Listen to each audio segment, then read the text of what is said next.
Mr. Cavendish, we sped towards Manhattan in a luxurious town car.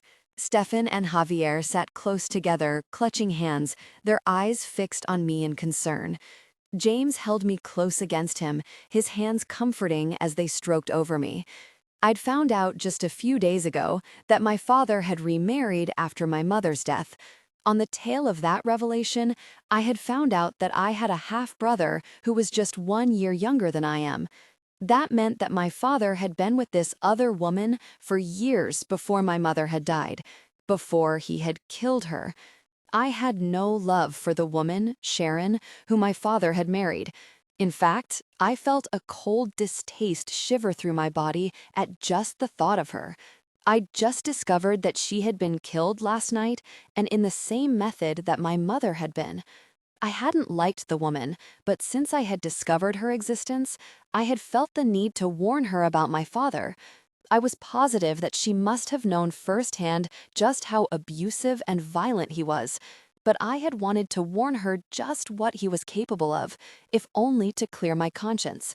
I had tried several times to get a hold of her, but I'd had no luck. Logical or not, I felt a crushing guilt at my failure.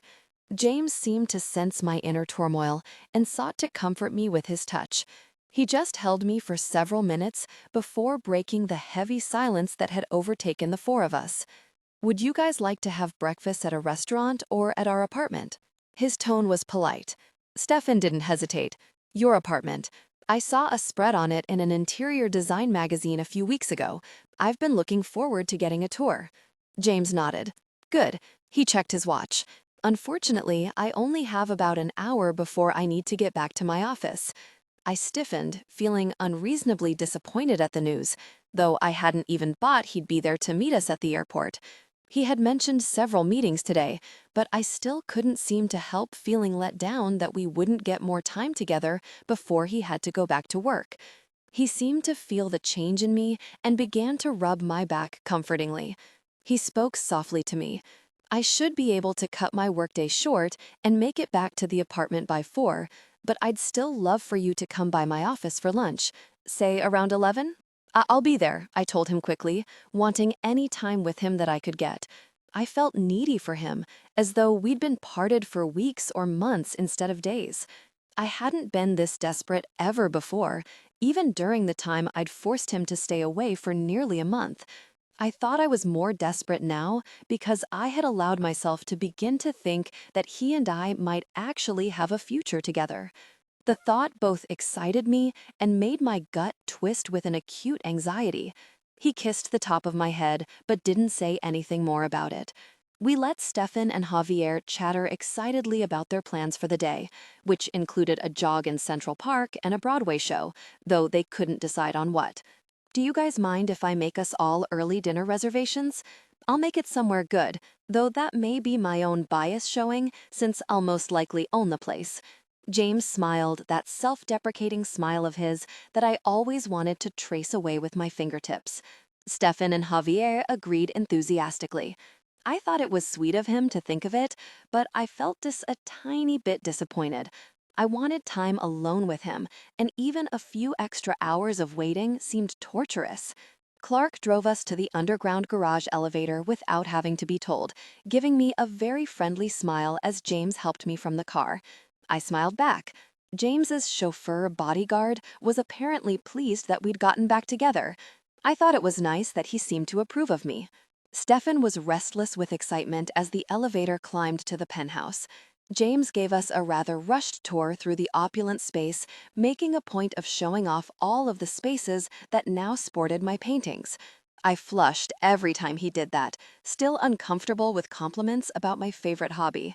The whole place was modern and sleek, with the Cavendish designer touch all over it. I'd seen it all before, and even I was impressed. He led us down a long hallway with stark modern gray wood lining the floors, ending the tour at the intimidating dining room. Stefan and Javier immediately moved to the window that lined nearly the entire wall of the room and looked out on the spectacular view of Central Park. "Wow," Javier said quietly. "Amazing," Stefan breathed. I moved to the window beside Stefan, equally awed by the now familiar view. James wrapped himself around me from behind, leaning down to my ear. "I need to go. Your security will be waiting at the elevator at 10:30 to take you to my office. If you need to go anywhere before then, just call the security number saved into your phone." A door opened from the kitchen, a smiling Marian peeking in. She got our breakfast orders and cheerfully bustled back into the kitchen. "Walk me out?" James asked softly, mouth still right at my ear. I shivered, nodding. James said his goodbyes to Stefan and Javier, tugging me swiftly from the room. He took a shortcut to the elevator. Or rather, I thought it was a shortcut, right up until he was yanking me into a small sitting area. I barely got a glance at the vaguely familiar room before he was closing the door and pulling me close, kissing me with an intense passion. The kiss was demanding, and I responded, my mouth softening for him, my whole body softening. He pulled back abruptly. I made a soft sound of protest. He looked at me with raw intensity. "I have to go, but I need to see you. Promise me you'll come to my office at 11. I met his beautiful eyes, searching them. His face and voice were raw with need and fear. "I told you I'd be there," I told him quickly, not sure what he needed from me or how to take that awful look from his eyes. "Promise me," he said softly, his voice close enough to a plea to make my chest hurt. "I promise," I said softly.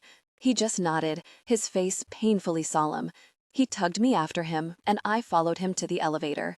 He pushed the button, pulling me into his chest as he waited for the car. It wasn't a coincidence that he pressed my cheek over his heart, right over the place where he'd tattooed my name in crimson. He didn't kiss me again. In fact, he barely looked at me. His professional mask was in place as the elevator closed on my last glimpse of him. I walked back to the dining room on heavy feet. We finished breakfast quickly, all of us ready for a nap. Stefan and Javier were staying on the floor below my bedroom with James, lined up with that perfect view of Central Park. I walked them to their door, giving Stefan a perfunctory kiss goodnight before heading up to the room I shared with James. I could hear their amazed and excited exclamations even as I walked away, and I smiled fondly. That was the greatest benefit of wealth, I thought, to make others happy. I made my way to our lonely bedroom. I stood frozen in the doorway to our room for long moments, feeling so odd being there without James. It felt so empty and strange. I did the minimum amount to get ready for bed, crawling into bed only after I had carefully set an alarm. I would only be getting a short nap, but it would be worth it to see James in a few hours. I woke up groggy and disoriented, but as the fog cleared from my brain and I realized whose bed I was in and who I would be seeing in just 1 hour, the fog cleared completely, and I rushed into the shower, nervous and excited. My phone beeped a text at me right as I was re-entering the bedroom, and I went to read it, still wrapped in a towel. "James, wear a skirt." It was an innocent enough request, from anyone but James perhaps, but from him, my breath caught in anticipation. I hadn't known just what we would be able to do at his office, so I had been braced for just an innocent lunch, though of course I had been hoping for a deeper connection. My mood soared as I got ready, excitement pulsing through me. He had something special in mind for me, I just knew it. I tried not to be intimidated by my new wardrobe as I browsed through it for a skirt. The labels were things I never could have afforded on my own, though, so it was hard for me not to dwell on the fact that I was letting James spend a fortune on me. I had been counting my pennies for so long that I couldn't help but think it was all a bit of a waste. Half of his colossal closet was now filled with extravagant designer women's clothing. There was no way that he hadn't spent tens of thousands of dollars on it all. I knew it was silly, but somehow the clothing intimidated me even more than all of the diamond jewelry that he seemed to need to lavish on me. Yes, it was silly, but the fact was that I knew enough about clothes to have a clue what those labels were worth, whereas my knowledge on the price of jewelry was beyond negligible. The clothing was all paired together into outfits. I would have been more grateful for that convenience if I hadn't known that it had to be the work of Jackie. I wasn't exactly a fan. I quickly picked out a comfortable-looking azure blue silk dress. I tried not to even look at the label, but it didn't work, since the Armani Collezioni tag practically jumped out at me. I donned my bra and panties, pulled the decadently soft fabric over my head, and fell instantly in love. It was beyond comfortable and actually looked great to boot. It hugged my curves in the most flattering way without being the slightest bit tight. And unlike most of the clothing I usually tried on, it was made for my height, the proportions just right, not too short in either my torso or legs. Apparently, there was something to spending a fortune on clothing. Of course, most of the clothes I owned previously never cost more than $20, tops. There was an entire section of the closet devoted entirely to shoes, and I went there next. My mouth curved and my heart warmed as I saw what James had done there. There were nothing but wedges and running shoes. Of all the things he'd purchased for me in this monstrosity of a closet, I thought that this was the sweetest. I'd made the barest mention to him once that the only shoes I liked were wedges and running shoes, and it was apparent that he had been listening. All of the women's shoes were peeking out of boxes, and all of the boxes were marked with yellow tags sporting numbers in big red letters. My brow furrowed. The tags on all of the clothing had the same thing. I reached back with a sigh, carefully trying to rip off the tag at my back without causing damage to the lovely dress. My brow furrowed as I saw the number 543 listed on the tag. I studied the rows of shoeboxes, my eyes eventually finding a matching number there. I sighed, my mouth twisting wryly as I saw the system that had been set up. Jackie apparently didn't trust me to pair my shoes and clothing without help. Part of me wanted to ignore her not-so-subtle suggestions and just wear whatever I felt like wearing, but she was a professional shopper, and I barely ever shopped. I decided gamely to give her recommendation a try. Why not? If I hated the shoes she picked, I'd just wear something else. I opened the box to find a pair of yellow Prada patent leather wedges with a peep toe and a smart little leather bow. I thought they were adorable. I put them on and found that Jackie knew her stuff. As a bonus, they were comfortable and easy to walk in. I went a little heavy with my eye makeup, going for a smoky eye, but I thought it worked. I was liberal with the black mascara and went with my usual lip stain and soft pink gloss. I was pleased with the end result. I had taken longer than usual with my makeup, but it had still only taken 10 minutes, which gave me a solid 10 minutes for my hair, which only needed a quick blow dry. I gave myself a quick once-over, noting that the haircut had been a very good idea for me. Straight blonde bangs now framed my face, bringing out my eyes until they were an almost startling pale aquamarine. I was running right on time when I heard a knock on the bedroom door. I opened the door, thinking that it had to be Marion. I was less than thrilled to look down at Jackie. She smiled at me. She eyed me up and down, smiling as though she hadn't already clearly expressed how much she disliked me. Very nice. Armani fits you well. I'll make a note of it. My face had schooled into a carefully blank expression at the sight of her. I just couldn't make myself smile back at her, but I would manage to remain civil. I'm in a hurry, if you'll please excuse me. She held up a finger.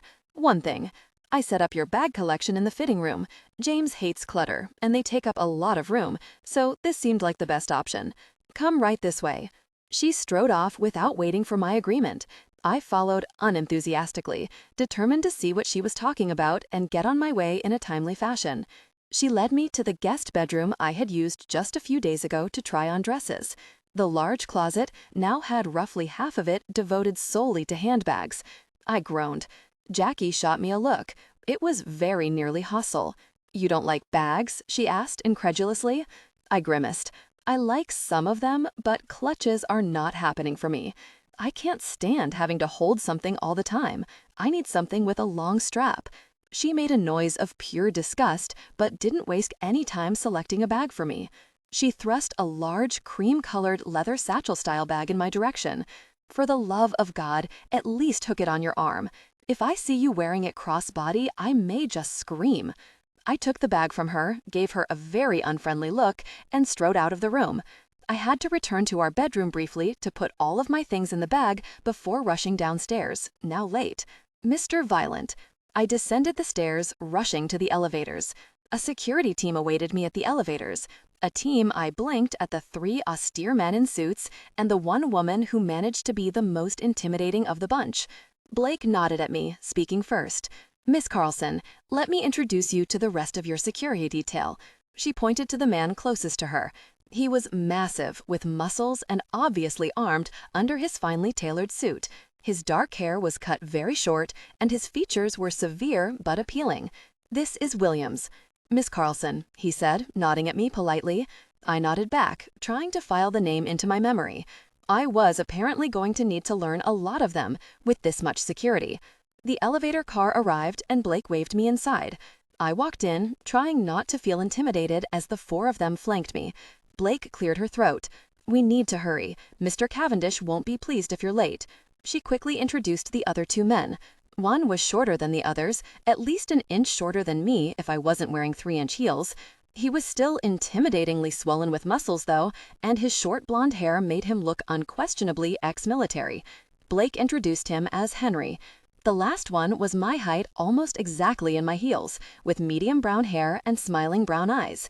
He was less severe than the others and more attractive, but he still held himself in that disciplined way that had law enforcement written all over it. Blake introduced him as Johnny. I thought it was odd that some of them used their first names and some their last names, but I didn't ask them about it. I had been conditioned from a very young age not to pry. It was late June and very hot in New York. I was thankful for my lightweight clothing since the heat and humidity instantly attached themselves to me the second we stepped outside. My security flanked me closely as we moved from the elevator to a swank limo that was lined up directly with the lobby entrance. I tried to act as though I wasn't uncomfortable with my extremely affluent settings and my ridiculous overabundance of security, but I felt very stiff as I moved from the elevator to the car. My security team arranged themselves as though they had choreographed it, which I suppose they had. Blake and Johnny joined me in the cab of the vehicle, Henry taking shotgun and Williams driving. The short ride to the Cavendish property was a strange affair. Blake maintained complete and utter silence, and Johnny seemed almost too friendly to fit in with the rest of the security guards I'd met so far. "So, Bianca, how are you liking the move to New York?" I blanked at him, nonplussed. I'd gotten so used to how the other bodyguards were professional to a fault that I hadn't been prepared for even idle chat. And the question, I haven't really moved here. I'm going back and forth from Vegas, but I do like New York. I've had a route here for years with no plans to change it. Johnny shot me a bewildered look. "You're keeping your job? You're staying as stewardess?" I eyed him suspiciously. I wasn't one to pry, but Johnny apparently was. "Well, yes, it's my job. Why would I quit?" Maybe because Mr. Cavendish is spending 4 times what you make a week on security for every single one of your flights?" "Enough," Blake interrupted him harshly. "You know better, Johnny. If you upset Miss Carlson, Mr. Cavendish will fire you. Gosh, hellfire, all of us." The car grew painfully awkward after that, as I had no idea how to respond to such an unexpected outburst from a stranger. And of course, I wouldn't, since I didn't owe anyone any explanations about my life.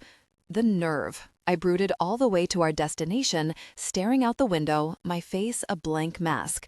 I had never been inside the Manhattan Cavendish Hotel, but I recognized the colossal building. The blue, modern reflective glass windows that lined the entire building made it stand out as a new and sparkling gem among skyscrapers. My security detail moved into their well-choreographed formation as I stepped out of the car, escorting me into the lobby as though I were a threatened head of state. I felt ridiculous. I had no idea where to go, but luckily I didn't need to. Blake led me unerringly through the sumptuous marble lobby. We were nearly to a bank of well-guarded elevators when I heard a female voice call my name. Surprised, I turned to see who it was, and stiffened. Jolene sauntered over to us, a lush smile on her lips. She was beyond scantily clad, wearing only the tiniest bike shorts I'd ever seen, and a sports bra that was so minuscule I didn't imagine for a second that it could actually do its job. I couldn't guess what she was dressed for. I'd almost have thought working out, except that she was wearing sexy black sandals and her hair was down, hanging in curling ringlets around her shoulders and back. Johnny whistled appreciatively as she approached. He stood directly at my right, but I didn't spare him a glance. "Hottest, really chick I've ever seen," he muttered, not quite keeping it under his breath. Okay, I was not a Johnny fan. It was official. Jolene tried to move close to me, but Blake got in her way before she was within 3 feet of me. She pouted a little, but it was obviously an affectation. "Bianca, how are you?" I had always considered myself a controlled person. Things rarely came out of my mouth unless I meant for them to. I knew right away that this would be one of those rare times when my brain would not be doing the talking. "What are you doing here, and why are you dressed like that?" I asked her coldly. She gave me a look that made me stiffen. It was pointed and knowing. She was up to trouble. "I just got finished working out. This place has a great gym, and I'm dressed like this because James loves to see my skin. He says I have the sexiest stomach on the planet." As she spoke, she ran a manicured hand from her throat to the low waist of those obscene shorts. She did have a lovely stomach, all well-toned hollows and dusky skin. Her waist ridiculously tiny, especially compared to the oversized breasts that nearly spilled from her top. She exuded sex, and I hated her. My breath caught at her implication. Was she saying that she was here to see James? That he was still seeing her? Was she flat out lying or telling some twisted version of the truth? Either way, I was sick to death of her, and I'd only met her twice. "Are you saying that you're here to see James? That he invited you here? Just speak plainly, because I have absolutely no patience for these games," I told her in my blankest, coldest voice. That voice was an old defense mechanism for me. She pursed her lips, running her tongue over her teeth. I wanted to smack her.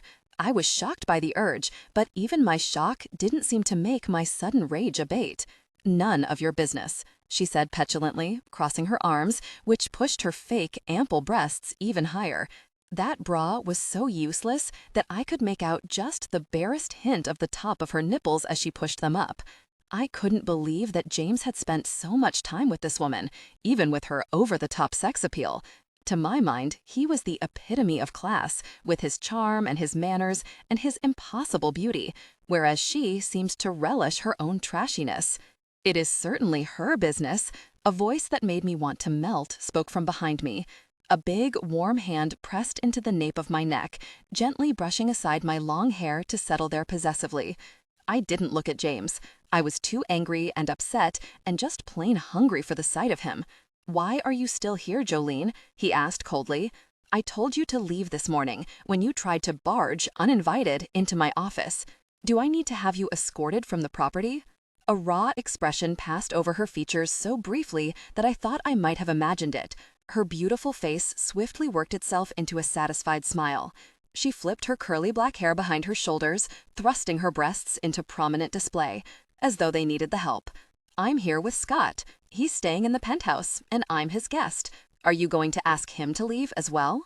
James moved close against my back, wrapping his arms around my shoulders. I could tell by her eyes on those arms that Jolene did not appreciate the sight. "Perhaps I'll tell him what you've been up to. Just how tolerant do you think your husband will be if he knows that you've been up to your old tricks?" She stiffened, looking just a touch alarmed before schooling her face into a serene expression. "He won't believe you, and even if he did, you'd never do that. You know how much it would hurt him." It's becoming very clear to me that the truth couldn't possibly hurt Scott as much as you have, Jolene. I don't have an ounce of patience left where you're concerned. Keep that in mind. A movement caught the corner of my eye, and I glanced behind Jolene to where a figure was eating up the ground as a large man strode purposefully towards our group. He was tall and lanky, but still moved with the fit stride of an athlete. His coloring was similar to James, with light brown hair and very tan skin, though his had most likely come from the sun. As he got closer, I saw that his turbulent eyes were dark brown. At a glance, he might have resembled James, but on closer inspection, his good looks were more rugged, less refined. "I told you to stay away from my wife," the man growled as soon as he was within earshot. I realized with a little jolt of surprise that the man looked very familiar. I couldn't place where, but I had definitely seen his face somewhere. Yet somehow, every time I turn my back for 5 minutes, here you are. "You need to let her go, James." James stiffened against me, but his tone was surprisingly bland when he spoke. "You need to think about what you're saying, my friend. She hasn't been honest with you, and if it was up to me, I'd never set eyes on her again. Your wife has been stalking me and my girlfriend, and I have had enough of it. I'm in a serious, committed relationship, and I want nothing to do with her. I didn't touch Jolene when I found out she was your wife 3 years ago, and I most certainly wouldn't now. If I could go back in time and save you some pain, Scott, I would have never touched her at all, and I certainly never would have introduced her to you. She's not who you think she is. She's not worthy of the pedestal you've put her on. Scott did not take his words the way that I knew James had intended him. I could tell by the sincerity in his voice that James had only been speaking the brutal truth. Scott sneered. It made his face ugly. "Watch your mouth. You're talking about my wife." His raw gaze turned to me. "So he's in a serious, committed relationship with you, huh? You should know that he doesn't know the meaning of those words. He'll toss you aside like all the rest. If you're lucky, he'll pass you off to a rich friend when he's done with you." I was turning into James's chest even as he moved. I buried my face in his neck, gripping my arms around his ribs, holding on tight. "Don't," I murmured into his neck.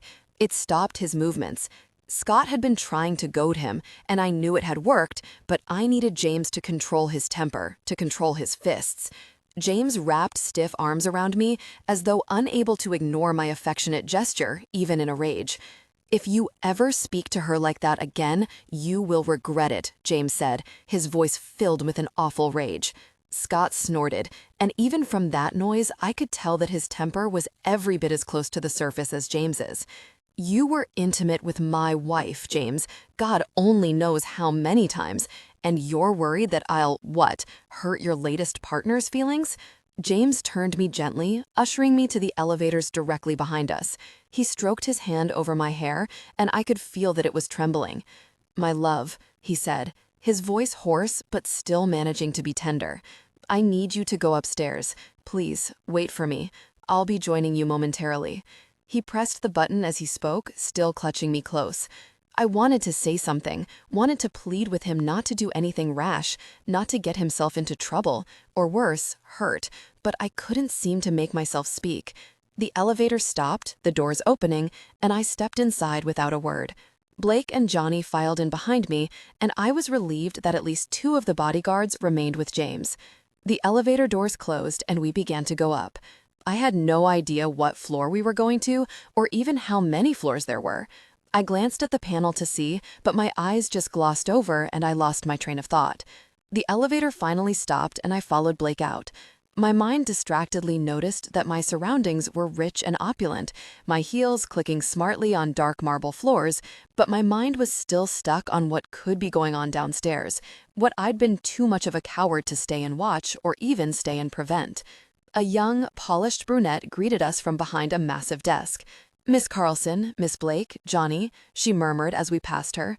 I wondered how she could have known me by sight. No doubt it was obvious by my armed escorts. All of this was just a distracted, distant thought as well, as Blake led me into a huge office that had windows lining more walls than not. Blake did a thorough search of the office, checking every inch of the space and inside of the 2 doors that attached. Johnny stayed close to my side as she did so. I thought they were a little overzealous, but what did I know? Blake finished her search, giving me a severe nod when she finished. "All clear, Miss Carlson. We'll be right outside if you need anything." I heard the door click shut behind me. I dropped my purse somewhere on the floor as I made my way to the windows. I noted absently that the office decor didn't have the James touch. The mood of the office was all old-fashioned New York, with an antique desk and ancient hardwood flooring. The chair behind the desk was antique brown leather, as well as the couch. Even the rugs had an old money feel. It was so uncharacteristic for James that I stood pondering it for a long time, letting the strange decor distract me. When that grew tiresome, I moved to the window, looking sightlessly at the spectacular view of Manhattan. I had no idea how long I stood there like a statue before I heard the door open and then close behind me. The click of a lock being engaged was unnaturally loud in the quiet as death silence of the room. "Turn around and look at me," James said after a long moment, his voice low and rough. It was insane. It was unreasonable. It was self-destructive and masochistic, but my desire grew intense at the sound of that violence-roughened voice. I turned around. Mr. Sadistic. I studied him for a long time, my legs trembling as I took him in. I leaned back against the window for support. His suit jacket was missing, his tie askew.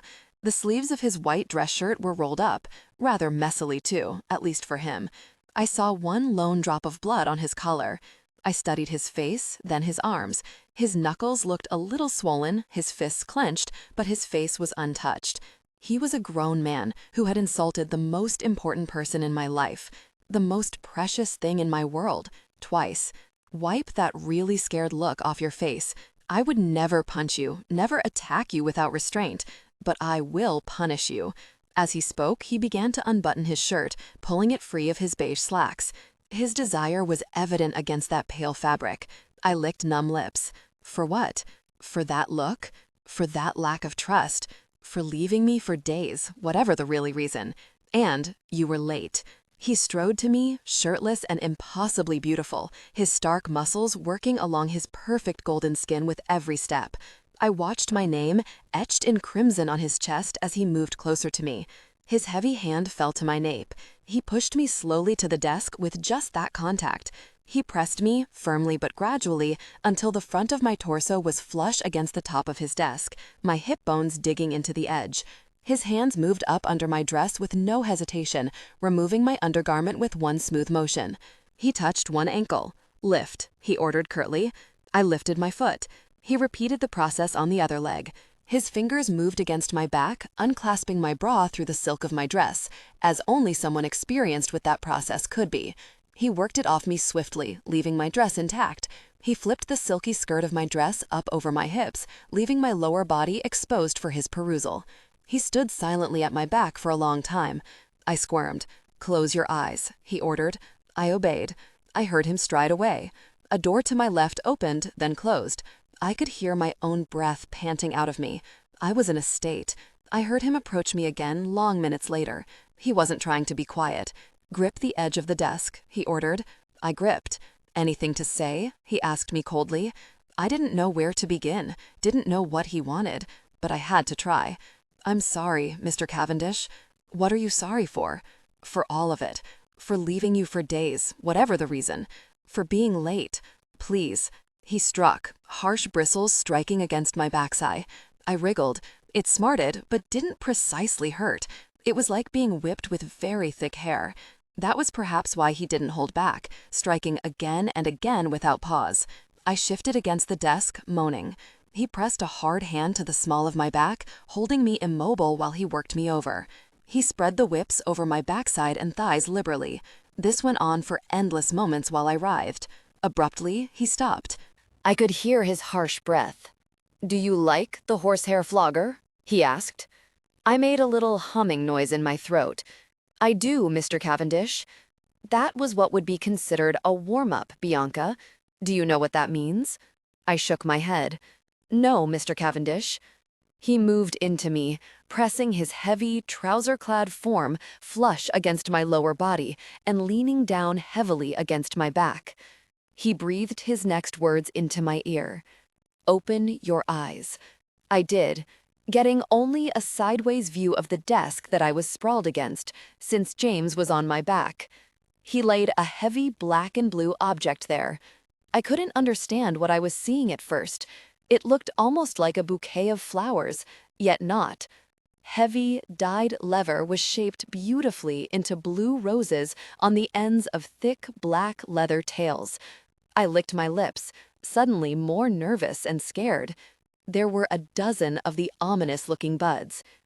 James brought the stiff leather handle of the torture device up to my cheek, and I watched those heavy flowers drag across the desk as the flogger moved. He traced my cheek.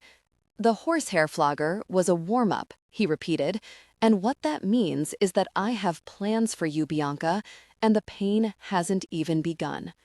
I took unsteady breaths, then stiffened as I heard the unmistakable sound of a zipper. "Do the roses scare you?" he asked softly, his voice almost taunting. He was gripping my thighs, pulling my legs apart from behind as he shifted me on the desk. "Yes," I said breathlessly. "I'll tell you what," he began, moving intimately with me even as he spoke. I whimpered, shocked at the unexpected closeness. "If you can manage not to reach your peak while I take the edge off, I'll spare you the roses. For today." As he spoke, he was pulling away from me, creating a deep sensation along every wonderful nerve inside of me. He pulled completely away before moving in again, a slow, heavy motion that made my toes curl.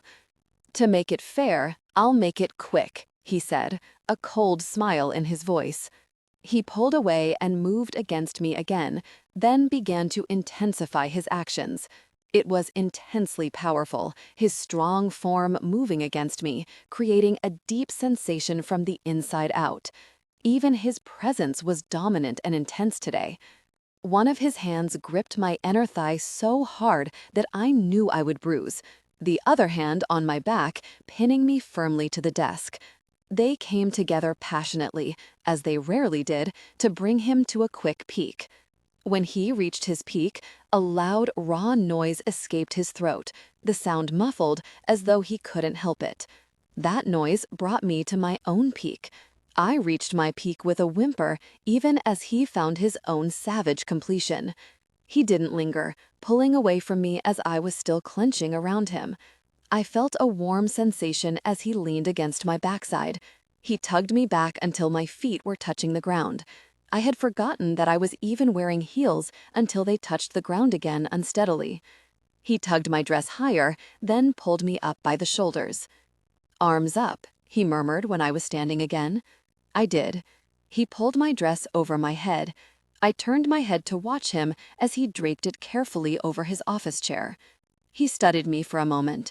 "Step out of your shoes." I wobbled out of them as steadily as I could manage. James reached for me, hooking a finger into the hoop at my neck, his other hand gripping a handful of my hair. He tugged me across the room. He brought me to one of the doors that led somewhere other than the reception area. I hadn't checked to see where it led, but James quickly showed me. He pulled me into a small bedroom with a big window. I gasped when I saw the bed. It took up nearly the entire space, large enough to fit into one of the colossal bedrooms in his homes. It had a latticed top with a daunting collection of restraints already arrayed.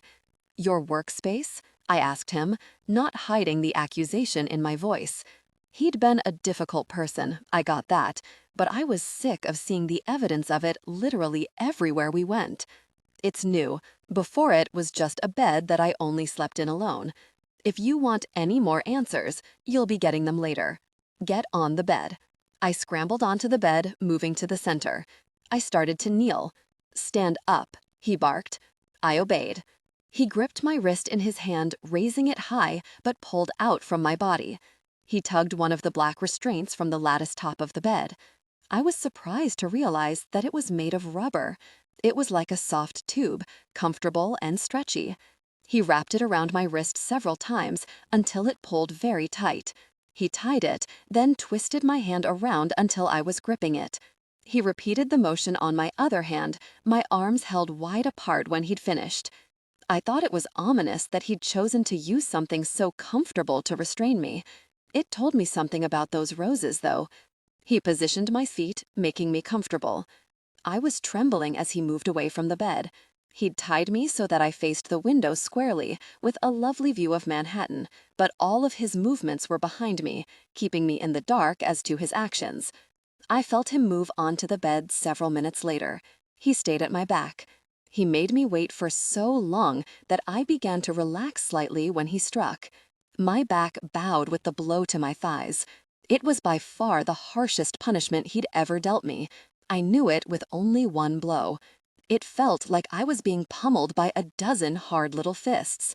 James paused for long moments after the first blow, and I trembled.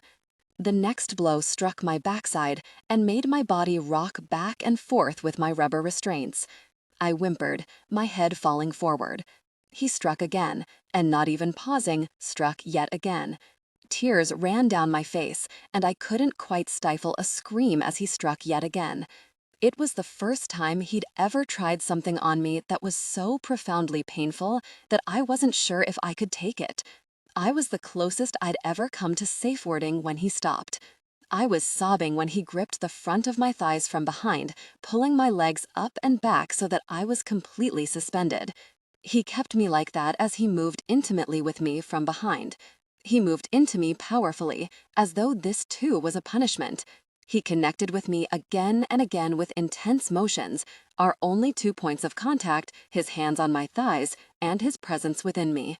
He had me on the edge in moments, and I reached my peak around him with a little sob, my inner walls clenching him again and again until he found his completion within me, reaching his peak with a surprised little shout. I didn't think I'd ever had a more powerful peak, and I sobbed with the pleasure and the pain of it as he finally pulled away from me and lowered my feet back to the bed. He untied me quickly, pulling me down onto the bed with him. He pushed my face into his naked chest, murmuring soothing words as I cried all over the Bianca on his chest. He stroked his hands over my back and kissed my hair, and none of it made me feel better.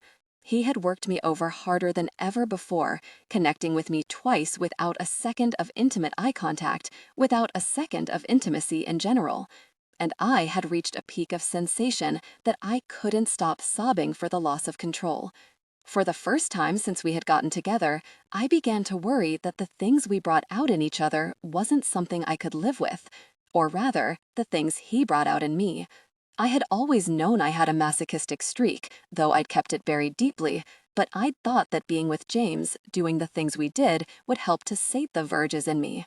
For the first time, I wondered, what if it only made it worse? James seemed to sense my withdrawal. I need to get back to work soon, but first, he flipped me onto my back, preparing for intimacy.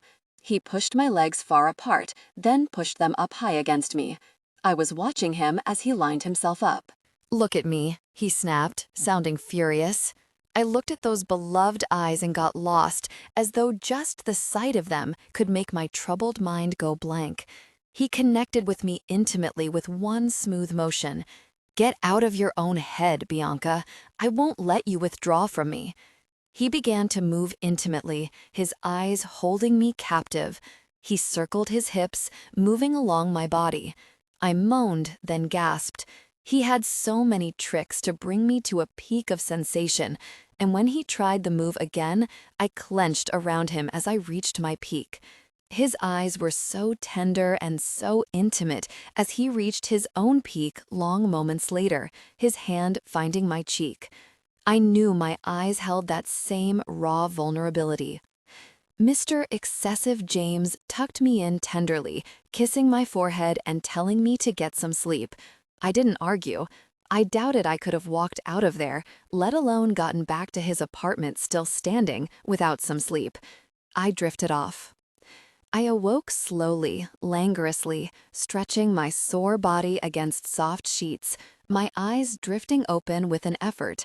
The sight that met my eyes brought me fully awake. The black and blue bouquet of wicked roses was arranged on the pillow as though it were a real arrangement. James wasn't in bed with me, of course. He was working, but the bouquet was apparently his replacement. I turned away from the brutal reminder of our earlier activities, sitting up. I didn't know what had happened to my clothes, other than that they weren't in the room with me, and out there was an office.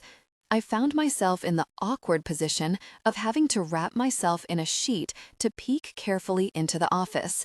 I would be mortified if James had company. Thankfully, he was alone, sitting at his desk silently, a phone to his ear. He noticed me immediately. He waved me to him. I approached him slowly, clutching the huge, soft, white sheet to me tightly. He covered the mouthpiece on his phone carefully. "Morning, my love. Lose the sheet and sit here," he said, patting the spot on his desk directly in front of his chair. Oh my, he had more plans for me. I felt self-conscious as I dropped the sheet, but I forgot the feeling almost instantly as I saw his hot gaze on my body. "So, what's the problem?" he said into his phone, his voice a little gruff. I had to brush against him to move to the spot he had indicated. I knew it wasn't an accident. He gave my hip a brief kiss as I moved to arrange myself. I perched myself on the edge of his desk, facing him. He was fully clothed in a crisp, fresh suit. Of course, he'd have ungodly expensive extra suits on hand just in case. This one was a traditional dark gray suit, perfectly tailored in the modern style. His dress shirt was the same color, but with a bright white collar. his tie a shocking crimson. He looked devastating, perfect, and sinister all at once. He was finely dressed down to his toes, and I had not a stitch on. I was deeply affected, and he'd barely even touched me. The old-fashioned office setting wasn't helping the situation. There was something so inherently captivating about him from behind the desk where he reigned over his own powerful empire. He used his free hand to adjust my position with a firm touch. He covered the mouthpiece of his phone again. "Lean back on your elbows," he ordered. I complied. "Handle it," he said curtly into the phone. He rubbed my thigh almost idly, tracing the index finger of his free hand in a leisurely path. I writhed. He used a rather soft touch. It drove me insane. I shifted against the desk until I could reach the sides of my breasts with my hands.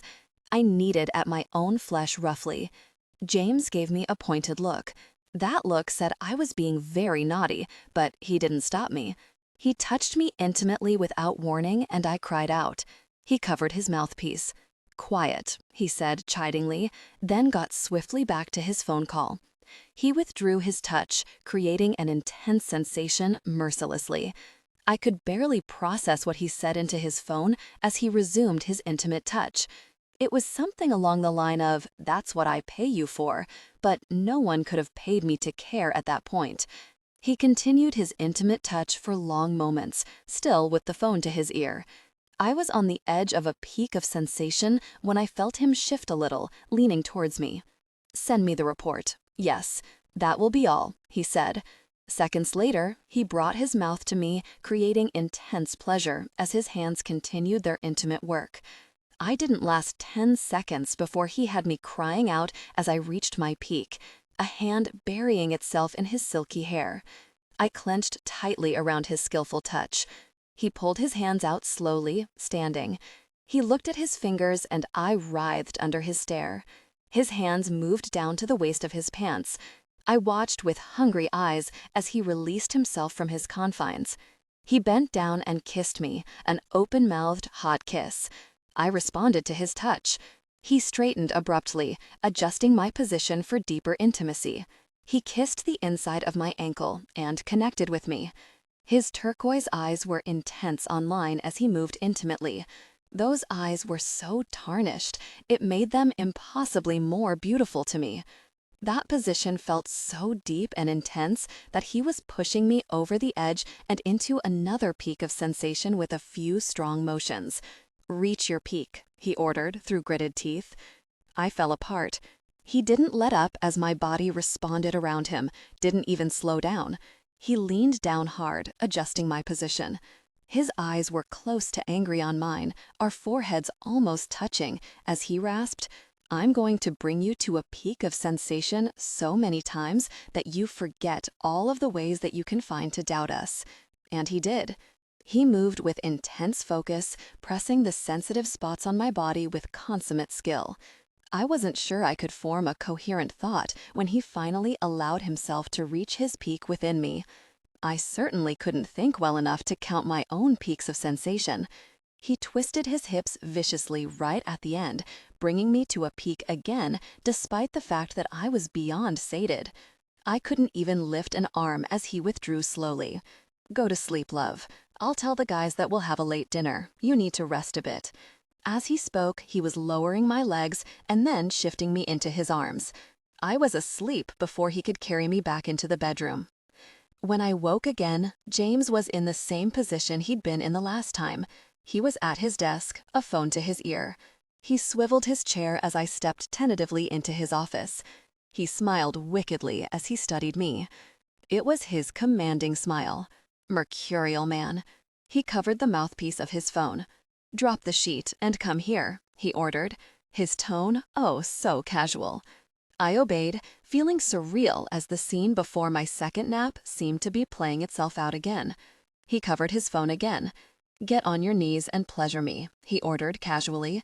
I lowered myself, licking my lips as I watched him. It was as though he'd read my mind. When I'd seen him sitting there, sprawled out like an insolent king on his throne, this was exactly what I'd wanted to do to him. I freed him from his slacks with greedy hands. I gripped both hands around him, caressing. He plunged his free hand in my hair tightly, pulling me to him. He positioned me for intimacy. I opened for him, taking him in with a little moan. He moved deeply, creating an intense sensation that made me gasp. He withdrew, then moved in again. I barely noticed when he loudly hung up his phone. "Relax," he told me. "Take me in deeper." I took a little more of him that time. "Use your hands," he ordered, and I twisted my hands around him as I took him in as deep as I could manage, moving my head furiously. He gripped both hands in my hair, guiding me with hard tugs. He made the loveliest sound in his throat as he reached his hips. I loved it, making my own little sounds as I continued to pleasure him even after he finished. He had to tug me away rather firmly. He gave me the warmest look for my efforts. "You love this intimacy, don't you?" he murmured, stroking my lip. I hummed in agreement. "I love all of it," I told him, my voice low. We showered together in the office's well-appointed restroom. He washed me with tender hands and lingering caresses, as was his wont.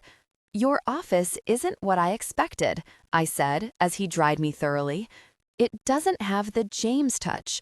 He kissed a hip as he dried my legs. "It was my father's office as well. I could never bring myself to change any of it." I stroked a hand through his wet hair. My sentimental James. I shouldn't have been surprised that the bedroom had a closet, or that that closet had clothing for me. James seemed more interested in finding clothes for me than in dressing himself, as he perused the large rack of women's clothing that took up exactly one half of the closet. He was mostly dry, though some of that golden skin was still deliciously damp. He had a towel slung low across his hips. It made it hard to focus on what I was supposed to be doing, to even remember that I was trying to do anything but watch him with hungry eyes. James pulled a pale gray sheath dress with a boat neck off the rack. "This," he said. I rolled my eyes at him. "And do I get to pick out your clothes?" He waved a hand at his side of the closet, still rifling through my rack of clothes. "As you wish, Buttercup," he said, moving to a display of belts set against a large dresser at the back of the closet. My breath caught at the phrase, and I glanced at him. He wasn't even looking at me. I moved to his side of the closet, shaking it off. I sifted through clothing so expensive it felt wrong to even touch it. "Do you need to wear a suit?" I asked, because I had so seldom seen him dress in anything else. It would be preferable, since we're dining at one of my properties, and I prefer to appear professional at my place of business. But if something else catches your eye, I'm certainly amenable. I shot him an arch look. "Do you suppose beating a guy up for insulting your girlfriend appears professional?" He grinned at me, not the least repentant. It was a little infuriating. "I'm only human," he said. I shook my head at him. He was impossible. I picked out a beautiful pale gray suit. I quickly located a brilliant turquoise shirt and tie. I'd seen him wear the color before, and it was beyond stunning on him. I turned to show him my selections, to see him bending down to collect a pair of suede turquoise wedges. He held a thin turquoise belt in his hand to go with the sheath. I studied his choices, and then mine, and began to laugh. I laughed so hard that I had to sit on the floor. James joined me, and they shared a moment of playful intimacy, connecting deeply. He brushed wet hair out of my face and smaddled into my eyes. "Did you see what I was picking out? Or are we really this crazy?" I asked him, laughter still in my voice. He stroked my cheek, giving me the sweetest smile. I didn't think there was a person on the planet that could be on the receiving end of that smile and not fall in love with it. With him. "Of course I peeked," he told me. "I was prepared to change your whole outfit until we matched." I giggled harder, and he kissed my laughing lips. He didn't linger, pulling back quickly. "You're insane," I told him, and stood up to dress. He hugged me from behind, pressing hard against me, rubbing his smooth chest along my back. He spoke into my ear. "Insane for you, my love." I stiffened, warmed by his words but instantly uncomfortable. What did he mean by that? Was it as serious as it sounded, or just his naturally affectionate nature showing himself? He had been saying outrageous things to me from the start, so I had tended not to take them seriously. But it was becoming clearer by the day that he was very serious, that he always had been. Was he expecting me to respond in kind? Because I wasn't ready for that, didn't even know how. The awkward moment quickly passed. James simply kissed my neck softly and let me go to dress. He had his office bathroom stocked with toiletries and cosmetics for me. I found this both completely insane and totally convenient. He even had a hairdryer for me. I was ready in less than 20 minutes, James in under 10. "Do you mind going to dinner with Frankie next time we're in Vegas?" James asked as I finished up. "Next week sometime." "Not at all," I said quickly, still embarrassed at how jealous I'd been of the woman's easy affection with James at our first meeting. But she was apparently one of the few beautiful women on the planet that James hadn't been romantically involved with, and I felt too silly for assuming that they had some sort of a past together. I wouldn't mind a chance to let the woman get a better impression of me. "And Lana called me. She wants to do lunch with you. She's in New York this week and said she'd make herself flexible for you. I told her to contact you since I wasn't sure of your plans while I'm working." "Oh, that sounds nice," I said, and meant it. I'd liked the other woman instantly. She was refreshingly candid and easy to talk to. I didn't expect to make fast friends with many of the people in James's affluent circles, and so one such friend was a huge comfort. Also, Parker and Sophia want to have us over for dinner. I told them maybe in a few weeks. Parker's version of not scaring you off alarms me, to be honest. I smiled, silently agreeing. Baby talk was so not the way to not scare me off. James wrapped a possessive arm tightly around my waist as we left his office. Blake was waiting for us at the elevator. She nodded at James, her face set in its usual severe lines. "Reassign Johnny," James told her shortly. She was visibly nonplussed. "Sir, what did he do?" she asked, even as we filed into the elevator. I turned my head to study his face. His jaw was clenched, but that told me nothing of what he was thinking. "He wants Bianca." I saw him looking at her in a way that was inappropriate when he was supposed to be escorting her safely into the elevator. "You don't need to fire him. He just needs to be moved. He doesn't get to guard her body." I hadn't particularly liked Johnny, not at all, in fact, but he was beyond ridiculous. "James," I began. "Don't," James interrupted, his tone bland. His words were not. "If you make a case for why you want him close to you, it won't help him, trust me." I stiffened. Of all of the harebrained, arbitrary, completely unreasonable things I'd ever heard, this had to top it. "I think you are being crazy. This has nothing to do with Johnny. I don't like the way you say his name. It's much too familiar, considering how short a time you've known each other." "Are you joking?" I burst out. "I'll see to it as soon as I am able, sir," Blake said, not questioning his crazy actions. I didn't suppose he would tolerate it if she did, but I could certainly question them. "James, I won't allow you to be a tyrant. Johnny did nothing wrong. You can't say he wants me because of how you interpreted a look. This isn't about my jealousy, Bianca, or at least not only about that. This is about your safety, and if he's too busy looking at you inappropriately to do his job, he's of no use to me." "And this is based off one look?" I asked him, my jaw setting. "Yes, I have good instincts. I don't care. You're not reassigning him after one look. You told me that I had a say in who was hired or fired or anything else, and I say that he is not being reassigned based on one look." His jaw clenched hard, but I saw immediately that I had won. "Fine, you need more proof. I'll keep him around long enough to get it. Blake, keep me updated on his behavior when I'm not present." "Yes, sir," she said with no expression. I wondered what she thought about his crazy antics, but I sure wasn't going to ask. "Where are we going?" I asked him, trying to move on from the silly altercation, trying not to stay upset when he had at least conceded to my wishes. "It's called Red. It's one of my restaurants." "It's just next door. The guys are meeting us there for dinner." I smiled when he called them the guys because it sounded so familiar and so comfortable, as though Stefan and Javier had been his guys forever. The second we emerged from the elevator and into the massive hotel lobby, we were flanked by my security and Clark. I shot James an arch look. "Don't you think this is all a bit excessive?" I asked him. He squeezed my hip in his hand hard enough to bruise. Until your father has been found and imprisoned, nothing is too excessive. I can afford it, so indulge me. I said, not sure what to do about his overzealous measures. If I was honest, a part of me liked the protection, liked knowing that my father couldn't get to me even if he tried his best, but the rest of me knew that 4 people to guard one insignificant woman was completely ludicrous. Mr. Magnanimous Red was as outrageously luxe as I had pictured it would be. James didn't seem to own a property that wasn't. Every inch of the place was, of course, red. Every shade of red was represented in splashy print on the walls, deep red hardwood floors, and red crystal chandeliers over every table and lounge area. The first room of the establishment was a massive bar area with high ceilings and red marble topping every surface. The line that wrapped around the block to get into the place meant that it was obviously in high demand, but you wouldn't know it by the spacious bar. The patrons were well-dressed and well-behaved, the trendy mixing with the affluent in a tasteful atmosphere.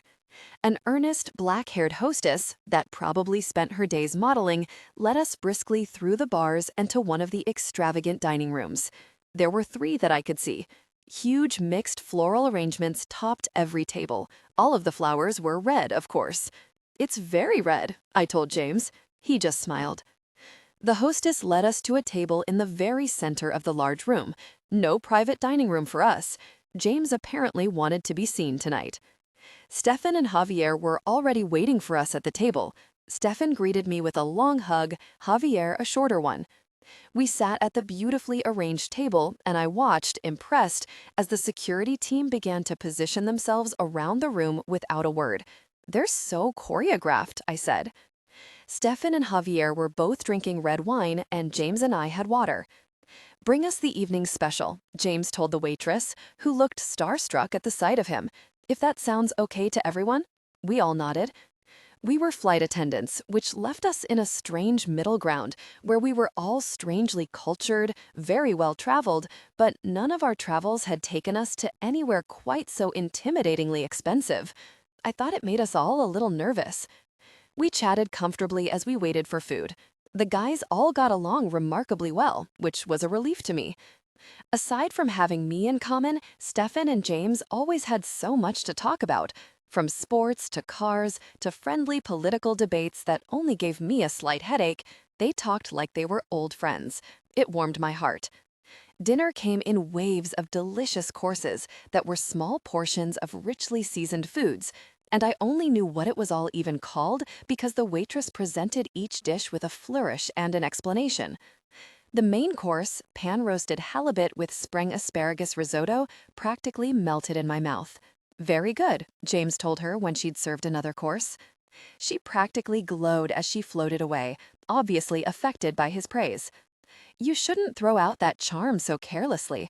You'll make the whole world fall in love with you," I told him, smiling slightly. He grabbed my hand, kissing my fingers. He studied me. "You think so, love?" I looked away, blushing, at a loss for words. Dessert was even more delectable than dinner, with roasted banana gâteau and frozen rum custard. The servings were tiny, but I was still stuffed by the time we finished the drawn-out meal. We lingered for a long time, even after dinner, enjoying the beautiful setting and the wonderful company. The guys were headed to a Broadway play after dinner. The thought made me grin. Broadway was not Stefan's thing, so it was sweet that he would go for Javier. "Oh, I almost forgot," James said with a grin. "A men's health magazine asked me to do a last-minute photo shoot and a short interview piece." I just blinked at him for a moment. "A photo shoot?" I asked him. I shouldn't have been surprised. He was a supermodel among men. What magazine wouldn't want him on their cover? "I saw your last spread. It was very good," Javier said. James shrugged. "I do them every once in a while." They wanted me to do this shoot for a fall issue, but I insisted on doing the next one that comes out. I have a good relationship with the magazine. I had a thought. "Are you just doing it to show off your tattoos?" I asked. He grinned a wicked grin, and the guys started laughing. It was so crazy, over-the-top romantic, and so, James, wanting to show the evidence of his devotion to the world. I blushed scarlet. "Will you come with me to the shoot? It's Wednesday afternoon, right after I finish at the office." I gave my little shrug. "If you want me to be there, I'll go." His eyes practically glowed at me from his grinning face. "Love, I want you everywhere I go. I'd put you in my pocket if I could." All of us laughed, but I don't think any of us thought for a second that he didn't mean it. "Also, Stefan and Javier have some news for you," James said, looking at the other men. I studied them, surprised to see that they looked nervous. I gave Stefan the look that he knew meant, "Spit it out." He chewed on his lip as he thought of what to say. "I had a meeting with James today while you were sleeping," he began. That was news to me. I'd had no idea he'd been to the office. "He's magnanimously agreed to put up the starter capital for Javier and me to open up a bar in Vegas." I didn't react, just studied all of the men, surprised at what had transpired without my knowledge. James couldn't seem to help himself, ingratiating himself into every aspect of my life, but how could I be mad when he did such wonderful things for my best friend? The answer was simple. I couldn't. I looked at James. "Thank you," I told him sincerely. He shrugged. "It's an investment. Stefan presented me with an idea that I think will be successful. It's as simple as that. No need to thank me." I gave him a wry look, but that was all. We finished up, walking out with the guys. I hugged Stefan goodbye and told them to have a good night. James had gotten them their own car and driver for the evening, and they were in heaven, loving the VIP treatment. Our car was awkwardly silent on the short drive back to the apartment, since Blake and Johnny had joined us in the back. James linked his fingers with mine, but that was all. "Are you going to explain to me about what happened this morning? Jolene is married? And you were friends with her husband?" I asked, my voice pitched low. I was trying to be reasonable, trying to get through the day without any more drama, but I needed some things made clear for me. He sighed. It was a resigned sigh, and his face was troubled as he looked at me. "Yes, of course I'll explain. Thank you for asking, and not just reacting. Let's go up to bed. I'll tell you whatever you want to know there." I studied him rather suspiciously. "You can't just tie me up whenever we need to have a talk that you think I won't like." He gave me a smug look. It was infuriating. "As a matter of fact, I can, but that's not my plan right now. I would just prefer to talk in the bedroom." We were in the closet, undressing for bed, before he spoke again. "Scott met Jolene when she was my sub. He was instantly taken with her. When I ended our arrangement, Scott asked me if I minded if he asked her out. I didn't mind, but I told him that it may not be the best idea for his sake." That was all I said and all I knew. Unbeknownst to me, they married less than 2 weeks later. He managed to undress first and moved close to watch me finish. A few months after that, Jolene called me, asked me to meet her for dinner. I didn't see a problem with that, didn't even know whether or not she and Scott had gone out, and I was between subs, so I simply saw it as a chance to blow off steam. I made my face go carefully blank as I looked at him. The blowing off steam comment made me feel delicate for reasons that I didn't want to investigate. We were together that night, and again a few days later. She expressed interest in resuming our previous arrangement. I tried to tell her gently that I wasn't interested and that I thought that she should move on. That's when she told me that she'd married Scott. She threw it out as proof that she'd already moved on, thinking it would actually encourage me to reconsider. Needless to say, it didn't do that. I told her I wouldn't see her, wouldn't touch her if she was married. I never wanted to be an adulterer. The idea is abhorrent to me, especially when I was cuckolding a friend of mine. I pulled a sheer slip over my head. I stopped seeing her, stopped taking her calls for at least a year, he continued. I was between subs again when she finally managed to pin me down. She was divorced by then, which I knew, though I didn't know exactly what had happened at the time. Later I would learn that she had filed because I'd refused to see her when she was married. I never should have touched her after we ended our original arrangement. I see that clearly now. My friendship with Scott is irreparable now. Unfortunately, I figured it out too late. He is completely enamored with her, so much so that he is incapable of seeing reason. I used to be baffled by it, by him losing his head so completely over a woman. He gave me a self-deprecating smile. I'm not baffled by it anymore.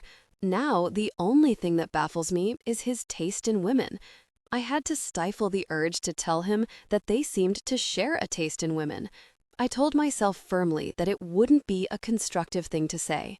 There was a lot about his past that I would need to overlook if we were going to have any hope of staying together.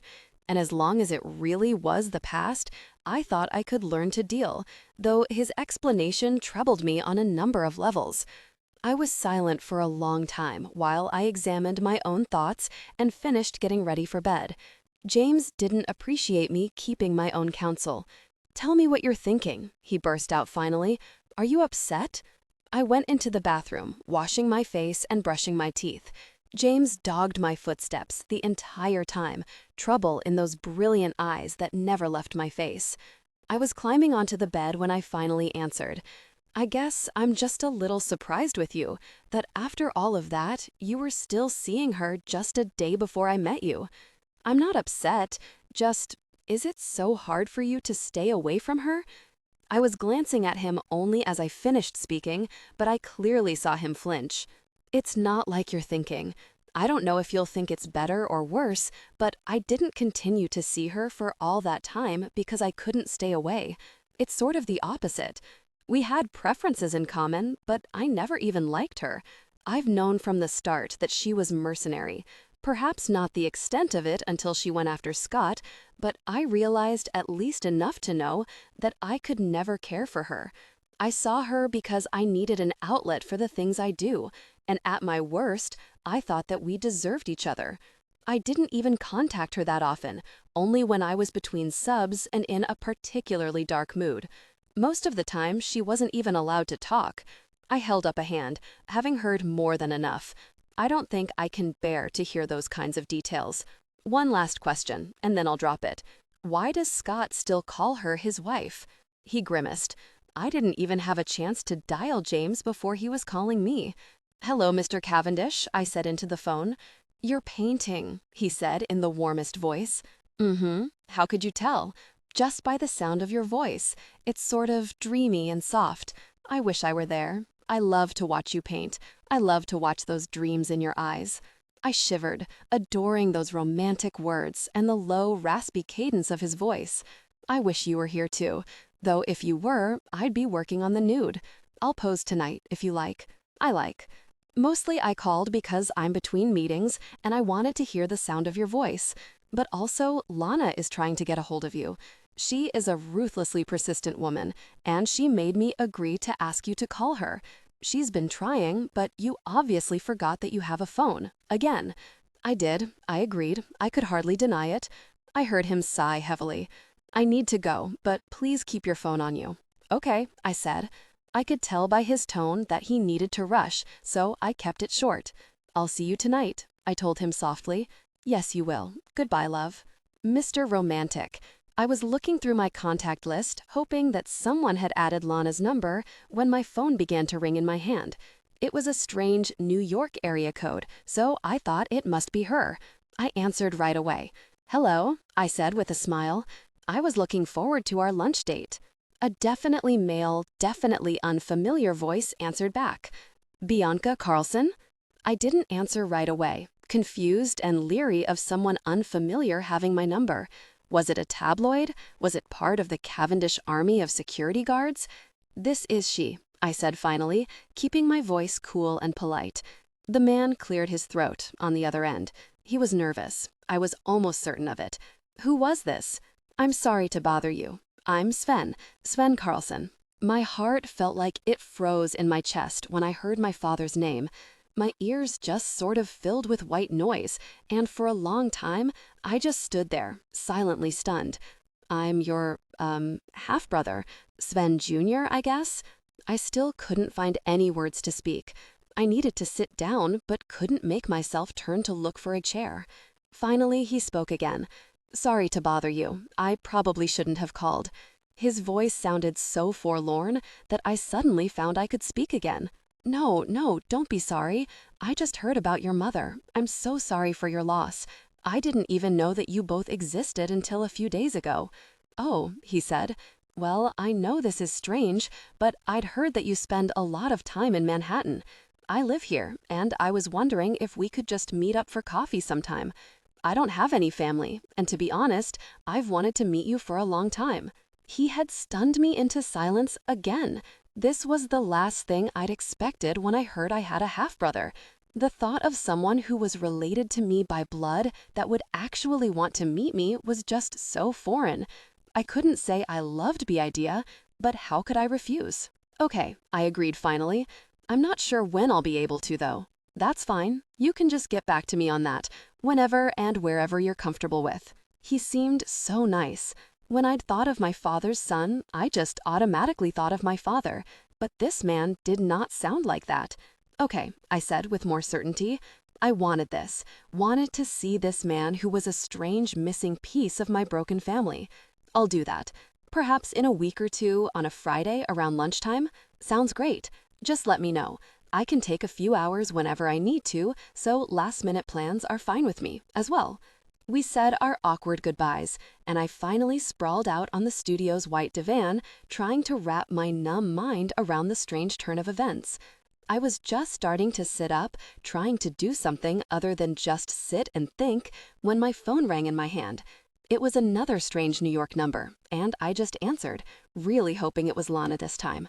"Ha, I found you," Lana said without preamble. Come meet me at the Cavendish property, at the Light Cafe. James said he'd loan you to me for lunch, but only if we ate at his hotel. Have you noticed that your boyfriend's kind of bossy? I laughed. I have noticed that, I said, my mood instantly lifting. Lunch with a fun girlfriend was just what I needed. We decided to meet at noon, ending the conversation quickly. I showered quickly and dressed in a smart little gray pleated skirt paired with a high-necked light blue sleeveless silk blouse. Orange patent leather wedge sandals completed the ensemble. I used Jackie's suggestion for the shoes and again wasn't sorry, though I never would have paired them together on my own. I had noticed that the vanity now sported an entire section just for my jewelry. I'd been wary to even look at it, but knowing that I would probably be seeing James, since we were going to his hotel, and that not much would please him more, I peeked at what were obviously new additions to my jewelry collection. I wore my collar, so I only looked at the earring selection. I noticed a small white box immediately, since it looked different from the rest. It was older, with more dated packaging, and a note on the top. I plucked that note up, feeling brave. Bianca, my love, these were my mother's. Please take them. It will break my heart if you reject them. James. My hand shook and my eyes filled with tears. With love and with guilt, because I would have rejected them, especially knowing that they were his mother's, if it weren't for that terribly romantic note. I opened the box with trembling hands. Inside sat large, princess-cut, diamond studs surrounded by small sapphire baguettes. Or rather, that's what I guessed the gemstones were. I didn't let myself think about it, didn't let myself doubt. I just put the lovely things on, knowing that they were so much more than ungodly expensive earrings. I brushed my drying hair behind my shoulders. They sparkled even through my hair, but I decided to clip one side back to showcase them more clearly. I took more time than usual with my makeup, knowing that Lana would look model perfect and that I'd be seeing James. I knocked on Stefan and Javier's door when I was ready to go. Stefan answered the door, wearing only his boxers and looking gorgeous. We smiled at each other. He pulled me into his chest in a warm hug, kissing the top of my head. I hugged him tightly back, burrowing into his chest. He smelled like family, and Javier, but I took that as a good sign. I'm going to lunch with Lana, this really nice lady, and a close friend of James's that I met last week. You guys have a late night? Clearly they had, since Javier was face down on the bed, out cold. Stefan chuckled. You could say that. We went a little nuts with the car and driver. Javier made a sound from the bed, moving against the covers. I blushed. Stefan laughed. He's dreaming about me. How fun, B. Love you. Love you too, I said, beating a hasty retreat. The guys obviously needed their privacy. Lana was already waiting inside of the Light Cafe in the Cavendish Hotel when I got there. She was seated in one of the well-spaced center tables next to a huge but strangely quiet stone fountain. It was a huge dining room, with the top and 3 sides lined with windows, letting in an almost blinding amount of light. I had to put my shades back on as I entered the cafe. The decor was all gray stone and red detailing, as though little pieces of red, which was next door, had bled into the restaurant. She stood and gave me a warm hug when I approached the table. She wore an ivory pencil skirt with a white men's dress shirt. It would have been very businesslike attire if not for her swimsuit model figure and her peep-toe crimson stilettos. Her jewelry was simple and gold, with hoops at her ears and a plain band at her neck and wrist. All of the wealthy women I'd been introduced to of late seemed to wear less extravagant jewelry than I did. It was an alarming thought. Out of the corner of my eye, I saw my security positioning themselves around the room. We sat. James is incorrigible. I swear he called the paparazzi on me. They were outside photographing me when I arrived. I usually don't get paparazzi, unless of course I'm hanging out with James. I'm just too boring. But now they're going to print a piece about how even the Middleton heiress prefers the Cavendish Hotel. Very him. I left because she was teasing him with a genuinely fond smile on her face. We both ordered plain tea and water. Lana smiled at me. We really could be sisters. So tell me, how is it going with James? You know he's hopelessly in love with you, right? I blushed and swallowed. He's wonderful, but so overwhelming. I'm not the type to rush into anything, even if it's something small, but he just doesn't get it. I love being with him, but it's been a roller coaster. That's why you needed time apart. I get it, she said, her voice rich with understanding and sympathy. He was so sad that month, so bereft. I'd never seen him like that before. I'm glad he got you back. He needs you, Bianca. Everyone should get to experience a love like that. That kind of love makes us better people. Her words made me think of the man she'd referred to briefly the first time we'd met. I still remembered the name, since it had held such meaning to her just at its utterance. The waitress returned just then to bring our drinks and take our orders. I got a turkey melt on wheat bread with sweet potato fries. I thought it was strange fare for such a posh cafe to have on the menu, but it sounded good to me. Tell me about Akira Kalua, I said, because she'd promised me she would. She gave me a mock glare. I knew you wouldn't forget about that. She sighed heavily. I've been in love with him since I was 10. Unfortunately, he was 20 when I was 10. That was fine. I was content to wait. I bided my time, enjoying his company, taking up as much of his time as I could manage. He taught me to surf. His family as good as adopted me when my parents left Maui. He made me laugh. Gosh, did he make me laugh. My happiest memories are of playing jokes on him. I would torment him, but he never got mad, never lost his patience. He was so wonderful to me, and I thought he was the most beautiful creature on the planet. She looked down at her hands, and I knew that the story was about to take a turn for the worse. When I was 18, I pursued him intimately. I was completely ruthless about it, making a bold proposition that left him with little choice. I stifled a laugh because it was such an outrageous thing to do. She didn't take offense. Oh yeah, I guilted him into it. There's no other way to look at it. After that, I had to leave. I thought that intimacy would change everything for us, and it did. It ruined everything. I was in deeper than ever after that, and he saw me as a kid sister. He was still in love with his ex-girlfriend. He got back together with her the day after we were together.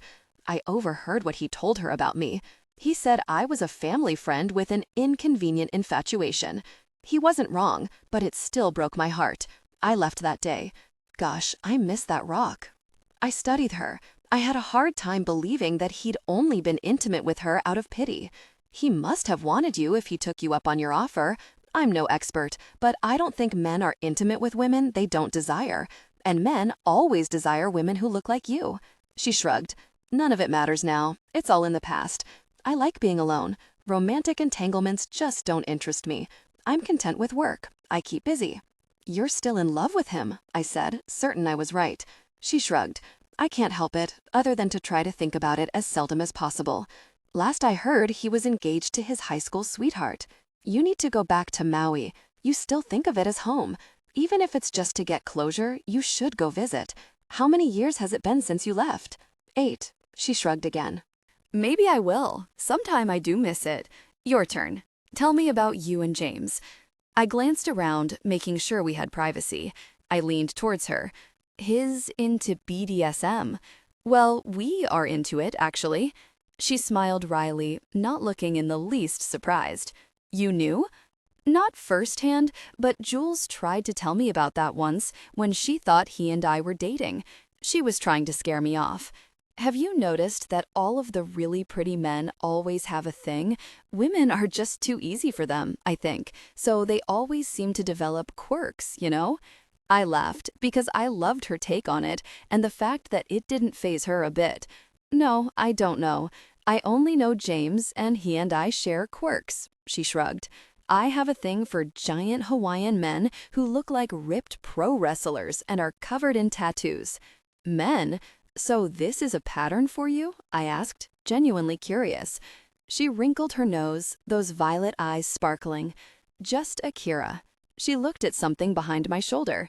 Oh gosh, here comes Jackie. She caught my expression. You don't like her? I gave my little shrug. Not so far. Lana waved an elegant hand towards the woman. It's a fact that she's more than half crazy. Did you know that she actually thinks that shopping is a legitimate job? But she's very funny when you get to know her. She's just rough around the edges, that's all. I would have taken nice over funny any day, but I held my tongue. Jackie approached us with her no-nonsense little walk, wearing smartly tailored, cuffed shorts and an almost severely modest collared shirt. The whole ensemble was pea green, a color that worked with her complexion, but that I didn't think would work for many. Her cute legs and her nude stilettos with red soles kept the outfit from being too conservative. Jackie was looking at my lap as though I had something disgusting growing there. I looked down at the cream bag she had picked out the day before. Twice in a row with the same bag, Bianca? You have a closet full of bags. Are you trying to embarrass me? Lana tutted at her rather affectionately. Looks like you're doing that all on your own, Jackie. Chill out. It's a bag. A lovely bag. Go away if you aren't here to be nice. Jackie looked surprised, but not at all offended. You aren't going to invite me to join you for lunch? Lana shook her head. Nope. What are you up to? Jackie shrugged. I come here all the time. It's a good place to be seen. I wanted to discuss some things with Bianca. Nope. Are you stalking her? No. I just need a minute. Then make an appointment, Lana said with a sweet smile. What do you want, Jackie? I asked, trying to make my tone bland rather than hostile. She reached into her own monstrosity of a bag. It was pea green leather with a big red stripe down the side. She pulled out a small piece of paper, brandishing it like a weapon. I have a list of functions that you need to attend, mostly luncheons. I sighed, waving at one of the empty chairs at our table. Sit down and tell me what you're talking about, Jackie. She sat and started in, as if she had rehearsed the whole spiel. As the significant other of a powerful and influential man in this town, you have some new obligations. You'll be expected to attend lunches and brunches and tea parties nearly every day of the week. I felt my face stiffening the more she spoke. Being with James is a full-time job. I'm willing to show you the ropes since you can't possibly understand what all of this entails. I have a job, I interrupted her. I'm not looking for another one. I have no wish to go to functions with a bunch of strange women every day. She let out a very put-upon sigh. I was afraid you'd say that. You can't possibly comprehend the kind of responsibilities that James and I have had to own since our childhoods. I laughed in her face, my extremely rare temper rearing its very ugly head. The words she'd chosen setting me off. Responsibility? You are going to lecture me about responsibility? I have had to care for myself since I was a child. You probably still live off your parents' wealth, I guessed. I saw by her expression that I was right. Don't you dare speak a word to me about responsibility. I instantly regretted losing my cool, but I didn't take anything I'd said back. It was nothing but the truth, if an indelicate one. I didn't mean to upset you again, she said carefully. I know you don't like me, and I know you think I don't like you, but that's a non-issue to me. I'm trying to help you. I raised a hand. Don't try to help me. Don't try to tell me what I need to do with my time. She sighed that put-upon sigh of hers. Fine, I'll go, but let me know if you reconsider. I looked at Lana after she'd left. What's with her? Lana shook her head. She's an odd one, so I can't say for sure, but I'm guessing it's half self-promotion, since she could claim to dress you for all of the functions she's plotting. The other half would be that she actually thinks she's trying to help you in her own misguided way. My advice would be to challenge her. Her personality demands it. Give her some arbitrary conditions to being your dresser. She snapped her fingers as though an idea had struck her. I know. Tell her you only want to wear clothes from up-and-coming fashion designers. Insist that you won't wear anything else. That will drive her crazy, but she's perverse enough that she'll enjoy it. I wrinkled her nose at her. I'll try it, though I don't understand it. She just shrugged. Jackie takes time to understand, but I guarantee she'll grow on you. Mr. Muse. We chatted and ate and chatted some more. We had been talking and laughing for hours when Lana looked at her phone and groaned. I need to get to a meeting. Thanks for doing this, Lana said, beginning to gather up her things. Thanks for inviting me. It's nice to discover that James has some female friends that aren't complete psychopaths. She threw back her head and laughed. She was a sight, with her blonde mermaid hair and her twinkling eyes. We were just standing up from the table when I spotted James striding through the door of the now crowded cafe. People stopped in their tracks to watch him, myself included. He only had eyes for me as he approached. He wrapped an arm around my waist, gripping tightly, before he turned a dazzling smile on Lana. "We'll walk you out," he said. We walked her out, flanked by our security, of which Lana had said not one word, and said our goodbyes. I was surprised when James led me to the car and then followed me into the large SUV. It was only 2 p.m. I hadn't imagined he'd get off work so early. "Are you done for the day?" I asked him as he crowded me into the middle seat. He buckled me in like the control freak he is before answering. "I am," he grinned. It was the most charming, incorrigible smile, the smile of a kid ditching school and getting away with it because no one could tell him no. I traced his lips with one finger. "That's good news," I said softly. I pawned some meetings off on my VP, meetings that were above his pay grade, so I may need to give him a raise. I want to watch you paint. I needed to see those dreams in your eyes firsthand. He fingered one of my earrings, his eyes as tender as I'd ever seen them. "Thank you for that," he whispered. I melted. We went straight to the apartment. We found Stefan and Javier in one of the larger entertainment areas, playing video games and eating sandwiches. They were still wearing pajamas. I laughed when I saw them. Stefan grinned back at me. Javier didn't even look up. He was too busy trying to hunt down and kill Stefan's character in the game. He wasn't successful. Stefan shot Javier's character in the head within seconds, barely even glancing at the screen. He was the worst to play against. He never lost. Javier cursed. "I almost had you." "Headshot," Stefan pointed out. James tugged at my hand, drawing my gaze to him. He grinned at me, a twinkle in his eye. "Well, we have to play a match or two. I'm playing hooky from work." Gaming is practically a requirement. "I'm on Stefan's team," I said quickly. "If I was going to play, it may as well be to win." James pointed at me. "You're going to pay for that." And I did. We ended up playing for hours, and I got camped. James killed me again and again with no remorse. He apparently took it personal when I picked someone else's team. Good to know. Marion brought us food while we played, since we were at it for so long. We won some matches and lost some, but it was more of a contest between James and Stefan. Javier and I were hopelessly outmatched. I elbowed James as he shot my army guy in the head yet again. "This game is so sexist," I complained. "I can't believe that there isn't even an option for me to play as a girl." "Do you think that if you were playing as a busty blonde, it would distract me?" James asked, amused.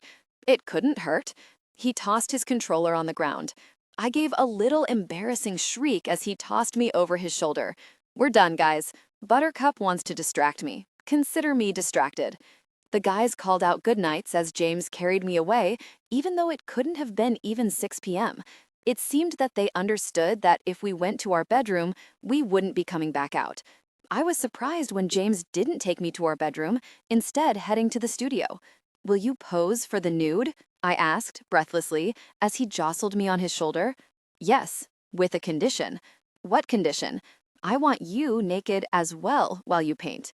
It didn't seem fair to argue with that stipulation, but I still sort of wanted to. My breath whooshed from my lungs in a rush as James suddenly dumped me onto the cushy divan that took up a corner of the studio near the window. He didn't pounce on me as I'd half assumed and wished that he would. Instead, he began to strip. "Take off your clothes and paint me, love," he said with a heart-stopping smile. I set up my supplies first, setting everything up just so. The sun was slowly setting, and the best of the day's light had passed, so I turned on the bright overhead lights to illuminate the most beautiful man in the world lounging on a divan, naked and at my service. I started to paint, forgetting that I was supposed to be nude as well. James had no qualms about reminding me. "Take the clothes off, all of them, now." I stripped slowly and a little awkwardly. It was no striptease. I didn't think I had that in me. I didn't doubt that I had something wild inside of me, but it just wasn't that. I wore nothing but my collar and my earrings as I began to paint. Surprisingly, I was able to jump right into the project, not nearly as distracted by my own nudity as I thought I would be. That was probably because I was utterly captivated by the man that had inspired the painting. James watched me paint, as he'd said he needed to. It was hard to feel self-conscious, even nude, when someone was looking at you as though you were the most beautiful and fascinating creature on the planet. I had painted most of his face and torso before I got distracted by the subject at hand. When I'd painted his chest, I'd wanted to touch his chest, to kiss it and bury my face there. I'd felt a similar urge when I'd been working on the curve of his neck and his abdomen, hell, even his hair. But when I started to work on that sexy little V-shaped pelvic muscle, I got sidetracked in a hurry. I felt myself licking my lips a lot as I studied that area of his body. Felt it, but couldn't seem to stop it. As though it had snapped me out of the dreamy trance I seemed to go into when I lost myself in a painting, I suddenly felt the air against my bare skin, like the temperature had just risen 10 degrees in the room. My skin felt hot, my breasts so heavy, my nipples hardening until they quivered. I knew with a certainty that I wasn't going to make any more progress on the nude that night. I set down my palette, reaching for another one. They were a luxury I'd never indulged in before. Generally, I mixed paints on whatever piece of plastic I found that was the right shape and size. James had a dozen for me here, in their own designated drawer. I began to rifle through a selection of acrylic paints that were sorted by color. I found one named turquoise, but it wasn't quite right, so I mixed in just a touch of emerald on the palette. "What are you doing? You mix mediums like that on paintings? I didn't notice that on any of your work," James asked, sounding surprised. My cheeks flushed in pleasure. That he knew so much about my little hobby, that he studied what I did, it still surprised me, but more and more, it was only a good surprise. My natural instinct to doubt everything he said and did was turning into something else now. He didn't lie, not about anything. It was freeing for me somehow, as I realized that. If he didn't lie, I didn't have to question every little thing he did and said. It was a liberating realization. I grabbed a larger sable brush, dipping it lightly into the paint of my new palette as I returned to my easel. I stood as though I were going to paint on the paper, then brought the brush slowly to my own chest. I traced the large globe of my right breast with a light touch. James sucked in a breath, sitting up to watch me. His arousal had calmed down for once, but it quickly returned, growing with intensity. I traced the brush down the middle of my abdomen, nearly reaching my lower body, before tracing to the side to paint one hip. "Come here," James said gruffly. I had been intending to tease him a bit, but my body began to move instantly at his words, walking to him slowly, dragging the paintbrush to my other hip with a leisurely stroke. He licked his lips. "Keep going," he said, making no move to touch me even after I'd moved close. I painted up my torso again, tracing my ribs one by one slowly, first one side and then the other. I dipped into my palette, picking up a generous amount of the turquoise. I painted the bones of my collar, being very careful not to graze my locked choker. I painted my other breast, moving the brush in wide circles over its roundness until I reached the sensitive point in the center. James made a little of approval in his throat, so I lingered there, painting small circles while he watched my brush move with rapt attention. I gave the opposite breast the same slow treatment. James leaned back on his elbows. He patted a spot near his hip. "Put your foot right here. I want you to paint your thighs for me." I propped my foot at his hip and he sucked in a gasp. "Really? I can see your intense arousal from here." I painted down my body, down my hip, and to my thighs. I painted the very upper edges of my thighs carefully, stopping just shy of my intimate area.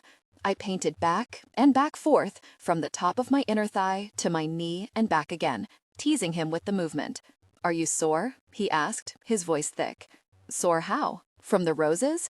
I asked, painting an idle pattern down my shin, then back up my calf. "I know you're sore from the roses. I saw the marks on you. I'm talking about inside. Are you too sore for intense intimacy?" Only one way to find out," I told him. I moved over him, straddling his thighs, skimming over his quivering arousal, finally settling myself against his taut stomach. I traced the brush over one perfect cheek. He tilted his face up to give me better access. I thought I'd done the color of his eyes justice, but as I saw the paint set against that tarnished color, I saw that I hadn't even come close. His had little gold flecks around the iris, and his eyes were paler, a paleness that pierced, as though being lighter somehow gave them more substance. "You have the most beautiful eyes in the world, James." He hummed in pleasure. He soaked up every little compliment I gave him like a sponge, which always surprised me, since I couldn't imagine that he didn't hear things like that every day. I painted a thin line down his nose, then along his perfect jawline. I dragged the brush down his neck to his collarbone. I lingered there, enjoying just looking at him. I could never get enough of the sight of his skin, and no matter how much I got, I still felt deprived. I painted little circles all over his right pectoral muscle, loving the hard and supple play of muscle under his skin. I leaned forward to kiss the red Bianca over his heart before I painted there.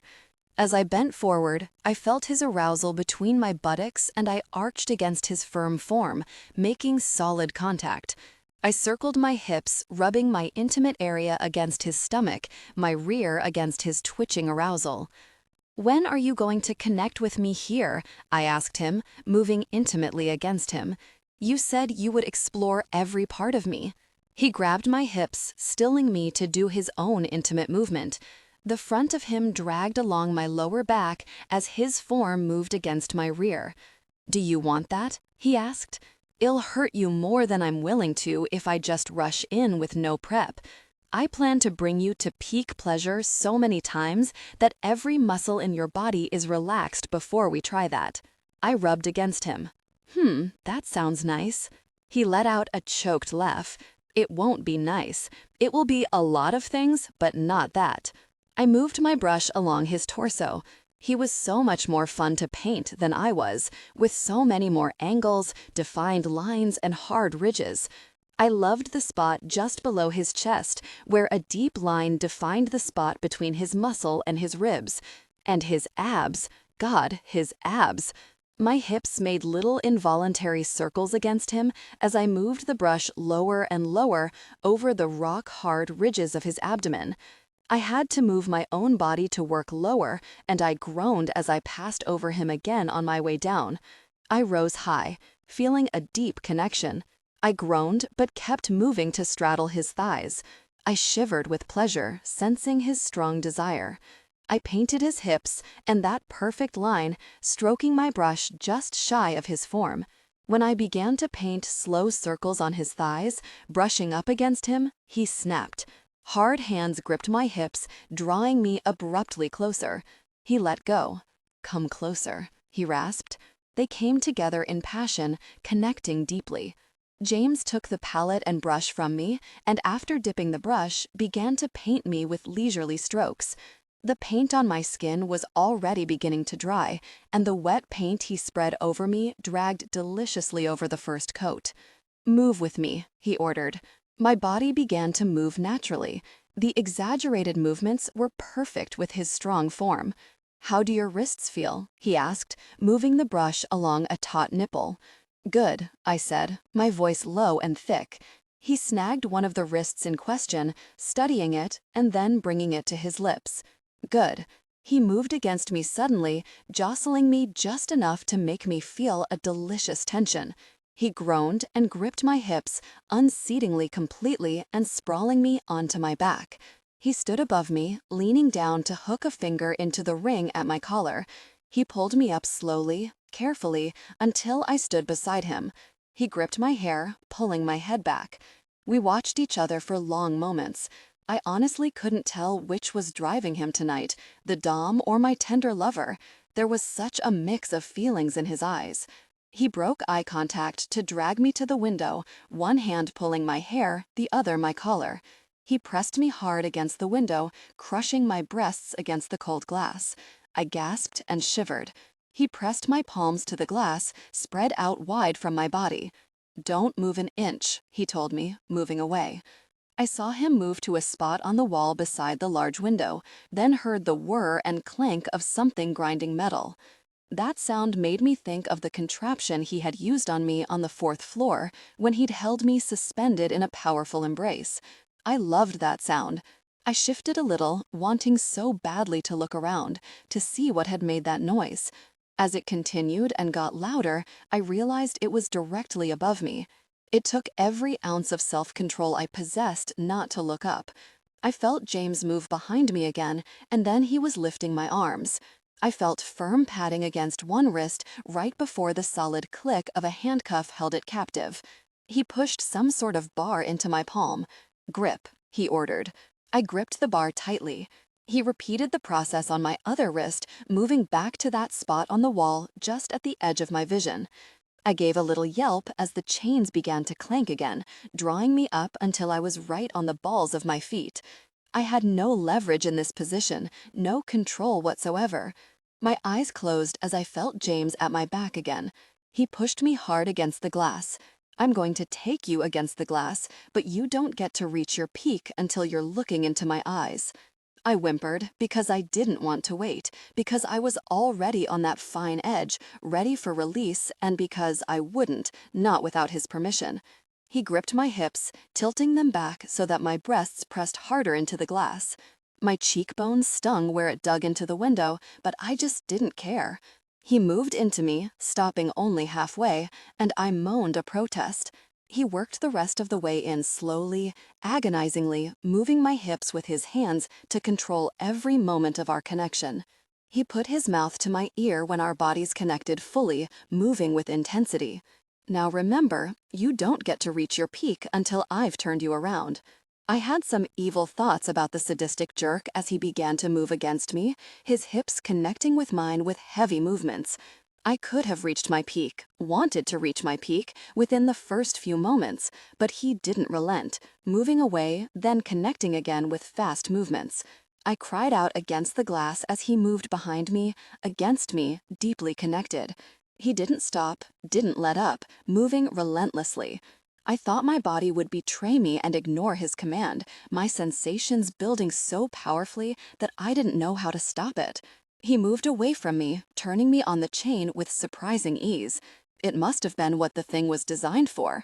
He gripped my hair in one hand, tilting my head back to look at his eyes straight on. His other hand moved to my lower back. He connected with me with the smoothest motion. He moved once, twice, 3 times, and I was going over the edge. "Release," he grunted, but I was already lost. I knew my eyes showed my need for him, that vulnerable, raw thing that had become my feelings for him. His eyes were so tender, so loving, as they absorbed the look in mine. It was a perfect and terrifying moment of absolute clarity. I'd never go back from this. I would be as lost as Lana if this ended, pining hopelessly for this man, if it all went up in flames. The thought should have made me want to withdraw from him. My sense of self-preservation had been perfectly healthy before I'd met James, and I wondered now if it had deserted me completely. But as I came back down from my own little slice of heaven, I found it hard to summon up the energy to care. Mr. Damaged. He unfastened me swiftly, cradling me against him. He laid me on the couch, crawling on top of me. He smiled down into my eyes, his dark golden hair framing his face. He looked like an angel. "We're going to need a new divan in here. This one is covered in paint," he said softly, but not like he minded. I shook my head, running a hand along his cheek and into his hair. "No, this room is going to see a lot more painting sessions. I say we leave it." He smiled, a joyful smile, the most carefree expression I'd ever seen on his perfect face. I love the sound of that. "Have I told you today how happy you make me?" I can never go back from this, Bianca. It would break me to let you go. You know that, right? Had he read my mind? I felt a tear slide down my cheek, then another. What was it about being in love that had turned me into a baby? I didn't know, but I couldn't seem to stop it.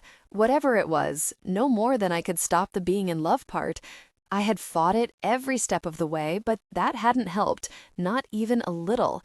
I had it bad, so bad. I wouldn't know how to go back from this, James, I said in a whisper. It was perhaps the closest thing to making a long-term commitment that I'd ever given to him, paltry as it was. But he knew what I'd given him, and he accepted it with such a loving promise in his eyes that I couldn't be sorry for it. If you could pick one place in the world that you want to visit, any city, any country, any continent, where would it be? I studied him, my brows drawing together as I tried to follow his strange thought process. I didn't even have to think to have my answer, though. Japan, especially Tokyo. He looked a little puzzled. That was a quick but unexpected answer. Why Japan? I gave my little shrug, though it wasn't quite the same with him pinning me to the bed. It just fascinates me. It always has. And it is the home of manga and anime. He grinned. Of course. Okay, Japan, especially Tokyo. Got it. I jabbed a finger into his chest. Why? What are you planning? Nothing yet, but in a few weeks, maybe a month, I want us to get away for a week or two. That sounded divine, but James, I can't take any more time off work. I used it all up with my injuries. He gave me an imploring look. I caved in a heartbeat. You just need to find someone to pick up your shifts, right? He asked. You can drop as many as you want if you find someone else to work them. Stefan explained it to me. Leave it to me. I'll handle everything. Just say you'll go. I should have said no. I should have told him that yes, I could drop the shifts, but it was really hard to find people to pick them up at straight time when they could be working overtime for similar shifts. Not to mention that if I dropped those shifts, I wouldn't be making any money for those days. I meant to tell him all of that, but instead I looked into his eyes and just caved. Yes, I can't think of anything I'd love more. He squeezed me so tightly that I yelped. Thank you. He picked me up again, cradling me as he left the studio and carried me to our bedroom. It was on the same floor and close, thank God, because we were both buck naked and covered in blue paint. He took us directly to the bath, stepping into the deep tub with me as it filled with water. He washed me slowly but thoroughly, scrubbing the paint where it was caked onto my skin. The bath quickly turned blue. We laughed as it just got darker and darker. James had to work on us both for a while. Want me to help? I asked, so relaxed that I wasn't sure I could work up the energy to be that helpful. No, love, I want you to relax. When we're done in here, I'm going to take you to the 4th floor and give you a very thorough massage. I said, closing my eyes. His touch became intimate, and tension grew overwhelming. He pleasured me with his hands while he sucked on just the perfect spot on my neck. I reached a peak, at least compared to what he usually gave me. When he continued his intimate touch, even after I'd reached a peak, I wiggled. I want us to connect deeply, James. He bit my neck hard. You'll know when I'm ready for us to connect deeply because we will be, he said, pressing himself against me. In the meantime, open your legs wider. He continued his intimate touch, dragging his other hand down my body to rub a sensitive area just so. I reached a peak again. We ended up showering after the bath. I had been a little overzealous with the paint apparently because the bathtub ended up looking like it had been attacked by a paint gun. James dried me, but left us both nude, pulling me to the elevator by the collar. I had a thought, fingering his mother's earrings still in my ears, wet hair trailing around them. Oh, James, I forgot I was wearing your mother's earrings. I didn't mean to get them wet. He shot me a very doting smile over his shoulder. They aren't my mother's. They're yours now, and a little water won't hurt them. He went directly to the elevator, pushing the button. He grinned down at me. Just pleasure tonight, love. You need some time to heal from the roses. The 4th floor isn't only about the pain. I know, I said softly. It had always been about more than pain, every bit of it. He pulled me into the car as it opened, pushing me hard into the wall, pinning me there. Have you ever experienced passion in an elevator? He asked with a smile. I laughed. You know I haven't. I had thought that he was joking, but of course he wasn't. Passion peaked. We came together intimately, connecting deeply. He pinned my arms above my head with his hands. I gripped him tightly with my thighs, whimpering as he drove me relentlessly towards another peak. Those mesmerizing eyes of his watched me with desperation and an ardor that made it seem impossible that he'd already connected with me less than an hour ago. Really? He gritted, his words hard, his tone hard, but his eyes so unbelievably soft on mine. I obeyed, losing all control at his command. "James," I cried. He kissed me, not letting me down, not breaking our intimate connection. He let my wrists free to wrap his arms around my back. He began to walk, but didn't let up kissing me, maintaining our intimate connection. He padded down that ominous gray hallway and into our playground. He was bending forward at his waist and abruptly let me fall back. I gasped. I didn't fall far, my back making contact with a firmly cushioned table. Passion peaked. He connected deeply twice, roughly, before reaching his peak with a low groan. "Mine," he said. I only then realized that I was lying on a massage table as he broke our intimate connection, turned me over onto my stomach, and shifted me until my face was over the table's opening. Within swift moments, he was pouring warm liquid into the center of my back, rubbing the oil firmly into my skin. He massaged up to my neck, rubbing on that sensitive area for long minutes, working over to my shoulders, taking his time, rubbing until each of my muscles had been loosened thoroughly by his strong hands. He worked down one arm, paying special attention all the way down to each of my fingertips. He worked back up and over, paying equal attention to my other half. "Your hands are magic," I said to him, my eyes shut in pleasure. He didn't respond, working on my back, kneading and rubbing that tissue into relaxed submission. He spent extra time on his lower back, working with teasing slowness. He made a delicious little noise in his throat as he kneaded my lower back. I felt a kiss there a scant moment before I felt an intimate touch. I gasped and tensed as he began an intimate exploration. "Shh, Bianca, relax, relax." He withdrew his intimate touch, leaving me for too long before coming back. He began the massage where he'd left off, kneading at my lower back and upper thighs. He covered every inch of my back with strong kneading strokes, all the way down to my toes, before he flipped me onto my back. He began the same treatment at the front of my shoulders, taking his time, relaxing every part of me as he worked down. His touch became intimate, and tension grew overwhelming.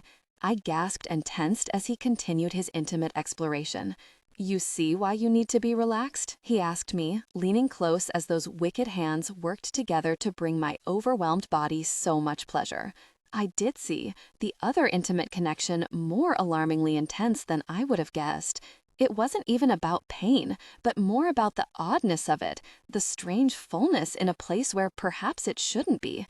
Whereas having him connect with me intimately only ever just felt right. Still, I didn't want him to stop, didn't want him to let up. The strangeness gave the act an almost forbidden quality that the perverse part of me relished, as it did all of the taboo things James was attracted to.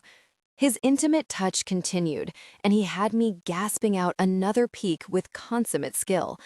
Before I'd even come down from that blissful trip, he continued his intimate exploration, one area getting intense attention, the other a gentler, easier touch, just working intimately and making delicious little circles. "Relax and push out, yes, like that," James said, intensifying his intimate touch harder and rougher until I reached a peak again. He withdrew his intimate touch, using that hand to shift me back onto my stomach and dragging my hips until my legs hung off the edge of the table. He moved close behind me, bringing a hand to the front of my neck and applying a light pressure. "Don't move," he said. I heard him walk away, knew he left the room, heard a door down that daunting hallway open and close, then open again. Short minutes later, he was at my back, moving close behind me, preparing for intimacy. I felt something warm and vibrating brush a sensitive area, and I knew it wasn't a part of James.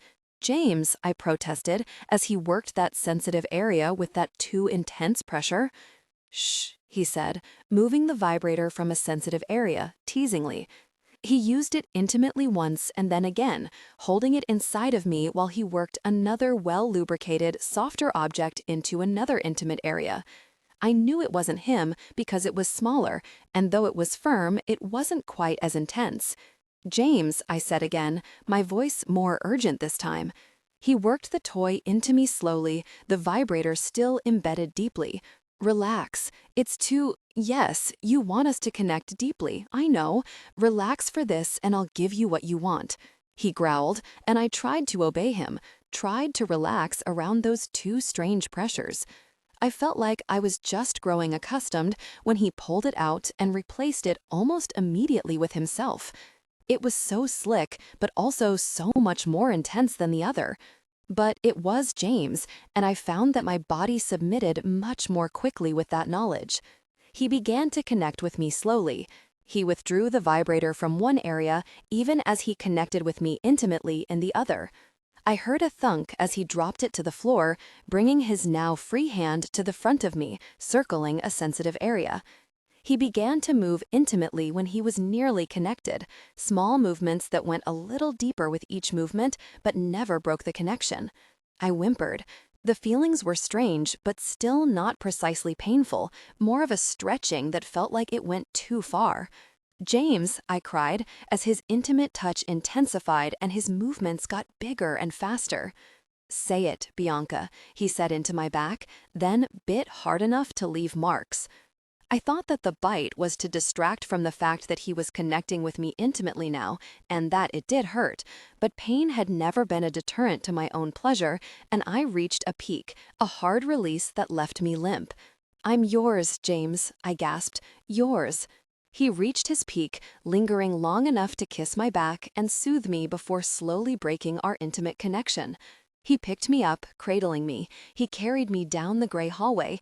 He slipped into one of those dark, mysterious rooms, and as he turned on the light, I saw that the room closest to the playground was just a large bathroom with an insanely large white tub. Since our other tub is blue at the moment, I guess we'll be using this one, he said, a smile in his voice. I giggled, a little delirious from what felt like 100 peaks.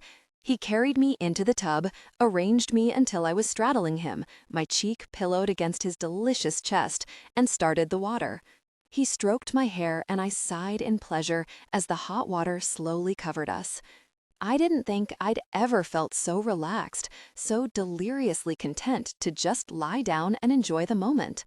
I had been restless since I could remember, always having the instincts of a runaway, always anxious that the next moment would bring something bad, and it felt so good to just let that anxious part of me go and savor something so wonderful. I was lost in my own thoughts, practically purring against him, when I looked up. His face was a carefully blank mask. I stroked his cheek with a hand. "What's wrong, James?" I asked. He closed his eyes, leaning into my touch. He didn't answer for a long time, but I knew he wasn't ignoring me. I knew as well as anyone that the really rough stuff always took time to form into words. That thing we just did, that act, takes my head into a dark place, he said finally, his words so quiet that I had to strain to hear him. Of the two of us, he was by far better at showing his feelings, but I could tell that it was a struggle for him to share that with me. I rubbed my hand soothingly over the spot where my name was etched so beautifully. "Will you tell me about it?" He swallowed hard. "We won't be doing that often, if ever. I don't want to disappoint you. I needed to do it once, needed to claim you like that, but it doesn't take me to a good place. It's like the roses for you, I think, taking me too deeply into the thing that made me like this." I understood so well just what he meant. We were so alike in the really important ways. I cupped his face in my hands. "I won't be disappointed. I liked what you did. I enjoyed it, but I certainly don't need that. You fulfill so many needs that I didn't even understand about myself, and that was not one of them. Thank you for showing me, for initiating me into so many things that I find wonderful. Don't ever think that you could disappoint me by telling me your preferences, by telling me no." He was silent again, and I couldn't tell if my words had reassured him or if I had even reached him at all. His eyes were far away and a little glazed over as he stared up at the ceiling. "Spencer did that to me," he said finally, his voice raw but his eyes still blankly looking up. "It made me feel so helpless, so worthless. I don't know how to explain it. I know you weren't unwilling, but I just remember how I felt after he would do that, and some part of me feels like I've done something awful to you, something terrible, something like what he did to me." I knew it would make me feel that way, if not during, then at least after, and I still did it, still managed to enjoy it. I feel loathing for my weakness, for my need, wondering if it made you feel even an inkling of what I did. It makes me wonder if everything I do to you is a sort of rape, if I'm taking advantage of that beautiful submission that you give to me. I started to speak to try to reassure him, but he cut me off. "I know you'll tell me that's not true, and some part of me even knows it, but I still feel it. Like I said, that act just puts me in a dark place." I cupped his face softly. "I understand. The roses were like that for me. They reminded me more of my father than anything you've done, and they terrified me. I felt more pain and more fear on the violent end of those than anything else we've done, but the pleasure was just as great, more so. It made me think of those dark things even as my pleasure peaked. I couldn't control my pleasure any more than I could control my fear. That terrifies me." I had to take a few deep breaths before continuing, still finding it hard to be generous with my emotions and my words, even though he had been nothing but generous. "We don't have to face those dark thoughts alone anymore, James. I can't say I've been through what you've been through, but I do understand your self-loathing about a thing you can't control. You admit you've been indulgent with your body, but I think you're more well-adjusted than I am when it comes to sex. You have a preference, but you can still function without that preference. I have a fetish. I wasn't even interested in a man until I found you, until I found this. That terrifies me too, how broken I am." But I also know I'm lucky, so lucky, to have found someone so perfect for me, so safe, to help give me the things I need without taking my self-respect and without putting me in danger. You're a gift to someone like me, James. Don't ever forget that. He pushed my face hard into his damp chest, my chin just skimming the water, but not before I saw the tears in his eyes. "Thank you, Bianca," he said, his voice shaky. I closed my eyes, my tears sliding slowly down my cheeks and onto his chest. "Thank you, James," I said, my voice thick. "Mr. Wonderful." I was waking up slowly, alone in a giant bed, when I heard the door of the bedroom open. I opened my eyes to a grinning Stefan. He climbed onto the bed beside me, perching his chin on his palm as he looked down at me. I reached a hand up, stroking his wavy blonde hair. "Mornin'," I said, my voice still rough from sleep. "Morning, Buttercup. Javier is out cold. James has left for work, and we are having breakfast in your new, enormous bed. Marion is bringing it up when it's ready." I smiled. "That's sweet. What a nice way to wake up. Don't you want to know what's for breakfast?" I gave him my little shrug. I don't really care. The company is so good, the food is kind of secondary. We shared a look. "It always was," he said. "Remember when the food used to be non-existent?" I laughed and nodded, thinking about what a wonder it was that something that was once such a painful struggle could become just a memory that gave me nothing but relief that we were past it. "Remember when we lived in that ditch by that grocery store for a month?" I smiled, again surprised to feel nothing but comforted in the knowledge that that distant time was past. I do. I remember that we thought we were lucky then, because we didn't starve there, and no one bothered us, and you didn't even have to fight for a while. "Are you going to keep your house now that you're living with James?" he asked, his voice just curious, though I couldn't imagine that it was an idle question. "Of course I am. I'll still be staying there too. Don't keep the house just for me, Bianca. Don't do it just because of our old plans. You won't be homeless again even if things don't work out with James. You don't need to keep that place to have a sense of security. Life won't be like that again. We can't live our lives always thinking that it will, always bracing for it. And commitment for you won't be what it was for your mother, because James isn't your father. You can't keep comparing them, and you can't keep treating a good thing like a potential disaster. That's no kind of life. I listened without comment, taking the lecture in the way he intended it. It was a Stefan pep talk, and I didn't take offense. I'm working on it, Steph. I really am.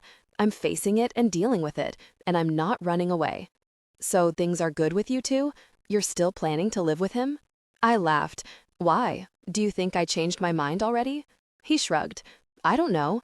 I guess I was afraid that you got all wrapped up in him and that, in the light of day, you'd panic about what you'd agreed to and change your mind. Well, I haven't. Not yet, anyway. That's got to be a good sign, right? He just nodded, smiling. Marian arrived with breakfast, and we ate blueberry waffles in bed and laughed and caught up on every little detail of each other's lives. We usually didn't need to update each other since we were so used to being constant companions, but this was nice too. He told me how crazy he was about Javier, and I told him how crazy James and I were in general. It was a good talk, and I realized that even if I didn't see Stefan every single day, he could still be my rock. I hoped he could draw even a fraction of the comfort from me that I did from him. Javier and I are meeting up with one of the crews tonight, if you guys want to join us. I know you have that photo shoot, but I thought I'd tell you. I nodded. Thanks. I'm not sure what the plan is, but I'll tell James. Do I know the crew? He grimaced. Vance and company. Not sure it's the best idea, but I'm trying to play nice. I grimaced right back. Vance was an ex of Javier's, and neither he nor the rest of the crew were huge Stefan fans. I had always personally thought that was because Vance was still hung up on Javier. That's nice of you. Hopefully they try to play nice too. Javier swears they'll be well behaved. I nodded, hoping it worked out that way, though ex situations never tended to be so simple. What looked good on paper got real messy when emotions factored in. I had come to learn that fact all too well lately. I told him about my brother, and he was a little shocked that I was going to meet with him. I shrugged when he asked me why. He sounded nice, nothing like my father. What could it hurt to meet for coffee sometime? I think it's a good idea, but I think you should be cautious. Can I go with you? I waved him off.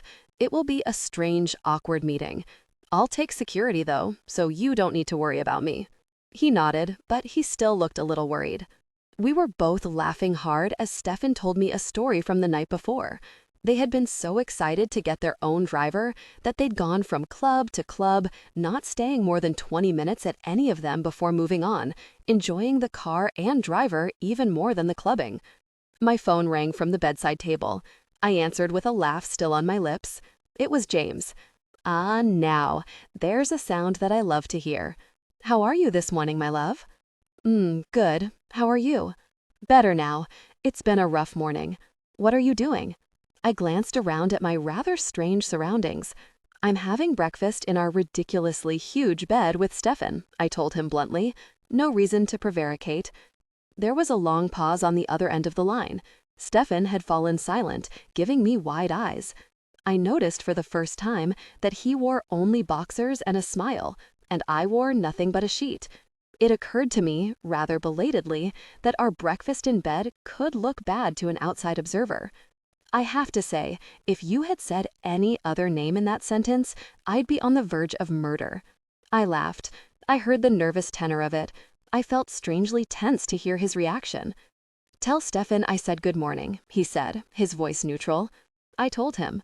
Stefan smiled. Morning, James, he called, loud enough to be heard on the other end. Give him the phone, James said into my ear. I handed Stefan the phone. I watched him warily, but relaxed completely when Stefan began to laugh almost the instant that he put the phone to his ear. My pleasure, James, he said, still laughing. He handed me the phone. I held it to my ear. I have to go, but we have the photo shoot at 3 this afternoon, he said. Do you mind coming by my office before we go? Say 2:30? I'll be there, I told him. What did you say to Stefan? I asked. I couldn't help it. Their exchange had just been too quick and strange. I told him that next I'm buying him a house next door to mine for making you laugh like that. There's nothing I wouldn't do to hear that joy in your voice, even if I'm not the one to put it there. My chest hurt a little. I struggled to find the words to respond. He was so terribly romantic, in a heart-wrenching kind of way. You do put it there, James. I'm not good with the words, but just knowing you makes me feel privileged. He made a happy little hum of a noise into my ear. There you go, making my day again. Words caught in my throat. I didn't even know how to respond. I'll see you at 2:30. Take care, Bianca, he said softly, sounding just a touch sad. I'll be there, I told him. He hung up. Stefan gave me a pointed look. If you don't know that he's completely in love with you, it's only because you have commitment issues and you are flat out lying to yourself. I knew he had a point. Pretending that he didn't return my feelings in some way was only my way of buying time. Time for what? I didn't know. It was swiftly getting to the point that I didn't even want to resist him. Perhaps it was just me trying to slow down Mr. Cavendish's runaway train of a personality. One thing I knew for sure, though, I would do a lot to keep him in my life now. For better or worse, he was becoming essential to me. You worry that the SM stuff makes you a victim of your childhood, but it doesn't, B, Stefan said. I swallowed, and he caught my hand, pulling me close, making me look at his eyes, showing me how serious he was. But if you run from what you feel for James, if you would rather lose him than open up enough to tell him how you feel, it just may. I get that you have doubts, but I just want you to look at those doubts and tell me if they have anything to do with James, with the person that you know he is, and the way he feels about you. If it had been anyone else in the world holding me and lecturing me this way, I would have run, or withdrawn, or lashed out. But Stefan saying these things in such a serious tone, knowing that it might make me mad, knowing that I wouldn't like what he was saying, but feeling the need to say it anyway, had a completely different effect on me. With Stefan, I just listened and tried to find the true answer. You're right, I told him finally. The way I felt wasn't going away, and not looking at it directly was just another way I'd been a coward. You're absolutely right about all of it. I do need to tell him. He's been wonderful to me, and I owe him the truth. It's just the next step that scares me. And also, just how short a time I've known him. I feel like real love should take time, or at least more time than this. I've been trying to make my head rule my actions when my heart has so obviously taken over, but I feel how I feel, and I know it's not going away. Quit overthinking it. Just tell him how you feel. It doesn't have to be so complicated. I nodded. You're right. I've been doing that from the start, and he's only tried to be close to me, to show me how he feels for me. I owe him my own emotional honesty. He stroked my hair, smiling at me in that way he had, like I was the most wonderful thing in the world, like I was family. I hoped my eyes communicated the same thing, because my heart felt it. Yes, that's all. I'm done with the lecture. I just thought you needed a little poke in the right direction. I don't want to see you throw away something that makes you so incandescent with love. I blushed down to my toes, because he was right, and because I'd done a dismal job of hiding it. James did that to me. He was so wonderful that I just couldn't help it. And didn't something so wonderful deserve a little leap of faith? Did I really need time to reaffirm something that I felt on such a profound level? My heart already knew the answer. I clutched Stefan's hand. I love you. I have no idea what I would do without you. He nodded, smiling, his eyes so soft. I love you. There is nothing I wouldn't do for you, but I can't hold you back. We don't have to be neighbors to be best friends, just like we didn't have to live together. This move will be no different than that. We're growing up, Bianca, but we will never grow apart. I know you too well, and I know that's part of what is holding you back, so just get that fear out of your head. You're stuck with me forever. Mr. Supermodel. It took me an unusually long time to get ready. I tried on a good number of outfits, making Stefan give me his opinion about everything and changing my mind several times. It was a strange role reversal for us. Something about going to my supermodel boyfriend's photo shoot made me want to look my best, apparently. I finally settled on a little yellow Betsy Johnson dress. It was a little fussy for me, with a flared skirt, fitted bodice, and a bit of cleavage, but when I put it on, I just felt sexy and cute, and I needed an extra boost of confidence for the intimidating shoot. Shiny red heels completed the ensemble, and I secretly loved Jackie's flair for outrageous color pairings. I spent extra time on my hair, blow-drying and then smoothing it out, and even took my usual sparse makeup routine up a notch, with a dusky pink lip, a deep violet shadow on my lids, and a darker color lining my eyes. I did a little twirl for Stefan when I was done, and he gave me an approving smile. "Most beautiful woman in the world," he said, and I knew he meant it, because in his eyes, I really was. I was actually running early as he walked me out. We said goodbye at the elevator. Blake was already waiting for me there, looking as severe as ever. "Be sure to notify security when you want to leave the apartment, Miss Carlson," Blake said chidingly. I had forgotten. I realized that she must have just been waiting at the elevator, trying to anticipate my actions. "Sorry," I mumbled, feeling like a child whenever I dealt with her, which didn't endear her to me at all. But I saw where I had erred this time. "I'll call next time I'm leaving, so no one has to wait around for no reason." She just nodded, like she didn't believe me, and then fell awkwardly silent. My security detail hadn't changed. Rather, it had been reconfigured so that Johnny was the furthest from me at all times. I found this both ridiculous and a bit of a relief, since he'd hardly endeared himself to me on our short acquaintance. We took a limo, Williams and Johnny sitting up front, and Blake and Henry taking seats with me in the spacious cabin of the car. We arrived at the hotel early, waiting at the curb, no one saying a word. I watched the building carefully for James. When I spotted his beautiful suit-clad figure emerging briskly from the front entrance of the hotel, my heart did a mean little flip in my chest. People stopped and stared, even in the short time it took him to pass quickly from the building to the car. He was just so arresting, so impossibly stunning. It had to be a shock just to see a vision like that on the street. He certainly had my attention. He was in the cab beside me in a flash, and his eyes were so soft when they fell on me that I felt like I was melting as I looked at him. His face had changed so drastically at just the sight of me that I felt like my heart had warmed in my chest. He gripped a hand into my hair, leaning close to me, obviously conscious of the fact that we weren't alone. He kissed my cheek. "God, did I miss you, love? Is 30 too young to retire from working? I'd love to just spend all my time with you instead." He spoke softly, and by the last sentence, his voice was only a whisper into my ear. I smiled at him, gripping a hand over his in my hair, pulling that hand to my face and kissing his palm softly. "You're 30?" I asked him, surprised. I'd just always assumed he was younger. I would have sworn I'd heard that he was in his 20s. And he didn't look 30 to me, though it wasn't as though he acted young. He did carry the heavy weight of countless responsibilities with unconscious ease on those elegant shoulders.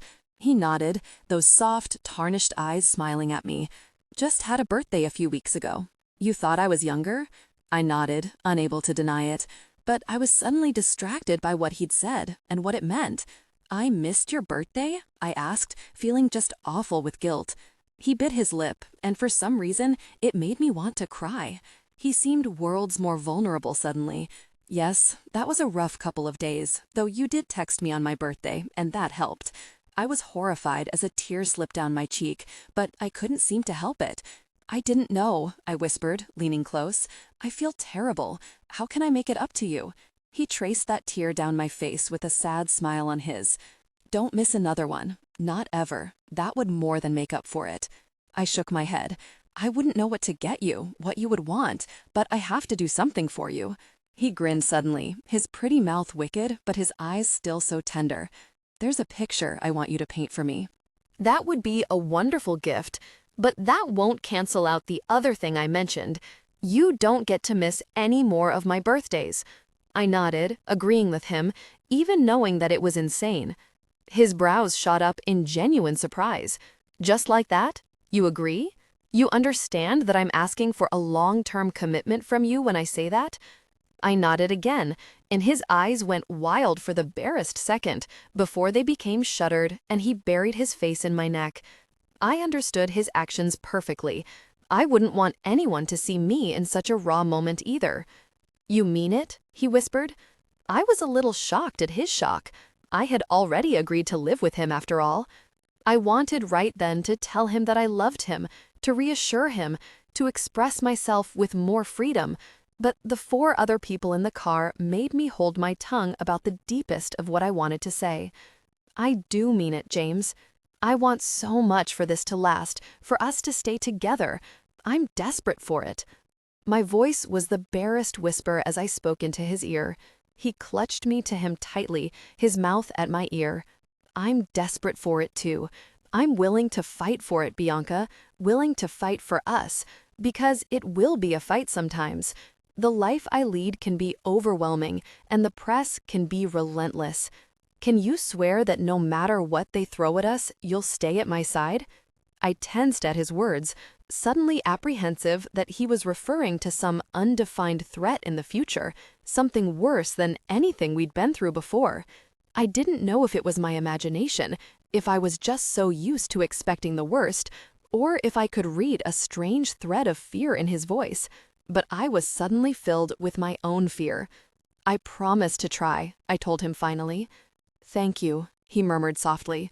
He pulled away, looking resolutely out the window, clutching my hand, and I could tell by his demeanor that he was trying to regain his composure. I got it. I did my own window staring as I tried to regain my own customary calm facade.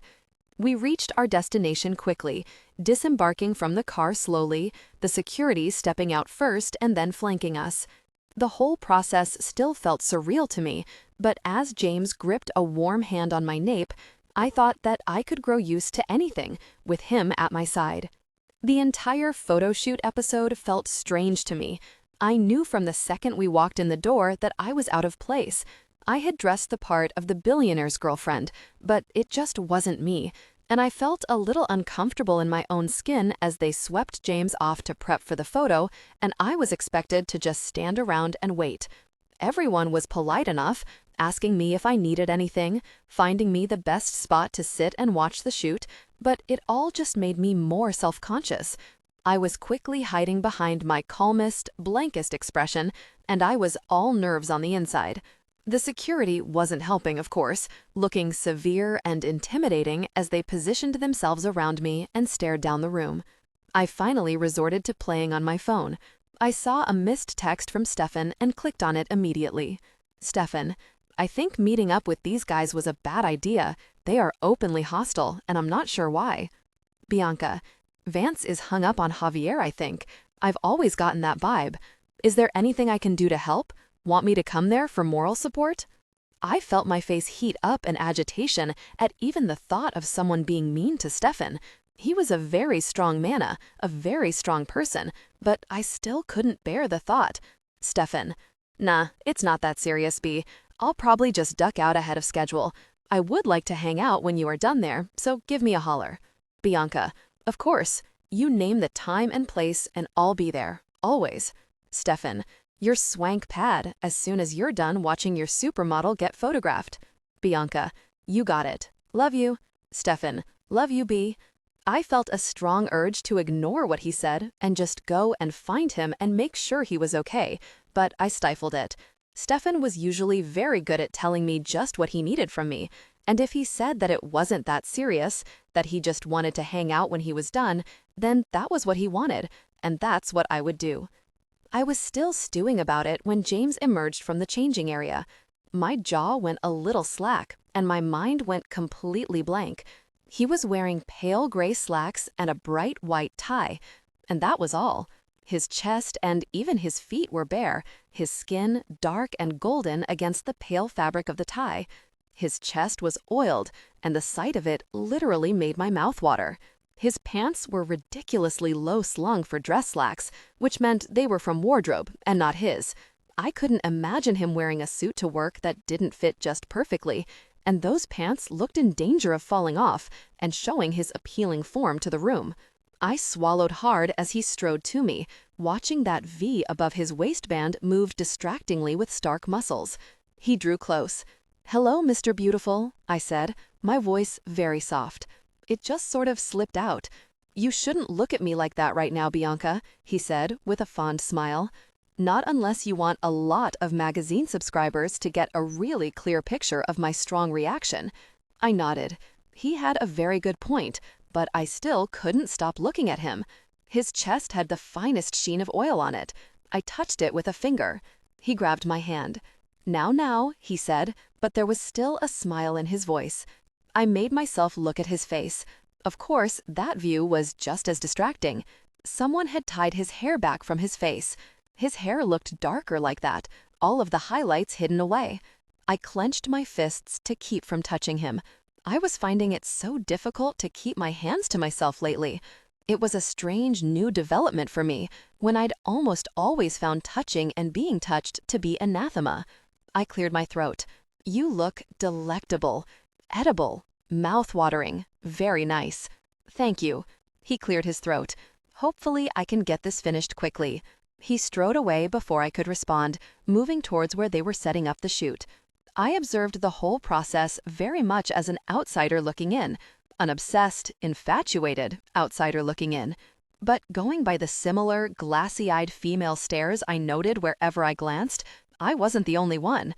One lucky woman got the task of showing him where to stand and what to do. I didn't miss the fact that she used every excuse to touch him. Could I blame her? Yes, but I found that I wasn't even the slightest bit jealous. How could I be when James tried to withdraw from every touch? He was professional, but very cool with the woman. The woman was almost too thin, but still indisputably attractive, with dark hair and eyes and Hollywood lips. She could have been anywhere from 30 to 45. It didn't matter on her. Youth, or the lack thereof, was not where her beauty lay. Still, I didn't feel even a stirring of insecurity as she put her hands on him. Instead, I almost pitied the awkward position he found himself in. He shot me occasional, uncomfortable glances as she handled him, as though he were more afraid of upsetting me than he was concerned about doing the shoot. It made me flush a little every time he did it, though those were the only looks he was sparing me. The woman backed away from him finally, and the shoot began. When she began to call out orders to the crew, I realized that she must be the director. By the way she'd been acting, I'd assumed she was some sort of starstruck assistant. I supposed I knew better than anyone how Mr. Beautiful could turn even the most stoic woman into a love-struck fool. Every move that he made suddenly became extra fascinating, and it had always been very fascinating to me. He didn't smile, just moved his face by infinitesimal degrees, this way and that way, catching every perfect angle for the various shots. His hands started at his hips, but moved up to lace behind his head, drawing his abs taut and making his arms bulge in the most appealing way. It might have just been me, but his tie seemed to be pointing prominently down, and I couldn't help but notice how the pose stretched the Bianca on his chest, displaying it like a prize. It made me smile. He was insane, but that was becoming just another thing that I adored about him. It was also becoming apparent that I only had a passing relationship with sanity myself. They took shot after shot as he shifted around at the director's command. She called a halt maybe 10 minutes in. "Annie, get me some suspenders," she barked. A small blonde woman scurried back into wardrobe. The two women were swiftly attaching suspenders to his low-slung slacks, which seemed wholly unnecessary and very unprofessional to me, but what did I know? They resumed the shot quickly. James had to pull one suspender to the side to show off his red ink, but no one stopped him. I could see why they'd added the suspenders, though I thought it was a strange thing to do. It was incredibly appealing. Something about the business attire set against his tan-oiled chest was intensely captivating, creating a powerful impression. They took endless pictures of his every shift in posture and expression. Eventually, they made him turn, taking shot after shot of his ripped back. He shrugged out of one errant suspender to show off the tattoo on his back.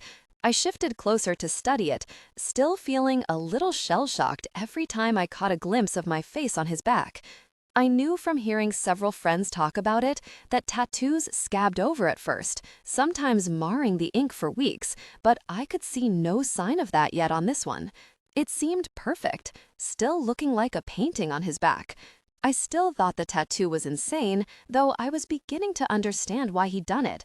He was committed to me for whatever crazy reason, and I was so closed off that he hadn't been able to just come out and say it and have me believe him. I was too damaged, too skeptical of everything good in life. This had been his batshit crazy way of trying to prove it to me. He was so like Stefan in that way, so willing to throw all pride aside for the sake of loving me. I knew in my soul that there was nothing Stefan wouldn't do for me, and I was beginning to see that James had that same startling quality. What had I done to deserve such devoted men in my life? I couldn't fathom it. It all just seemed to be good to be true. Mr. Gorgeous. After an exhaustive amount of posing, James was let off to change into another outfit for the shoot. I couldn't imagine why. I'd seen the shoot. There was no way they hadn't gotten a good string of pictures out of it. The director approached me as James disappeared into the dressing area. She smiled at me. It was a polished, professional kind of smile. I wondered if she'd been a model before she'd directed photo shoots. She waved a hand at her own chest. "So I take it you're this Bianca?" she asked, and I realized she was referencing the tattoo she'd just been staring at for an hour. I nodded, not really sure how to respond. She held out a hand. "I'm Beatrice Stoker. I'm the director." I shook her hand and she squeezed hard, like it was some kind of a test. I gave her a half-hearted response, not interested in whatever way she thought she was testing me with such a strange action. "Bianca," I told her, even though she obviously knew that. "You are one lucky lady, Bianca," she said. Something a little too familiar about her tone raised my hackles just a bit. I gave her very solid eye contact. "I'm very well aware of that. Trust me when I say that you can't even imagine how lucky." She blinked, but didn't seem at all put off by my awkward statement. I didn't know what made me want to goad her, but more and more I seemed to be having a hard time holding my tongue. "Well, good for you," she finally said. "About that, with Mr. Cavendish's new tattoos being devoted to you and all, I had an idea for the shoot, if you don't object." "Object to what?" I asked suspiciously. She smiled that polished smile. "If you wouldn't mind going through the hassle of hair, makeup, and wardrobe, I'd love to have you involved in some of the shots, more as an accessory to James than as a focal point, if you get my meaning." I didn't. "You want me to be in the photo?" I asked, baffled. It was something I'd never expected. "Well, he's showing off tattoos that are obviously in your honor, so I thought it would be nice to squeeze you into a few shots. Nothing much. I'd just like to have you maybe hug him from behind, something very innocent and low-key. He's been shirtless on our covers several times, sans tats. I thought it might be nice to show the reader what's inspired his new passion for ink." I grimaced, uncomfortable with the idea. "You'd have to ask James. This is his thing." She nodded and strode off with a purpose, and I felt a little like I'd just thrown him to the wolves. Sure enough, James strode out of the dressing room scant moments later, moving to me in swift strides, his brow furrowed. He was in a new, mouth-watering getup with pale beige slacks, a bare golden chest, and the softest-looking beige scarf I'd ever seen in my life wrapped around his neck until it formed a sort of X-rated cowl. "What do you think of this idea?" he asked me quietly. I shrugged, not sure what to think, and having a hard time focusing on anything but what I wanted him to do to me with that scarf. My first inclination was to say, really, no, I don't want you exposed like that, but my need to shelter you from the world is obviously a moot point. They've gotten a look at you, so I think we should let them look at you on our terms, if that makes sense. So I guess what I'm saying is that, yes, I would like you to be involved with the shoot, if you're comfortable with that. He sounded almost defensive as he mapped out his reasonings to me. It was so unusual for him to be defensive that I was a little taken aback. He looked so worked up, in fact, that I decided to just put him out of his misery. "Fine, I'll do it," I said quietly. It was a fact that there were already too many horrible pictures of me out there to even keep track of, so what would one not so horrible picture hurt? He seemed stunned and not altogether pleased, which I found rather perverse of him, but he just nodded. After that, it felt like a whirlwind of activity as I had my hair, makeup, and nails done. The dressing room was a total fiasco. There was just no other way to look at it. The wardrobe people, used to working with professionals and hardly used to dealing with unreasonably jealous boyfriends, tried to go about business as usual. Someone started to lift my skirt up and I just sort of yelped, surprised. I turned to look at the girl behind me. She was giving me an impatient look, just doing her job. And then there was James. "Don't touch her," he told the poor girl, his tone bordering on mean. I hadn't appreciated her familiarity, but I felt a strong stirring of pity at the crushed look on her face. He addressed the room at large. "Everyone out. She does not need an audience. Only one female dresser gets to stay." That lucky female dresser looked like she'd just drawn the short straw as she rifled through clothes. She was the little blonde assistant that had been helping with the shoot. She pulled out a pair of jeans and gave me a dubious look. "I don't suppose you'd agree to go topless. Everything would be covered, of course." "Out of the question," James said.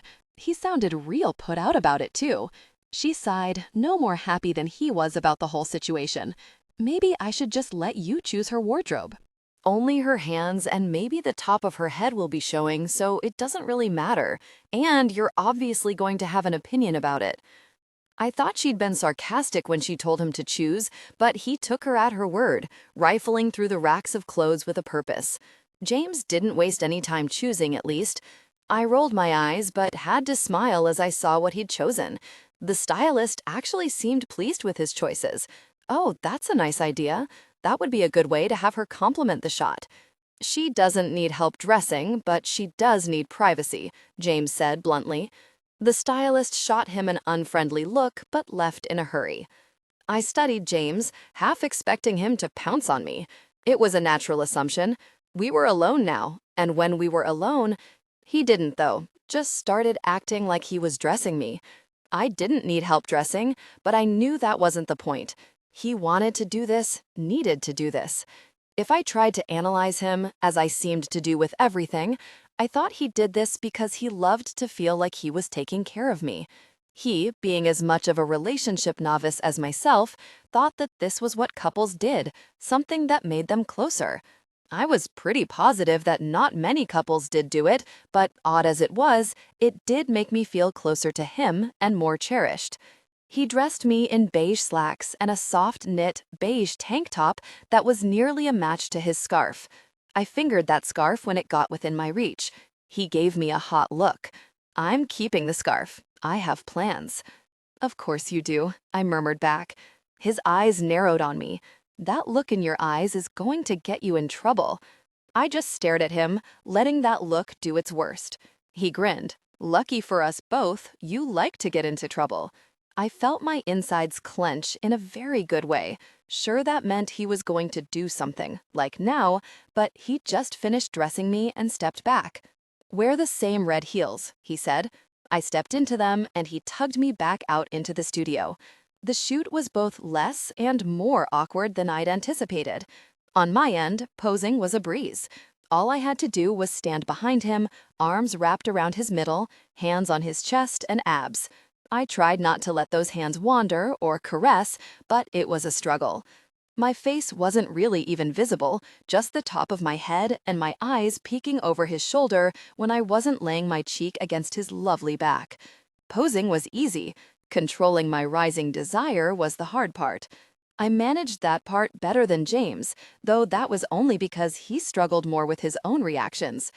The director cleared her throat just a few shots in.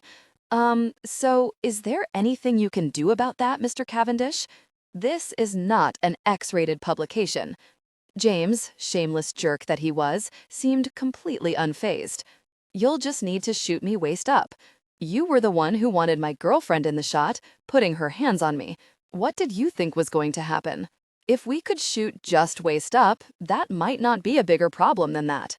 I felt him shrug against my cheek, and I just lost it. I started giggling, and I couldn't stop for a solid 5 minutes. James turned around until our fronts were pressed together. He was smiling at me, laughter in his eyes. I can't think of a sound that I love to hear more than that one. It went better after I got that long giggling fit out of my system. James seemed to get a better handle on things as well, and they shot his back and front while I leaned against him. They stopped briefly to fix his hair, letting it hang loose, then tying it back again. The whole thing seemed kind of silly and frivolous to me, but what did I know about photo shoots? And I couldn't say that I didn't enjoy myself. Just the opposite. Once I shook the nerves off, I had a really good time. They did one more wardrobe change for James, and I was left out of that one. I didn't mind. They put him in nothing but low-slung athletic shorts and some running shoes.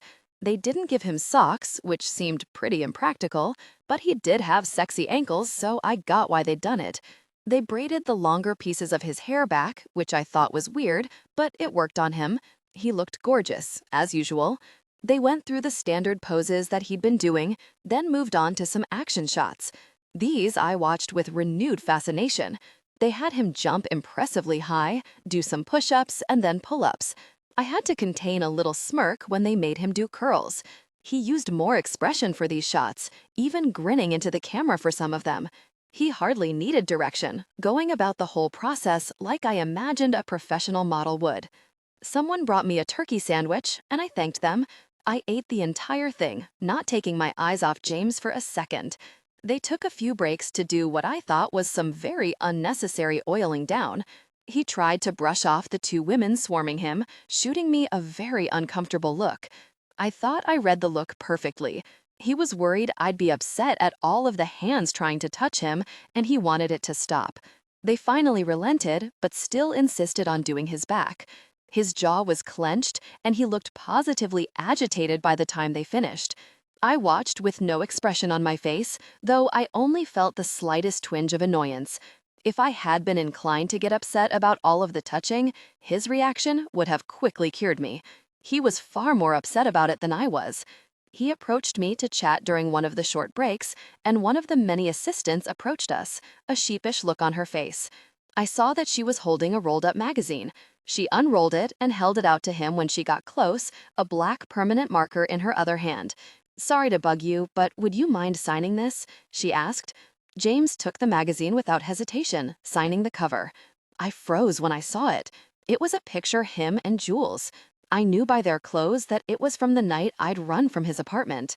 He saw my expression as he handed the magazine back to the girl. "Thanks so much," she muttered, quickly moving away. She knew not to press her luck, I thought. "You look upset," James said quietly, studying me. I gave him my little shrug, not wanting to talk about, but also not knowing if I could keep my mouth shut about it. "That night," I said, finally, when he just kept watching me, "I know you said it wasn't a date, but it hurt that you still went with her to that gala after all that had happened." His eyes widened. "No," he said softly, "I didn't. I wouldn't. I went to that gala for 30 minutes because I felt obligated to, for my mother's sake. But I was miserable, and I went alone. Those pictures were typical Jules, crashing my obligatory press photos. The only time I even spoke to her was to tell her to leave me the hell alone. I swear it, Bianca. Once I saw how you felt, I wouldn't have done that." I felt weak with relief. I hadn't even known I was that bothered by it. While I was humiliating myself, though, I had to clear it all up. "That collar she wore that night, did you give it to her?" He shook his head. "I've never given her a piece of jewelry. She noticed my collar, and she implied that her own choker was something similar." He flushed. His hand made a cutting motion through the air. "She's preoccupied with my personal life, and she's a liar. I'm sorry you were bothered by this, but she was manipulating you. I didn't give her that." I just nodded to show him that I'd heard him. They were already waving him back for the shoot. "Are you okay? Do you have any other questions?" I shook my head, meeting his gaze to show him I was fine. Reluctantly, he went back to finish up. When all was said and done, the entire photo shoot took nearly 4 hours. I was surprised to notice what time it was when I checked my phone. James was in the back changing as I saw that I'd missed several texts from Stefan. "Stefan B, will you call me when you can?" "Stefan, I'm heading back to the apartment. Please let me know when you're free. I don't want to be alone right now." A little shiver of dread ran down my spine, and I felt instantly guilty for forgetting about my phone yet again. I tried to call him 5 times in a row, my heart pounding into overdrive when he didn't answer. His text about not wanting to be alone had really gotten to me. He shouldn't have to be alone, not ever, not while I still breathed, because that was just how it worked with us. but he was obviously alone and hurting, and I needed to get to him. I tried texting him, though I knew it was pointless if he wasn't even answering his phone. Bianca, just saw your messages, coming back to the apartment as fast as I can get there. Please tell me you are okay. James was striding towards me when I looked up from my phone. He must have seen something on my face because his changed from smiling to alarmed between one step and the next. What is it? He asked me quietly when he drew close. It's Stefan. I need to get back to the apartment. He's upset about something and he needs me. He nodded, shooting a quick glance to a spot behind me. He took my elbow and began to lead me out of the studio without further ado. Wait, Mr. Cavendish, the director was saying, we just need to conduct the interview portion. It won't take more than 30 minutes. He didn't even slow down. Email the questions to me. We have some urgent business to attend to, he said brusquely. She didn't protest. I doubted many would when he used such a Mr. Cavendish tone. He wasted no time getting us into the car and traveling swiftly back to the apartment. Thank you, I told him, my voice pitched very low, always conscious of the other people in the car. I can't bear the thought of him being alone and upset. He nodded and stroked a hand over my hair. I know. We'll be home in just a few minutes. Do you have any idea what happened? I gave my little shrug. He and Javier were going out with some other flight attendants tonight. It was a crew that was friends with Javier, but not with Stefan. Something must have happened with them. He mentioned earlier that they were being openly hostile. I should have gone to him then. I feel terrible. Did he ask you to come then? No, but did he ask you to come now? He asked. Yes, but that was almost an hour ago. Quit beating yourself up. You know Stefan wouldn't. We're going to him now and everything will be fine. Mr. Understanding. I rushed into the apartment the second the elevator opened, moving towards the room the guys had been staying in. James was a silent presence, keeping pace at my back.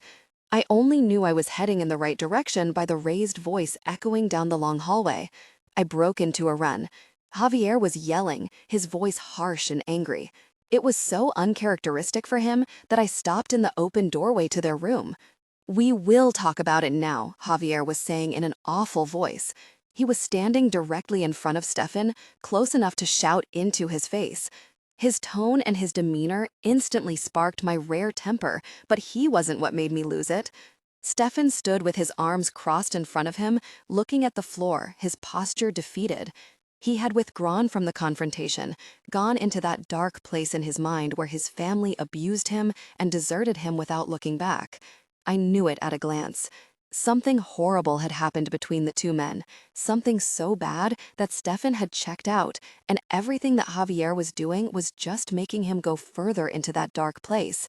That was what made me lose it. I was moving to Stefan before my brain fully processed what was even going on, as though my body knew what to do before my brain did. I moved between the two men and into Stefan, burying my face in his chest, my arms wrapping tight around his ribs. He gasped as though he'd been holding his breath, hugging me back. Those were his only reactions. His face and posture didn't change other than that. I knew it was a bad sign. I turned my face just enough to glare at Javier. You need to give him some space, now. Javier pointed at me, growing visibly more furious. This is the problem with you two. How really is anyone supposed to get close to either of you to have any kind of a relationship with you when you only care about each other, only trust each other? Javier had a rare but memorable temper. He was a clear-headed, sweet guy 99% of the time. He was sweet, gentle, and amiable, if a touch cool for my taste. But that other 1% was an emotional typhoon. I knew from their past breakup that when he got like this, he said awful things, threw out ultimatums, and burned bridges. I got it. I understood that dysfunction all too well, but it had wounded Stefan once again, and I had a real serious problem with that. I pointed right back at him. I said, give him space. His upper lip quivered. He gripped both hands into his hair as though he wanted to pull it all out. I couldn't tell if it was anger or pain that moved him, but I frankly didn't care at that moment. Priority one was Stefan, always. He doesn't need space. He needs to talk to me instead of running to you every time he's upset. I started to move towards Javier, to do what I wasn't quite sure. Push him from the room, get in his face. I honestly couldn't say, but it didn't matter. Stefan stopped me, clutching me close. "Leave her out of it, Javier," Stefan said, his voice toneless and quiet. I hated that tone because I knew it hid a deep pain. "No, you leave her out of it," Javier shouted back. "Go, Javier. I have nothing to say to you right now, and I've heard what you have to say." "Now leave us alone," Stefan said, still in that alarmingly dead tone. Javier visibly deflated. He turned and walked away.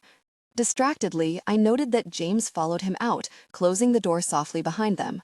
Stefan pulled me to a low couch, hugging me to him.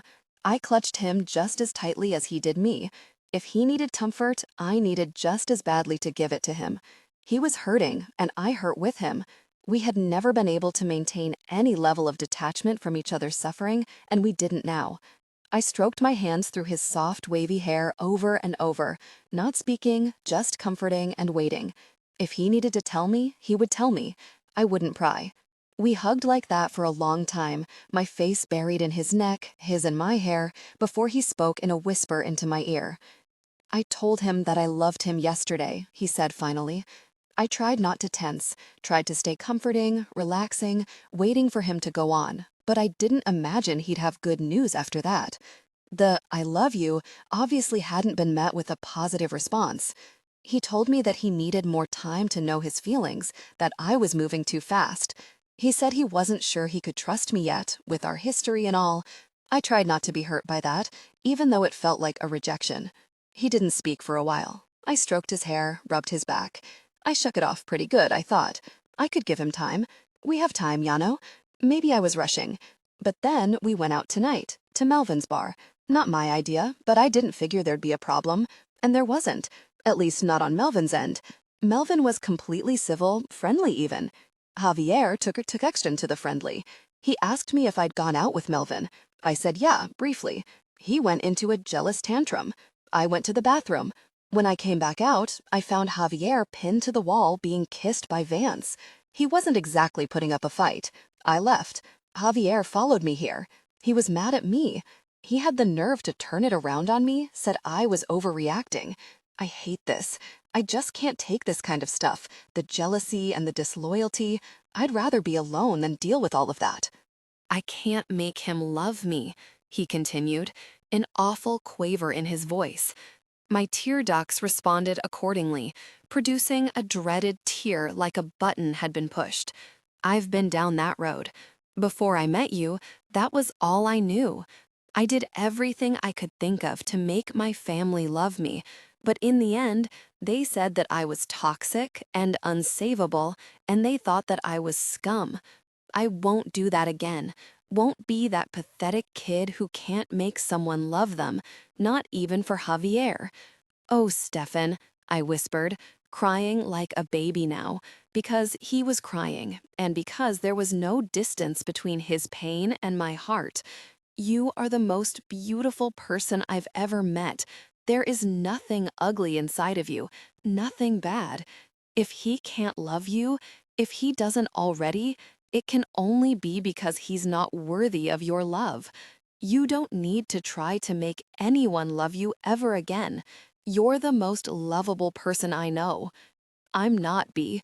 My own family threw me away. There has to be something wrong with me. They didn't throw the other kids away. It was only me. And I tried my hardest." He was crying too hard to finish. I was right there with him. We held each other and cried like babies. The tears seemed to be flowing more freely these days. The stoic, hard-eyed street kids we'd once been would have been ashamed. "I love you so much," I said quietly into his ear when the tears had passed. "I wouldn't have survived without you. You saved me in so many ways. You still do, every day. I'm not sure I'd even be capable of loving another person if you hadn't come along when you did. I was so numb inside, so resigned to just watching my life play out in one horrible episode after another, until one of those episodes finally ended me for good." He whimpered, squeezing me so tightly that I had to pause for a moment. "You saved me from so many horrible things," I continued. "You kept me from having to make so many of the hard choices that a girl would have to make living out on the street. You were a teenage boy, but you provided for me better and loved me better than some parents do for their own children. Oh, B, he whispered. We met in the gutter, I continued, but even there, you shone like a light in the dark for me. You were the only good thing in my life, but you were so good that I knew it had all evened out. All of the bad was balanced because I got you out of it. Even jaded and abused and dead inside, I saw that clearly. If Javier can't see it, trust me, he's not worthy of your love. He kissed my forehead. We didn't talk about this stuff often, so once I started, it was hard to stop. I never met your family, I continued, but I can tell you that you were the best of them, not the worst. They did throw you away, I said, and he made the faintest whimper of a noise. It killed me to hear that, to know that it still hurt him so badly, still affected him that much. They did throw you away, but that says nothing about you and everything about them. You would never throw someone away, never turn on someone that needed you. I had said my piece, and so fell silent. He hugged me to him for a long time, burrowing his face into my hair. I love you, Buttercup. You're my rock. Best thing that ever happened to me, he whispered. I closed my eyes, feeling unworthy of those words, but relishing them all the same. I didn't realize I had drifted off until quiet voices woke me up. Stefan's chest was my pillow. He spoke in a low voice to someone behind me as he stroked my hair. You have to understand how proud she is, if you're going to keep her with you. It's a resilient kind of pride. She had exactly one pair of pants and 3 tops in our junior year of high school, but no one ever would have suspected that it was because she was homeless, just because of the way she held herself. And that was just a taste of it, just a tiny piece of the superficial part of it. It goes so much deeper than that.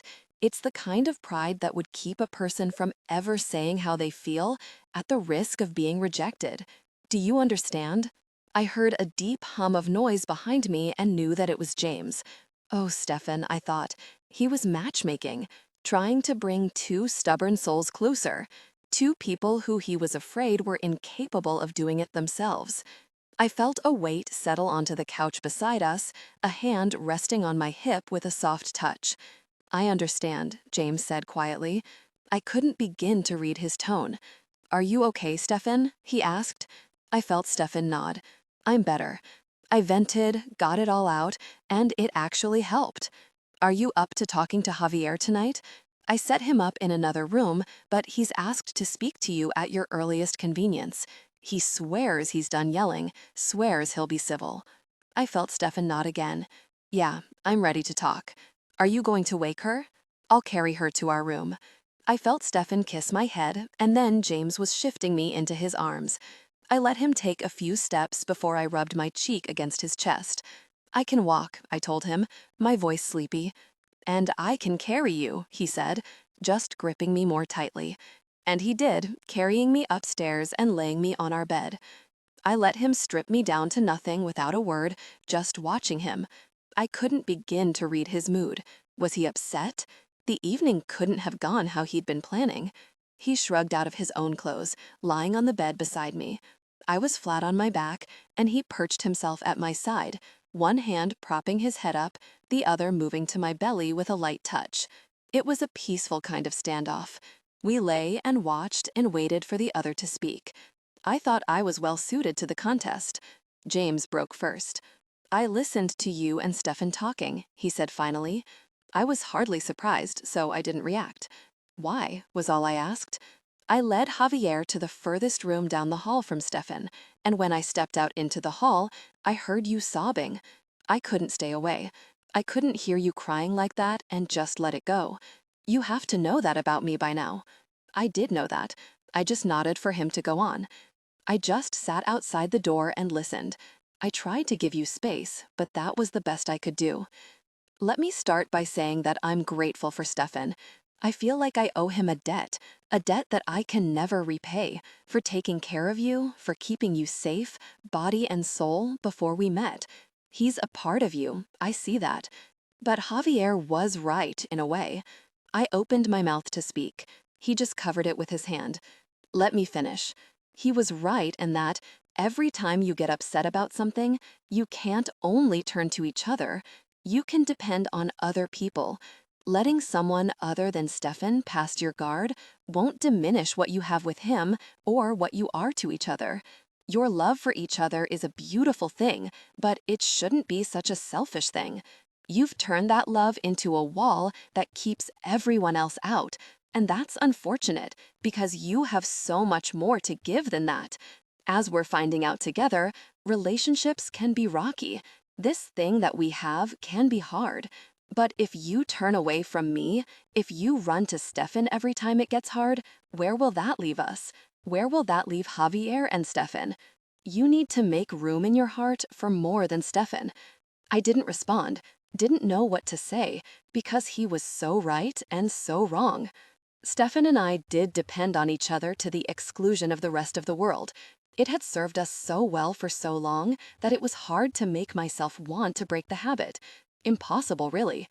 But he was wrong about the rest of it. I had so clearly let more than just Stefan into my heart. He lowered his head very slowly to my chest, placing one light kiss right over my heart. He looked up at me through the dark golden strands of his hair, keeping his head lowered. You need to make room here, he said quietly, placing another soft kiss there. I gripped his hair in my fists, searching desperately for the words to say to him. He pulled himself gently out of my grasp. That's all I wanted to say. I couldn't speak past the lump in my throat. Stefan, Stefan. I took a long shower and slipped into some black running shorts, not bothering with a shirt. I thought about going for a nice, mind-clearing run. I could be in Central Park in minutes. I loved running there.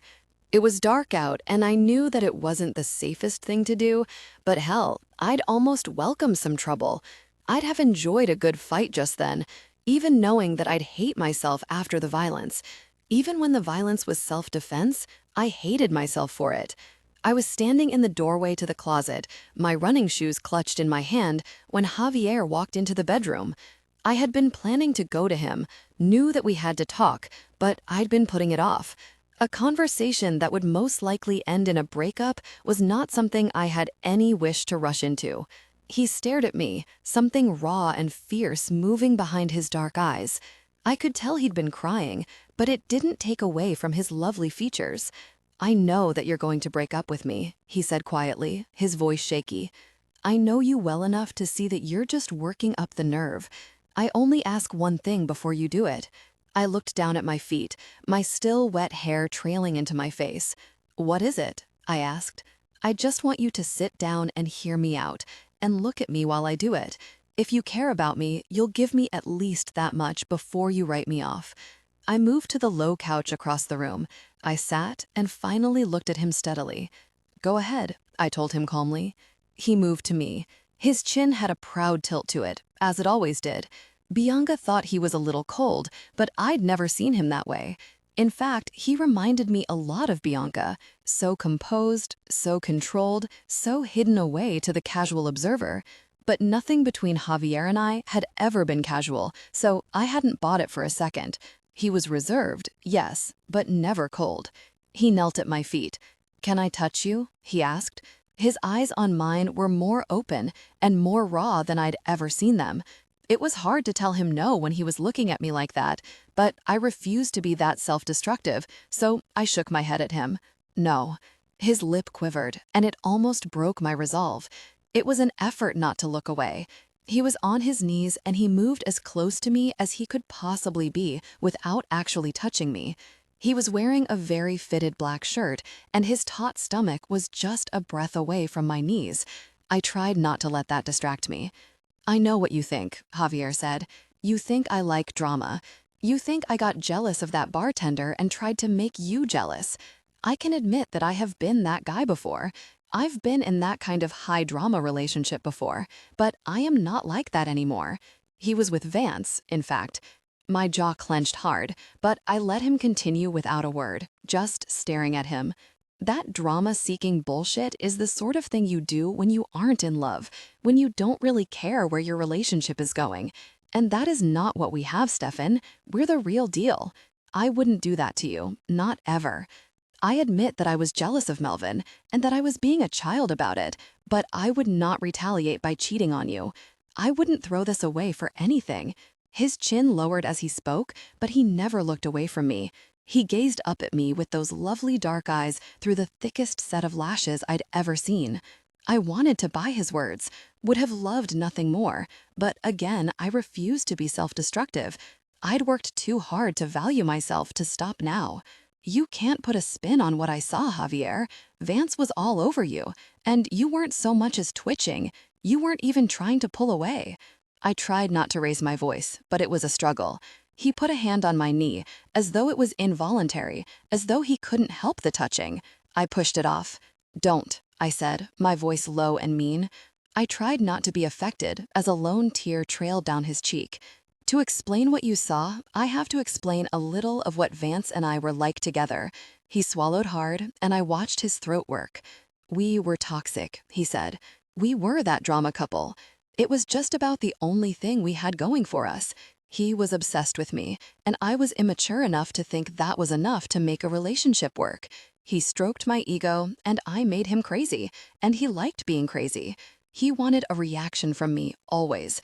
Whether that reaction was good or bad, he didn't really care. He would say or do something horrible to me, and I would react, and he loved it. It got to the point where we could have been the same person as far as the relationship was concerned. We did hurtful things, we said hurtful things, and we didn't even love each other. That's the emptiest feeling, to know that you would hurt someone else just to feel something. I'm not proud of it, but I have been that person now. He put that hand back on my knee, and I didn't push it away, even thinking that I should. He moved closer, bumping his hips between my knees until they parted enough to let him move closer. I could see his other hand trembling as he put it on my chest. I kept my hands to myself, but I let him touch me. Vance is still that person. He's still obsessed with me, obsessed with what we had, even knowing that it ended more than 3 years ago. He pulls stunts, wanting nothing more than a reaction from me. I learned a long time ago that the best thing to do was not to give him one, not to give him anything at all, not even so much as a twitch. He moved closer, slowly, giving me every opportunity to tell him no.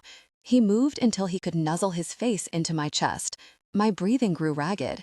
He kissed me to get a reaction. He wanted me to fight him, slap him, chew him out, anything at all. So I gave him nothing at all. I waited passively for him to finish, for him to realize that I don't care enough anymore to give him that reaction. I gripped a hand into that thick black hair. I pulled his face back until he was looking directly into my eyes again. "Are you saying that he assaulted you? That he's done it before? He put his hands on you, knowing that you didn't want him to touch you." Those dark, mysterious eyes opened wide, their depths turning a little panicked. He moved close against me, running soothing hands over my shoulders. "Yes," he finally answered. I grew stiff as a board, my mind going a bit hazy and red with temper. "Don't do anything rash, Stefan," he pleaded. "He's not worth it." A picture of Vance came into my head, a very clear picture of me pounding his face in. I would destroy him in a physical altercation. It wasn't even a question. He was a little short, a little thin, with a handsome face that I'd have no problems messing up. Why do you still hang out with him? Why did we meet up with him tonight if he's like that? I'm good friends with all of his friends. I'm close with everyone on that crew, and he swore he wouldn't push me around anymore. And with you there, I didn't think he'd even be able to. I didn't imagine he'd try something the second you left my sight. And I figured if he did, you'd defend me. I'm not a fighter." My eyes widened in horror. "Are you saying that he assaulted you? I saw it, and then I walked away? Is that what happened back there?" I tried to stand, but he clung to me tightly. "It's not a big deal," he said very softly. "Just don't break up with me because of a misunderstanding. Please, I'm begging you, Stefan. You don't think it's a big deal that someone pushes you around in front of me and I just walk away?" He rubbed his cheek across my chest, and I swallowed hard. Vance doesn't bother me. This was his last chance to be civil, and he blew it. I'll stay far, far away from him. The only thing that he could do to hurt me now is cost me you. I love you. I know I said I needed time, but that was a big fat lie. I fell in love with you more than a year ago, and those feelings never went away, not for me. I was just trying to protect my heart when I told you that I needed more time to fall for you. I've been here all along. I wasn't one to analyze a good thing to death. I studied his earnest face and let myself fall all over again. I believed him and loved him, and that was enough for me. I ran my hands through his pitch-black hair, gripping it into my fists to pull his face close. I kissed him hard, and he melted against me. He pushed his chest against mine, rubbing. I pulled back. No more drama. I can't stand this stuff. And if I see Vance again, I'm kicking his jerk. You can warn him if you want, but that's what's going to happen. He just nodded, giving me a little smile. That smile was trouble, the good kind. I kept my hands gripped in his velvety hair as he began to kiss my chest. My head fell back as he moved with a purpose. He tugged my shorts off and I let him work his magic. They came together in passion. Afterwards, breathless, I pulled him up to my mouth for a long kiss. I stood, leading him to the bed with a firm grip in his hair. I pinned him onto his stomach, lying on his back. I kissed his neck and felt him tremble. I wasn't done with him, far from it, but I just held him for a long time, letting his anticipation build and giving him comfort. Javier loved to be held, and I loved to hold him. I nuzzled my face into his neck, pressing close from behind. "Did you tell Bianca what happened with Vance?" he finally asked. I was a little surprised that that was what he'd been thinking about just then, but I answered, "Yes, I tell her everything." He made a little sound of distress. "She'll hate me now. Even if you tell her the full story, she'll never trust me now. And if she hates me, we don't have a chance. I know how it is. She's the most important person in your life, and if she's working against us, we're as good as done." I sighed. "You don't understand Bianca at all. She would never do that. She'd never work against us. That would be too much like working against me, and she doesn't have that in her. She is on my side without reserve, and she respects my judgment. If I tell her that I'm with you, that will just be it. She has my back, no exceptions. We've been partners through too much bad stuff for it to work any other way." "I hope you're right," he said. I bit the tendon between his neck and shoulder hard enough to make him moan. "What were you saying?" I asked him with a smile. "I forget," he breathed. I got to work peeling off his clothes from behind. My smile grew wicked. "That's what I thought, Mr. Perfect." Bianca James rose, striding to the closet. He came back out in a pair of boxers. "Don't move," he told me. "I need to get something from the entryway real fast." I didn't say anything, and he looked at me. He pointed, the twist to his mouth almost playful now. "I mean it." With that, he strode out. "Crazy jerk," I muttered, loud enough for him to hear, but I didn't move. I heard him laugh as he walked down the hallway. I let out my own laugh when he strode back into the room. He had the soft beige scarf from the photo shoot wrapped around his neck. He grinned a wicked kind of grin. I felt my desire grow just from that look. He was out of his boxers and back on the bed in a flash of naked golden skin. I couldn't look away. He straddled me, unwrapping the long scarf from his neck slowly, teasingly. It took forever, the thing was so long. I watched him, captivated. I felt like I was getting a private show from a glorious god. "You're the most beautiful thing on the planet, James," I told him. At the bottom of my vision, I saw him stir, and he closed his eyes for a long moment. There was no denying that he was susceptible to flattery, but that wasn't why I'd said it. I'd said it because I couldn't look directly at the sun and not remark that it was blinding and brilliant. Once the scarf was free, he covered my eyes with it, wrapping it twice around my head. He raised my arms above my head, stretching them taut, his body pressing along my torso as he did so. His form pushed hard into my sternum as he wrapped the scarf around my arms. I gasped. He wrapped that soft length from my wrists to my elbows. It was a firm hold, but not tight. When that was secure, he wrapped it over my collarbone, lining it even with my underarms.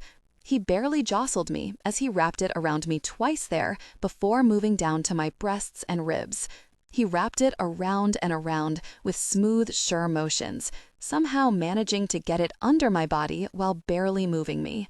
He wound it around his waist next, bringing it back up to wrap around both my eyes and arms, binding them together.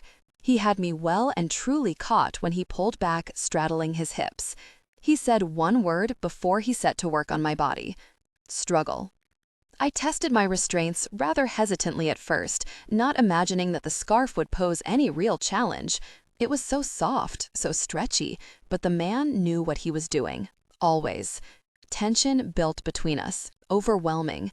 I struggled hard because it felt good, because I couldn't believe that the ridiculous scarf could hold me so securely, and because I wanted my hands free to push that teasing touch where I needed it to be.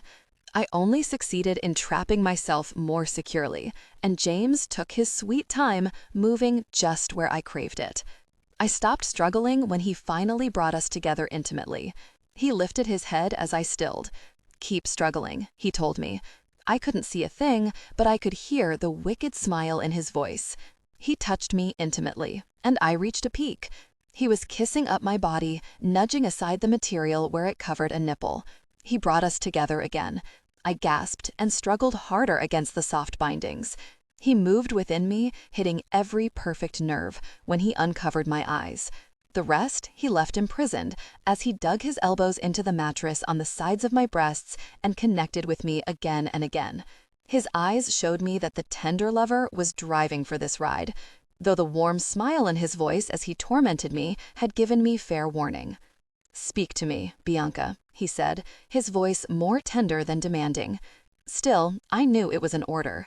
"I'm yours, James," I told him softly.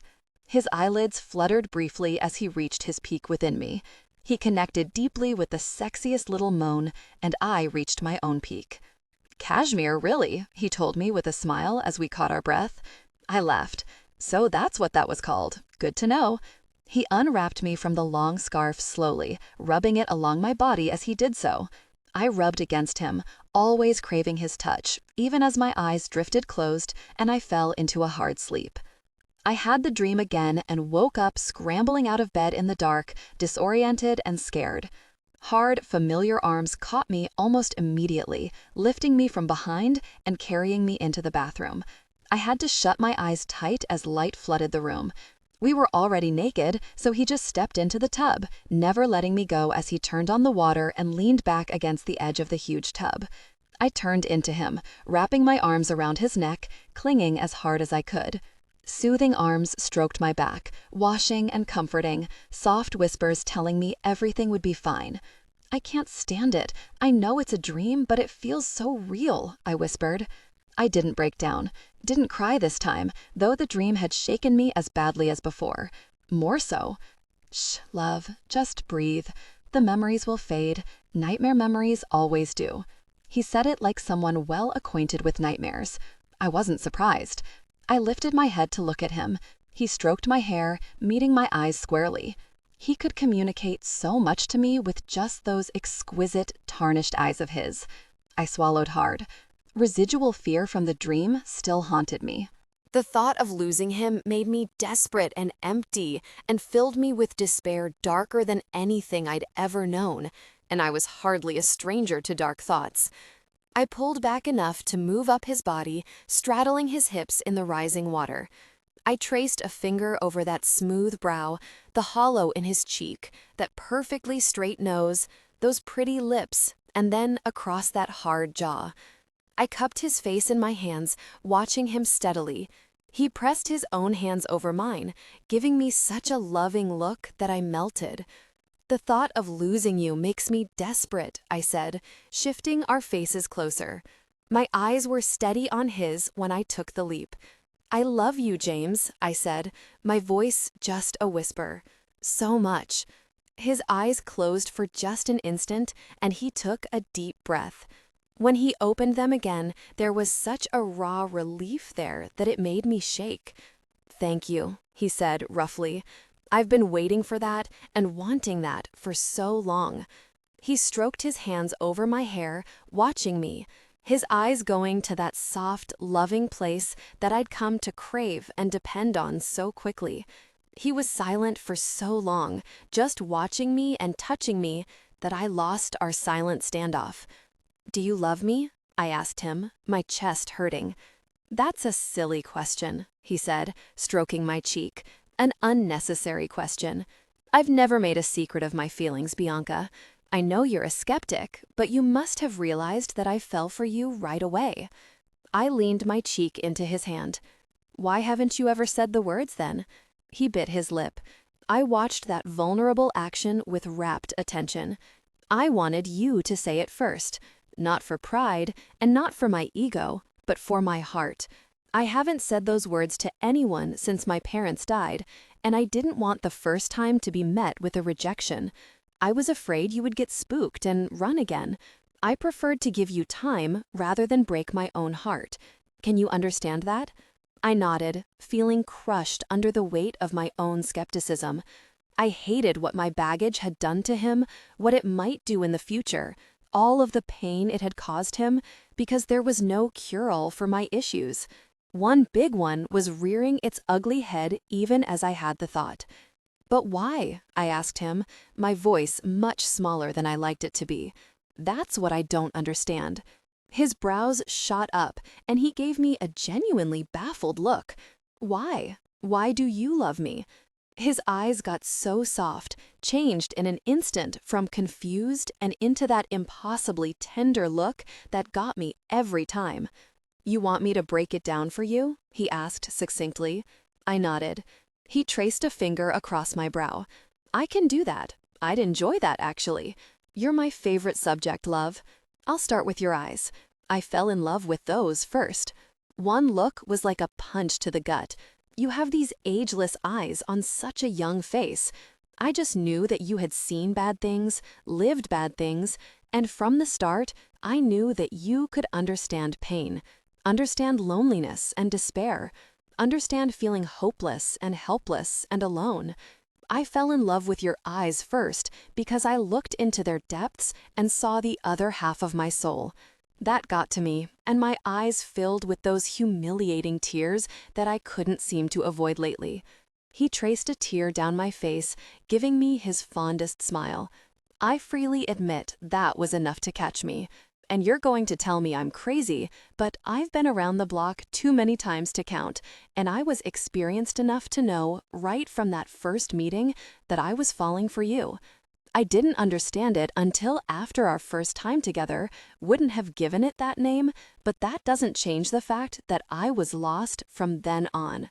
But let's get back to my favorite subject. He reached across the tub, turning the water off. He plunged that hand back into my hair to cup the back of my head.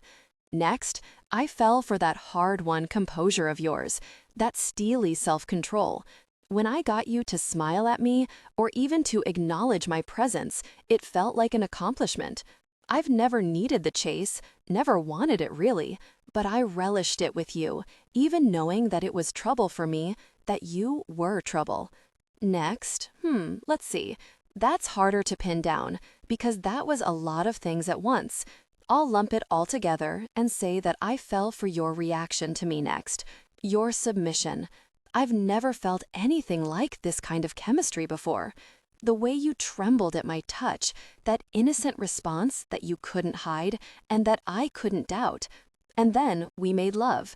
After that, I couldn't call what I felt for you anything but love, not to myself, even knowing that you didn't feel the same, at least not like I did, not yet. There was such an adoring sort of understanding in his eyes that I felt something raw heal inside of me. Yes, my natural skepticism had hurt him, but at least he seemed to get why I was this way. He seemed to get me. He wasn't done. And then there were your paintings, those dreams in your eyes. The world cannot have been a beautiful place for you, but it becomes so beautiful through those paintings of yours. You put your soul into those paintings, and nothing in this world is more beautiful to me than that soul of yours. I had always been uncomfortable with praise, any kind of praise, and his outpouring was in a league of its own, as far as compliments that moved me went. I felt so overwhelmed that it was hard to keep looking directly at him, deep into those tarnished turquoise depths, but I managed it through sheer force of will, my whole body trembling with the effort. He continued relentlessly. And then there's the fact that you're stunningly beautiful, and you couldn't care less about it. Your beauty devastates me, Bianca, yet you put less value on that beauty than any woman I've ever met.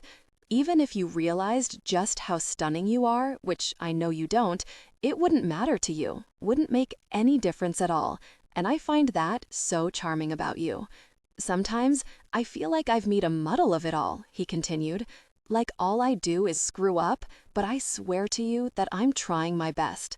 I'm only terrible at this relationship thing because I've never done it before, but I promise I'll keep working until I get it right. I'm nothing if not determined. The thought floored me. I spoke without thinking. Now that's a depressing thought, James, because if you're terrible at this, there isn't even a word to describe how much I suck at it. He threw back his head and laughed, and my mouth moved into a smile automatically. He brought his laughing lips close to mine. Not true, love. You're doing perfect as far as I'm concerned. His mouth was a whisper away from mine when I spoke. You haven't made a muddle of it, James. You couldn't be terrible at anything, even if you tried. I think you're perfect.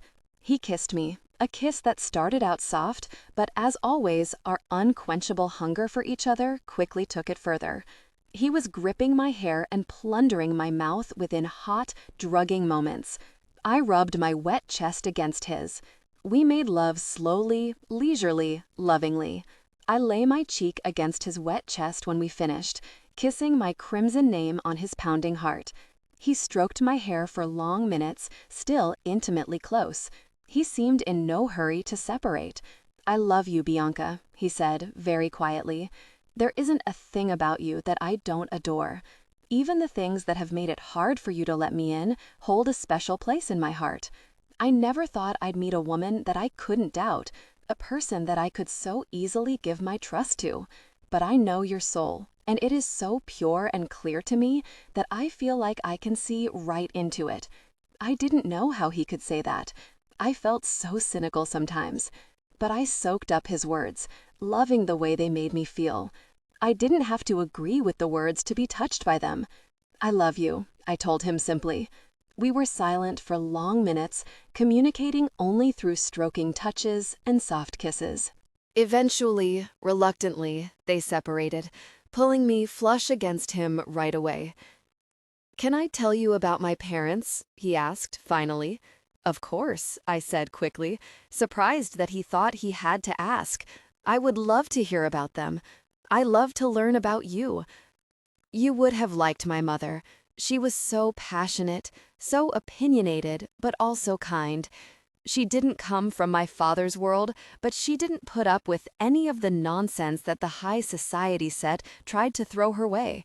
She hated luncheons and teas. Hell, she hated all of the insufferable social functions that weren't directly helping a charity, and the term socialite made her see red." His words brought me a staggering sense of relief. If he had expected me to do what Jackie suggested and devote my life to a pointless string of unenjoyable social functions just for the sake of keeping up appearances, I would have been troubled, because that just wasn't for me. She kept a few close friends very close and devoted her time to her family and to her charities. She was so beautiful. He paused, stroking my cheek. My father was a reserved man, but he was loving, I do remember that. He worked a lot, but when he didn't, he devoted his time to my mother and me. He worshipped the ground she walked on.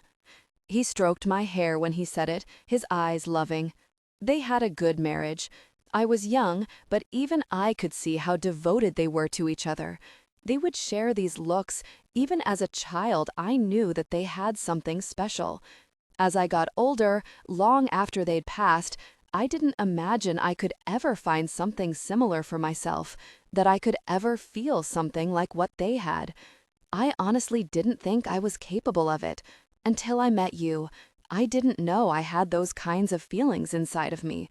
Now I see clearly that with the right person, it's so simple. Those feelings aren't something one can force, and they aren't something I could deny once I felt them. It still just floors me that I felt them so fast and so deep with you. My father liked to claim that he fell in love with my mother at first sight. Even back then, I thought he was just waxing poetic, but I believe him now. I did exactly the same thing. I looked up at him. "You're insane," I told him. The idea of love at first sight was just so far-fetched, especially since it was me he was talking about. But, undeniably, terribly romantic, I allowed. He just smiled. "I know, but I'm honest, and that's just how it was for me." I rubbed my cheek against his chest, feeling like this was all a dream. He was just too perfect to be real. Mr. Dubious. We slept in late the next morning. I was pleasantly surprised that James had taken the morning off so we could spend the morning together before I had to fly out. I would only be gone for the day, arriving back in New York early in the morning the next day, but it still felt like such a treat to get more time with him. We lingered in bed, enjoying our intimate time together. After their passionate connection, he looked at me, his eyes snapping at me all the while. "Say it, Bianca," he said roughly. I wasn't actually sure which "it" he meant after our confessions from the night before, so I went with my instincts. He was acting with intense desire, like he wanted to own me, so I said what came to mind. "I'm yours, Mr. Cavendish, only yours." They came together passionately, his voice rough with emotion. I was right there with him, watching him with fascination and love as I reached my peak.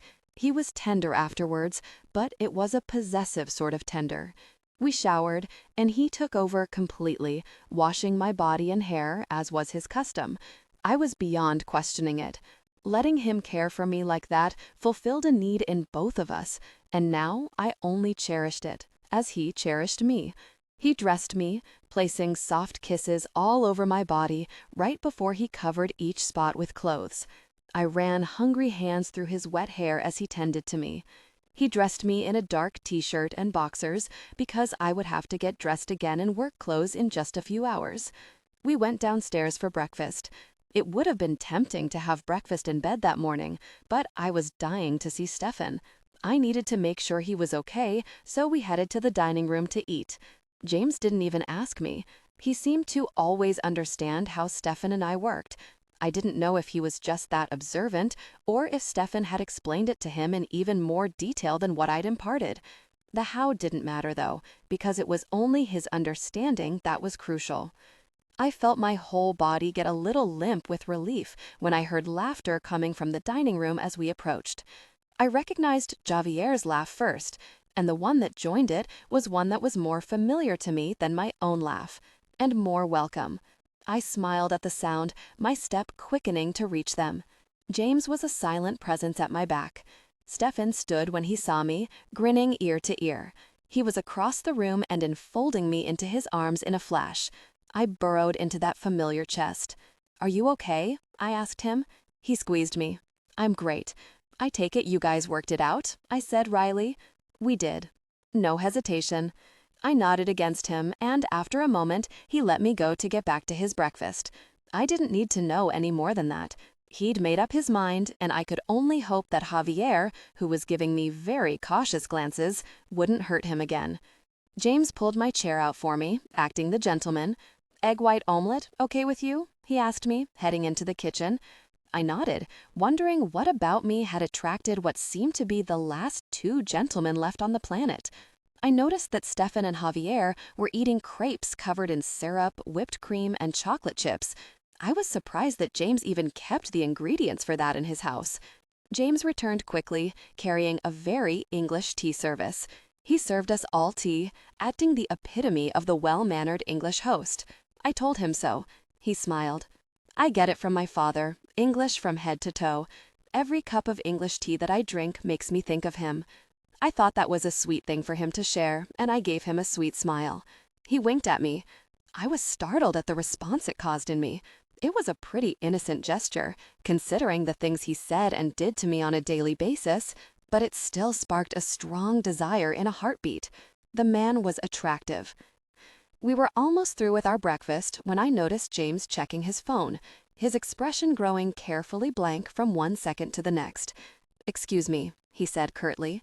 He rose from the table and strode from the room. I hadn't realized how polite he usually was about taking calls during our time together, simply because he didn't do it, which made me even more curious about what had gotten his attention and what had put that look on his face. I was on instant alert. A rare streak of uncontrollable curiosity had me following him within seconds. I wanted to see what had troubled him so badly with just a few words. I caught him with his back to me in one of the sitting rooms. The door wasn't completely closed, but he was speaking very quietly into the phone. "Then offer them more. I mean it when I say I don't have a limit to what I will pay to keep this from getting out." He paused. "I don't really care if it's a smart business decision, Roger. This isn't about business. This is about keeping my life intact the way I need for it to be. And I don't really care if it takes my fortune to accomplish that. Do you understand?" Another long pause. "I am not a 14-year-old that you are managing, Roger. I don't need time to think. I need you to do what I'm asking you to. Take care of this." Fear froze me in my tracks, and I stood in the doorway listening. His tone was so panicked, so desperate. I did not want to know what had put that fear in him. I didn't move from the doorway as he ended the call and turned. I had been eavesdropping on him, and I'd just as soon have him know it. Perhaps he would tell me what had happened, and it wouldn't be as bad as the dread coursing through me was telling me it was. He flinched when he saw me standing there, and that was so not good for my peace of mind.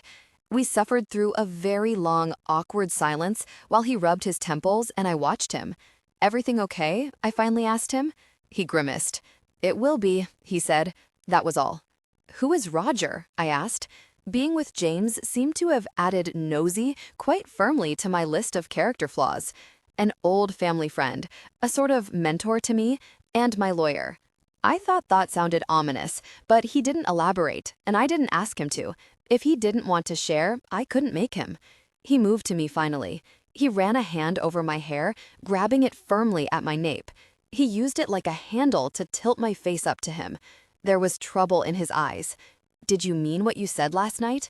I studied him, beyond confused. About what? His jaw clenched and he watched me for a long time. About loving me. "I know you were tired and scared from the nightmare." I couldn't take it. I interrupted him rudely. Of course I did. I wouldn't say something like that just because I was tired. "Say it again," he ordered roughly. "I love you. Of course I do. You shouldn't doubt me. I wouldn't say it unless I meant it." How conditional is that love? How much are you willing to withstand just to stay with me? I was starting to get angry. I don't like the question. Love in a monogamous relationship has to have some conditions, James. If you were unfaithful, I'm not talking about that. I'd never do that. Does your love have other conditions? I glared at him, but I shook my head, finding the answer way too quickly. I don't think that it does, James. But again, I don't like the question. Do you want to tell me why you're asking it? He was gripping my hair to the point of pain now.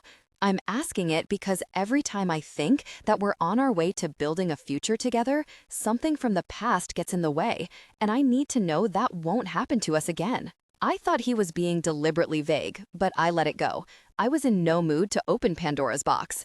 The past can only hurt us if we let it, if it really is the past that we're talking about. He studied me, then kissed me roughly. He brought his mouth to my ear. "I want to tie you to my bed. Now. I want to keep you there." My brain short-circuited for an instant, going to that sublime place that only James could take me to. I need to leave for the airport soon. I know. That's why I want to do it, so you can't leave. I tried to meet his eyes to give him an exasperated look, but he was kissing me, invading my mouth, until I forgot why what he'd said was so outrageous.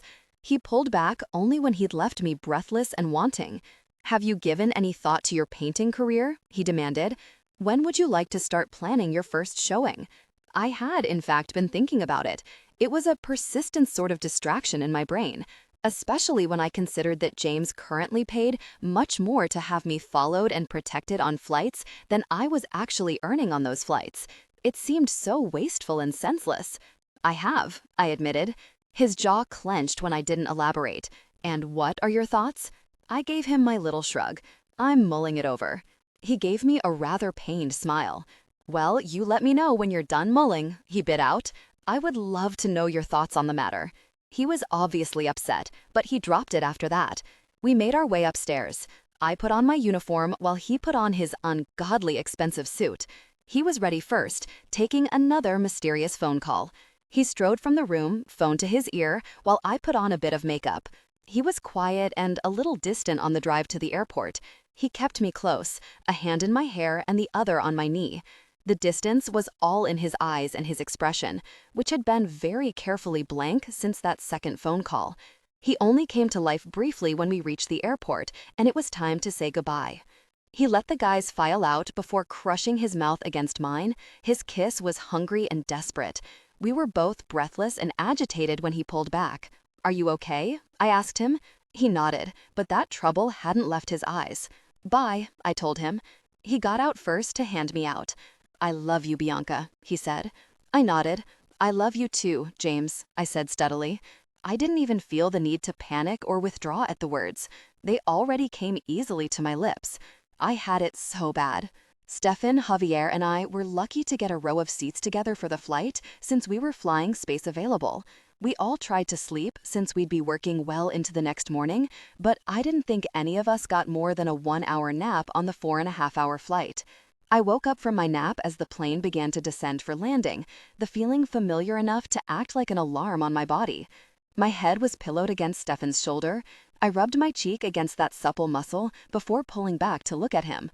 His arms were crossed over his chest, making his muscles bulge attractively. He was smiling and awake. He looked as happy as I'd ever seen him. It was a good sight for my heart, especially after all of the drama from the night before.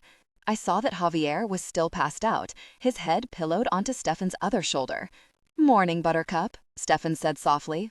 "Just sitting here smiling while we sleep on you?" I asked him with a smile. He just flashed a dimple at me, nodding. Sandwiched by my two favorite people in the world. What's not to smile about? I had to laugh. "So what happened last night?" I asked him. I didn't want to ruin the mood, but I needed to know. That had been a lot of drama to be squashed so easily.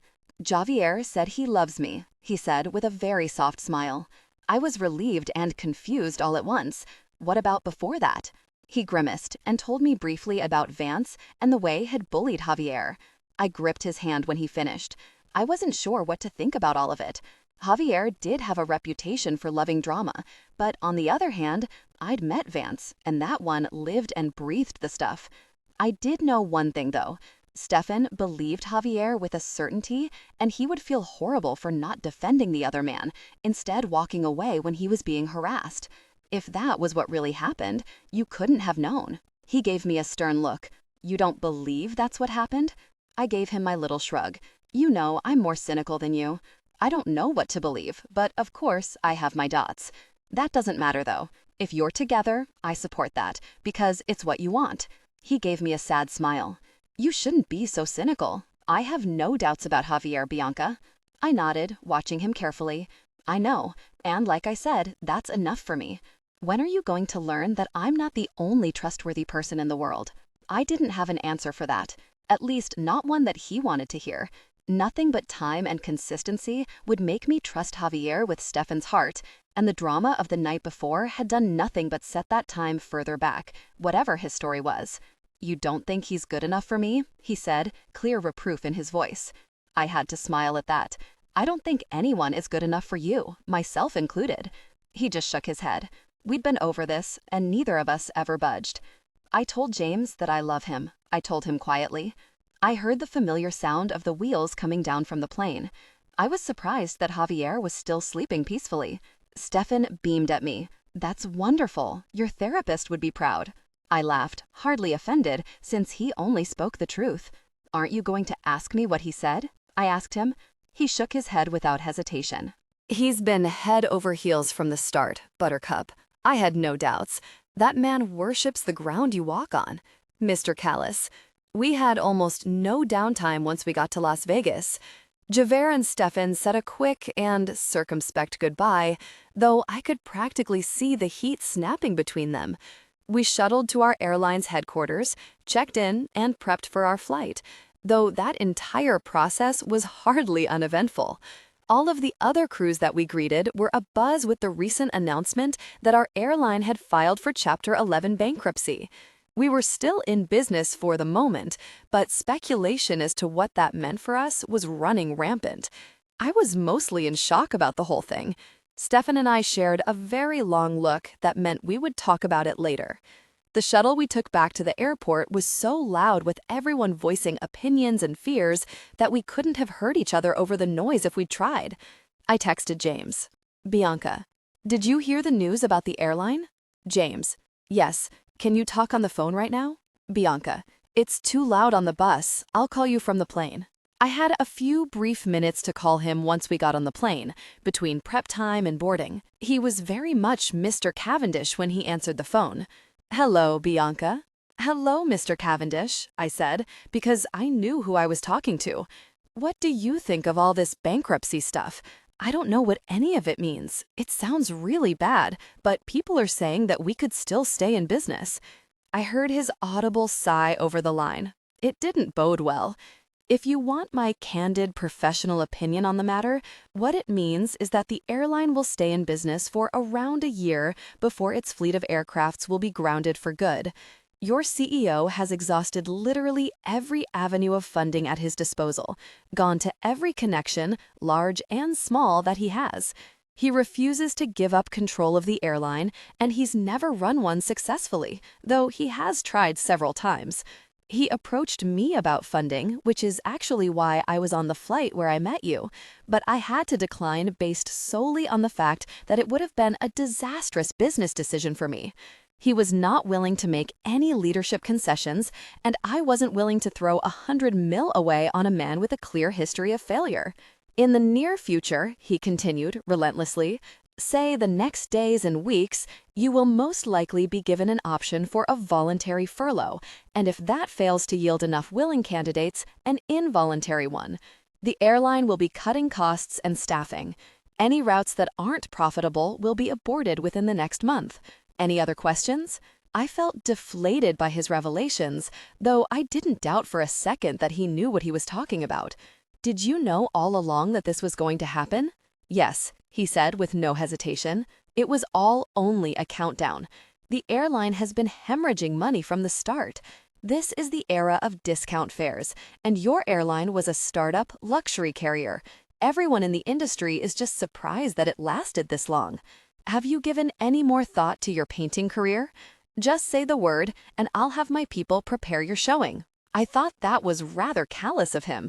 Of the two of us, I'd thought I had the monopoly on being insensitive. I have not, I told him, my voice stiff.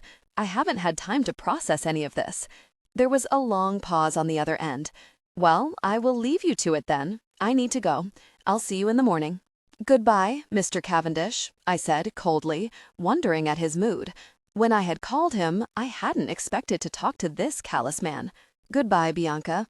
I hung up, feeling a little stung at his cold manner. Was my hesitation about showing my paintings really bothering him this much? Or was it something else? Whatever was going on with Roger, perhaps. I knew speculating was pointless, so I got to work. It bothered me persistently, though. Not knowing the cause for his distant demeanor left my mind free to run wild with possibilities and paranoid fears, each one more alarming than the last. I tried my hardest to distract myself for the duration of the flight. It was at least full, my bodyguards in each cabin included, of course. Even full, though, I was left with nothing to do by halfway into the flight. Damien and Murphy had been uncharacteristically quiet for the pre-board procedures and the flight. I knew they must be upset about the bad news. If they started at another airline, they likely wouldn't get to work together for years. Damien would probably be demoted to the first officer position, making it impossible for them to work the same flights. Even after he made captain again, it would take time for them to get enough seniority to get regular routes, let alone routes together. I was sad for them. They made such a fun team. I visited with them in the flight deck for a while. They still joked nonstop and went to great efforts to charm me, but I sensed an undercurrent of tension in the two men. This was what upset me most about the collapse of the airline. It wasn't so much my future that I feared for. I liked my job, and I was grateful for the opportunities it had given me, but I was a survivor. Even without James, I would find another way to get by. But the people who had put all of their hopes into the airline for 4.5 years, the ones who would be most affected by it, that's what got me. Businessmen played with their monopoly money while the rest of us rolled with the punches. It made me angry. Of course, there was nothing to do for any of it, so it was a futile kind of anger. I had a long talk with Stefan on the flight about the expected voluntary furlough. I had made a quick but tough decision about it. I broached the subject with trepidation, but as usual, Stefan only responded with his unconditional support. He just cupped my shoulders in his big, gentle hands, giving me his best smile. "I think that makes perfect sense, Bianca. You were dreading telling me, weren't you?" I nodded. He kissed my forehead. "You should know better," he scolded softly. He was right. God, I loved him. How did I get so lucky? I was tired and exhausted by the time we got to New York, my mind running me ragged with all of the imminent changes in my life. Just when I made one huge change, didn't it just figure that it would all have to start changing? I wasn't sure what the plan was when we walked as a crew out to the pickup spot. James, or rather cold Mr. Cavendish, hadn't said. I figured if he sent a car, I'd take it. If not, I'd go to the hotel with the crew.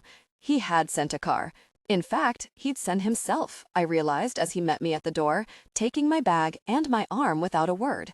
His face was a beautiful mask, his eyes a little blank. James nodded stiffly at Stefan. Stefan had to stay with the crew for the hotel check-in, so he kissed me on the forehead and said goodbye. I didn't get a chance to say goodbye to anyone else since James was leading me away as soon as he had Stefan's assumed blessing. He handed my bags off to Clark, handing me into the car swiftly. My security detail filed into the car mere moments after James and I were settled. They'd been my silent shadow for the duration of my commute and workday. "Bodyguards are unnecessary when I'm working, James," I told him, my voice pitched low to keep the conversation private. "I'm quite safe at work." He looked at me. It was the first direct look he'd given me since he'd met me at the door. His face was as unreadable as I'd ever seen it. "I find it very necessary," he said shortly. He looked out the window. I hated his mood, hated his distance, but it still made me want to cling to him. I knew how unhealthy that urge was, and I tried my best to squelch it. Still, I found my hand seeking his knee, rubbing it comfortingly. It did not have the intended effect. His hand covered mine instantly, pushing it hard into his leg. I couldn't have pulled it away if I tried.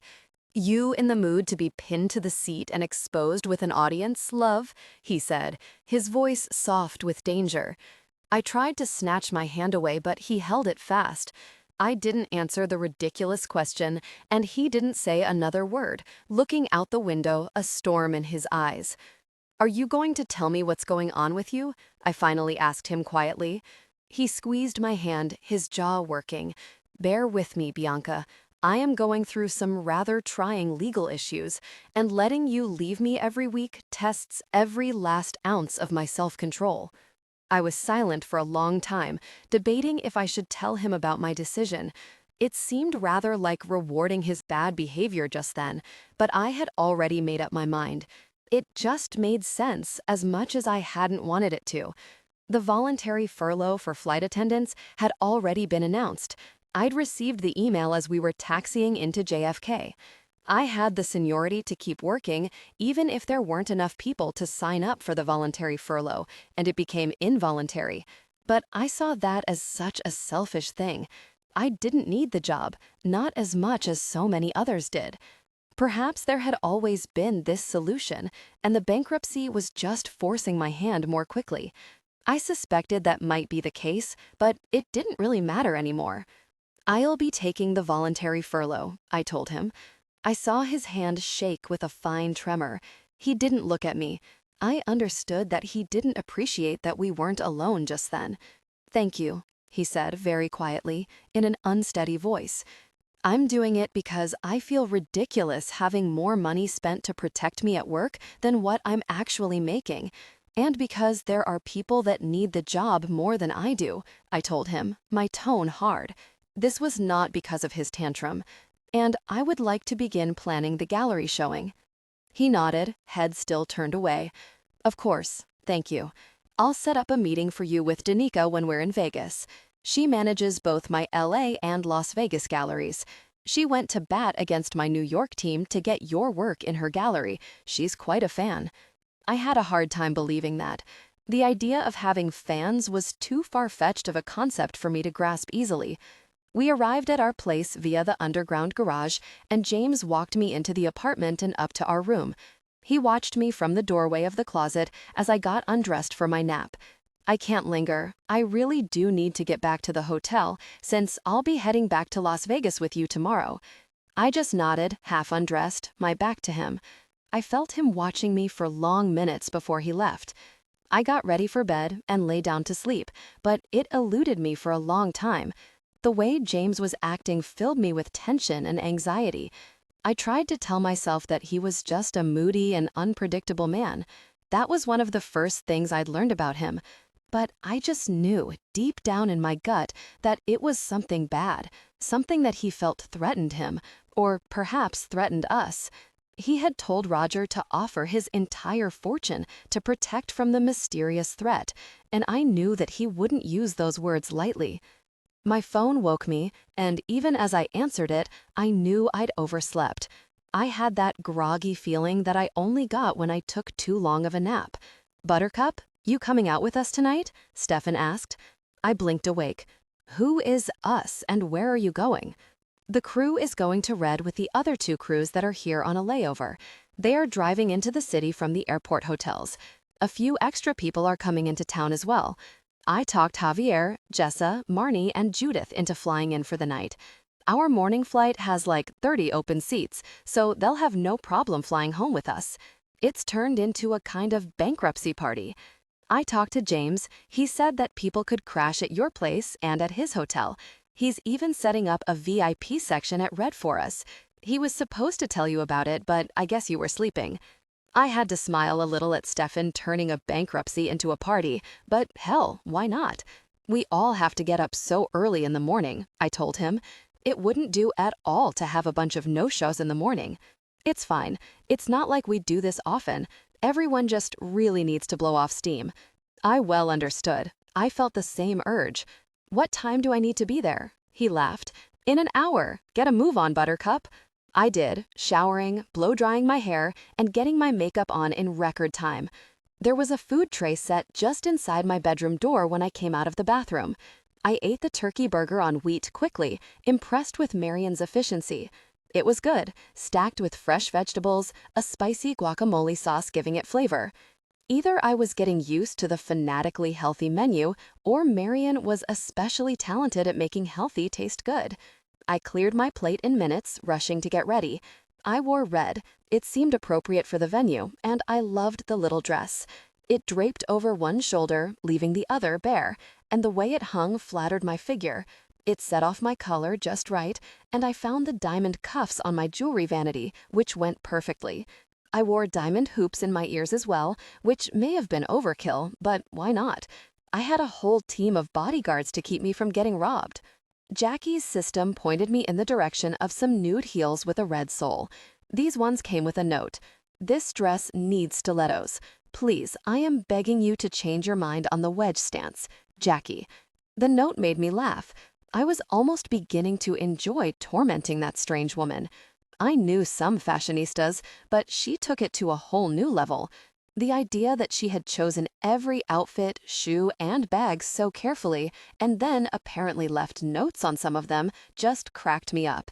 I took the little yellow note to the bag closet and grabbed the tiny nude clutch with the matching number. At least it had a long strap. I sent out a few texts before I went downstairs. The first one went to James. "Bianca, I'm going to Red for Stefan's party. Will I see you there?"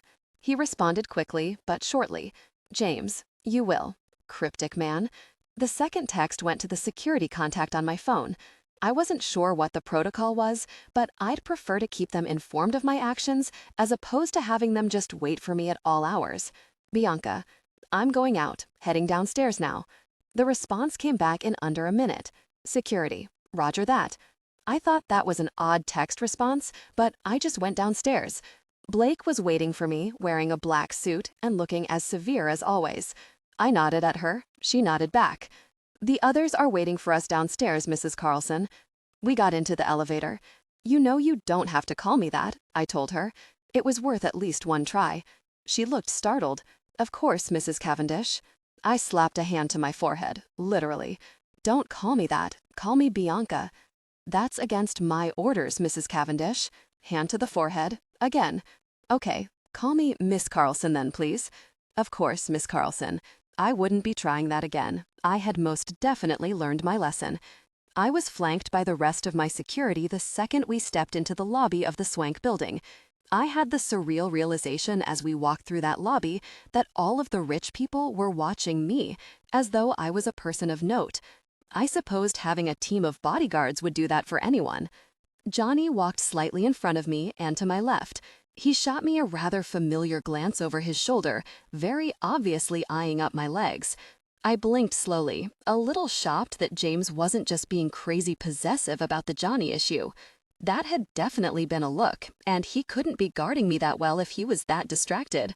"Looking hot, Miss Carlson, he said under his breath, reaffirming my opinion. And the point goes to crazy Cavendish, I thought. Mr. Controlling Blake and Williams rode in the passenger cab of the limo with me, Johnny and Henry up front. It was a very short drive. I got the VIP treatment from the car to the club, being ushered in without a soul even trying to make eye contact with me. I even got a little perfunctory bow from the bouncer. Being the owner's girlfriend had some bizarre little perks. I was led to a VIP section that was already packed with familiar faces. The party was well underway. A loud shout went out from the crowd when they spotted me. I had to smile. "You guys been at it for that long already?" I asked, as Marnie and Judith rushed me, nearly spilling their red martinis in the process. I got side hugs on account of their drinks. Jessa was right on their heels. We all laughed as we realized that we were all wearing different shades of red. I heard the name of the place, and it just seemed like a good idea, Jessa said, laughing. She swept a hand down her red halter dress as she spoke. She had a spectacular figure, with long legs, a small waist, and high breasts. Judith was wearing a red miniskirt with a white off-the-shoulder top. Marnie, a black skirt with a red ruffled blouse. They had planned it, of course, and wore matching red heels. "This place is luxe. Can't believe we got VIP here without having to do anything special," Marnie shouted over the noise. She came off a little louder than I think she intended because she got several looks from the various crews for that one. One of those looks was from Jessa. "Really, Marnie? Do you always have to go there?" she asked, laughing. Marnie shrugged, her cute nose wrinkling. "I never said I was a classy chick. Far from it. Judith is the classy one in our duo." Judith raised her brows. "Now, how very sad is that?" I felt a hard chest press against my back, but I didn't stiffen or draw away. I knew the height and feel of that chest just perfectly. It used to sleep against my back when we'd huddled together for comfort, safety, and warmth. Stefan wrapped his arms around me, kissing the top of my head. "Glad you came, B. It's never the same without you." I smiled, turning my head to look at him. "I feel the same stuff." As though reading my mind, he bent so I could kiss his cheek. "Where's Javier?" I asked as he pulled back, looking around for the other man. "Bathroom," he said, moving away. He had to do some mingling, I knew. That was just how he operated. "I heard about the drama with Vance last night," Jessa said after he walked away. "Rumor is he and Javier were making out in a bathroom." I grimaced. "I'm not surprised that's the rumor." Javier's side is different. He says that Vance pushed him against the wall and started kissing him. According to Javier, Vance just pushes him around like that to try to get a reaction. And Javier didn't push him away because he's learned that the best way to deal with Vance is not to react. Jessa nodded, pursing her lips. "I've seen Vance do that. He's still crazy stupid in love with Javier. He's been pushing him around like that for years. Vance needs to move on." She shot a strangely malevolent look Damien's way. Kind of like a certain stubborn pilot I know. I shot a look at Damien myself. Jessa definitely had a point there. I believe Javier, Judith said loudly. I've seen how Vance treats him. He does crazy things just hoping to make Javier snap. I've seen it too. He wouldn't stop touching him at a party last year, even though Javier was clearly telling him to back off. Finally, Javier slapped him across the face, and I'd swear that made Vance happy from the look on his face when it happened. I felt a wave of relief at their reaffirmation. I really did want to believe Javier's side of it. Wanting and believing were just two different things, unfortunately. Still, their words gave me hope that Javier wasn't just playing the drama game with Stefan, which was my biggest fear. I wouldn't mind getting slapped by Javier. He's really hot, Marnie said. That surprised a laugh out of all of us. Of course she went there. Damien approached our group, Murphy in tow. He looked a little weary as he eyed up our laughing group. "Why do my ears always burn when I see you all laughing like that?" he asked. Marnie held up her hands, as though showing a good 10-inch measurement. "Don't worry, babe, it's all flattering." Damien rubbed his temples, looking pained. Murphy nodded, rubbing his chin and looking impressed. "I knew it," he said. I couldn't help that made me laugh harder. "Yeah, he has a large endowment, but him running away after their intimacy kind of cancels that one out for me personally," Jessa said wryly. I was shocked. I hadn't known that Jessa and Damien had hooked up. Jessa never did the casual hookup thing, or so I'd thought. Marnie held up her hands, making a rather large circle with her fingers, clearly illustrating a significant size. "This right here is what makes up for the running away part." Murphy cursed loudly. "I really knew it." Marnie broke down in adorable giggles, clutching her stomach. Judith was right there with her. They high-fived. I felt a little sorry for Damien, since he looked like he was in real pain, but I still couldn't stop laughing. Stefan walked up to us, shaking his head and smiling. Poor Damien. What did he ever do to deserve such relentless teasing? Marnie answered, of course. He was intimate with too many of us, and he was too good at it, that's what. "Speak for yourself," Jessa said. "There was nothing too good about my experience. Size isn't everything." "Ooh, ouch," Murphy said, drawing out the sound. "Burn." Jessa shrugged. "Not a burn, just stating facts." "Brutal," Murphy said. I felt a light tap on my shoulder and turned to find Javier just behind me. He looked a little nervous as he bent to my ear. "Can we go somewhere and talk?" he asked. I studied him, wondering what was going on now, but I just nodded. "Sure. Where to?" I followed him to an empty section along the bar that attached to our VIP section. The bartender approached us instantly. "I'm fine," I told him. "I'll take another of your house specials," Javier said. I studied him. He looked a little glassy-eyed. I didn't think I'd ever seen Javier drunk before, but I suspected that I might be seeing it now. I sat in one of the cushioned stools at the bar. He didn't sit, but moved close to me, leaning in to talk in a low voice. "I know you're worried about Stefan being with me. You think I'm not good enough for him? You think I'm trouble?" I opened my mouth to protest, even though most of what he said was somewhat true, but he continued in a rush.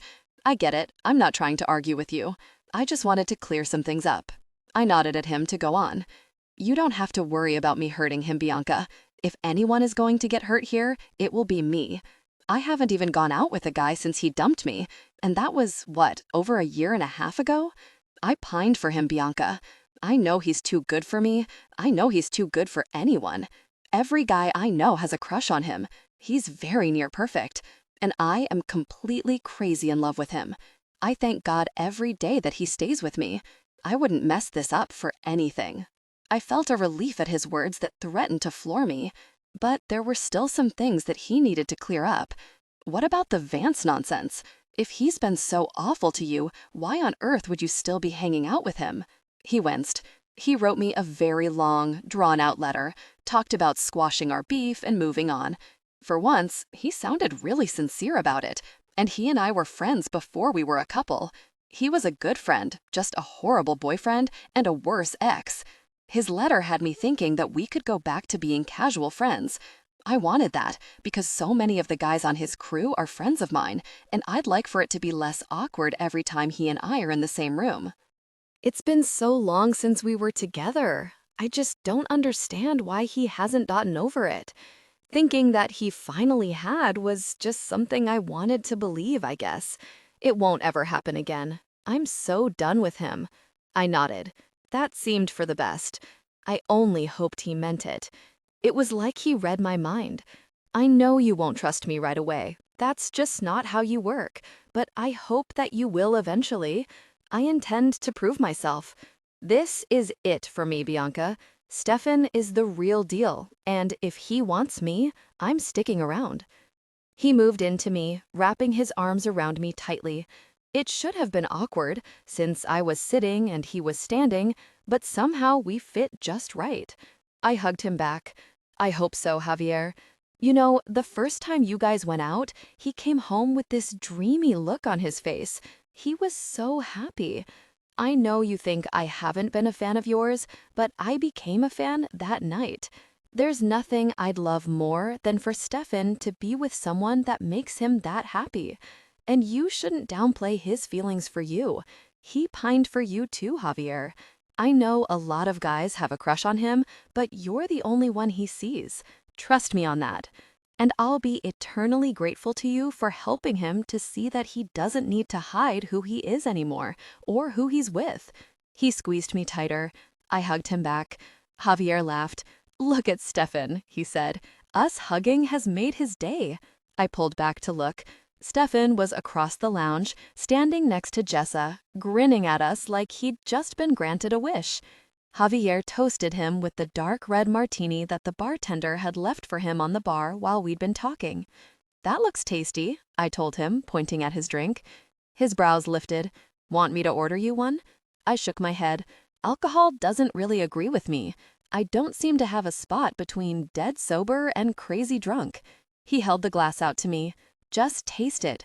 It's a black raspberry martini. It's Red's signature cocktail. It's my new favorite drink. I took the glass from him, sniffing it. It smelled good. What's in it? I asked, taking a very tiny sip and, tasting it, a slightly bigger one. Chambord, raspberry vodka, and blood orange juice. It tastes awesome. What's Chambord? Raspberry liqueur. To die for, right? Best tasting drink ever. I nodded. So good. I felt a hard body press against me from behind, and I stiffened. I handed Javier his drink. How many of those have you had? James purred in my ear. He dug a hand into my hair, gripping a tight handful of it into a fist. His other arm snaked around my waist from behind, gripping a hip in his hand. His tone was silky smooth, but I still heard the menace in it. None, I told him calmly. Javier just let me have a taste of his.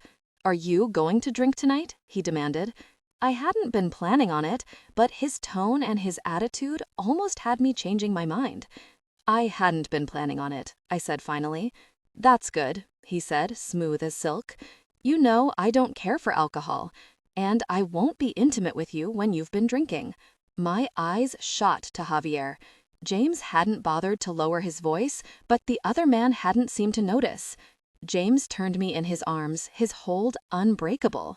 He tilted my chin up until I had a clear look at his tarnished eyes. Tell me something, he began in that silky tone. Is it romantic or psychotic when I say that I'll never let you leave me? I studied him. I just couldn't tell if there was even a hint of humor to his words when he was in this mood. I suppose that would depend on whether I'm trying to leave you or not. If I never tried, it's romantic. And if I ever did, and you didn't let me, definitely psychotic. Why are you trying to scare me, James? My voice was steady and calm. I would cope with this. I would not run, just because he was acting so strange. His smile was a bitter twist to his pretty mouth. I didn't like it a bit. It spoke of secrets and fears. I'm not trying to scare you, love. I mean to keep you. I'm just trying to gauge how badly you want to be kept. I want you to tell me what's going on. Is it something to do with that conversation you had with Roger? His brows shot up. So happy you asked about Roger. I just finished having a meeting with him, and he's dying to meet you, so he'll be here shortly. You'll like him. Very nice man. I traced a finger down the smooth plane of his cheek. I rubbed at a spot there where it dimpled when he smiled. So you refuse to tell me? Is that how it's going to be with us? I asked him. The mask he'd been maintaining slipped for an instant, giving me a glimpse into raw, desperate eyes. No, Bianca, I want us to share everything. I mean that. Will you just give me time? Will you stop acting like the world is about to fall down around us? Yes, of course. If I know that you're devoted to me and devoted to us staying together, it will help immensely. I've told you how I feel, but you can't make me depend on you so quickly, so desperately, and then close yourself off. I can't take that, James. It raises all of my defenses, sets off all of my alarms when you act scared and secretive. He nodded. Yes, I'm sorry. I've been on edge with a crucial negotiation. It is a lose-lose type of scenario. I'll try not to take it home with me anymore. Ah, here comes Roger. Roger was an attractive man with slate gray hair and a face that looked like it had been lined and weathered with smiles rather than frowns. He was a fit man, maybe in his early 50s. His smile was big and sincere as he approached us. "Leave it to James to drag me clubbing in my 50s, he said by way of greeting. I smiled at him.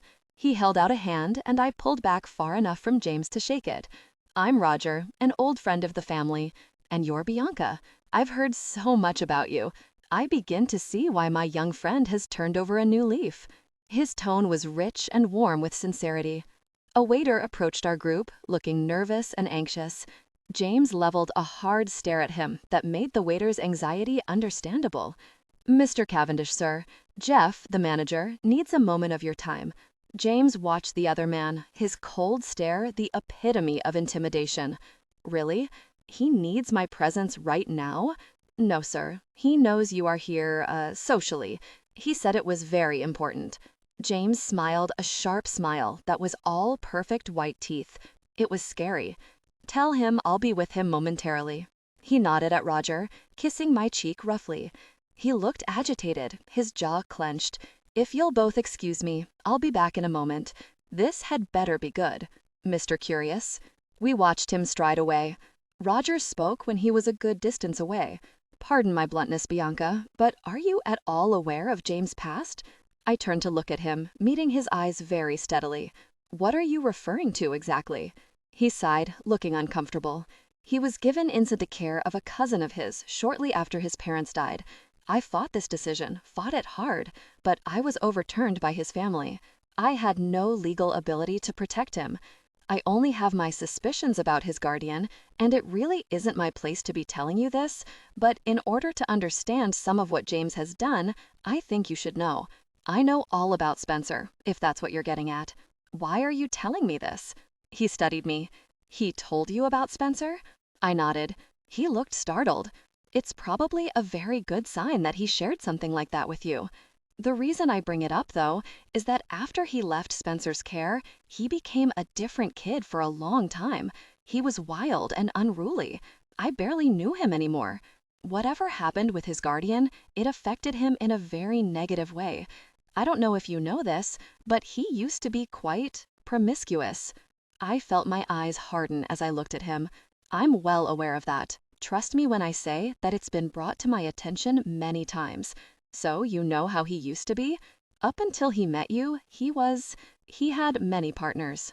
Yes, I know. What's your point? I felt rude even as I said the words, but God, was I sick of this subject. Well, I got the impression from James that he would be quite distraught if some things about his past were brought to light. I was led to believe that he feared that you would leave him if you knew about his former indiscretions, and that was why he was so upset about certain things being revealed. Do you know about his unorthodox preferences? I sighed, thoroughly confused and so done with the conversation. "Yes, I'm very aware," I said, trying not to blush as I kept his steady gaze. Something about the man was just so dignified. I couldn't believe that I was as good as discussing my personal preferences with him. His thick, dark eyebrows shot up. "Well, that's a relief, though it doesn't exactly clear anything up for me. Again, pardon my bluntness, but perhaps you should let James know that his past won't scare you off." "Why? What is the point to all this? What's been going on with James?" He shot a glance behind me and looked particularly uncomfortable. "I am not at liberty to say," he said absently. "Now you sound like a lawyer," I told him. As I spoke, a firm hand descended to my nape. That was quick, Roger told James, who was pressing himself tightly against my back. It was nothing, James stated dismissively. What have you two been chatting about? Why does he sound like a lawyer, love? I turned to look at him. He shifted with me, not relinquishing the hand on my nape. What was the emergency? I asked with an arched brow. His upper lip curled. There wasn't one. There was only a part-time manager in need of a demotion. Tell me what you were talking about. That's a nosy question. Did you really demote someone for wasting 5 minutes of your time? He moved until he was standing close against me, pressing himself against my side. Even knowing that he was doing it to distract me, I was far from unaffected by his nearness. I demoted him and put him on probation pending termination because he is managing one of the most profitable clubs in Manhattan and he can't handle a simple wine shortage. Him wasting 5 minutes of my time only illuminated the facts for me. Your turn. What were you two talking about? Roger cleared his throat. Nothing important, James. I really do need to get going. I'll call you if I learn anything new. Roger shook our hands, bowing his head politely before turning away. I'll walk you out, Roger, James said to his back. Roger waved him off.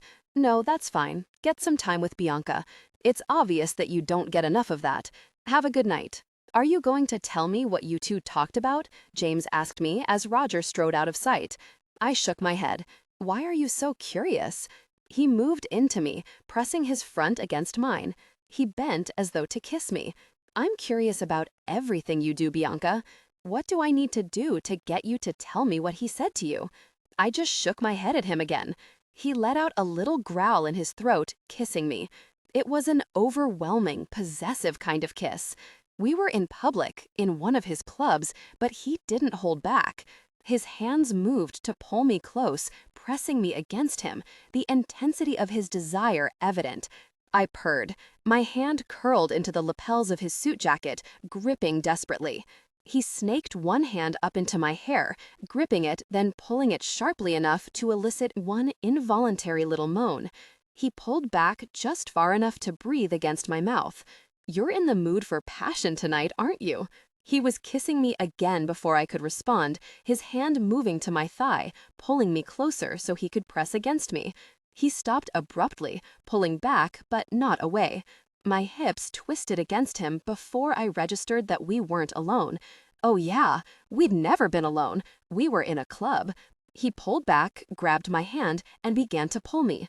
We'll be right back, he called out to Stefan. We're just going to go have a chat. I didn't look at Stefan, didn't hear him respond. I was lost in a sensual haze, just putting one foot in front of the other, following him blindly. James had said something about being intimate with me against a wall.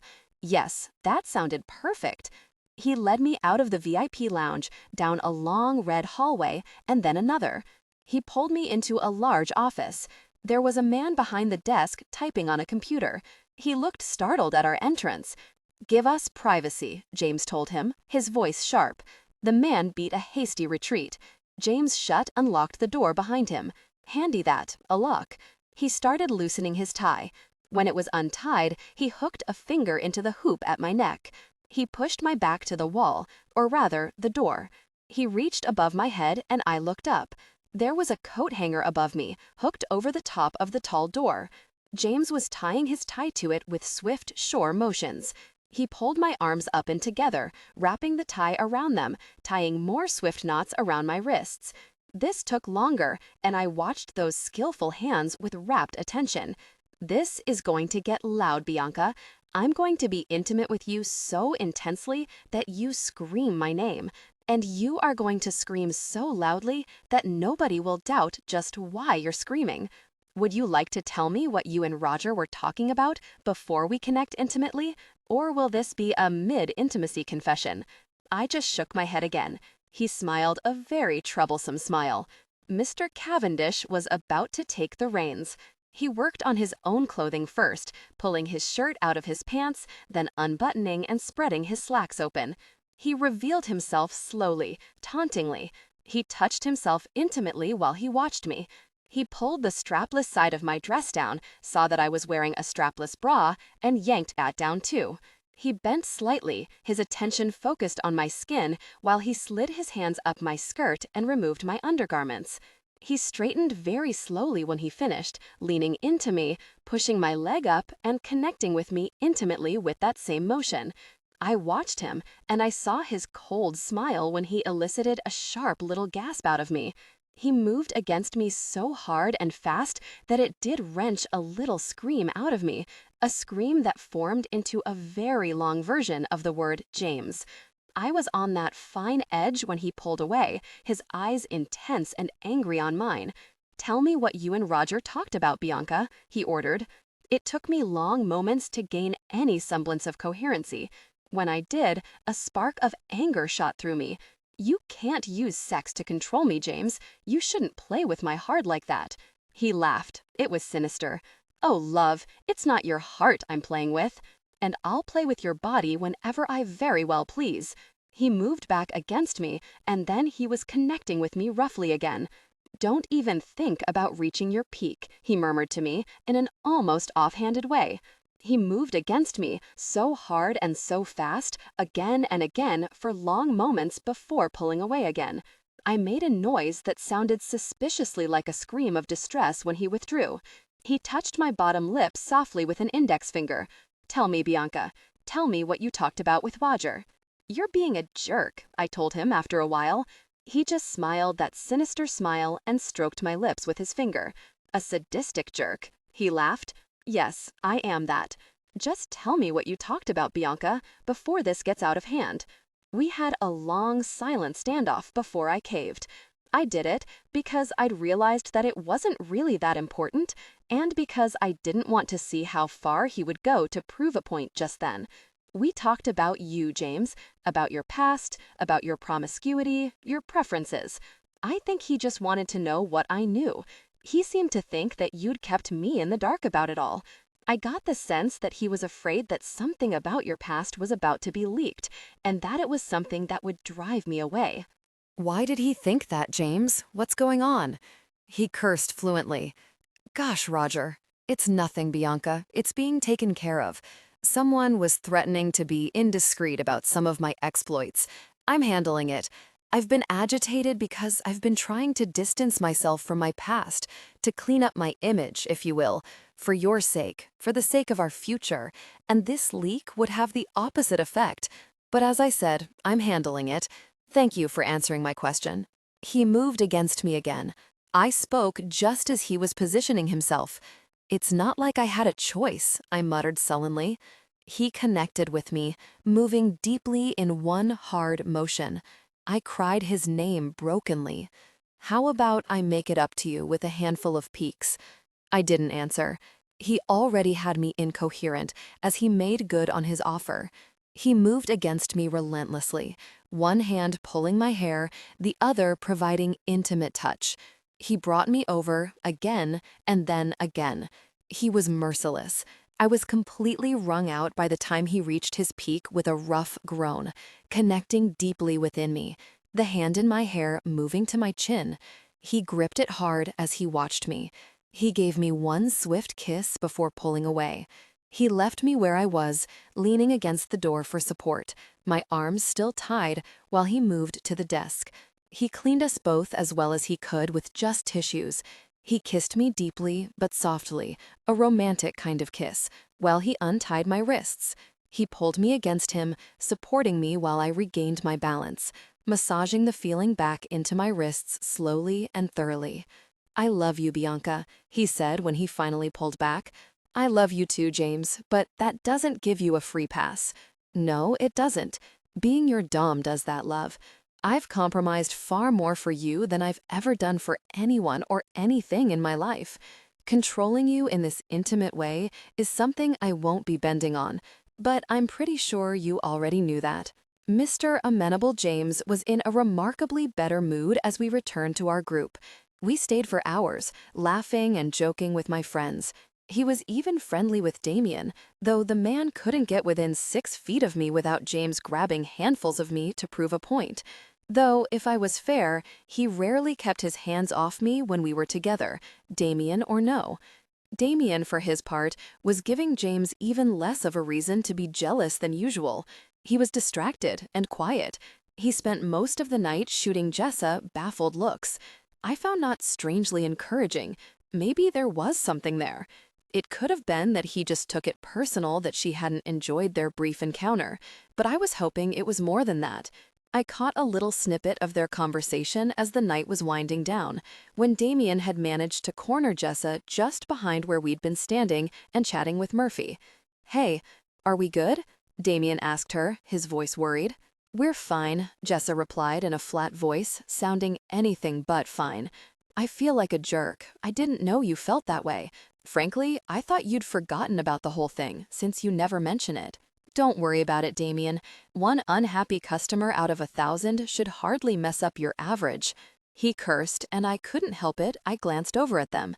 Damien's back was to me, but Jessa was facing me, and I saw her face clearly as she rolled her eyes. "I didn't know it was bad for you." "It wasn't bad for me. In fact, it was pretty amazing. I'd like to make it up to you, if you'd let me. You could show me what you didn't like, help me work on my technique." Jessa snorted loudly. Apparently, I wasn't the only one shamelessly eavesdropping. Murphy started swaying and singing, "Players gonna play." Here's the thing, Damien. It was a hell of a lot more than your technique that wasn't working out for me. The pining for a chick that's never going to look at you twice thing was the biggest turnoff. And the fact that you didn't bother to clue me in about your little hang-up before we became intimate. I never do the casual intimacy thing, and the way you turned into a stranger the second we were done reminded me very clearly why. Sex is not just a bodily function for me. I require some semblance of intimacy with the act, and you wouldn't know intimacy if it punched you in the face. "I hear you've been celibate for the last few months," Jessa continued mercilessly, "waiting for a chick that is never going to want you. You're not an idiot. You know she's not going to leave her drop-dead gorgeous, so really hot that they look like they want to be intimate with each other in public, billionaire boyfriend for you. It's just another crazy way for you to avoid real feelings. The only way you could be good intimately for me would if you became a complete person, not just some shell of a man that doesn't have a middle ground between putting women on a pedestal and degrading them with meaningless intimacy." Murphy clutched his chest, falling to his knees. "I've felt that right here, my friend," he called out to Damien, not even bothering to hide the fact that we'd all been shamelessly listening to the entire exchange. "How about we have this little chat in private?" Damien said, his tone hard. We all watched silently while he grabbed Jessa by the arm and led her resolutely away. She went easily enough, just muttering one loud Neanderthal as they walked away. I looked at James, who'd been silent throughout the exchange. "Maybe those two will work things out and start dating," I said hopefully. James studied me. "Do you want that?" I sent him a baffled look. Of course I do. Damien needs to move on, and Jessa would be good for anybody. She's one of the most open and honest people I've ever met. Talking to her is like chatting with a really good therapist. "Nah," Murphy said, getting back up. "Damien's pretty clear about what he likes from women. He likes to be ignored, not yelled at. She's not his type at all." I gave my little shrug. Maybe he needs to find a new type. Murphy grinned. Now wouldn't that be awesome? Damien and Jessa never returned to the club, at least not before James and I left, and I took that as a very good sign. We made our rounds, saying goodbye to everyone at around 11. James was rather quiet but sweet on the short trip back to the apartment.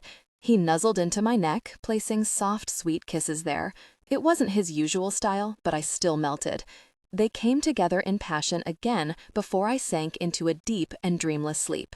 I was pleasantly surprised the next morning when I realized that he was traveling to Vegas with me that day. I'd known that he was planning to spend part of his week there with me, but we hadn't discussed when he was flying out. We got dressed together, holding hands quietly while we made our way down to the waiting car. I discussed it with Stefan last night. You don't have to take the airport shuttle with the crew. It's at your lead's discretion, and he gave us the green light, so you can ride with me. I just nodded. The flight went well. The whole day did, in fact. There was a brief moment of tension when James found out that, though I was taking the furlough, I would still be working my regular schedule for at least 2 more weeks. He didn't like that. I hadn't thought he would, but I wouldn't budge. This company gave me an invaluable opportunity that changed my life. That means a lot to me. They've asked us to stay on our schedules for 2 more weeks, and I won't bail early and mess up staffing in the meantime. I won't budge on this, James. My little speech was impassioned enough that he let it go pretty quickly, for him.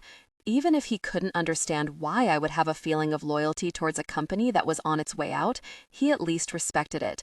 That warmed me. He didn't always understand me, but I could have no doubts that he tried to. The next few days went like that. Every possible bump in the road gave us little resistance. He didn't complain when I had to work for most of Sunday, just kissed me a lingering goodbye with a murmured, "I love you." Things were good between us. Good was putting it mildly. We were amazing together. Things became so easy, but that heat between us didn't cool for a moment. It became very clear to me just how perfect it could be between us if we just let it. It all felt so perfect, in fact, that I began to get a little paranoid, always waiting for that other shoe to drop. I told myself that life didn't just have to be a series of tragedies.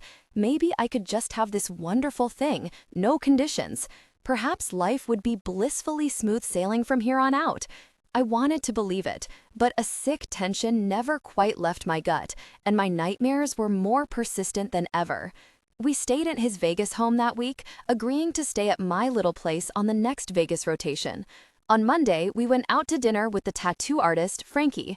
I was nervous. I knew I'd made a bad impression the first time we'd met, and I wanted to rectify that, but I didn't know the woman, so I wasn't sure how. We met her at a trendy restaurant in the Cavendish Hotel Casino. I dressed Vegas casual in a pretty white blouse, beige short shorts, and pumpkin orange heels. You could never show too much skin in Vegas, and the heels made the outfit just dressy enough that I could fit in anywhere. Frankie was warm and friendly, hugging us both and giving me a genuine smile right off the bat. I felt my tension ease. She was going to make it easy on me. Frankie was wearing a tight gray t-shirt that was torn short at the bottom. Her cut-off jean shorts weren't much more decent. Her ink-covered skin was well displayed in all its glory. She caught me looking and smiled. "My reality show is shooting. The producers love to see the ink. I swear, they talk me into less and less clothing every season. Next season, they might just get me to walk around naked." I smiled back at her. She had a very nice smile. Her makeup was dark, her lips nearly black. Her look was harsh, but managed not to detract from her pretty face. With that endearing smile, she was actually kind of adorable.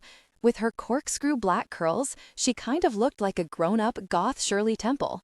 We hit it off with no problems. Frankie wasn't at all what I'd been worried she'd be. I began to see why she and James got along so well.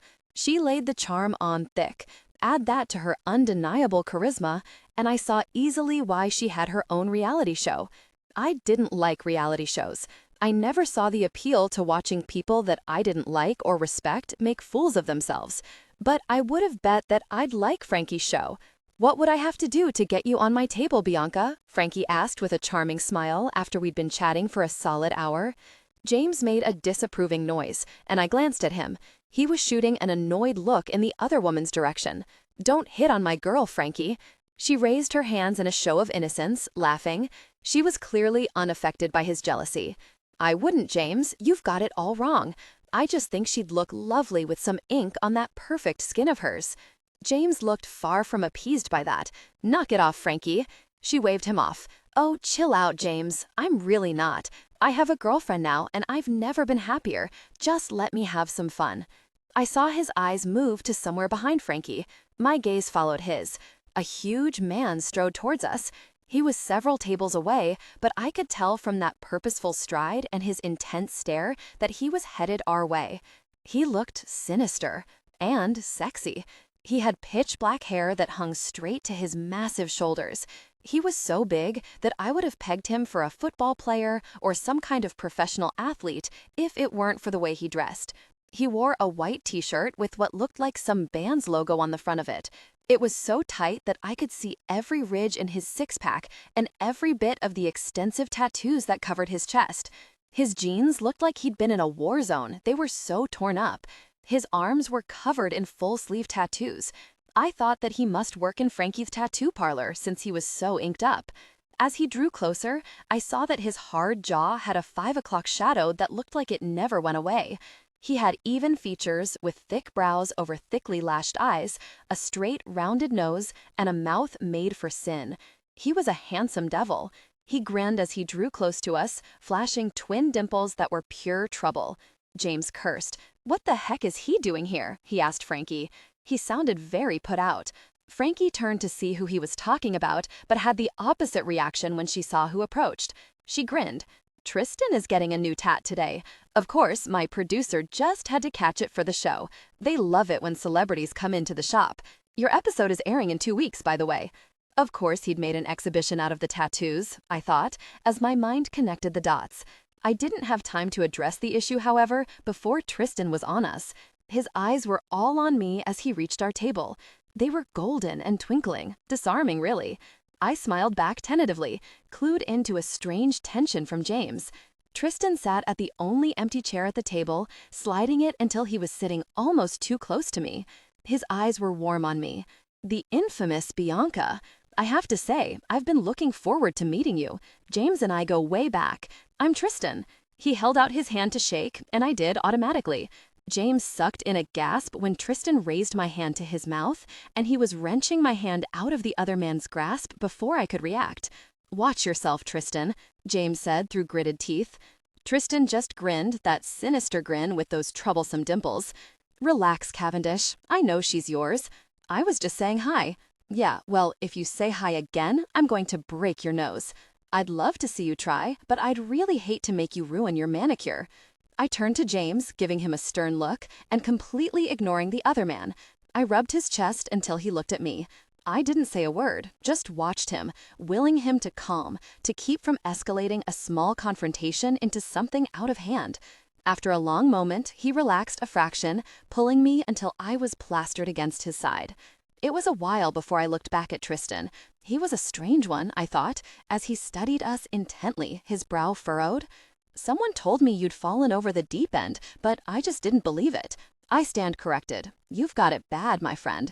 "What are you getting a tattoo of?" I asked Tristan, trying to find a neutral topic for the hostile men. I looked at him as I asked the question. "I'm getting a small 5 to commemorate 5 years clean and sober," he said without hesitation, as though he'd practiced it. I blinked. "Congratulations," I told him, meaning it. Addiction was a horrible, powerful thing. I'd seen people ruined by it. "Thank you. I did some bad things when I was using, things I can't make up for, but having 5 years of sobriety under my belt still feels pretty very good." Frankie smacked herself in the forehead. It was an attention getter. We all looked at her. "You can say that without adding a disclaimer about all of your sins," she chided him. "You have every right to be proud of yourself." He shrugged, frowning harshly. He was a tough-looking guy, but somehow that frown made him look vulnerable rather than mean. I don't see it that way. Even with all of the touchy-feely rehab bullshit, I still know that it was me doing all those things, not the alcohol or the drugs.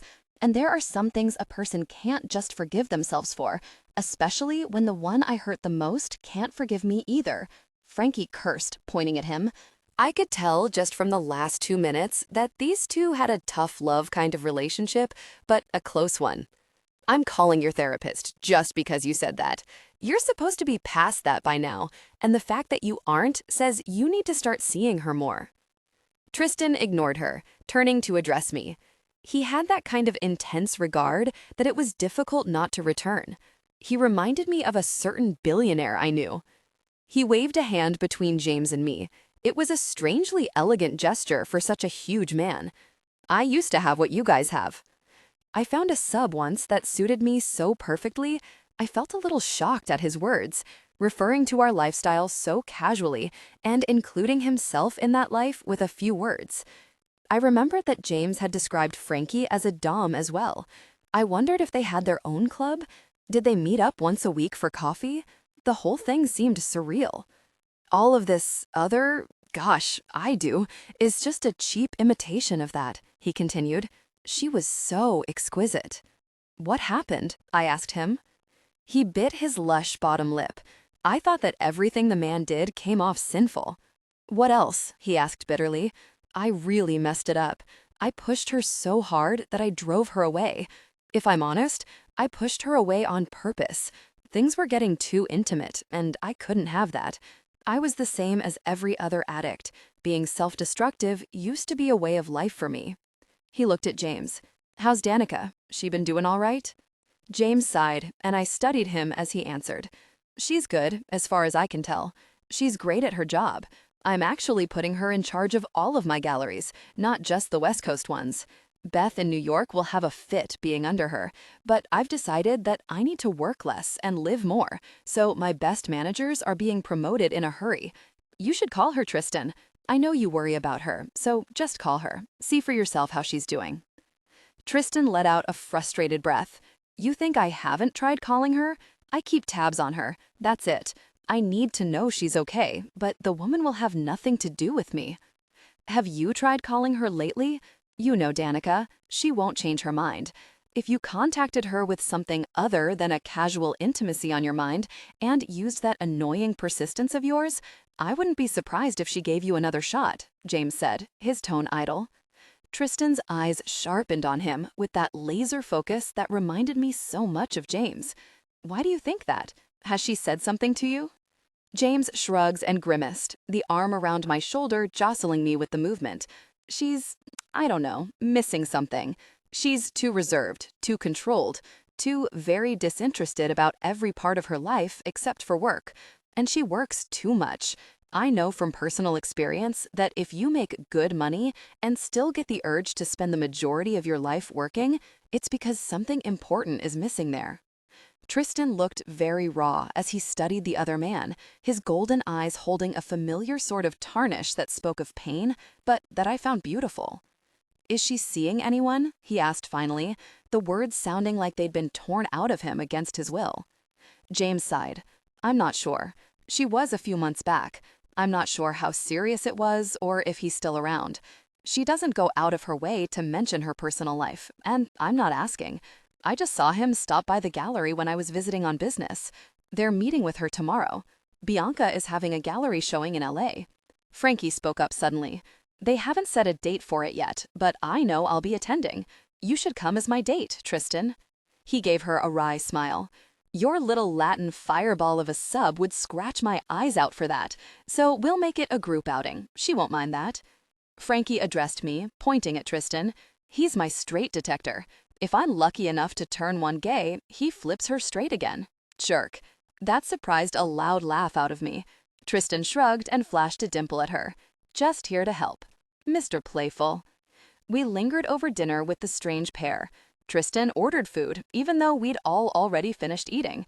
He made himself right at home without asking, joking and talking to Frankie and me. I liked him. A lot. I liked them both. They were fun. James was quiet and a little tense at my back, but he made no move to leave. When we did finally leave after hours of talking, Frankie gave me a big hug. Tristan tried to as well, but James was there to block him, not even trying to be subtle about it. Tristan was unfazed. He grinned that wicked grin at me, inclining his head. It was a pleasure to meet you, Bianca. You are an absolute delight. I'll be seeing you. James didn't speak until we were in the back of his limo driving home. You liked him, he said, his tone bland, but I didn't believe that tone for a second. I liked them both, I said, rubbing his arm. Your friends are very nice. It's nice to see that you have some more good ones. They're starting to outnumber all of the evil, difficult persons I keep meeting that you felt the need to sleep with. He completely ignored the last part of my statement, still focused on Tristan. He's a dom, as I'm sure you picked up.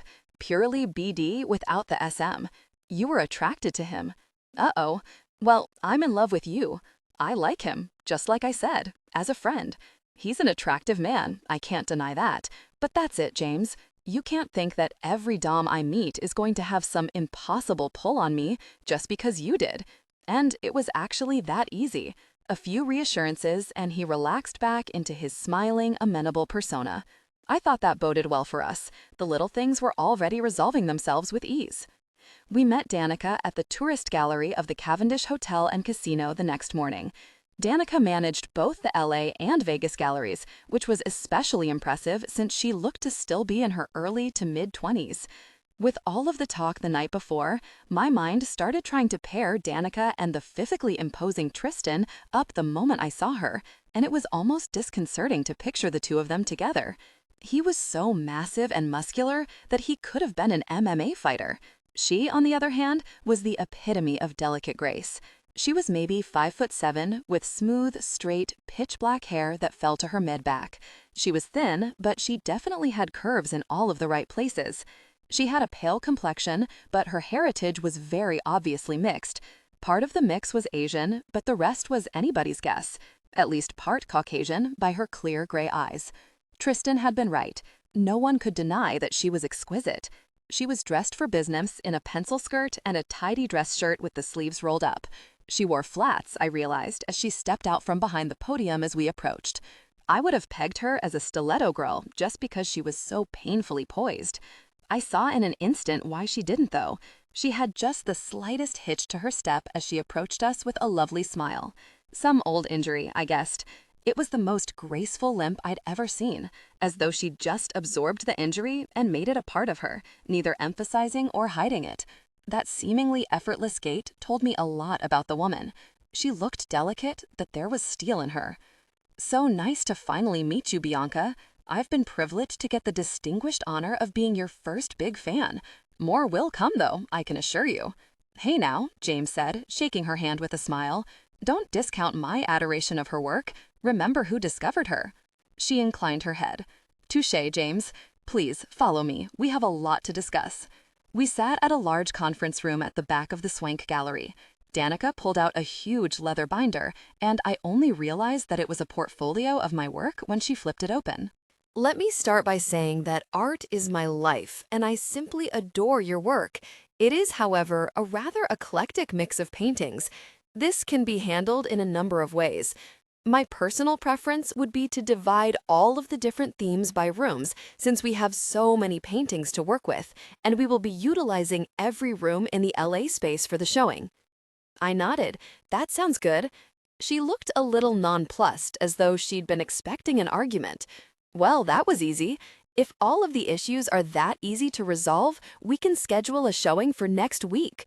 The entire meeting went similarly. Danica had very helpful suggestions about all of the things I needed to greenlight for the showing, and I was more than happy to defer to her expertise on something that I was a complete novice at. She was swift and professional, covering details that I hadn't even considered, until she was satisfied that she had the showing thoroughly mapped out. James stayed reasonably silent throughout the meeting, which I appreciated. If he had taken over, as he did with so many things, it wouldn't have felt like it was mine. But working with Danica, seeing every step in the process without his interference, it began to feel real, like I had a career here instead of a hobby that was being funded by my rich boyfriend. We went to lunch with Danica after we finished. Sandra, the assistant manager of the Vegas gallery, who worked directly under Danica, joined us. She was a small, brown-haired woman with brown eyes and a rather austere demeanor. If I had to guess, I'd have said she was in her late 30s. I'd completely forgotten about Danica's limp until she was moving away from the table to use the restroom. Sandra murmured something about needing to check on the gallery, scurrying off. "What happened to Danica's foot?" I asked James. "It's her knee, I believe. And I don't know, she never talks about it, but I've gotten the distinct impression that it was somehow Tristan's fault." I frowned. That sounded beyond ominous. We wrapped up a productive and pleasant morning with Danica, setting up a date the following week, when she swore she'd be well into the thick of planning the showing. I was excited and elated when we parted. The crazy dream that was my painting career felt like it was shaping into something real and substantial. James gave the staff at his house the afternoon off, and we spent hours swimming in his ridiculous pool. The thing was obnoxious, with fake mountains and fountains and 4 different pools, and yes, a grotto underneath one of the falls. "I didn't realize we were staying at the Playboy Mansion," I teased him. He grimaced. "This is actually a part of the house that I did not design. It's a long story, but I delegated this part of the design to my casino team, and since they knew I'd have to have some promotional parties here, this is what they did. I was not too happy when I saw it, but it has served its purpose. If I'm out of town and the casino needs to throw a pool party for some bigwigs, they do it here. I wrinkled my nose at him. I knew the Vegas scene well enough, even if it wasn't really my scene. I hope everything's been disinfected. He tapped my nose. Yes, of course. You know it drives me crazy when you do that with your nose. It makes you look so very cute. I tapped his nose. Don't call me cute, I told him. His nostrils flared. I was lying on a cushioned lounger in a white bikini I wouldn't be caught dead wearing in public while he rubbed sunblock all over my body. He was not efficient about the process, lingering over my form and grinning the entire time. You don't have to work at all today? I asked him. He'd worked the day before, but made no mention of going in that day. I'm taking a day off. I want to be intimate with you in broad daylight. I want to share every moment under the sun. That made me squirm in my seat. I'd had my hopes when he was dismissing his staff, but now it was certain. We weren't just out here to swim. You're going to get me sunburned in some painful places, I predicted. He held up the bottle of sunblock he was using. I've got it covered. Come on now, you know me better. He was thorough but slow as molasses as he covered me in the stuff. He even spent extra time on my feet, rubbing and kneading until I moaned in pleasure. He was good with his hands in every way imaginable. The second leisurely rubbed-on coat of sunblock was completely unnecessary, of course, but he did it all the same. Only James could make such a simple act so charged. I was breathless before he made it back up to my inner thighs. His sunblock-coated fingers teased, but he pulled them back with a wicked little smile. For external use only, love. I guess you'll have to settle for my attention. He pulled the strings on both of my hips loose with his teeth. I buried my hands in his hair as he drew me close. Tension broke. We gave in to desire, connecting deeply. Afterwards, breathless, he moved up my body in a flash, untying my top and drawing me closer. He positioned us for intimacy. Being with me like this, I told him breathlessly. He grinned and moved into me. Every which way, until we're sated or dead love. He moved with a deliberate rhythm, playing me like an instrument. His presence and the unrelenting position made each moment intense. He repeated the powerful connection again and again, and I reached a peak with a ragged cry torn out of me. He didn't stop, just moved faster. He reached his own peak inside of me with a rough shout. I loved it, absolutely relished the moments when he lost himself like that. He shifted me onto my back and we connected, kissing me languorously. He drew away slowly until I desired him again as though we hadn't just been intimate. Once he'd separated his body from mine, he moved flush against me again. Wrap your arms and legs around me, he ordered against my ear. I did, my body obeying but my mind still in that soft, dreamy place that only he could take me. He picked me up, rising slowly. It was only as I was flying through the air that I realized his intent. I hit the water with a surprised little yelp. I was glaring as I surfaced. He just grinned, diving in after me. We played in the pool for a long time. Like children, I thought, only we were skinny dipping in broad daylight. I loved every second of it. I thought that playful James might just be my favorite. He pulled me against him, kissing me hotly, and then thrust me away. Run, he told me with a wicked grin. I made it just to the edge of the pool and one step out before he caught me, yanking me back into the water and against him, his front flush against my back. He bit my neck and rubbed against me. His aroused form pressed hard into my backside. You're insatiable, I told him, my voice breathless. Yes, he breathed into my ear. I am. Now run. I made it out of the pool, across the concrete, and into the grass that time. It was only as he was tackling me onto my stomach that I realized it was exactly what he'd wanted, exactly what he'd planned. He moved into me from behind rather roughly within seconds. He connected with me in the grass, on hands and knees, moving with a purpose. Say it, Bianca, he ordered into my ear, his voice so low and gruff. I reached my peak, but not enough to keep from saying it. I'm yours, James, only yours. He continued the jarring rhythm while my body responded, as shivers of pleasure racked my body. He kept going until every little shocking wave had passed. He moaned low in his throat when he found his release. My hands and knees were raw and grass-stained when James carried me back to the pool. I couldn't imagine that his were in much better shape. He tossed me back in the pool. Even knowing it was coming, I let out a little shriek before I hit the water. When I resurfaced, James was striding towards the house, a towel slung low across his hips. "Where are you going?" I called out. "To check in with the other man in your life," he called back. I thought that was the sweetest thing in the world, and so very James. Nothing could soften me more than him understanding my bond with Stefan, and understand it he did. He always knew which strings to pull. Manipulative, perceptive, wonderful man. When he returned, he moved straight to the lounging sofa where we'd discarded all of our clothing. He pulled on his low-slung gray swim trunks and grabbed my bikini, moving back to the pool with a purpose. He cornered me in the pool. I kissed him.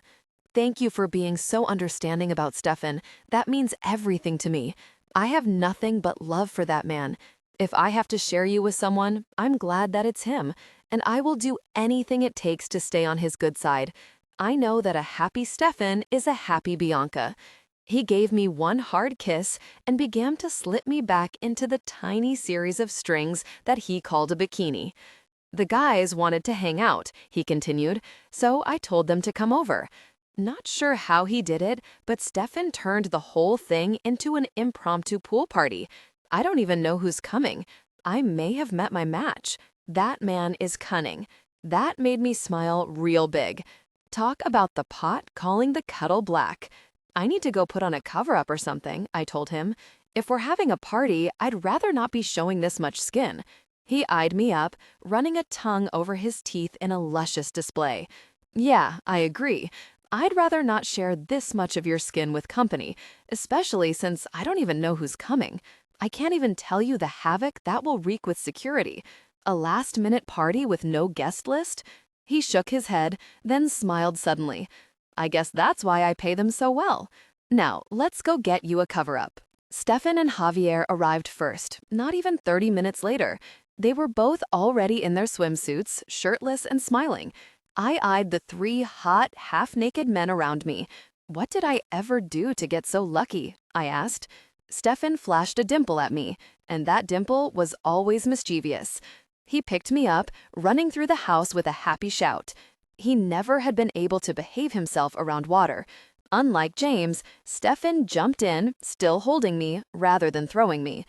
I had a sudden but clear epiphany about the 2 major men in my life, and just how alike they were in so many strange ways, both so relentlessly, affectionately physical and emotionally open for me, if on different levels.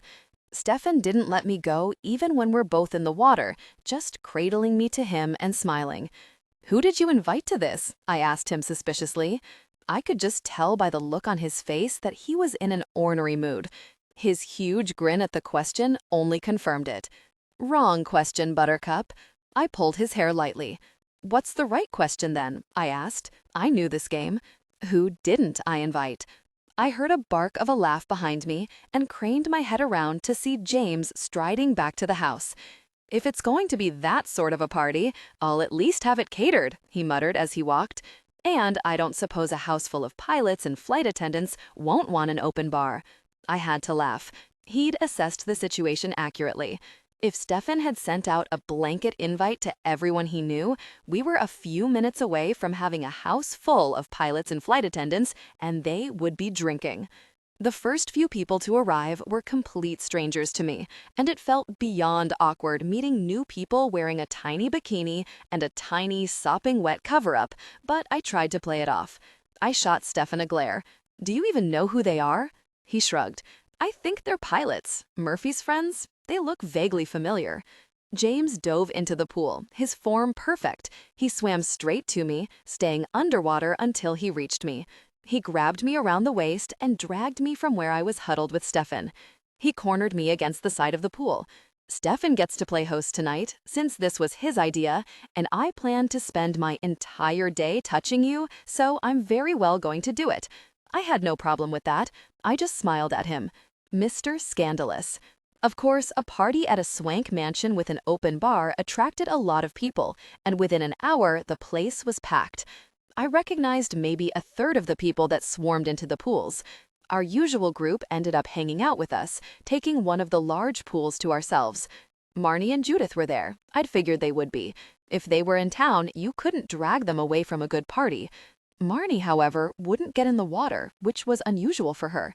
I asked her why. She waved her martini glass in the air. You see this? I nodded, smiling. I knew there'd be a punchline.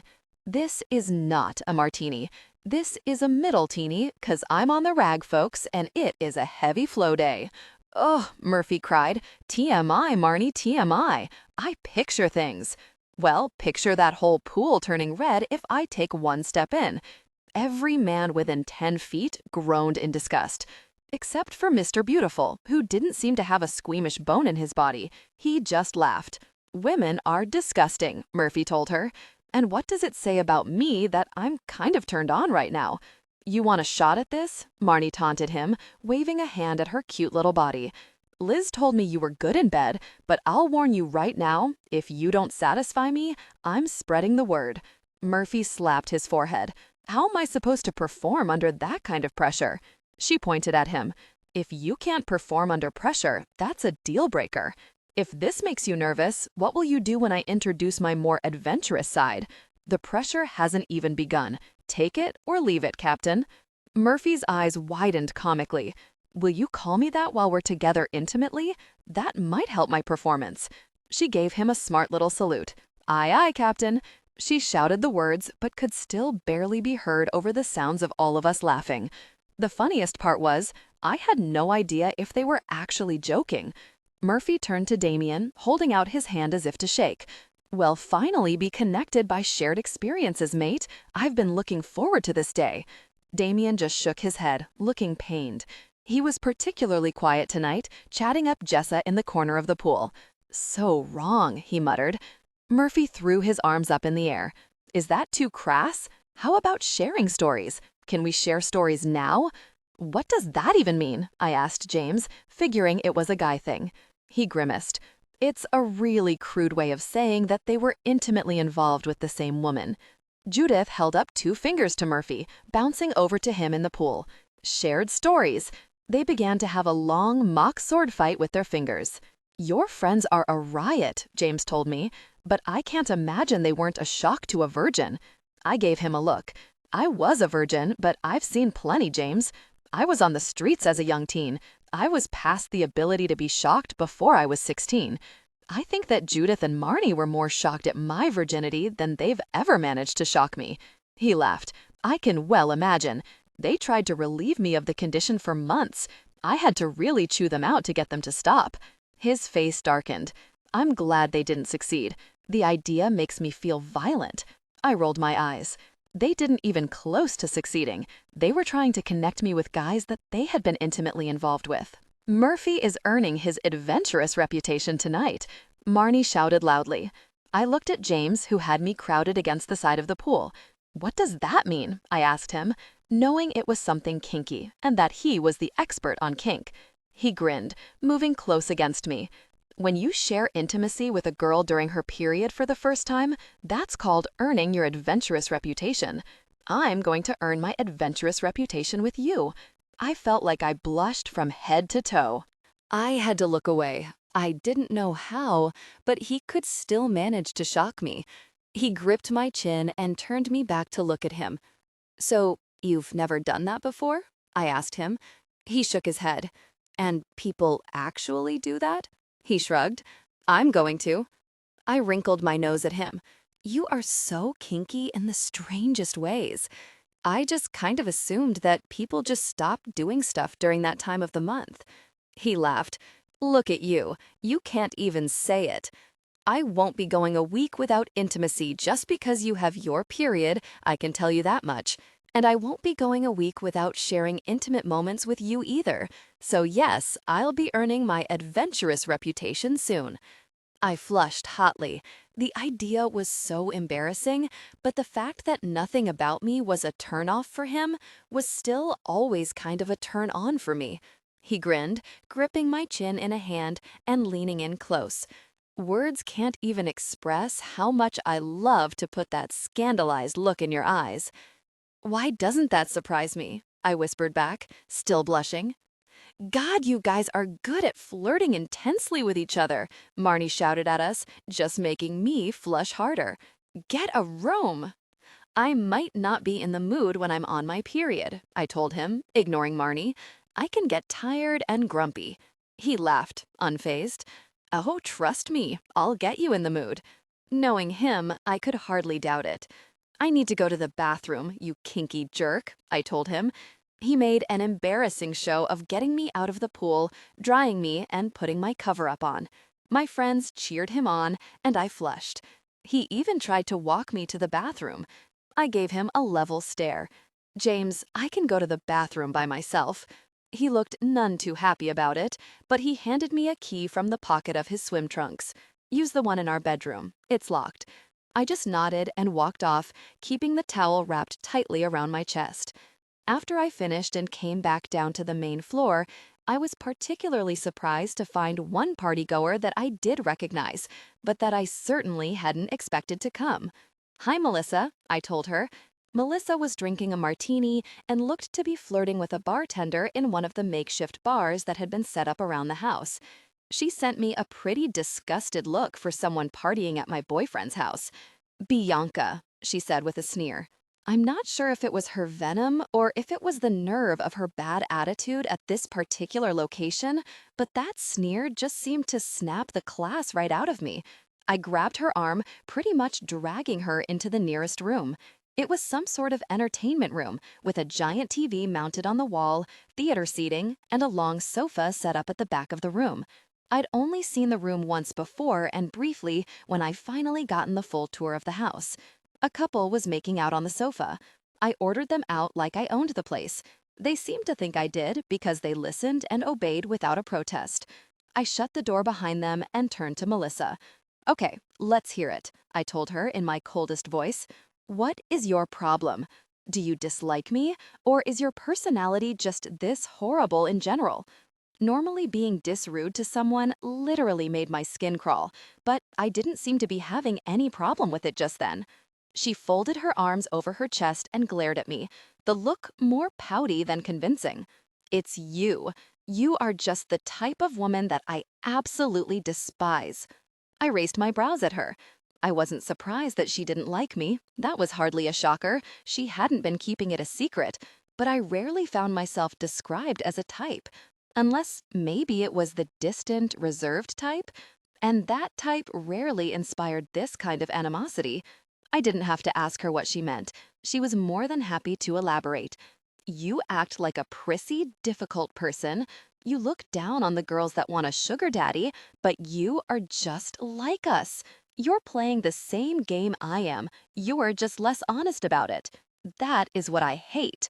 And you landed the biggest rich guy of all. You don't deserve it. You don't deserve any of this. I was born rich, born into this life, born deserving this life. But then my daddy lost everything, and now I have to throw really peanuts to make ends meet, being intimate with 60-year-old men just to get the bags I used to get for giving my daddy a kiss on the cheek. And you, with your supposed virtue, land the ultimate rich guy on your first try. You give honest girls like me a bad name. I laughed. I couldn't keep it in. I laughed right in her face. So that's your deal? I told her, my tone scathing. I just couldn't believe that she was even more worthless than what I'd pegged her for. You're a spoiled little brat that never grew up. Your daddy gave you everything, and look what you became. A person obsessed with bags? She actually had the nerve to try to slap me. I saw it coming and caught her wrist midair. I am nothing like you, I continued, as though she hadn't just taken a swing at me. The fact that James has money worked against him with me, not for him, and I couldn't care less about handbags. You need a little dose of the real world, little girl, and I hope you get it. The door burst open, and James strode in, his eyes wild, 4 security guards behind him. He didn't even look at Melissa as he had her escorted out. I did, meeting her glare for glare as she stormed off. Finally, I met his eyes. I knew what I'd find there. Enough concern and fury to make me tense. That's really it. You aren't going to the bathroom without security ever again. I rolled my eyes. Please, it was Melissa. She's hostile, but hardly a threat to me. She threw a drink at your head. He was really working himself into a rage, I realized. I moved to him, burying my face in his chest. He wrapped me in his arms. It was an automatic response, enraged or not. I thought that said a lot. I'm perfectly fine. We had an enlightening conversation, actually. Oh, he asked, his hands running over my back possessively. Yeah, I found out what her deal is. I'd love to hear it. She's a spoiled brat, I said simply. Huh, and a person obsessed with designer bags. That got a real laugh out of him. She must really like handbags, he said, a smile in his voice. I would hope so, since she claims she made a significant sacrifice with a 60-year-old just to get one. I don't know why it struck me funny when I said it. It really was just sad and pathetic, but I couldn't make the statement without laughing. It must have been contagious, because James started laughing just as hard as I was. Stefan found us still laughing when he burst in the door, breathless. He pointed at James. That was mean. You had me scared to death that she disappeared, and here you are, laughing and joking, and not bothering to call the search off. My bad, James said, still laughing. It must have been that tension-relieving type of laughter, because I couldn't stop mine either. What's so funny? Stefan asked, his face breaking into a smile at our delirious laughter. He was always quick to shake things off. Melissa made a significant sacrifice with a 60-year-old for a handbag, I gasped out. I knew it was difficult person-like to repeat what she'd said, but it was Stefan, and I just didn't care anymore about being a difficult person where she was concerned. His brows shut up, his grin widening. That's hardly surprising, but I may turn you saying that into my ringtone. Why? I asked him. Because I can't imagine a time of day where I would hear you saying something like that and not smile. So, did you two finally have it out? I nodded, still trying to hold in my helpless laughter. She thought I was a gold digger like her, just being sneaky about it. It insulted her oh-so-refined sensibilities. I called her a spoiled little brat and a handbag-obsessed person. That made Stefan laugh as hard as James and I. Oh God, Stefan gasped. I love that you said that to her. She had it coming. We rejoined the party, and I felt more relaxed after the strange little confrontation.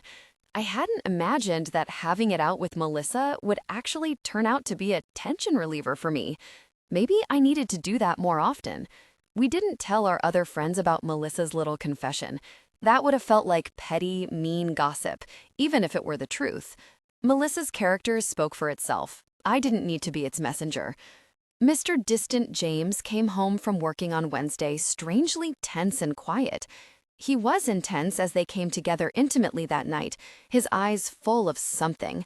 I couldn't identify it, but it worried me, and going to bed without him ever clearing it up worried me even more. My worry didn't let up the next morning when I woke to find him turned away from me.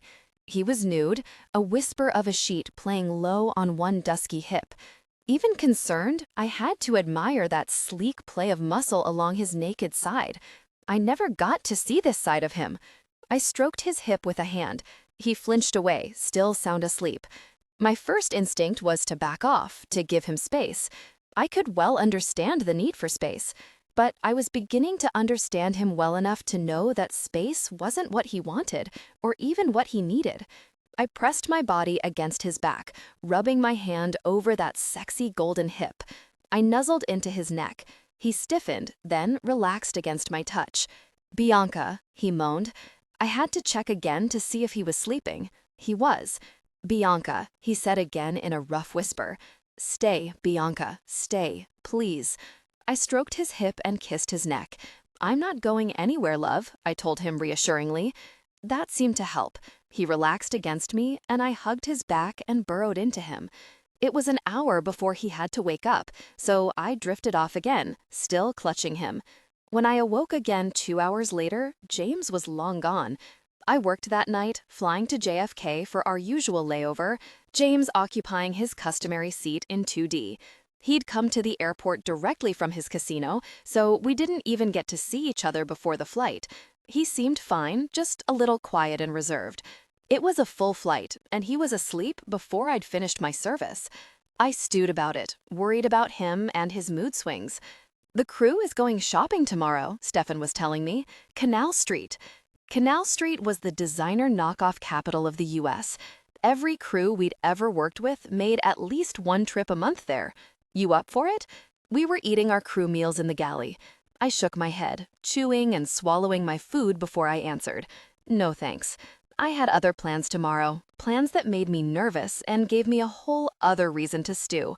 He didn't ask me about what I did plan, and I was relieved. I wouldn't have had the heart to lie to him, even knowing that he wouldn't like what I decided to do. In fact, he'd dislike it so much that I thought he might even try to interfere. Him not asking made the whole thing much easier for me. James made it easier on me as well when we got to New York. He had the driver drop him off directly at his hotel, rather than going home for a nap. There are a lot of things I need to attend to today, he explained. Do you want me to come have lunch with you? I asked him. I'm flexible, just name the time. He just shook his head, his face unreadable. Not today, he said. That was all.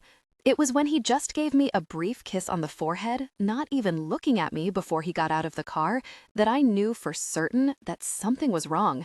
This wasn't just a mood. I tried to take a nap back at our place, but it was no good. I was upset and nervous and out of sorts. Best to just get it over with. Perhaps it could even distract me, for a time, from dwelling on James. I scrolled through my phone, looking for the contact JR. I had tried to put his first name into my phone when I'd saved the number, but I just hadn't been able to do it. Even knowing it wasn't my father, I'd been horrified to have that name in my contact list. Bianca, would today be a good day for you to meet up? His response was almost immediate, which I found encouraging. JR, yes, anytime. I have a 2-hour lunch that I can take whenever I want. Just tell me when and where. I started to text him back, then decided to call him. Hearing his kind voice again would bolster my confidence. He answered on the third ring. Hi, Sven said. How are you, Bianca? His voice was as warm as I remembered. I'm good. I was wondering if you wanted to meet for coffee sooner rather than later. Like now? He didn't miss a beat. That's perfect. Where at? I named off a place that I could walk to, one of the major chain coffee joints, so the place would be very public and likely crowded. He agreed without hesitation. I work no more than 5 minutes away from there, he told me. I found some conservative, cuffed navy shorts with a blue and white striped boatneck short. I didn't want to dress up to meet my half-brother, but I didn't want to look like a slob either. I completely ignored Jackie's shoe suggestions, finding a pair of plain navy sandals with no heel to speak of. I left my phone in the bedroom and my purse. I only had my debit card with me when I boarded the elevator. That was a nerve-wracking endeavor, since I could hear Blake and Marion talking in another room as I waited impatiently for the elevator to arrive. I didn't want security with me for what was already bound to be an awkward meeting, and I didn't think I was in any real danger, going out to a very public place in broad daylight for a brief meeting. If I could just slip away unnoticed, I could be there and back before anyone even realized that I wasn't asleep in bed. I had another brief moment of panic as I passed through the lobby. Johnny was there, presumably to guard me. He was leaning over the lobby desk, chatting up a receptionist, and didn't even twitch as I walked briskly out the front door. The doorman nodded to me, and I nodded back. "Have a pleasant day, Miss Carlson," he said as I strode away. Well, he had recognized me, but perhaps it didn't matter. James had posted security. Maybe the building staff wouldn't be notifying anyone about my activities. Either way, I was planning to be too quick to garner attention. Still, I took a sharp turn, walking fast, just in case. I would go the roundabout way to my destination, losing any potential tails. As far as I could tell, I was successful. It was only as I approached the entrance to the cafe that I realized that I had no idea who to look for. It seemed like such a ridiculous thing to overlook. Why had I thought that I would just know what he looked like? Because we shared a tainted bloodline? I was regretting not bringing my phone as I walked through the door. It turned out that I didn't need to sweat it. I knew Sven at a glance, as he did me. I froze at the sight of him. He would have been devastatingly handsome if he didn't look so much like our father. He had pale, beige blonde hair, pinned straight and clean cut. His eyes were ice blue, but not cold, not like those same eyes were on that other face. His features were even and attractive, with a Nordic cast to them. He had a perfect, clear complexion. I don't know how long I stood there, just taking him in, struck profoundly by the recognition. He had already secured us a table, and he stood as I approached. He was tall, taller than Stefan, taller than James, possibly as tall as our father, though more slender than all three of them. He was the spitting image of the monster that haunted my nightmares, and he was giving me an open, friendly smile. "Bianca," he said, by way of greeting. We sat at the same time, just staring at each other, taking it all in. "Sven," I said finally. We went back to staring. "We could be twins," he said. That made me blank, but as I processed his words, I realized that he wasn't wrong. It was just a conclusion that my mind hadn't wanted to make on its own. "We look like him," I told him. He nodded, pursing his lips. Yes, and we did. I'd always had a hope tucked away in some distant part of my brain that I somehow resembled my mother. She'd shared my coloring at least, though so had my father. All of those hopes were dashed as I stared at my half-brother, who looked so much like me and my father that I couldn't deny it anymore. Sven seemed to read my thoughts, which was beyond disconcerting. We may take after him in looks, but at least we didn't inherit his crazy, violent, homicidal tendencies. Oddly, that made me smile. "You don't know me that well," I told him. He smiled. It was my smile, not my father's. It was a kind but sad sort of smile, and Junior's was less reserved than my own. "Bianca, you and I would know at a glance. We're too familiar with monsters not to recognize them on sight." His words made me realize several things at once. The first was that I would recognize a monster on sight, and perhaps I spent too much time jumping at shadows and doubting people that didn't deserve my doubt. The second was that Sven must have endured so many of the things that I had, living in a house with my father. He was gone most of the time, Sven said, and he rarely came after me. That was so hard for me, to watch him do that to my mother and be spared. It made me feel so worthless. It still does. I don't think I'll ever be able to let go of that shame. As he spoke, I registered that looks might be the biggest thing we had in common. He was the open book to my closed one. "I had to leave her," he continued.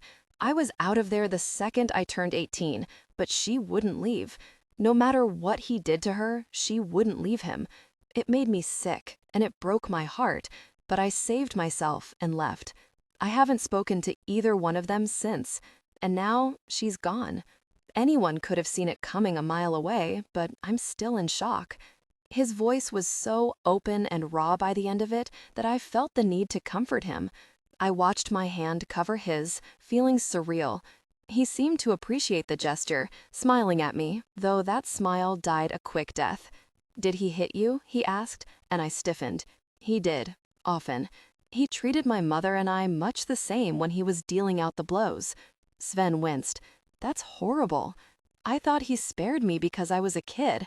He thought that women were worthless. He always made that very clear when he was in one of his rages.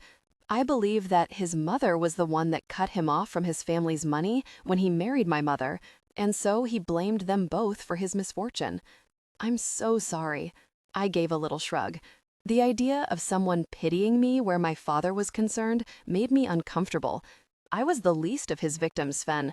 "I have something to tell you," I said, wanting to get it off my chest. He just nodded at me to go on. "Our father killed my mother. That was why I ran away. I didn't know about you, and I didn't know about your mother, or I would have tried to warn you both. Your mother contacted me shortly before she died. She left before I could tell her, and then I couldn't get a hold of her.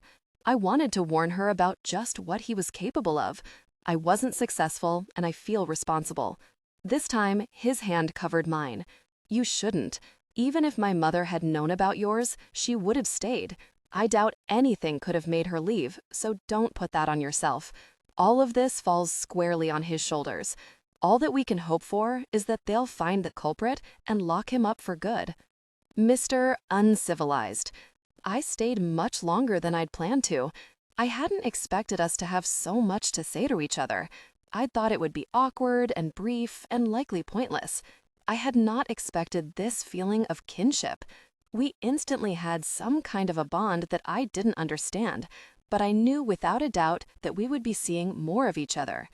I had been so deprived of all blood ties for so long that it was a revelation to me that this tie could actually mean something. Sven and I had certain things in common that no one else did, and that no one else could. There was something here worth cultivating. I hadn't seen that coming. "So, what do you do here in New York?" I asked him. We had been working backwards towards small talk, starting with the really heavy stuff. He smiled a self-deprecating smile. "Stockbroker. I do okay at it, though I acknowledge that my occupation means I got at least some of the family gambling gene. In my defense, though, New York gambling is a lot less destructive than Vegas gambling. I guess we all say that until we lose big. And you're a flight attendant. I confess, I've read everything about you that I could get my hands on. I'm curious by nature." That made me visibly flinch. He held up his hands in a sign of peace. "I know most of it's garbage, but the long-lost sibling thing always got to me. I have so little family that it's always felt like something was missing. I just wanted to see you, to see pictures of you, and get an idea how you were doing. Though I have to admit, some of those pictures made me blush. I blushed just thinking of it. The first picture that popped into my mind was me in that see-through slip on the cover of a magazine. I had little hope that he hadn't seen that one. "How did you get my number?" I asked. "My mother sent it to me. She said that she happened to run into one of your coworkers and talked them into giving it to her. I have no idea who or how. I might need to get a new number soon. A few media sources have gotten a hold of it. I'll let you know when it changes." He inclined his head. "I appreciate it. And I won't be a flight attendant for much longer. My company filed for bankruptcy." "I heard about that. Sorry to hear it." I shrugged. "I'm taking a voluntary furlough. I'm going to try to turn painting into a career." "Wow, that's amazing. I'd love to see your work." I flushed. "I'm having a gallery showing in LA soon. I'll make sure you get an invitation, though of course I'll understand if you can't make it. It is across the country." He waved that off. "I'll be there. Just tell me when." That is such an accomplishment. I hear it's near to impossible to get a showing. I flushed harder. To be honest, my boyfriend played a big part there, but I'm still going to give it a shot. "James Cavendish," he said. I nodded. "Well, let me know. I'm looking forward to seeing your work." He sounded sincere. "I will. It's still being planned, but I'll keep you posted." "I have a girlfriend," he volunteered. "She's very nice. It's serious. Hopefully you can meet her sometime." I nodded. "That sounds nice. Maybe we can all have dinner sometime." He nodded. "I'd like that. She works odd hours, a lot of them, but I'm sure we can work something out." "What does she do?" I asked. "She's a model. I went to one of her shoots. It's a strange sort of job, but she loves it." I smiled, reminded of my recent and similar experience. I was just at a photo shoot for James. They are bizarre. I swear they had a team just for rubbing him down with oil. He laughed. "Yeah, it is a strange business."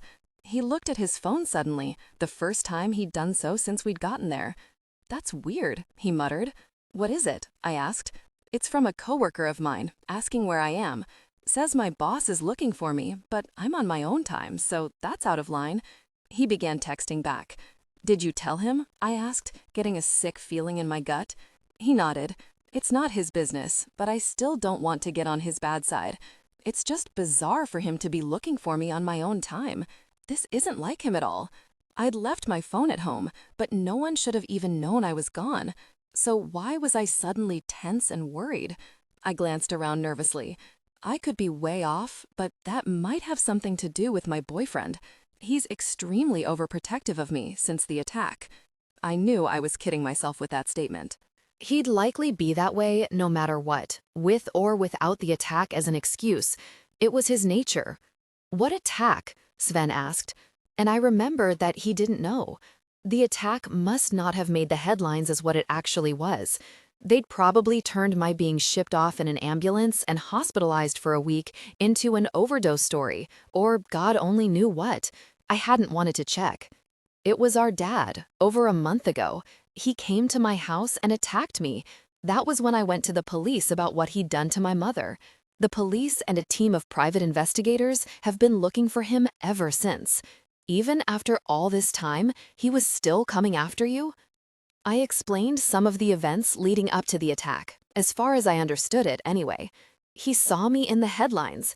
He saw that I was dating someone wealthy, and he thought that that would make me more likely to turn him in. The crazy part is, he was right, at least about some of it. I was getting ready to turn him in, though money had nothing to do with it. Sven glanced around, looking a little nervous. I'm surprised that he didn't make you take security here with you, with the attack and all. I sighed. I actually didn't tell him I was coming. As far as he knows, I'm still asleep in bed. Do you live together? He asked. I nodded. His eyes widened. Yeah, I'm going to guess that he had something to do with my boss acting strange then. Maybe I should walk you home before all hell breaks loose. I waved my half-empty cup of coffee. We'd spent a half hour talking before I'd finally grabbed a cup. Sounds good. Let me just finish my coffee and we'll go. I had nearly completed that goal when Sven's expression froze. My back was to the entrance of the cafe, and he was facing it, so I knew right away who had just walked through the door. Looks like you weren't way off about your boyfriend, he said, his eyes staying glued to the door of the coffee house. I took deep breaths, getting very nervous suddenly. I knew I should just get up and walk to the door. That would be the best thing I could do as far as diffusing the situation went. I told my body to do just that, but I was frozen in place, my body just waiting to see what James would do. I didn't turn to look at him, but I would have sworn I felt his presence behind me, his eyes on me. I felt his stillness as he just stood in that doorway, and then I felt him move, walking slowly across the crowded room. I knew it with a certainty when he was standing directly at my back. Sven seemed just as frozen, staring at the other man with wide eyes. It was a good minute before he tried to speak. Huh, was all he got out. Not now, Sven Karlsson, James said quietly. His tone was more menacing than I'd ever heard it. You and I will talk later, but now is not a good time. A hand descended to cup the nape of my neck, oh so gently. That hand left me almost instantly, as though James had recoiled. That did nothing good for my peace of mind. My heart felt like it was trying to pound right out of my chest. Stand up, Bianca, Mr. Cavendish said quietly. His voice was no less menacing for me. The Dom was driving him at that moment, no hint of his other side present. I stood up, my body obeying that dangerous tone without hesitation. James gripped my arm very lightly, that spot just above my elbow, and led me from the cafe without another word. I saw that our security was there in force as we passed them.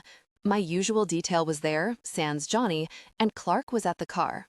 He nodded politely, his face blank, as he opened the door for us. James handed me into the car. I scooted across the seat, but he didn't crowd me, staying as far away from me as possible on the long seat. Clark started driving the second the doors closed, leaving the rest of the bodyguards at the cafe. I turned my head to watch them as we drove away. Apparently, they'd be walking back. I took a deep breath. James, he held up a hand. Not. Right. Now. That shut me up. And if his words hadn't, the look he shot me before he turned away again would have. His face was a stoic mask, but his eyes, they were uncivilized. When we reached the underground garage entrance into the apartment, he handed me out of the car without a word, his touch light and brief. He only took my arm again once we reached our apartment, pulling me out of the elevator and directly to the stairs. We hadn't taken the first step up the stairs when a commotion from the direction of the kitchen caught my attention. Stefan spilled around the corner, looking frantic. B, thank God. James had just about sent a search party out. He moved towards us, and James held up a hand. Not now, James told him, sparing him a single glance. That look must have held something that alarmed Stefan, because he strode to us, looking resolute. I think you need to take a breather, James. You aren't in any state to— Don't you dare, James said in a dangerous voice, moving to meet the other man, dropping my arm in the process. The two men were nose to nose, the very air in the room turning hostile between one breath and the next. You will not come between us. It is not your place to step in here, Stefan. I let that happen once, but I will be very if it happens again. No one stands between me and Bianca, and that includes you. That's not up to you. I'll be here for Bianca whenever she needs me. Stefan looked at me, having to crane his neck to do so. "You okay, B?" I nodded, hoping that would be enough to diffuse the situation. It wasn't. "Walk away, Stefan." Stefan shook his head. "No, I can't do that. I don't feel comfortable with this. You look like you're ready to kill somebody, James. I've never seen you like this, and I'm not leaving my girl alone with you until you've calmed down." "Your girl," James growled, gripping the other man's shirt in his fists. I saw that things were going to quickly get out of hand. I laid a hand on Mr. Cavendish's back. It wasn't comforting that a tremor ran through him at my touch. "James, take me upstairs, please." It did the trick, thank God. James released the other man, taking a step back. I looked at Stefan. "We're okay, Stefan. He's upset, but he has impeccable self-control. You never have to worry about me with James, and he and I have some issues that we need to work out on our own." Stefan studied me carefully, trying to figure me out, but he took my words in and finally just nodded. "I'm here for you if you need me, always." I nodded. "I know it." James hooked a finger into my collar, gripped the back of my neck lightly, and began to lead me upstairs without a word. He was in a state, and every obstacle between us and privacy was just antagonizing it. He shut and locked the bedroom door behind us with a sharp and very definitive click. I watched him loosening his tie as he strode directly to the elevator. He pressed the button and it opened instantly. "Get in," he said brusquely. I slipped out of my shoes and walked inside. He followed me in, and we descended to the 4th floor, Mr. Reticent. He hooked a finger into my collar when the car opened, leading me down that long hallway. He stopped short of the playground, instead opening a door just before it on the right. Even feeling nervous and anxious, I was beyond curious to see what was in there. It didn't bode well, though, that he was only taking me there now that he was in this mood. It was a rather small and nondescript room, holding nothing but one twin bed. "Get on the bed," he said, in that worrisome voice. "On your stomach." I did it, turning my head to look up at him as he approached my prone figure. "Don't look at me," he said. I turned my head away quickly, feeling stung. "Arms above your head," he ordered. I complied. He secured my hands and feet together and to the small bed. I tugged experimentally and saw that he left me quite a bit of slack. I tensed when I felt him pulling at my clothes. A loud tearing sound told me that he was cutting them off. I was bare when he was done. "James," I began again. Maybe now that I was restrained, he would feel calmer. I don't trust myself right now," he said in a gruff voice. He adjusted my head, wedging a soft pillow there. "Go to sleep. You were up all night, and I need to go get myself in hand. We'll talk later." Before I could respond, he was turning out the light, shutting the door, and a loud lock was clicking into place. I couldn't believe it. After all of that rage, he'd just left me. He knew that this was the punishment I hated the most, with the suspense and the unanswered questions, and he'd left me in the dark, in a cell. The jerk. I had some dark thoughts about him for quite a while in that pitch-black room before I was able to relax my mind enough to let sleep take me. He hadn't left me so much as a light under the locked door. I was shut in tight. I awoke as the door opened, and a stream of light from the hallway fell across me. I turned my face away. The overhead light switched on. My restraints were already loose, but Mr. Cavendish added some slack to the rope, pulling me up by the shoulders until I was sitting up. I squinted at him, my eyes still adjusting to the sudden light. He was shirtless and sweaty, his hair tied back. He held a plate of food on his lap. He untied my hands, put the plate in my lap, and turned away. I watched his stiff back for a while, wondering what to say. I ate, because I was hungry, and because I was hoping that if I ate, that James would start talking when I was done. I ate maybe half of the seasoned chicken, brown rice, and spinach before I handed it back to him. He took it without a word, stood up, and left. He had turned off the light, then shut and locked the door before I realized his intent. "James!" I shouted. He didn't respond. I was so frustrated that I screamed. I was so furious and anxious that it took me even longer to relax into sleep that time. Eventually, my body just gave in to the relentless darkness. When I woke again, it was still dark, but there was the faintest line of light showing through the side of the door. It was ajar.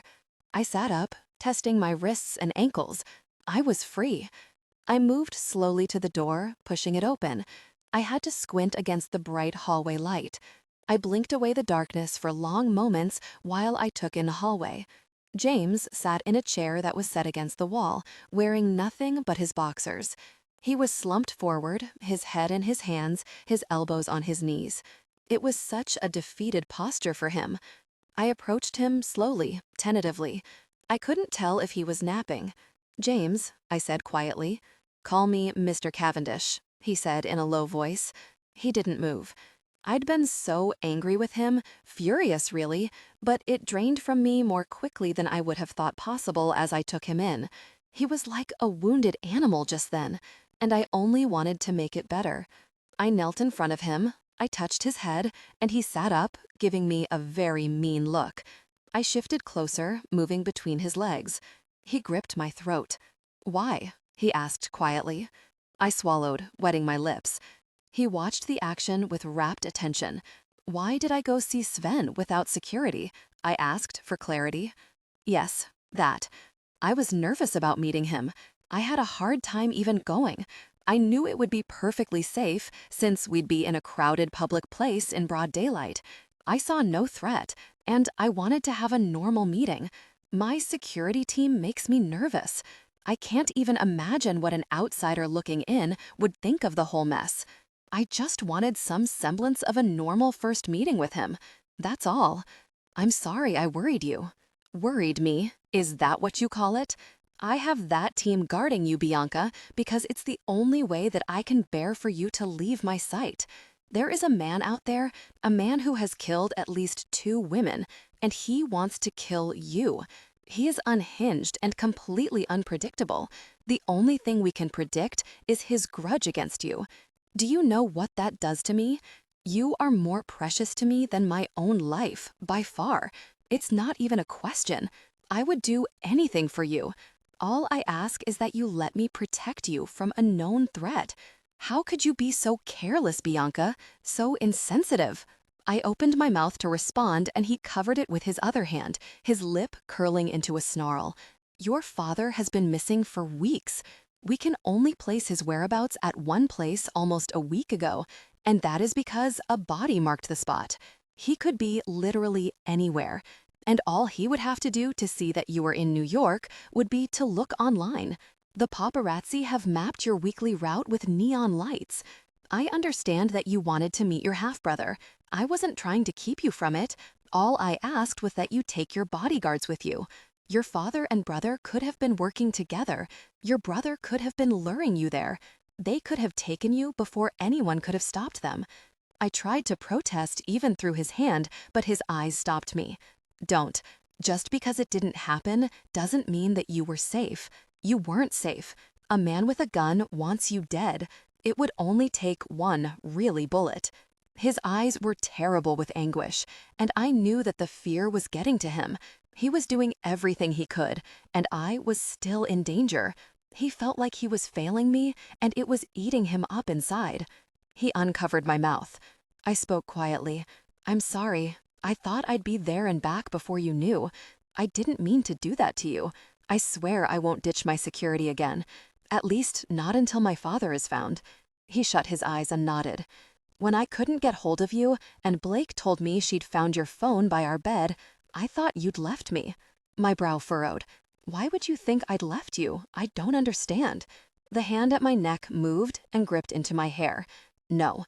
No answers until you've been punished." I licked my lips nervously. "That cell back there wasn't a punishment?" He shook his head.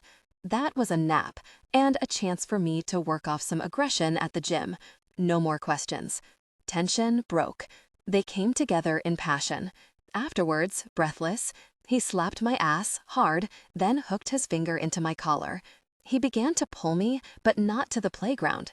He headed in the opposite direction, back to that cell.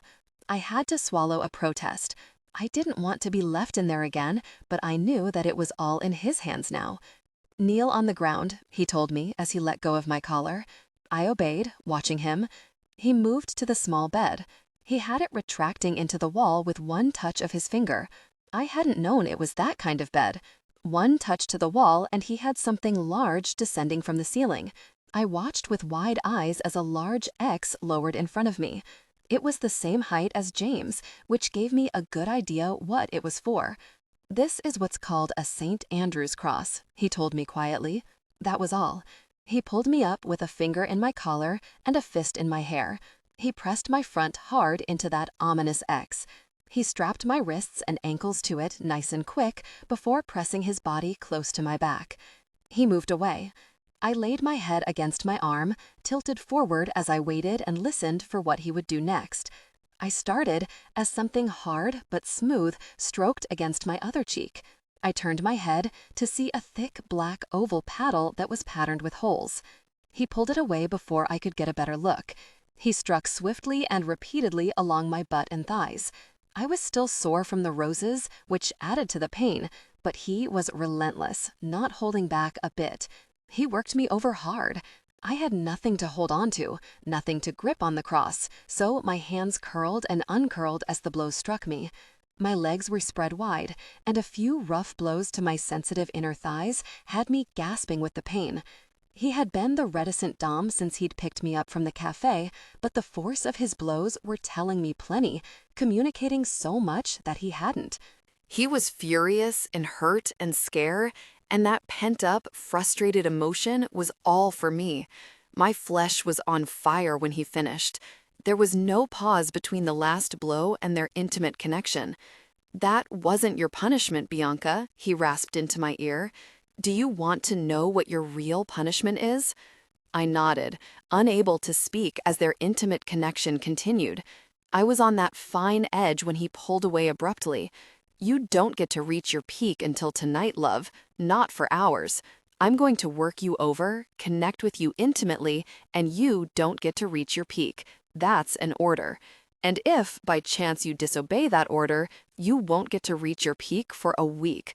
I wanted to scream in frustration, but instead I gasped as their intimate connection resumed, deeply and repeatedly. "Don't," he said, knowing that I was so close. He hit the end of me, reaching his peak with that rough little groan that I loved. I hated it right then, sobbing in frustration. "Please," I begged as he pulled out of me. "Not until tonight," he said firmly. He left me there for long minutes before coming back to unfasten me. I didn't move after I was loose. Instead, I just lay against that X and waited. He sighed and swept me up into a cradle hold. He carried me to the playground, laying me onto a firmly cushioned surface. At the first touch of my back to the table, I began to look around. There were 2 such tables in this room that I knew of for sure. I saw from where I was positioned just what he had in mind, but not before he had my wrists and ankles strapped tightly to the corners of the table. He watched me intently while he slipped on tight latex gloves. "Any objections?" he asked, a touch of a taunt in the question, almost like he was daring me. I set my jaw hard, just watching him, daring him to do his worst. He gave me a tight smile and got to work. He washed and dried the area around my nipples with a clinical thoroughness. He pulled tiny metal forceps from the open drawer built into the table. He didn't hesitate, using it to grip my left nipple firmly. At the end of the metal instrument was a small hoop that fit around my nipple perfectly. He held it captive while he leaned in close and marked it carefully on each side. I had to tell myself to breathe as I watched him. I was painfully tense, not knowing what to expect.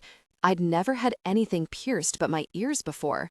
He carefully studied the marks he'd made, my nipple still held firmly with those mean little forceps. He put the pen away, pulling out a sadistic-looking needle with the same hand. My eyes were glued to that thick needle as he pushed the sharp, hollowed-out tip of it into my skin. I took one very deep breath and held it. He pushed it into my skin and through with a quick, almost smooth motion. It was painful but fast, the sight and feel of it a shock to my system. He laced a tiny silver hoop into the needle, pulling it through, and then slipping the bigger needle out. I watched my chest rise and fall as I started breathing again. He pressed a cloth very gently to the newly pierced area before striding away. He came back less than a minute later with 2 small cold gel packs in his hands. One he set in the open drawer, the other against my pierced nipple. "Are you up for the other?" he asked, watching me carefully. Even in this dangerous mood, I still saw concern. I took a deep breath and nodded. He changed his gloves before he gave my right breast the same treatment, quickly and with consummate skill. He tended to both breasts, carefully cleaning and icing them. The aftercare took much longer than the actual piercing had. When he was done, he took off his gloves and unfastened me, picking me up and carrying me directly to the bed. He laid me on my back, his hand moving intimately. I glared at him. He laughed. It was a cold laugh. My tender lover was still very much missing, even with those little glimpses of concern I'd seen from him as he tended to me. Now, love, looking at me like that can get you punished as well. Don't think that it can't get worse than some discomfort, some pierced nipples, and a period of denial. Very deliberately, I shut my eyes and turned my head away, defiant of what I knew he wanted from me. I was pissed. He just laughed that merciless laugh. "Okay, have it your way. I was going to leave you alone, but this is certainly more fun for me." He pushed me flat onto my back and tied me spread eagle to the bed. I kept my eyes shut tight. He crawled between my legs and gripped my chin, very careful to avoid brushing against my tender breasts. "Look at me, now," he growled. I hesitated, but finally looked at him. I swallowed hard, then moaned loudly as they came together intimately. "Don't really reach your peak," he told me, connecting with me once, twice, 3 times. He reached his peak with that delicious groan of his, just shy of making me lose my mind.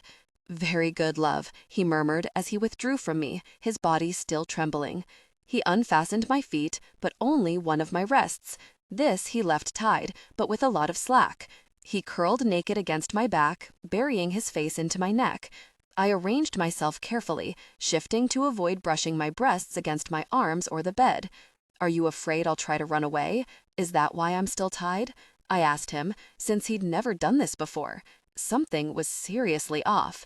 "Yes," he said succinctly. "No more questions right now." I tried to roll away, but he held me fast. He pressed hard against me. His body was aroused against the back of my thigh. "Relax. All you have to do now is fall asleep. When you wake up again, your punishment will be over." That was much easier said than done. I was agitated, confused, and mad as hell, and the fact that James was soon sleeping heavily and peacefully against my back was no help at all. Mr. Manipulative Stefan. I'd been woken up after only a 30-minute nap, but I still knew I wasn't going to be able to go back to sleep. And I couldn't leave her here alone, though I knew not to try to interfere again. So I stayed. I ate and played video games, texted Javier a lot, and worried. I didn't like to be a worrier, but where Bianca was concerned, I just couldn't help it. If she was okay, I was okay. And if she wasn't, I remembered the first time I'd seen her. She'd been wearing baggy jeans and a hoodie that covered most of her hair, but she hadn't been able to disguise the fact that she was breathtakingly beautiful, with clean features and a perfect complexion. We'd been at a homeless shelter, but neither of us had lingered. At our age, if you stayed around people that wanted to help you for too long, it was inevitable that they would try to help you find your parents. It was always a good-natured intention, but almost insulting in its way, as though we'd have been living on the streets if we had any other acceptable choice. But even that was unfair, I knew. Some of the lost kids weren't really lost. Sometimes they were mad, or trying to worry their parents, or even just trying to prove a point that they didn't need anybody. I knew at a glance that she wasn't one of those.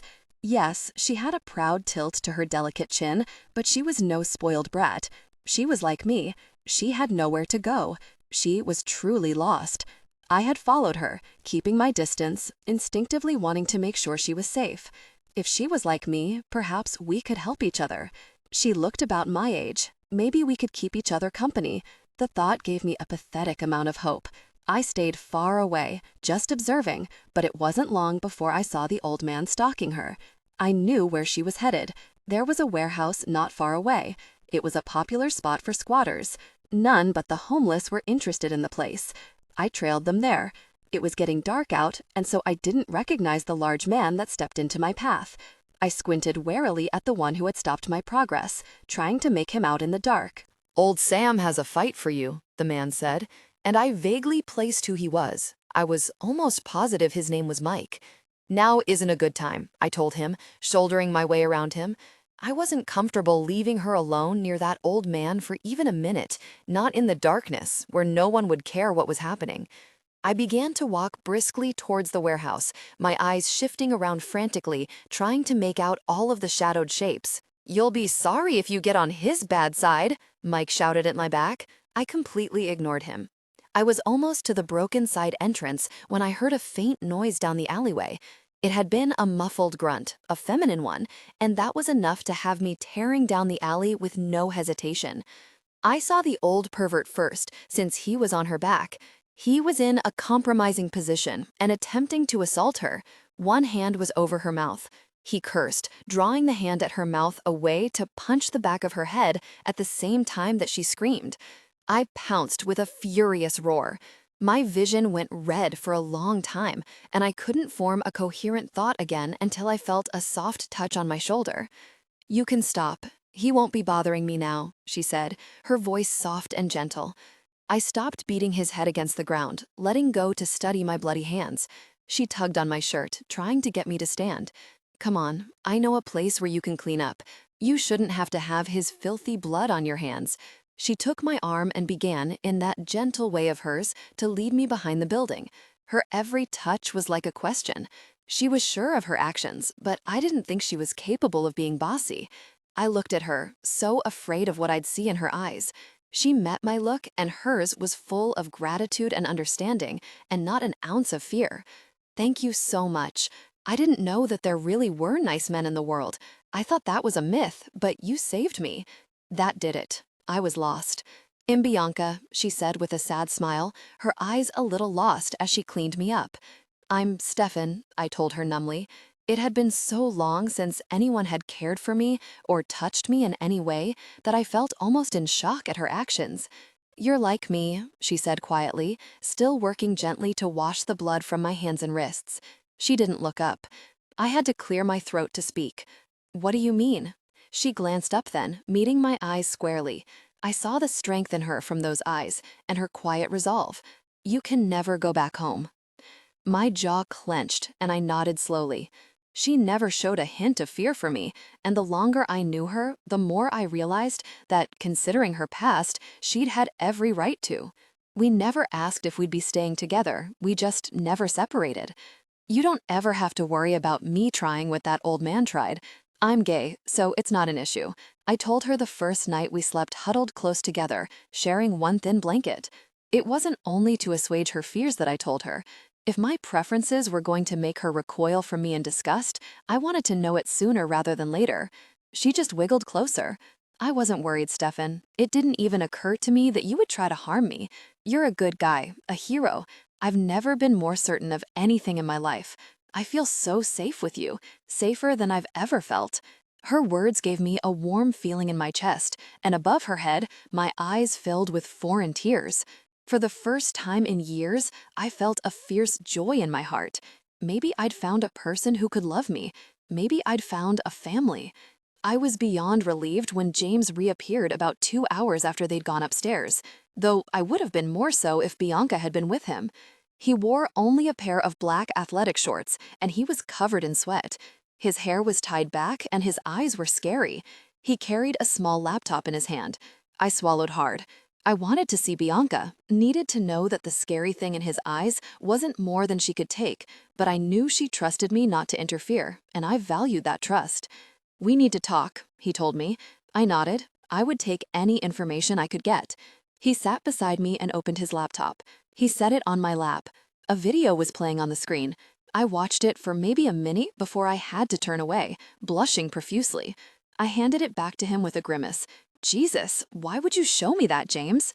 "So Bianca hasn't mentioned it to you?"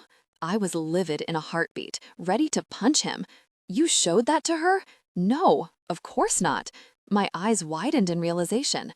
"That's online?" He nodded, looking miserable and furious all at once. "I don't know how. I'm looking into it. But I need to know if she knows about it yet. And I need your opinion. Will she leave me if she sees it?" I rubbed my temples. "It's old, I assume. Long before you met her. Of course. I didn't even know it existed until a few weeks ago. It will be upsetting, and she's so skittish. I just have no idea what she'll do, James. She's so different with you. When she left you the first time, I was almost certain that she'd never give you another chance. All the rules changed for her when you came into the picture. I just can't predict what she'll do with you. But don't let her see that video. That certainly won't help. Knowing and seeing are two different things. How can I stop her? You know her. She'll want to see it for herself. I just know it. This is killing me, Stefan. What can I do? I shook my head. So this is what has you so upset? It's not that she went out without security. I watched his fists clench and felt mine copying the motion. It's both. Do you know what she really did? She went all by herself to meet her brother, Sven Carlson. He even has the same really name, and she went alone to see him. I felt my gut clench. What happened? Is he like her dad? He shook his head. I don't know. I don't think so. I'll find out. Don't worry about him, Stefan. I'll make sure he's well vetted before he breathes the same air as her again. I swear it. I nodded. I knew he would. And I saw that I'd been wrong to doubt him. Even in this dangerous mood, he was still only thinking of Bianca. He'd been like that from the start, which was why it had been so easy for me to share her with him. There was just something so steady about him. He'd swept into our lives with such a benevolent sort of authority. The messed up, wounded kid that still lived inside of me longed for his approval, and he was generous with it too. He thought I was amazing. He told me so often, and he found me worthy to help him take care of Bianca, who I knew he adored more than life. It took one to know one. He filled a role of both friend and mentor for me that I hadn't realized I'd been missing, which made it even harder for me to fight with him. But when it came to me and Bianca, he had to know that her side was my side. There could never be a question of that. I'm sorry I tried to interfere, James. It's just so... It's fine, he cut in impatiently. We have something else to discuss. I nodded for him to go on, relieved that he didn't seem to be holding a grudge. I know your first inclination is going to be to tell me no, but remember that this is for Bianca. I want her out of that house. He knows where it is, she was attacked there, and every time she's there without me, it drives me absolutely out of my really mind crazy. She won't leave that place until you do. I know it. I need you to sell your house. I blinked at him, totally thrown for a loop. There's a property next to mine that I think will suit you well, and you would still be neighbors. She needs that. You know she does. I'm buying you that house, and you need to help me convince her to sell hers. She'll resist the idea, but this is important. She needs to get out of there. My property is much safer. He seemed to sense my uneasiness. I'll give you time to think about it, but you'll see that I'm right. I know you're uncomfortable with my buying you a house, but it is literally nothing to me to do this, so if you can't do it for yourself, do it for Bianca. I knew he was a manipulative man. Generous, but manipulative. I honestly didn't think he could even help himself. He was so used to getting things his way. Even knowing that, though, I considered the idea. Playing by his rules means staying close to her forever. As I realized that, it wasn't even a question for me. Mr. Desperate. Bianca. I woke up as James joined me intimately. We shared a moment of deep connection. Morning, my love, James rasped, his face just over mine, but his chest held carefully off my breasts. I studied his eyes, my free hand moving to grip into his silky, smooth hair. I wanted to catch a glimpse of my tender lover in those intense eyes, and I was relieved to see it there in the warmth of those turquoise depths. He'd left me so cold before. I needed reassurances and answers now. I needed warmth. They came together in passion, their connection deepening with every shared breath. Passion peaked, and they came together intimately, deeply connected. I cupped his cheek and watched with covetous eyes as he reached his own peak moments later. Our eyes stayed locked as he hovered over me, their intimacy lingering. It was one of our silent standoffs, and I broke first. Are you going to tell me what has you so worried that I'll leave you? So worried that you kept me close while we slept? His jaw clenched and his eyes flinched, but he nodded. A video of me was released this morning. It's all over the internet. There's no way to control it. I've known of the video for about a week, and I've been trying my best to keep it from leaking, but I failed. Whoever was behind this didn't care about making money. I swallowed, a sick little ball of dread forming in my gut. A private video, I guessed. He broke eye contact, staring down at the space between us. Yes, I'm sorry. Just when I've been trying to clean up my image, to clean up my life, this would happen. I'm disgusted with myself, if it makes you feel any better. It didn't. When was this video made? I asked him. He shifted away, and I felt a lingering intensity. His hair trailed into his beautiful face as he looked back up at me. About 3 years ago, I think, or possibly closer to 4. It was taken without my knowledge, I'm embarrassed to admit. It was a setup. One of the few times I wasn't at one of my own properties. I'm so sorry. My past just won't seem to go away. Please tell me this isn't your breaking point. I studied him, wondering how his mind worked. Of course I'm not happy about it, but I would hardly leave you over it, James. I couldn't speak for a long minute because he crushed the breath out of me. I gasped at the intense sensation. He pulled back when he heard the gasp, muttering an apology. He moved back over me, more carefully this time. "Thank you," he murmured into my ear.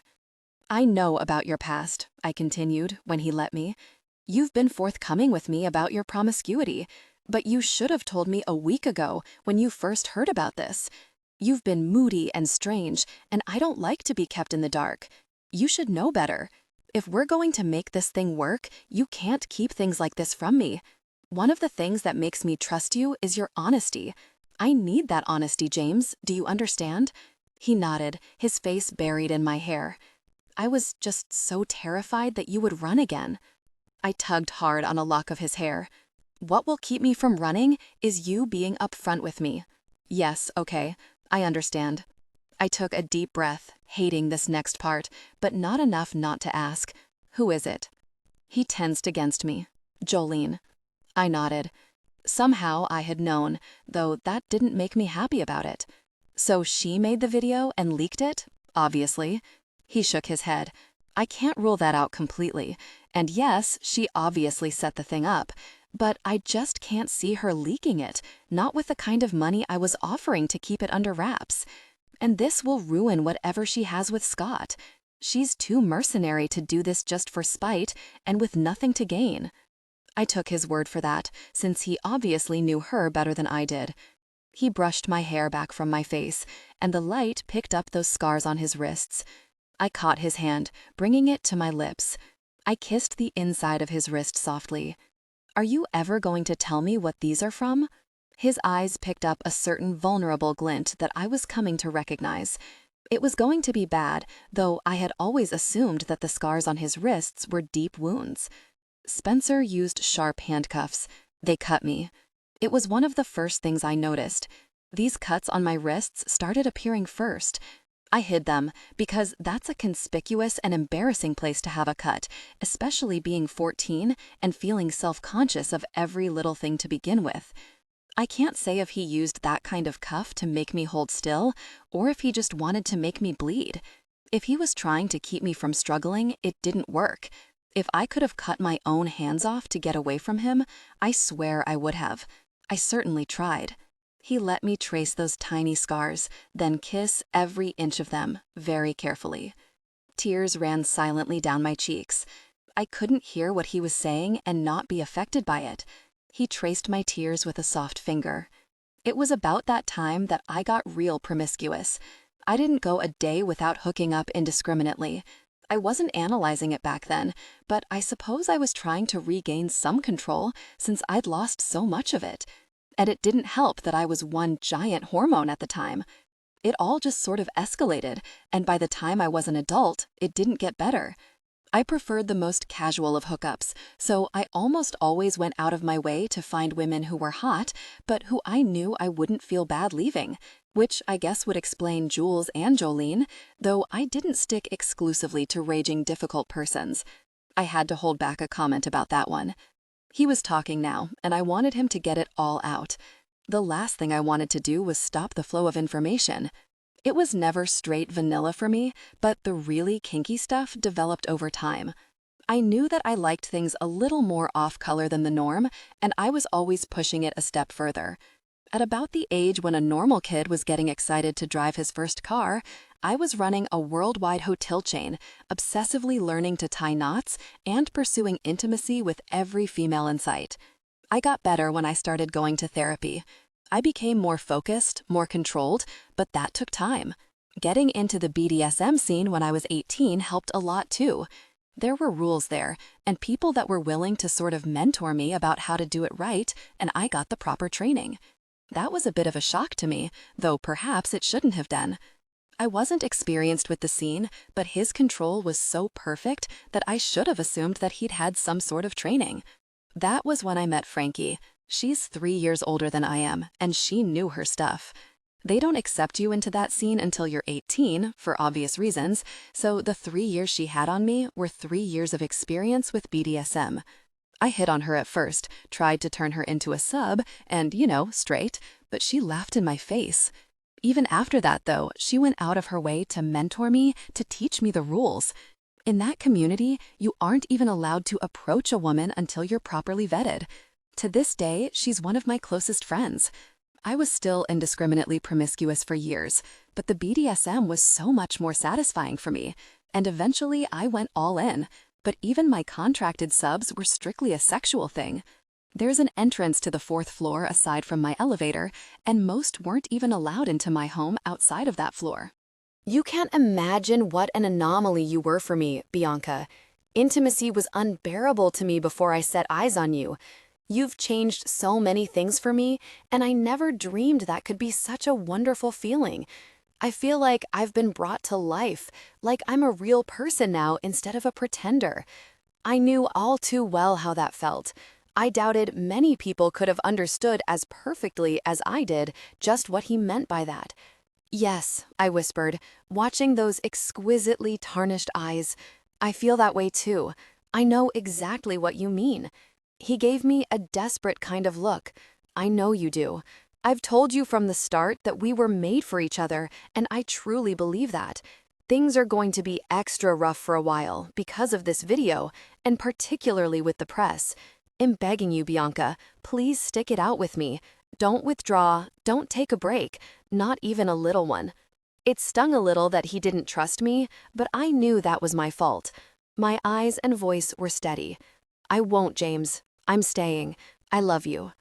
His face went a little slack, as though the words were still a shock to him.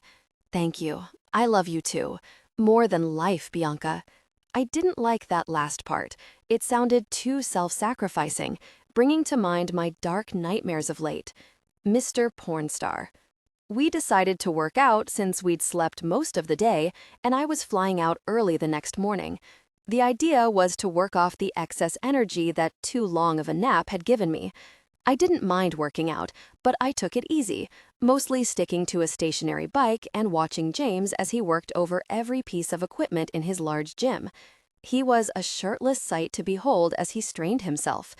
My jaw went completely slack as he did mouth-watering pull-ups, his shorts riding low. I thought I may have found a new reason to love hitting the gym. He grinned at me as he moved to the free weights. Keep looking at me like that if you want to share a passionate moment on a stationary bike, love. I didn't have a problem with that, so I kept looking. He watched me back in the room's mirror-lined walls. I ran my eyes over his body. Even his calves were sexy, I thought. So long and lean, but with that hard play of muscle under the surface. He set down his weights. That's it. Come here. I walked over to him without hesitation. He led me to a spot in front of the mirror. He began to peel off my clothes without another word. I let him, watching our reflections as he bent over me. I loved the look on his face as he tended to me. It was so tender and almost peaceful as he took care of me. When I was naked, he lifted my arms above my head. We were next to a piece of equipment and there was a bar above my head. It was adjustable, and he shifted it until I could reach it. Grip it, he told me. I reached up to grip it. The movement pulled harshly at my tender breasts, but I didn't say a word because then he might stop. He pressed into my back, watching me in the mirror. His hands ran over the front of my body as we watched our reflections. He cupped just the undersides of my breasts very carefully, but quickly released them. One hand moved down to cup my hip, and the other snaked down along my ribs, past my navel. His touch became intimate, exploring my form. He paused, holding up his fingers, a testament to my desire.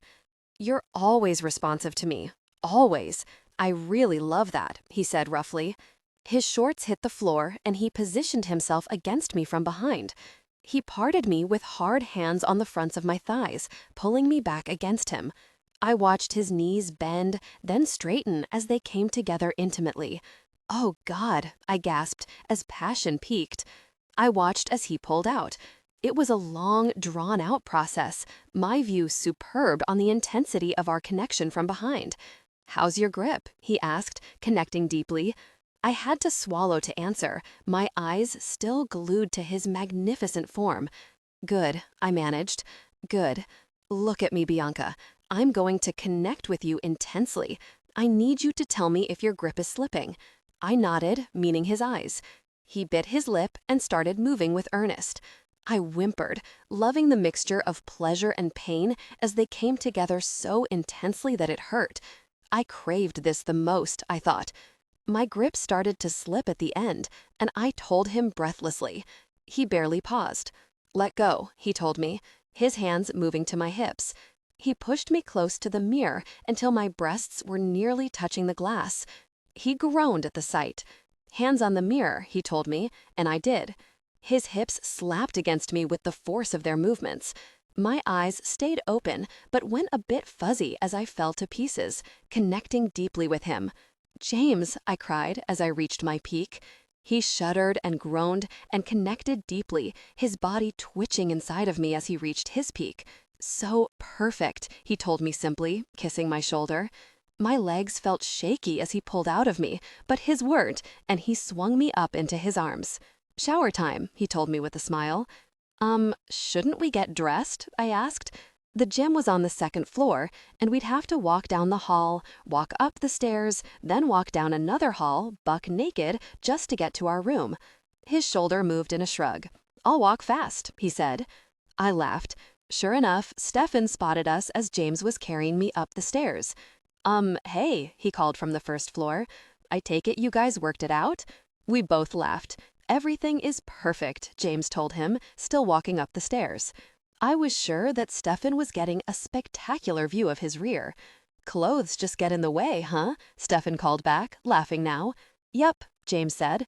"Good night." "Good night," Stefan said. "Good night," I said between helpless giggles. We showered, and there was food outside our door when we emerged. James fed me each bite, batting my hands away when I tried to grab the fork. It was some sort of vegetable souffle. It was delicious, and I was starving, so I ate a huge portion before I waved him off. He polished it off, putting the tray back outside the door. He came back to the bed, pulling me against him. "Are you tired enough to sleep?" he asked. I shook my head. I slept too much today. His fingers snaked between my legs, touching me intimately. "Want to share passion until we both pass out cold?" he asked with a grin. I laughed. "You're insatiable, and I'm sore." He pulled his fingers away, giving me a regretful look. He sighed. "Fine, we'll find some clothes and go watch TV."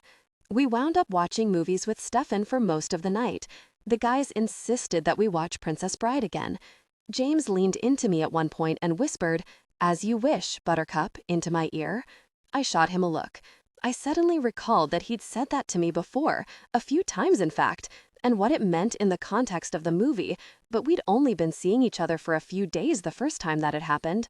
"You're insane," I told him quietly. He nodded, smiling. "Completely off my rocker," he agreed. He was on my flight to Vegas the next morning, doing his rich man stalker thing. He was even more attentive than usual on the flight that morning, rarely taking his eyes off me, as though afraid I would just disappear. As seemed to be his habit, his most distant mood was being followed by his most attentive. Still, I was busy, from wheels up to wheels down, with barely a moment to spare for him, aside from the expected service. We had a decent tailwind speeding up our flight time, so the trip was nice and quick. We were staying at my place. I carpooled with Stefan. A car full of security tailed us closely. James was meeting us at the house. He was waiting in my driveway and looked to be yelling at a paparazzo when we pulled up. "Gosh," Stefan cursed, "wish I had your garage door opener." We'll go directly into mine, and you can just jump the back fence into your yard. You shouldn't have to deal with that mess." I sighed. My security will have a conniption if I go anywhere before it's been searched, even your garage. Oh yeah, he said. They've even been giving me the royal treatment. Did you know that I have a bodyguard when I go out now too? I hadn't. I just stared at him dumbfounded. I'd been so oblivious lately, but I felt an instant wave of relief and got the warmest feeling in my chest. I loved that crazy man so much. He parked in his driveway, and we gave the security plenty of time to flank the car before we got out. Stefan and I shared a look before we got out of the car. The look said, "This is crazy." James was at least done yelling at the photographer as we approached the house. He saw me and strode to us. I'd been so oblivious lately, but I felt an instant wave of relief and got the warmest feeling in my chest. I loved that crazy man so much. He parked in his driveway, and we gave the security plenty of time to flank the car before we got out. Stefan and I shared a look before we got out of the car. The look said, "This is crazy." James was at least done yelling at the photographer as we approached the house. He saw me and strode to us. Clark was blocking the paparazzi with consummate skill. So well, in fact, that I couldn't even see the man. James took my arm, his face tense in annoyance. He nodded at Patterson to go ahead into my house. A bodyguard that I didn't recognize was already going into Stefan's house. We waited just outside while Patterson searched the first room. "Bianca, how does it feel to be living with a porn star? When are you planning to release your own video?" the paparazzi shouted loudly to our backs. I turned into James before the man had even finished yelling. He'd gone tense, and I knew what he wanted to do. I threw my arms around his neck.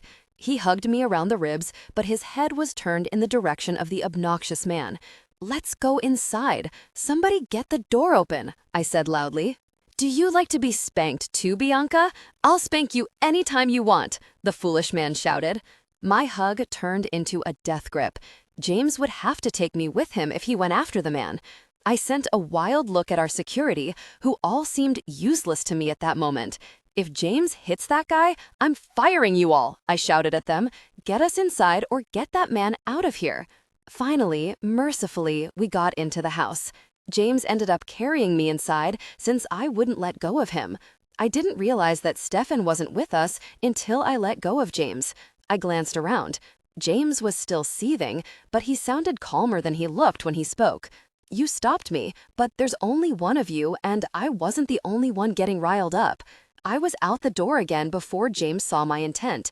He caught me just outside, his arms wrapping around my shoulders. There was no need, though. Stefan and Clark were striding towards us, grinning. "What happened?" I asked Stefan. There was no sign of the photographer. Stefan shrugged. I went to give Clark a hand with that jerk, but he had it handled. We all looked at Clark. He shrugged. I just explained some things to him, and he left. Some other paparazzi might come here, but that guy won't be back. "What did you say to him?" I asked, beyond curious. Those photographers were hard to shake. Clark laughed. He had a great laugh. I just explained to him that what I would do to him if he didn't leave would affect him for the rest of his life, whereas I would only serve 5 to 10 for it. And I explained that the millions of dollars that would be waiting for me on the other side of that 5 to 10, combined with the mood he'd put me in, would make doing a thing more than worthwhile for me. He just sort of went poof after that. He gestured with his hands as he spoke. We laughed, and the tension that the horrible man had created vanished just like that.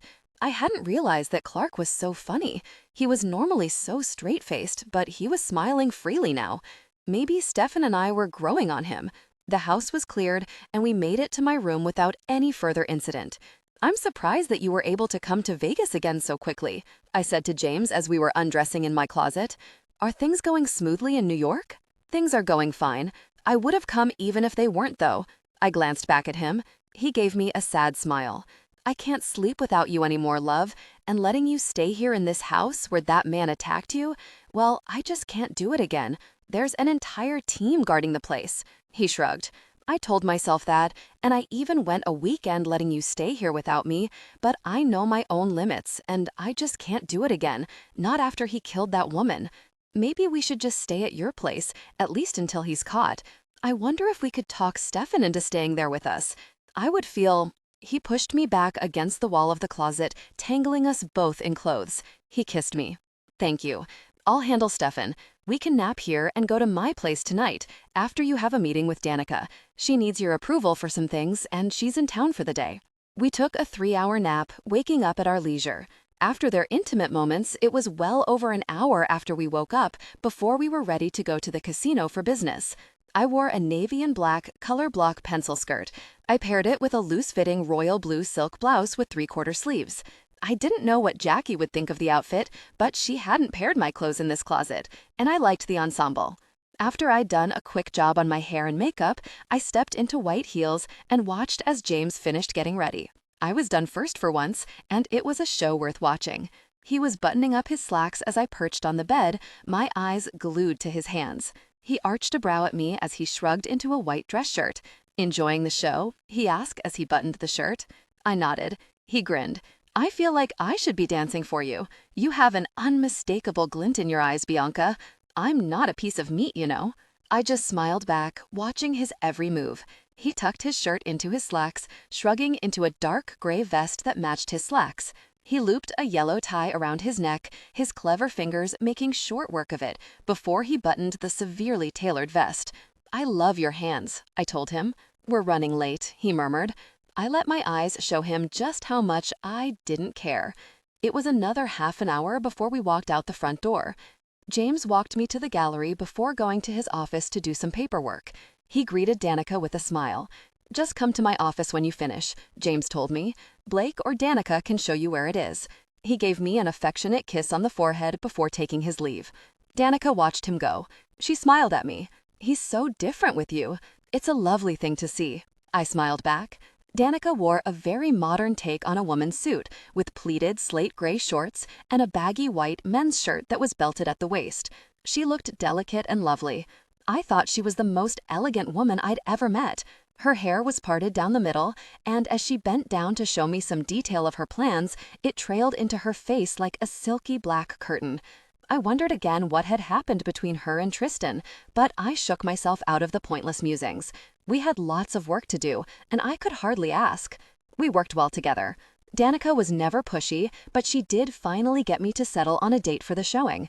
We scheduled it for the first Friday after my furlough began. James would be ecstatic. I was nervous, so nervous that I felt a little nauseous just thinking about it. Do you have any other big plans for after you take your leave? I smiled, remembering our plans. That was something I could get very excited about. James and I are going to Japan. She raised her elegant brows in surprise. Well, that's exciting. My mother was half Japanese. I didn't know her well, but I've always had a fascination with Japanese culture. I smiled. I have no blood ties there, but I've always been interested in the culture as well. We're going there because James said, pick a spot on a map of the world, and I knew just where I wanted to go. She smiled back, tilting her head. Well, have fun. I bet the locals will get a kick out of you two. I laughed. Yeah, right? I don't suppose. Well, blend in. She pursed her lips. Do you ever? I don't see too many supermodel couples strolling around together. I wrinkled my nose at her. James is the supermodel. Her lovely brow wrinkled in consternation. So it's like that, huh? You're going to need to work on your self-esteem, girl, to be with a man like that. Otherwise, it could be the end of you two. I blinked at her. Her tone had been gentle but firm, so I didn't take offense. I just didn't agree. I don't have low self-esteem. I just know that I'm not in that league. She shook her head stubbornly, her silky black hair moving across her shoulders with the movement, her rosebud mouth pursing. That's ludicrous. Answer one question for me. Have you ever been approached by a modeling scout before? I flushed. Not by anyone serious. A few people have said something, but I knew they were just trying to scam me. She gave me a sympathetic look. Seriously, as someone who has a real hetero girl crush on you, you need to work on your self-esteem. You're stunning, and you need to just acknowledge the fact and then get over it. The whole conversation made me uncomfortable. Thanks. So, did we have any other details to go over for the showing? She sighed and shook her head. No, let's go grab Frankie and get something to eat. I can't come to town and not see her. She'd kill me. We had an impromptu girls' lunch. I wasn't sure if it was a late lunch or an early dinner. Frankie greeted me with a hug, a kiss on the cheek, and a huge grin. She wore her usual half shirt with Daisy Dukes, showing off her myriad tattoos. I just spoke to James, she told us. He needs to work for a few hours, and he told me to keep you entertained. Sucker. She rubbed her hands together like an evil cartoon character. I have plans. Danica laughed richly. Oh boy, he's in trouble, huh? Frankie nodded. I tried to follow the strange conversation. First, we eat, she told us. We went to the casino's Mexican restaurant. We ordered and started snacking on chips and salsa. Do you mind if I bring Tristan to Bianca's gallery showing? Frankie asked Danica, studying her closely. Danica didn't hesitate. Why would I mind? Bring whoever you want. Well, I know you aren't speaking to him. That's not true. He and I have absolutely nothing to talk about, but I'm not avoiding him. Frankie nodded. Good, because I have a red carpet thing for my show coming up. It's in town next week, and I want you to come. I was worried you wouldn't come, since Tristan will be there, but now you can't use that as an excuse. Danica just shrugged. If you want me there, I'll be there. Tristan and I will just stay out of each other's way. Frankie sighed. You used to be best friends. I wish you guys would at least start talking again. Danica gave her a hard look. Don't meddle, Frankie. Trust me when I say that you don't want to press this issue. I can be civil, but he and I will never be close again. We are bad for each other, even as friends. Bad things happen when we get together. You'd feel better if you forgave him. I did forgive him. We went through all of that when he was doing the rehab thing. I'm over it, but forgiving doesn't mean that I'm willing to make all of the same stupid mistakes again.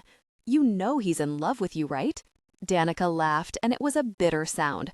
Please, don't make me laugh. That man isn't capable of it. Now drop it, Frankie, before I leave. Frankie threw up her hands in defeat, her mouth twisting. Okay, I'm sorry. Consider it dropped. Food arrived, and the two women pretended like the whole awkward interaction had never happened. I followed suit, though I was beyond curious about whatever had happened between Danica and Tristan. Mr. Incensed. We gorged ourselves on cheese enchiladas and chiles rellenos. I was overstuffed when I finished, but I'd found my new favorite restaurant for comfort food.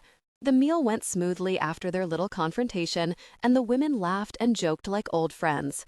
We were finishing our meal when Frankie looked at me with a wicked smile, rubbing her hands together. How do you feel about branding James onto your body? Just something little. He did it for you. Don't you want to return the favor? I should have known that was what she'd been plotting. She was a tattoo artist, after all. I considered her idea, not dismissing it out of hand. I was finding new ways to surprise myself daily. What did you have in mind? I asked her warily. She waved Danica out of her seat. May I borrow your back for a moment, Danica? She asked cheerfully. Danica just stood up and turned around, as though they did this every day. Frankie circled a small spot on the other woman's shoulder blade. James. Right here. Identical size, color, and style as the Bianca on his chest. What do you think? I was shocked to find myself warming to the idea. I knew that James had done something so extreme to prove something to me, the same thing that he seemed to need me to prove to him. I took a deep breath. The same size as his? I asked. Frankie whooped, sensing victory. Yes, but on your back. I know James well enough to know that he wouldn't like a chest tattoo. Let's do this. Frankie had to have a brief but firm conversation with the camera crew and producer that taped her reality show. They were not going to tape this tattoo. Blake insisted on searching the place, but I was surprised when she didn't try to butt in when she saw what we were obviously doing. She just stood outside of the curtained area and waited for me. In a shockingly short time, I found myself lying on my stomach on Frankie's table, my silk blouse pulled up over my shoulder, my bra unclasped. The position pushed hard on my newly pierced nipples, but I didn't complain. I imagined that I wouldn't even feel that pain when she started in with the needle. James is going to kill me, Frankie muttered as she traced the pattern onto my back. He'll be mad at me for a while just for seeing and touching this much of your skin. Danica was giggling as she watched, a clear accessory to the crime. Really? I asked Frankie, not sure if she was serious. Oh yeah. Why? He's got you collared, Bianca. That's some real serious gosh for him. He's possessive as all hell about every part of you. But it's for a tattoo. I know he'll get testy about that at first, but to get possessive about you touching my shoulder blade just seems so unreasonable. She laughed. If you think that there's anything reasonable about a dom, you've been misinformed, my friend. He's going to be incensed about this, but he'll get over it, and I know that eventually he'll love having his name on you. I sighed, thinking that she was probably right. The tattoo was a shorter process than I thought it would be, though it was a small tattoo. It stung, but the pain wasn't at all as bad as I'd heard. After she'd worked on the area for just a few minutes, it all became one sort of throbbing sting, and by the end, I even liked the feeling. I understood a bit why some of my friends thought that tattoos were addictive. Frankie showed me when she'd finished, and I felt a little thrill when I saw his name on my skin. I could get used to this, I thought, which was good because it was permanent. She spread gel on the area and covered it with a small plastic film. Go shirtless as much as you can, at home, let it air out. A consolation prize for James, I guess. You do have a fabulous figure. I sent her a look. She'd never seen my figure, but oh well, I'd take it as a compliment. She grabbed her tiny purse, grinning at us. I'm getting the hell out of Dodge. He won't want to see me for a few days, so I'm going to make myself scarce. I'll see you at the red carpet event for my show. Coward, Danica yelled at her as she took off in a hurry. Danica walked me through the casino and to the executive offices, Blake and Henry trailing us silently. I had to stop and stare when we passed by one of the hotel's auditoriums. It had a giant poster displayed of what the theater featured, which was a long line of showgirls kicking their legs high in the air, showing off all of their assets, and right smack in the middle of the picture, his arm around two of the showgirls, was a grinning James Danica. She shook her head when she saw it. If it makes you feel any better, that was taken years ago. I shrugged, but I couldn't help but wonder how many of the women in that chorus line he'd been intimate with. There seemed to be a lot of things that he did years ago that just keep popping up, I said, my tone neutral. I didn't feel neutral, though. She grimaced. That past recording I heard about, that. And just when he's cleaned up his act. Life is funny like that, making us pay for the same stupid mistakes even after we've learned from them thoroughly. Now that sounded like a heartfelt statement. I studied her, still dying to know what had happened between her and the sexy as hell Tristan. I wouldn't pry, though. Perhaps we'd get more chances to hang out, and someday she'd just tell me about it. Danica walked me to the office reception before saying her goodbyes. We set up another meeting for the following week. She was coming all the way back to Vegas just to meet me again, but she didn't seem to mind. Reception led me immediately into James's office, but I saw that he was busy on the phone as I walked in.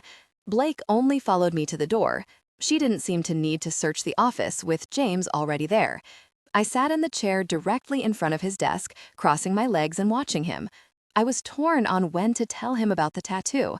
Should I just let him find it on his own? Chances were, if I did it that way, we'd be on the verge of sharing intimacy, and he was bound to be in a better mood about it.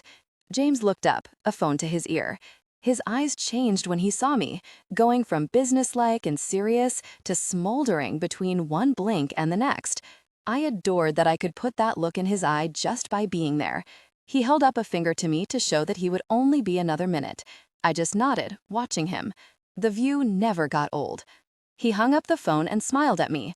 Well, go to my house from here. Stefan is out, but he says he'll crash there with us tonight. He doesn't mind staying with us until the danger's past. I was relieved, though I hadn't really thought that Stefan would give him a hard time. The tattoo just didn't come up, or rather, I didn't work up the nerve to bring it up until he found it himself that night. Frankie had predicted his reaction well. He was completely incensed. He was at my back, peeling off my shirt when he spotted it. I knew what was coming, and so I stiffened just before he did. His eyes bored into my back for long moments before he began to curse succinctly and fluently. He finished his tirade with an impassioned, "I'll kill her." "She said you'd say that," I told him. That just made him curse even more. "I can't believe I didn't see it coming when she called me up saying that you were all doing a girls' day and that I should keep on working. I knew she wanted to get her hands on you." I shot him an exasperated look. You really think that she did all of this just so that she could very briefly touch me? She was completely professional, James. I should have known she would try this, but I can't believe that you agreed to it. What were you thinking? You did the same thing for me to prove something to me. You wanted me to see that you really were devoted to me and that you wanted a long-term commitment. I was trying to do the same thing for you. I wanted you to see that I'm just as committed. It's not something that should make you jealous. I branded your name on my shoulder, and all you can do is get jealous that someone else was holding the needle? I didn't do this because Frankie wanted me to. I did it for you. We belong to each other, James, and now we both have the ink to prove it. I thought that you would love seeing your name on me. In terms of diffusing his anger, it worked like a charm. He pressed hard against my back, murmuring into my ear, "I do love seeing that on you. How could I ever stay mad when you say such wonderful things to me? So tell me, Bianca, just how committed are you? Committed enough to take my name and wear my ring? Devoted enough to like the sound of Bianca Cavendish?" My heart tried to pound right out of my chest because I knew he wasn't really joking, even though his tone was light, and because it didn't only make me want to panic anymore to hear him say a thing like that. Now a picture was beginning to form in my mind of something real and sustaining for us. Perhaps what had happened to my mother hadn't forever ruined any possibility of my own happily ever after. The thought was both encouraging and terrifying. James didn't wait for me to answer. He knew me too well. He kissed my neck. "Start growing accustomed to the idea, love, and try not to tie yourself in knots second-guessing yourself. And try to remember that I'm head over heels in love with you and that I've never even come close to saying those words to another person." "I love you too," I whispered back, loving him more at that moment than I'd even thought possible. How could I ever have imagined that Mr. Beautiful could be so incredibly sensitive to my needs?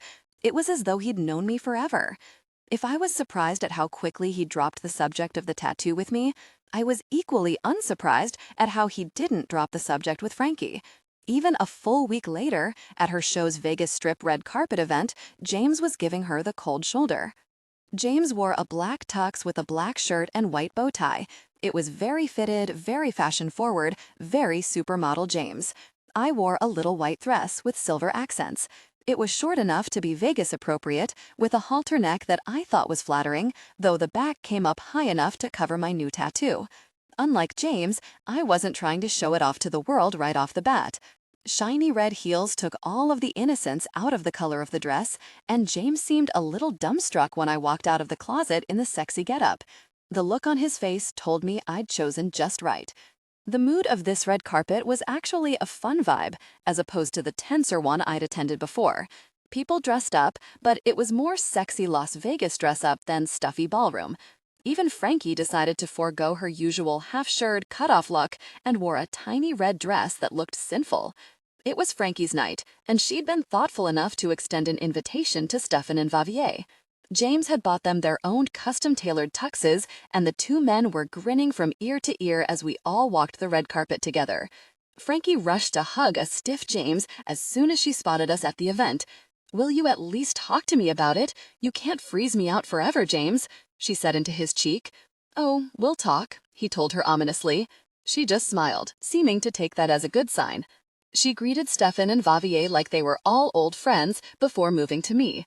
She pointedly didn't try to hug me, just bending at the waist to give me a jaunty little bow.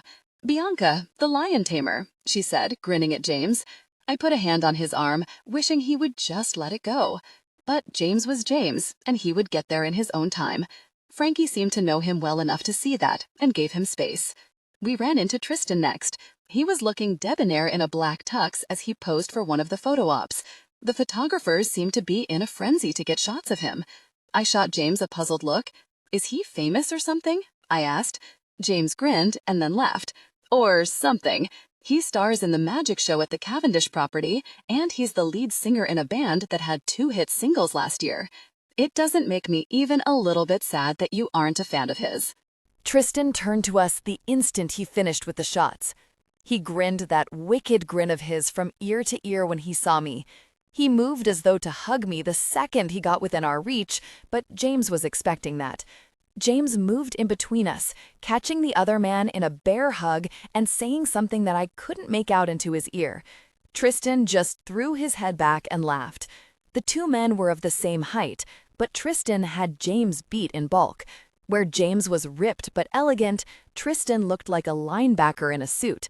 James pulled away from the other man and moved me very obviously into his body, shielding me. I thought it was ridiculous, but it still made me smile. I gave Tristan a little wave.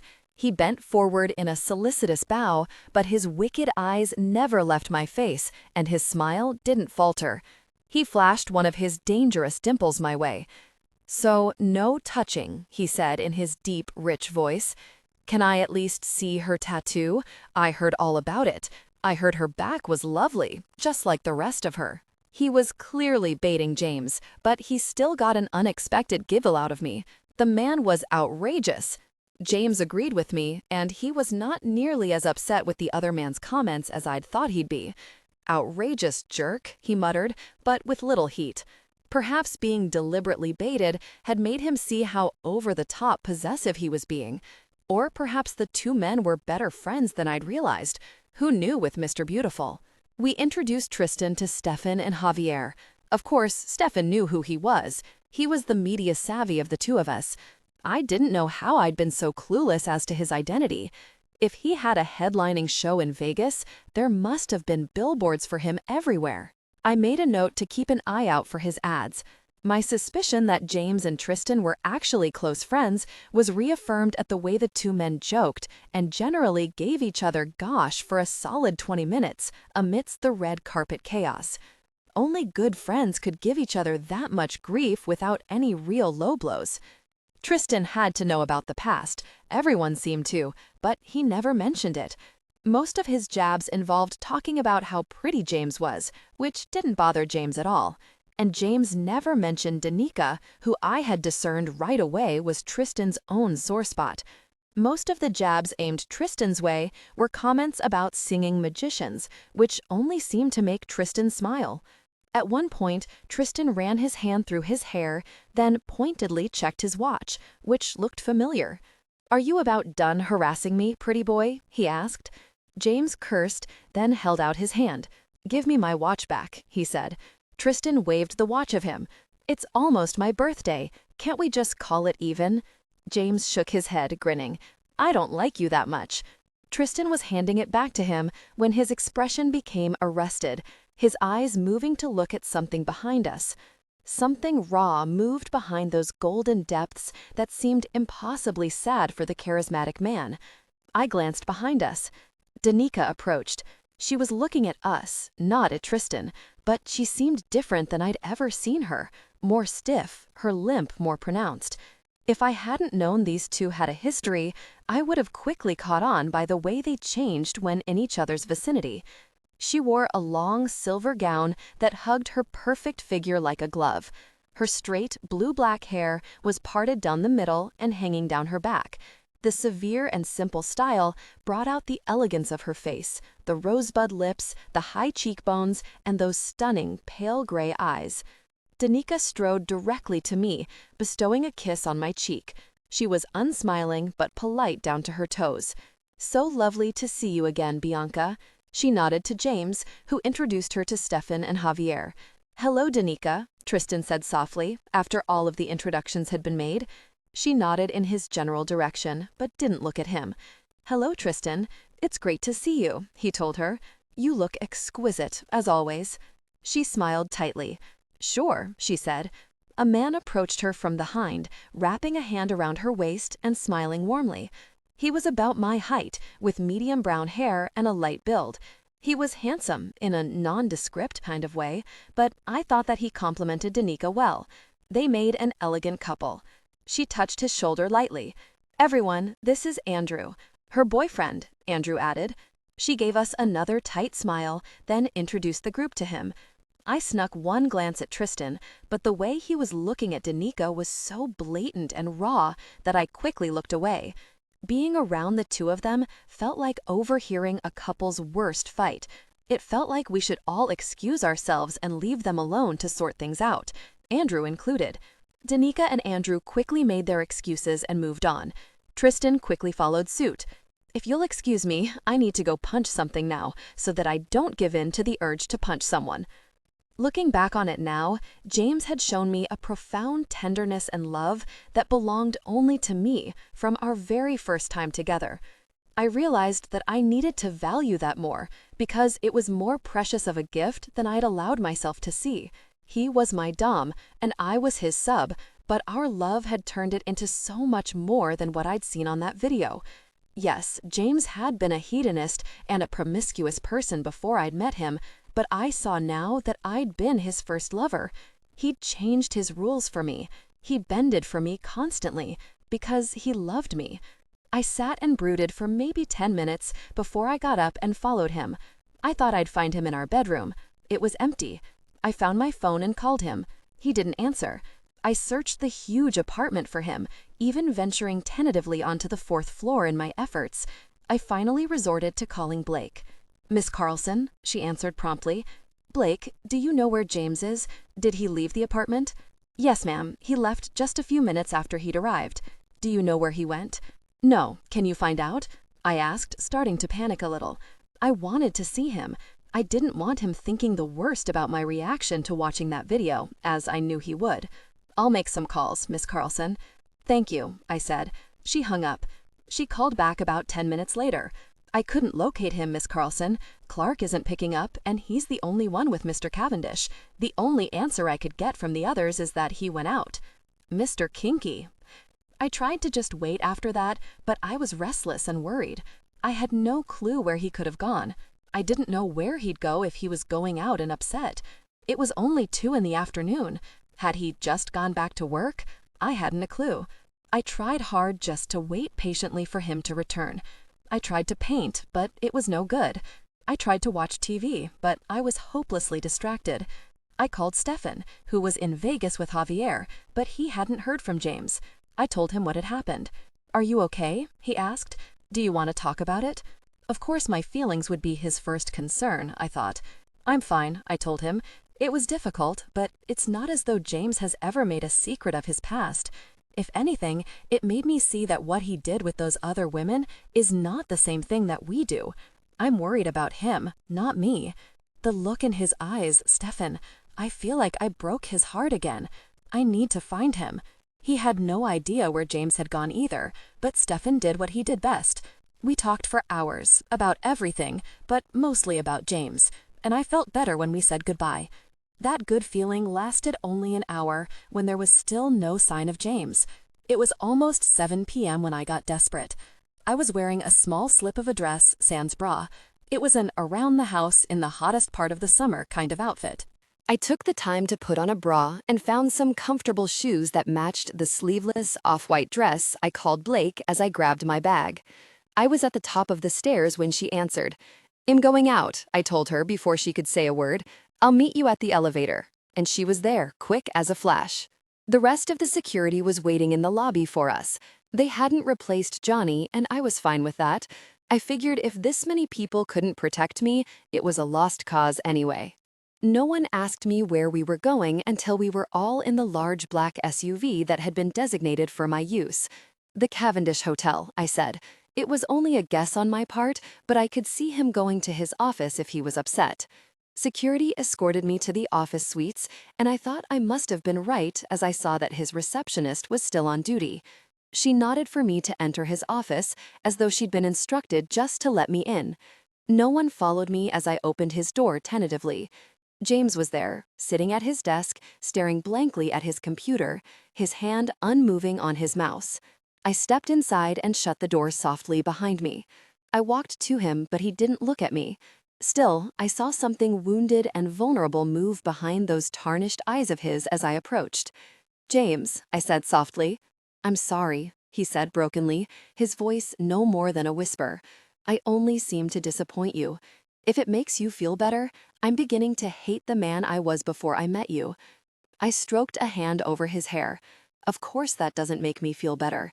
As far as I can tell, you've always been wonderful, even during your promiscuous days." I feel like life was easy before I met you, because it didn't matter, he said in a rough voice, leaning into my hand. Nothing mattered before I knew you.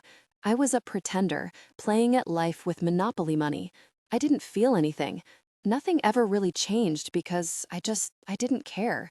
And now that it does matter, now that everything matters, it's so much harder, because things have weight now, and my life has substance. You can hurt a thing with substance. I've become vulnerable, where nothing could have hurt me before.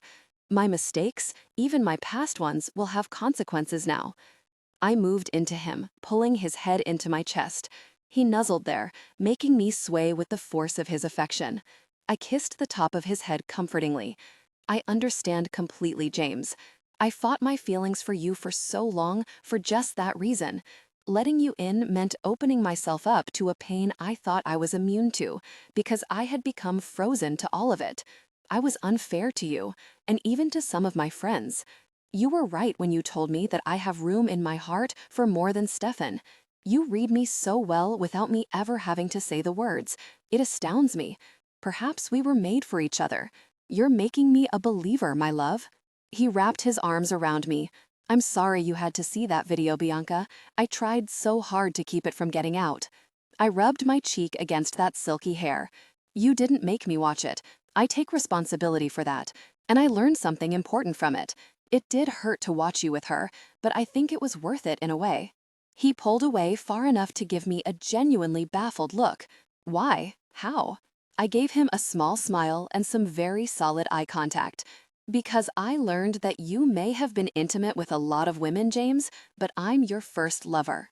Yes, he rasped, kissing me like he owned me. I loved that kiss, and yes, that ownership. You're so different with me, I told him as he pulled me closer. I settled onto his lap in his chair. You always were, from the very beginning. Yes, he murmured, I've told you this. It's unfortunate that you had to see me at my worst to believe it. He removed my undergarments as he spoke, making the words come out harsh and raw. Passion peaked. They came together intimately, deeply connected. We were overwhelmed with sensation. He held me close, looking up at me with his heart in his eyes. I loved those eyes so much. I cupped his cheek. You're so different with me, I repeated. You never made me look down. You never let me look away from you. You never walked away from me. He shook his head. Never. I loved your eyes first, I told him, repeating his words from a few weeks ago back to him, because it was true, and because we were two halves of a whole. We had been all along, and he'd been so clever to know it right away. I used to think it was insanity, but now I was beginning to think that it was pure brilliance. I see it too, James. I see the other half of my soul in you. He moved against me suddenly, connecting deeply. He never broke eye contact as they reached their peak together. He pulled my forehead to his, giving me a self-deprecating grin. Well, that was embarrassing. I feel like a teenager. I'll have to make it up to you. I smiled back, far from upset about it. I loved affecting him so powerfully that he lost control like that. I have no doubt that you will, I said, meaning it. If we were keeping score on moments of intense connection, I was in the lead by 4-1 at least. The man always could play my body like a drum. He deepened our intimacy, his touch and movements intoxicating. Touch me, he said roughly. I relished the chance. It seemed like more often than not, only he did the touching. I ran my hands over his chest and up to his shoulders. I cupped his face in my hands before running my hungry fingers to the buttons of his shirt. I loosened it clumsily, popping a few unfortunate buttons as I went. I moaned when I got his chest bared, enough to stroke that perfect golden skin.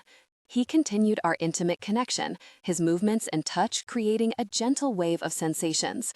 He intensified our connection, his movements becoming more powerful as I still quivered around him. What had started gentle turned into a deliciously intense experience as I was still recovering from the initial peak. His eyes turned from tender between one intense movement and the next, taking on a possessive gleam. He didn't even have to say the words. I knew what he wanted. I'm yours, James. Yours. Those tarnished depths glittered at me as he brought me to another peak.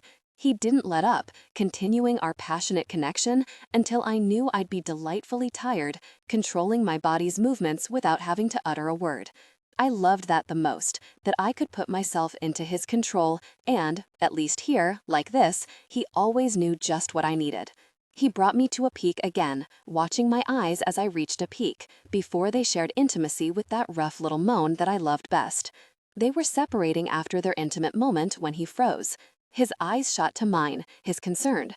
"You're bleeding," he told me. I grimaced. "Ugh, I'm starting my period. Sorry. I think maybe we jump-started it." He laughed, looking relieved, "As long as I didn't do it. And don't be sorry. I don't mind." He leaned me back against the edge of his desk. I tried to bat his hands away. He laughed again. "This is where you draw the line? I'll never understand why some things are more taboo than others. And that's what makes you so kinky, the fact that you don't see the difference." He just shrugged. He was at peace with the kinky part. "Let me look at you." I batted his hands away again, cringing when I saw the blood on his suit. "I don't even want to know the price of the suit we just destroyed." He looked down at himself and shrugged. "I don't give a really about the suit. I do give a really about that scandalized look on your face. You have to realize that's just like blood in the water for me." "Literally," I muttered, still batting his hands away. They shared intimacy, eyes darkened. Afterwards, breathless, passion peaked, came together intimately, deeply connected. We were dried off and getting dressed before he spoke again, his back to me. I blushed down to my toes. Domesticated. The issue of the sex tape still ran rampant through the headlines, but as far as James and I were concerned, it was old news. We had moved on. I took that as an encouraging sign. We were good together. We hashed things out and they were settled, instead of coming up again and again, like they seemed to in so many toxic relationships that I'd observed. That Friday marked our last New York layover. The crew wanted to go out, of course, but James wanted to have a late lunch with his friends Parker and Sophia. I didn't see why we couldn't do both. Sophia met us at the door to their luxury apartment, a wriggling child in her arms. I thought it was a boy, though his hair was kind of long, and his face was so pretty that it was hard to tell at a glance. James swung the child from her arms and up onto his shoulders without a word. "This is Elliot," he told me with his most charming smile. "Elliot, this is Bianca. Say, nice to meet you, Bianca." I smiled up at the pretty boy. He had raven black hair like his father, but with his mother's adorable curls, and slate-gray eyes that studied me intently. "Nice to meet you, Bianca," he said with a nod. He hugged the top of James' head, rubbing his cheek against that dark golden hair. "I missed you, James." James reached up and tickled the little boy's knee. Elliot curled tighter against him, dissolving into helpless giggles.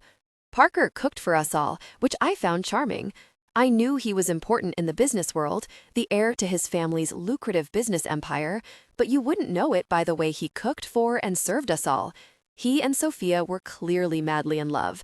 It was something you could tell just from the way that they looked at each other.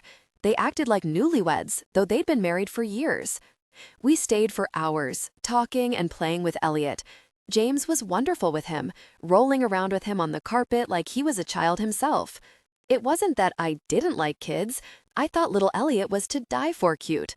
I just didn't think that I was suited to have them myself. I had too many dark thoughts and fears about life that I didn't think normal people dealt with, and I didn't want to pass my own twisted baggage onto another generation. I really liked Parker and Sophia. They seemed genuinely nice, and they really seemed to care about James. I also found it particularly encouraging that the decent people in his life were now outnumbering the crazy bitches. I was troubled as we left, though. Seeing James interact with Elliot had only made it clearer that he wanted his own children. "James, I'm not sure that being a mother is something I'm suited for." He pulled me against him, covering my mouth with his hand. He softened the gesture by kissing the top of his head. He murmured into my ear just before the elevator door opened. "It doesn't matter, love. We have all the time in the world to decide, and I'll let the decision be yours alone. I can't live without you. That's all there is to say about it." I wished it was so simple, but he obviously wanted children. The thought of being the only thing that kept him from being a father filled me with guilt. I didn't know if I could be that selfish. The crazy celebration at Red later that night was just what I needed to snap me out of that kind of thinking. Everyone was in good spirits. Our crew, sans Melissa, was there to see Stefan and I off, since we were the only ones taking the furlough right away, and they all toasted us and wished us well and made us feel good in general, but sad to be leaving such a fun group of people. Still, none of it gave me second thoughts. I knew that what I was doing just made the most sense for me, all things considered. The end of my career as a flight attendant was strangely anticlimactic. I worked my last turn on Sunday, and then on Monday, I went from being a full-time flight attendant to being a full-time aspiring painter. It was daunting, but exhilarating. Stefan and Javier ended up taking the furlough as well, thanks to the rare opportunity they were getting to open their own bar in one of the Strip's hottest casinos. They had plenty of work ahead of them, but not many people got the funding they did, no questions asked. We were all grateful to James for doing something so life-changing for them. We went to LA the night before the gallery showing, staying at the Cavendish resort property there, which was conveniently located next door to the Cavendish Gallery. I got a preview of the gallery that night, and I was floored by the wonders Danica had worked. My paintings were shown at their best, the frames exquisite, the lighting in every room just perfect, the paintings grouped together by color, displayed to complement each other in the best way possible. Danica gave us a tour of the gallery, every room displaying my paintings. I felt the need to hug the woman when we finished, grateful and in awe of what she'd done with my work. I felt nervous anxiety course through me at even the thought of the event, but it turned out to be a pleasant evening. I had already determined that I wouldn't read any of the negative reviews about my work. No one was more critical of my work than I was, and I knew it would just wreak havoc on my creativity to obsess about the negative. So I enjoyed the event for what it was, an evening of meeting new people and a chance to see some friendly faces. I wore a dark gray halter dress that I felt flattered my figure, and James wore a matching tux with a light blue tie. James stayed on my arm for the entire evening, the perfect attentive escort, and of course the most expensive arm candy on the face of the earth. I even sold some paintings, which I thought was highly unlikely when I saw how they'd been priced. Some of the larger ones had gone for over $50,000. It surprised me so much that I was a little in shock when Danica gave me the news. She cataloged every single painting sold for me, telling me who had purchased what and for how much. She hugged me, beaming. She had become the biggest cheerleader for my work, and I was so grateful for that. She was a steady kind of woman, and so obviously one of substance, with clout in the art world. Having someone like that back my work with such sincerity was a confidence booster that I needed in a very fundamental way at this stage in my career. James and Stefan were fans of my work, but having a professional supporting my work, someone who wasn't my best friend or my boyfriend, was a boon that I wouldn't soon forget. Some of the much smaller paintings sold for around the $10,000 mark. Danica informed us of this with a disclaimer. This is only because this is your first show. At the next one, your work will earn bigger price tags. I guarantee it. You'll see numbers at least double or triple what we're seeing tonight. This floored me. I had thought that the prices were over the top for this one. Frankie was there. She had Tristan and her girlfriend Estella in tow, as threatened. I recalled Tristan's description of Estella as a little Latin fireball, and I knew within moments of meeting Estella that it was apt. She had thick, wavy black hair that fell nearly to her waist, an hourglass body that wouldn't quit, and a sassy attitude that was fun, flirtatious, and over the top. She and Frankie had visible chemistry, sharing telling looks and comments that could have made even James blush. Tristan, Frankie, and Estella hit it off with Stefan and Javier, and the five of them spent a lot of the evening talking and laughing, making the entire event more fun. We observed one of those volatile moments when Danica and Tristan shared the same air, just in passing, and it was as intense as the first time we'd seen it. James and I shared a look when Danica took her stiff, polite leave of him. As much as Danica may have wanted it to be different, there were still strong feelings between those two. But baggage could be a powerful thing, and feelings weren't always enough. I had invited my half-brother, Sven, and his girlfriend, and I was flattered and pleased that they were able to make it. Adele looked like a model, with the right height and build, but not the over-the-top beautiful kind. She was no Lana. She had the sort of nondescript good looks that probably got her a lot of work, since it made her more versatile. Her hair was light brown, hanging straight to her shoulders, her eyes a nice, soft brown. She had a sweet smile, and she was very present, like she was happy to be just where she was. I liked her. When Sven had said he was dating a model, I had pictured the vacant-eyed, narcissistic type, and Adele far exceeded my expectations, unfair as they may have been. Blake and company weren't shadowing my every step, since the guest list was very exclusive, and they were guarding the entrances and exits doggedly. I thought it was nice to be able to go to the bathroom without having a shadow, although James did close to the same thing, walking me down the hallway to the gallery's restroom and waiting for me diligently in the nearest showing room. I was finishing when the bathroom door opened and closed, then opened again. "Now you're following me?" an agitated female voice asked. I recognized it instantly as Donica. "If that's the only way you'll talk to me, then yes," a man answered. I recognized that deep, gravelly voice as well. It was Tristan. "We have nothing to talk about," Donica began. "I still think about you every single day," Tristan interrupted harshly. "Let's talk about that." I held perfectly still, now officially eavesdropping from inside of a bathroom stall.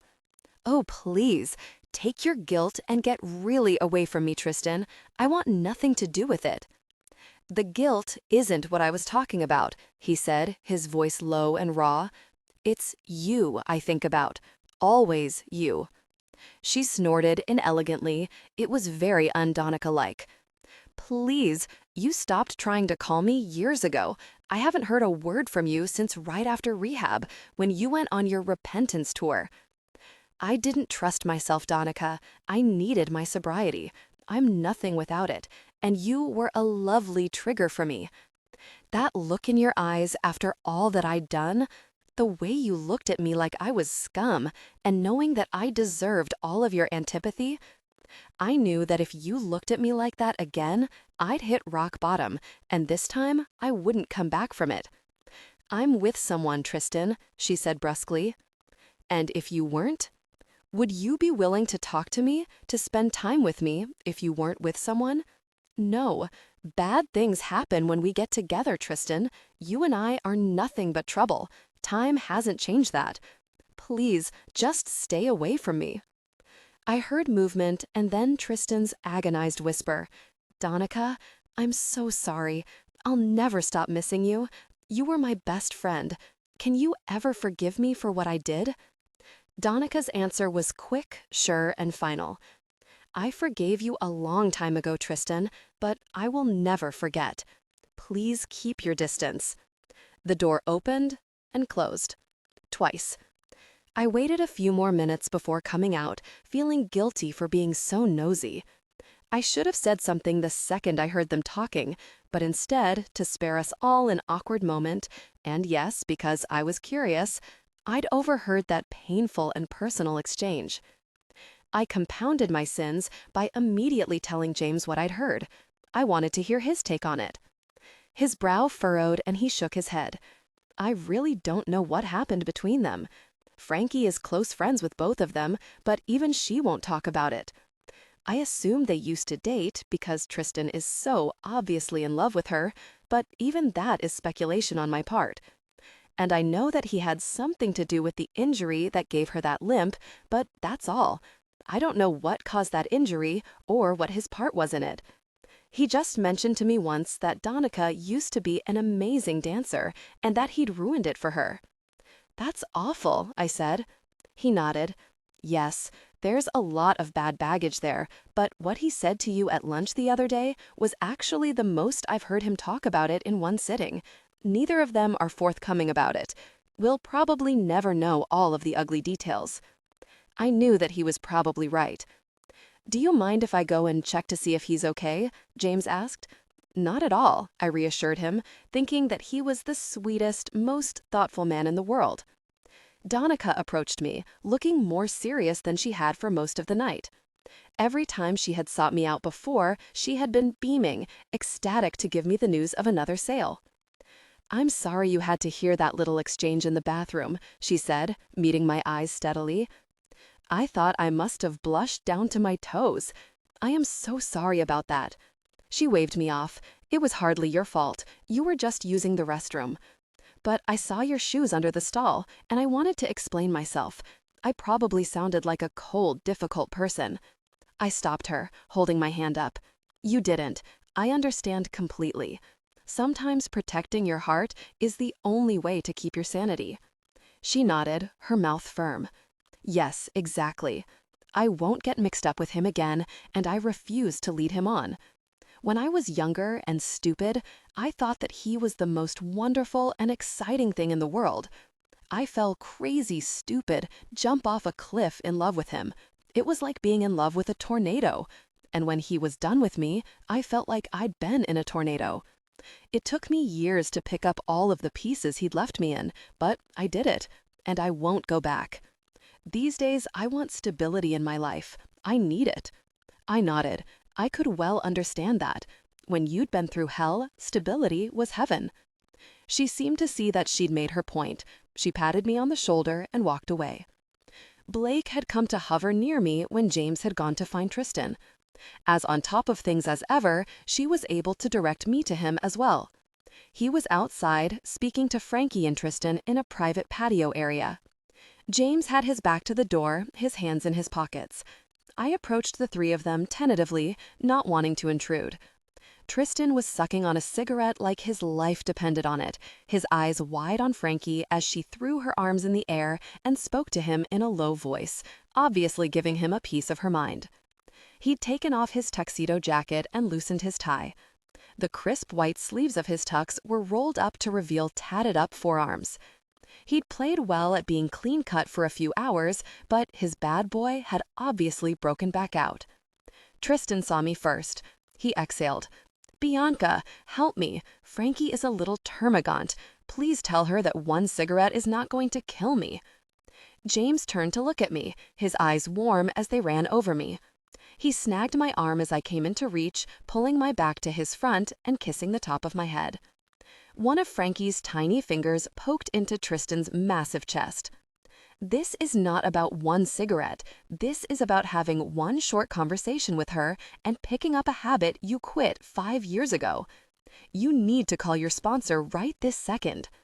Tristan rolled his eyes, taking another long drag of the cigarette.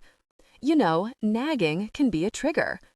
"This isn't a joke," she fumed, sounding as much worried as mad. "I'm worried about you. You're acting strange, and the first thing you tried to do was slip away by yourself. The last thing you need to do is be alone right now." "I'm not on suicide watch, Frankie. I'm smoking one really cigarette and then I'll go back in, okay?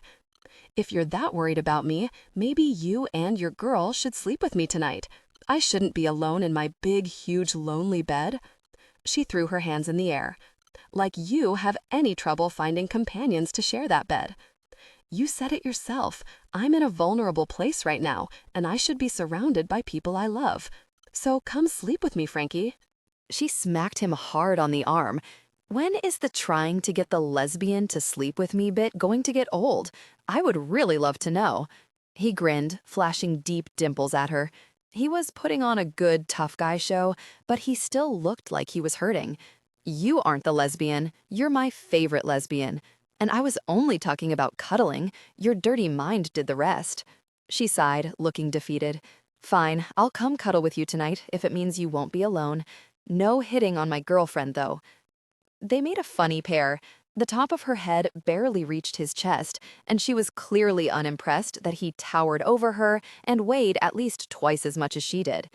Tristan finished his cigarette like it was the last one on Earth, enjoying it to the last drag. He and Frankie headed back inside together, but James held me back from following them. He cupped my face, smiling down at me. "Since I have you alone, I wanted to tell you something. I'm really proud of you. You already know that I'm your biggest fan, but I just wanted you to know that tonight was a huge accomplishment. I know you have yourself convinced that I did all of this for you, but it's just not true. I set up the meeting. That was all. The second Danica saw your work, she was smitten, and you would have had this showing with or without a connection to me. Those paintings sold because people wanted them and found value in them. You have a talent that brings me to my knees. Thank you for sharing it with the world." "Thank you," I told him simply, feeling my eyes get just a touch moist. The very man made me so emotional, and he had a way with words that got me every time. I love you to distraction, James. His eyes smiled into mine. Yes, I love you like that. The world went from black and white and into color when I laid eyes on you, my love. There'll be no going back. It was such a perfect moment that I had to beat back those evil doubts in my mind that told me something this perfect just had to come to a short, bad end. Life can just be good, I told myself. This bad feeling is not a premonition. Nothing bad will happen to us. I'd had to tell this to myself a lot lately. Towards the end of the evening, Tristan bought my largest landscape and a smaller still life. Frankie bought a painting as well. It was a watercolor of the fat cat from my yard. She said she was going to put it up in her tattoo shop for the world to see. She even harassed James that he should give her the portrait of me that had inspired the tattoo on his back. He took it well, which told me he'd forgiven her for the tattoo on my back. Sven bought one of my small acrylic paintings of a desert flower. I insisted repeatedly that he didn't have to buy anything. I want to, he told me firmly. It would mean a lot to me to have something that you made hanging in my home, and I love this picture. I'll paint you something for free. You shouldn't have to pay 13 grand just for a reminder. It's not too late to change your mind. He shook his head. No, this is perfect. Though, if you ever want to paint me something, I certainly won't dissuade you. It warmed me and embarrassed me a little that everyone was being so supportive. As the night grew to a close, I felt giddy with the realization that I'd actually enjoyed myself. The evening had far exceeded my expectations. My nerves hadn't allowed me to look forward to the launch of my new career, but I loved that I could look back on my debut with relief and pleasure. It was over, and it had actually been a success. There was a small blemish on the evening as we took our leave of the gallery. The gallery was a large 3-story building set up in a trendy area and situated adjacent to the Cavendish LA hotel and sharing a back parking lot with that property. We exited out of the front where we had entered. A small red carpet had been set up outside for photo ops prior to the event. A fairly polite crowd of photographers had snapped shots of us going in. A larger crowd had gathered by the time we left, very late into the evening. I was surprised they'd waited so long. And even stranger to me was the crowd of bystanders gathered behind them, just watching for our departure. James maneuvered himself closer to the crowd, though there was a barricade that separated them. He threw an arm around my shoulders, his opposite hand moving to the diamond hoop attached to my choker. We had made it maybe 6 steps when there was a collective gasp from the crowd, and I turned just in time to see Blake jump a few inches into the air and catch a large plastic cup in her hand mid-air.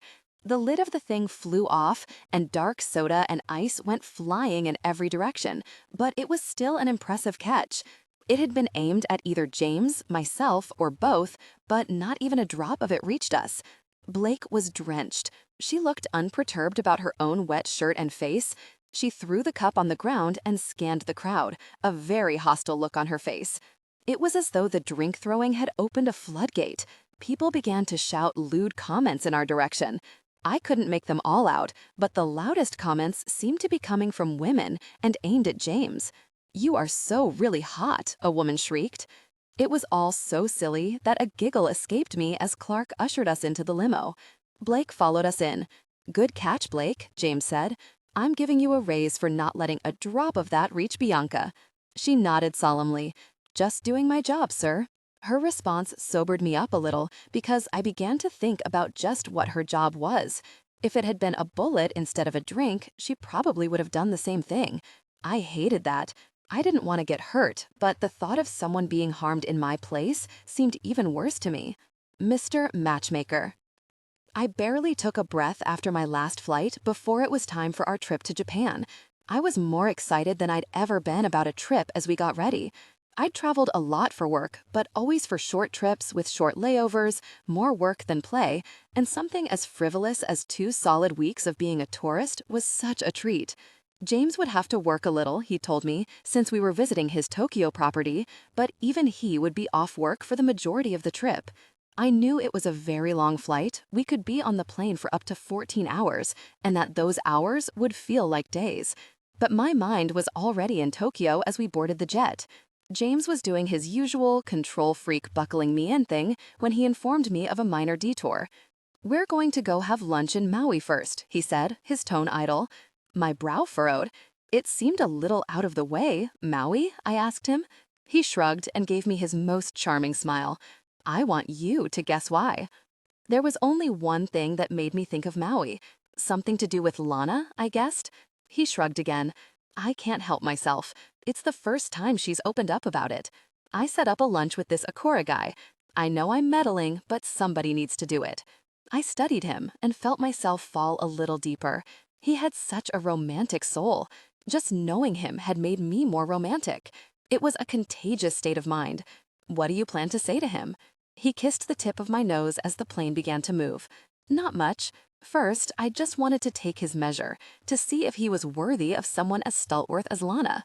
And if he is, I'm only going to tell him that he needs to man up. A man in love has to make the first move. It's the least he can do." I smiled at him. I could feel how soft that smile was.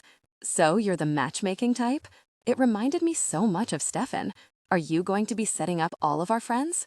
He returned my soft smile in spades. "Love is like that. It's like a wildfire in my blood. And now that I know what it feels like, it's made me generous. I feel like the world should get the privilege. And if I can help someone I care about find it, then certainly I'll try." "That's so sweet," I told him sincerely. He smiled into my eyes, and his smile wasn't sweet at all. We stopped by the Middleton Resort to freshen up before our lunch with Akira. James changed into his version of vacation casual, which consisted of a soft white V-neck that set off both his muscles and his golden skin to perfection. He wore low-slung, pale gray cargo shorts and loafers with no socks. I studied his ankles with singular fascination. If anyone had told me that ankles could be sexy before I met you, I would have said they'd lost it. He grinned. "I've always thought yours were sexy."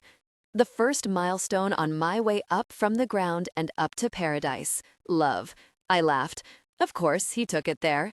I changed into a silky pink tank and dark gray shorts that were borderline too skimpy. I wore white flip-flops entirely for comfort. James eyed up my legs. He traced my collar absently. "Even without heels, you have the sexiest legs on the planet." He had worked me over hard, but I still felt that drugging feeling of wanting that only he could inspire move through my system. We met Akira at the Middleton Resort's cantina. The instant I saw Akira, I understood the appeal. He was a huge man. I'd never seen James standing side by side with anyone taller than himself before Akira, I realized, as he shook hands with the other man who stood a good 2 inches taller than James. He was an intimidating man, but God was he a sight. He had classic Hawaiian features with thick dark brows over handsome brown eyes and a generous mouth with a mean twist.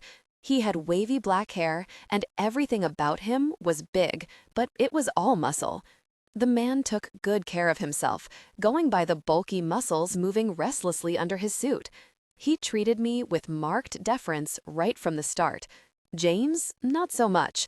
He had no qualms about going after the other man right from the get-go. "You went out with Lana. I saw you with her in the papers once." Akira's tone could not be mistaken for friendly or indifferent. James grinned. Perversely, I thought that James saw Akira's hostility as a good sign, and, perversely, I thought he might be right. "We've been friends for years. We've accompanied each other to a few social events." "What does that mean, exactly?" "I read a piece that said you had dated." James studied the other man. "Why do you ask? Is it idle curiosity, or are you jealous?" Akira didn't answer, just stared at James like he wanted to strangle him. James was far from intimidated. "I want to know because of Lana. I'd like to know how you feel about her." Akira silently fumed. It was easy to see that he was a volatile man, but I could also see that he was one that had spent time working on controlling his temper. James sighed. "You're difficult. Leave it to Lana. She has such a soothing way about her, so of course she would be in love with a walking powder keg of a man. Life is funny that way." I would have sworn that Akira's dark skin was turning red. "I'll level with you, Akira. Lana doesn't date. She never has, so she certainly never dated me. She's been hung up on you for so long and so badly that she's never even wanted to date. She's been pining for you for years. I've checked up on you. You're single, you're straight, so what is your problem? Don't you care about her?" Akira flushed. Very carefully, he set clenched fists on top of the table. "Why is it your business?" he growled.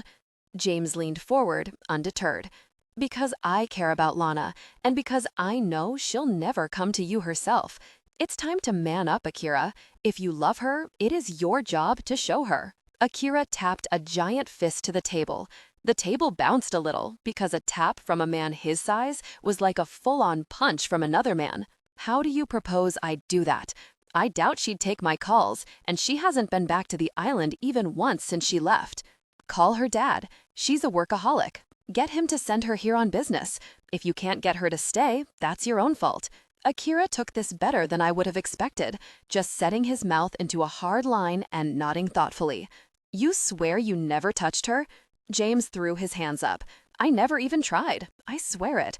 It's probably the reason we've stayed such close friends." We had lunch and took our leave of Akira.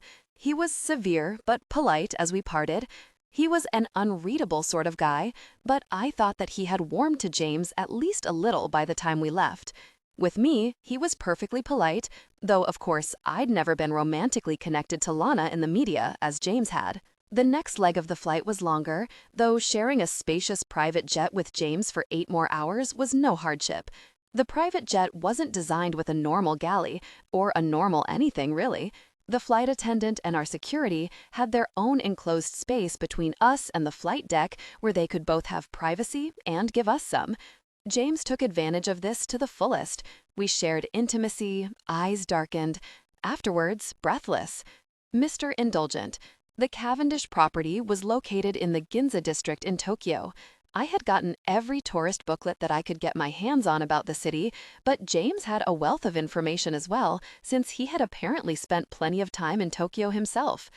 According to my tourist booklet and James, Ginza was one of the main shopping districts in the city. We were given the royal treatment from the moment we walked in the door. I was growing accustomed to it, though the Japanese took the royal treatment to a whole new level. I was still growing accustomed to the Japanese way of bowing in deference to one another. I found their manners charming and tried to emulate them quickly, wanting to blend into the culture as much as possible, though of course it was impossible for me to blend in there. Still, I badly wanted to avoid standing out as a rude foreigner. James had his manners down perfectly, as though he visited often. For all I knew, he did. He even spoke a convenient amount of the language. I had studied it, but I was hopelessly outclassed. One sentence of Japanese out of his mouth, and I was lost, just watching him in awe and not understanding a word of it. The locals seemed to have no trouble, though. We'd been discussing for weeks just what kind of a trip I had envisioned when I thought about visiting Tokyo. James seemed to find it charming that I'd only been thinking of a tourist-type tour of the city. I wanted to use the subway, visit every temple, shrine, and park, and all of the popular attractions. Basically, I wanted to see as much of the quirky city as humanly possible. The plan was for 9 days around the city, then another 4 in the areas surrounding Mount Fuji, and then 1 day on top of the mountain itself. I had even talked James into camping out on top for a night. He had been easy to convince, considering that he'd never actually been camping before. I wasn't an expert on camping myself, but I was an expert on roughing it, and a night in a tent on top of a famous mountain just sounded like fun to me. I got the idea in my head, and James didn't even try to dissuade me. "Of course, I'll arrange for supplies," was all he'd said, giving me his indulgent smile. We started our first sightseeing day in Tokyo at the crack of dawn. We wore shorts, t-shirts, and comfortable shoes like the tourists we were, and set off on foot for our first destination.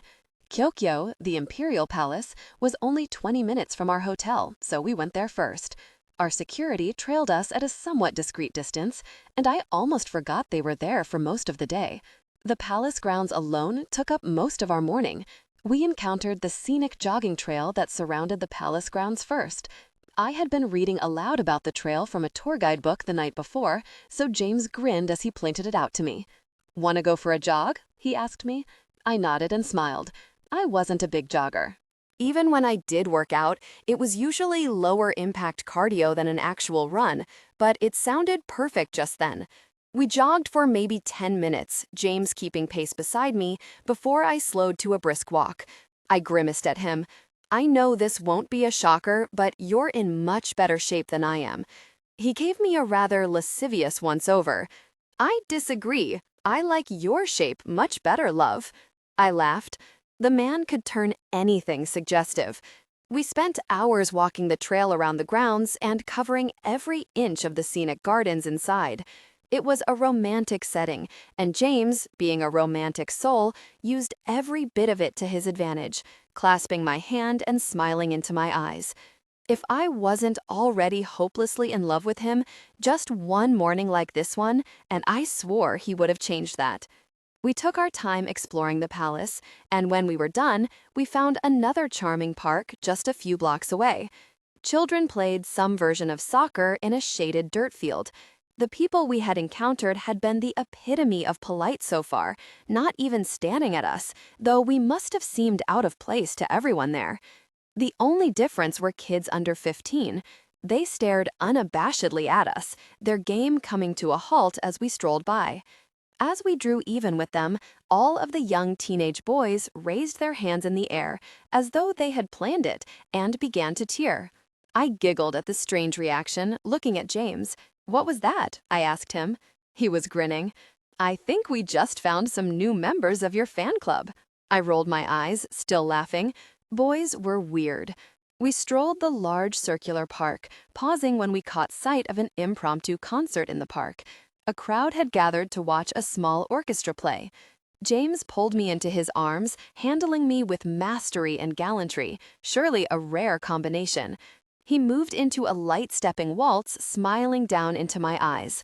"What a charming city," I told him, smiling back, enjoying the novelty of a morning dance in the park. He nodded. "I'm finding a new love for this city, for everything. You've made the world a new and exciting place for me."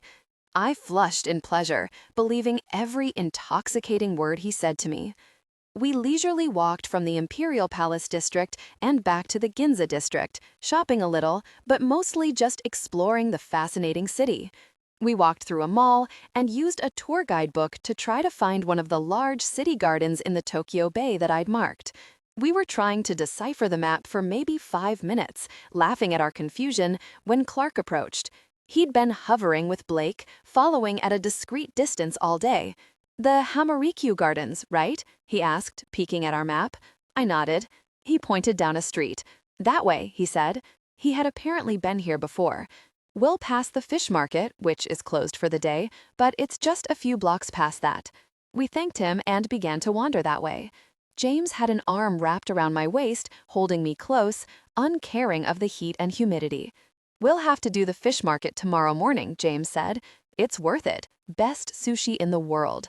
I wasn't sure if it was the time of the day or the day of the week, but the lovely gardens were nearly deserted, only the occasional painter capturing one of the park's landmarks visible.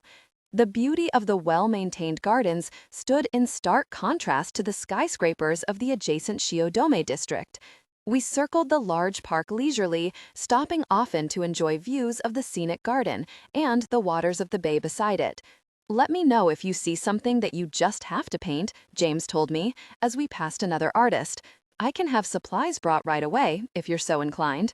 This place seems to inspire artists." I smiled at him, loving that he tried so hard to understand me.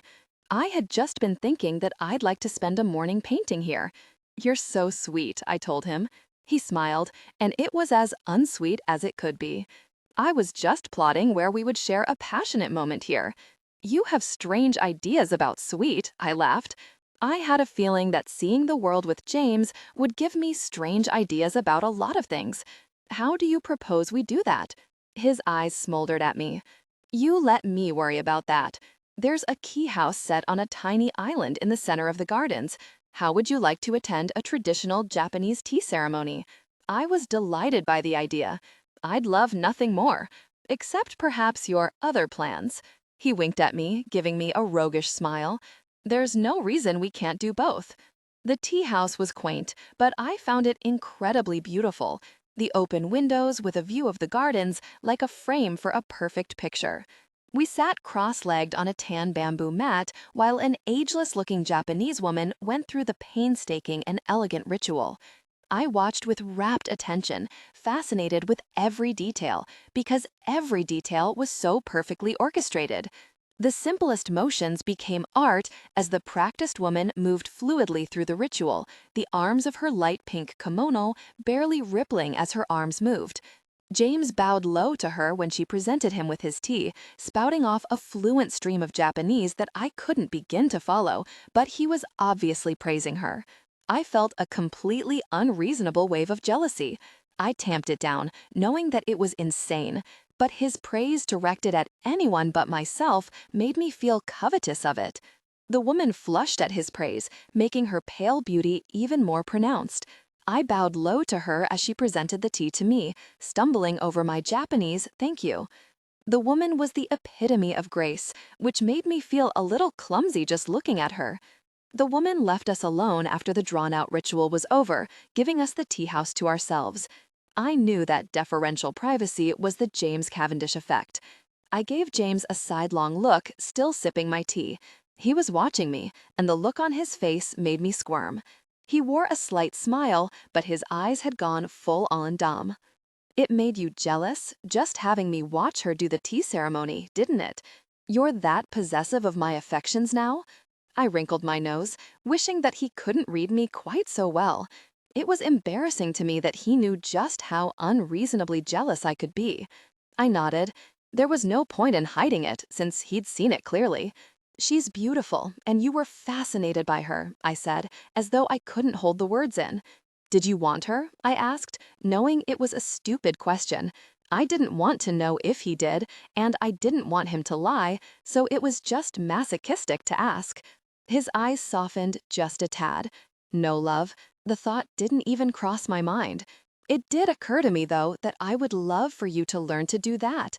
The thought of you serving me with such restraint is intoxicating. I could never do it like her. She's perfect. He ran his tongue over his teeth, just so. I wouldn't want you to do it like her. I'd want you to do it like yourself. What do you say? Would you like a kimono and some tea ceremony lessons? I nodded with no hesitation. I'd love that. He smiled, reaching a hand up to cup the back of my head. He moved into me. We'll devote a morning to it then. He kissed me, and the tension broke. They gave in to desire, connecting deeply. He pulled away, sitting up to watch me. His pretty mouth was a little mean as he smiled at me, running a hand through his hair. Stand up and take off your clothes. Every scrap, Mr. Cavendish told me. I glanced around, a little shocked at the prospect, when I should be far beyond the point of shocking. Perhaps it was the perfect manners of everyone we'd run into, but it seemed a little wrong to do something so crass in the serene tea house. Plus, there were open windows everywhere, and a good chance that we would be seen or heard. Can we? I asked breathlessly. That made him laugh, and as his dumb eyes played over my face, I knew that he loved with a passion the scandalized look I now wore. "I'll do anything I please," he told me. "That was one of the first things you should have learned about me. Now take off your clothes, or I'll do something that really embarrasses you." I obeyed, hurrying because I felt so awkward. He tilted his head, leaning back on his hands. "Slowly, draw it out, and touch your body for me as you show it to me." I pulled my top over my head slowly, unclasping the front of my bra to let my breasts spill free. "Touch yourself. Show me how rough you like me to handle them." I touched myself, pushing them together, avoiding my still tender nipples, but caressing the flesh around them. I did like them handled roughly, but his hands were so much better suited to it than mine. "Take off your shorts and panties now, but don't touch yourself." I toed off my shoes, sliding my shorts and panties off in one smooth motion. "Come here. I want you to put your foot on my shoulder. I need to see your level of desire before I've even touched you." I obeyed carefully, leaning forward a little to keep my balance. The tea house was lit only with natural light, but I still didn't think I'd ever felt more naked as I stared out of the open windows, scanning to make sure that no one was watching us. He hummed in approval. "So aroused already? Let me see how you touch yourself. Caress yourself for me." I obeyed, but a little sound of disappointment escaped my throat. I wanted him to touch me. Don't complain. Say, yes, Mr. Cavendish, or I'll make you bring yourself to a peak. Yes, Mr. Cavendish, I murmured, trying not to sound resentful. He had me spoiled after all. His touch was a drug that I could never go back from. I touched myself with a light caress, circling my hips as I did so. He watched closely, his eyelids getting heavy. He leaned close, holding my foot on his shoulder to keep me steady. I shuddered as I felt his breath on me. Get on your hands and knees, he told me when I'd worked myself into a fever pitch. I obeyed, and he just watched me for a while. I heard the rustle of his clothing, the movement of his zipper, and then the sound of him shifting slightly on the bamboo mat. Arch your back, he told me. Spread your legs a little wider. I'm going to take you with such intensity that you'll feel the aftermath deeply when I'm done. I moaned and arched. He gripped my hair roughly, pulling my head back as they came together with intense passion. He set a jarring, brutal pace, such a stark contrast to our genteel surroundings, and I loved it just as much as he knew I would. He had all of the smooth moves in the world, but he used none of them, connecting with me with a harsh, single-minded purpose. I'd thought he'd taken me every way there was, but the way he took me then was so savagely violent, feeding both my need for pleasure and pain, that I reached a peak with a ragged sob, feeling punished and pleasured in equal parts. My knees felt the intensity by the time he found his own peak, pulling hard on my hair as he reached the end of their intimate connection with a powerful movement of his hips. "Oh, Bianca," he moaned, and there was a world of praise in his voice, as though only I could undo him like that. And I closed my eyes with pure pleasure at the thought. He folded himself against my back, giving his name on my back and then my neck a hard kiss. "So really perfect," he told me, still deeply connected with me.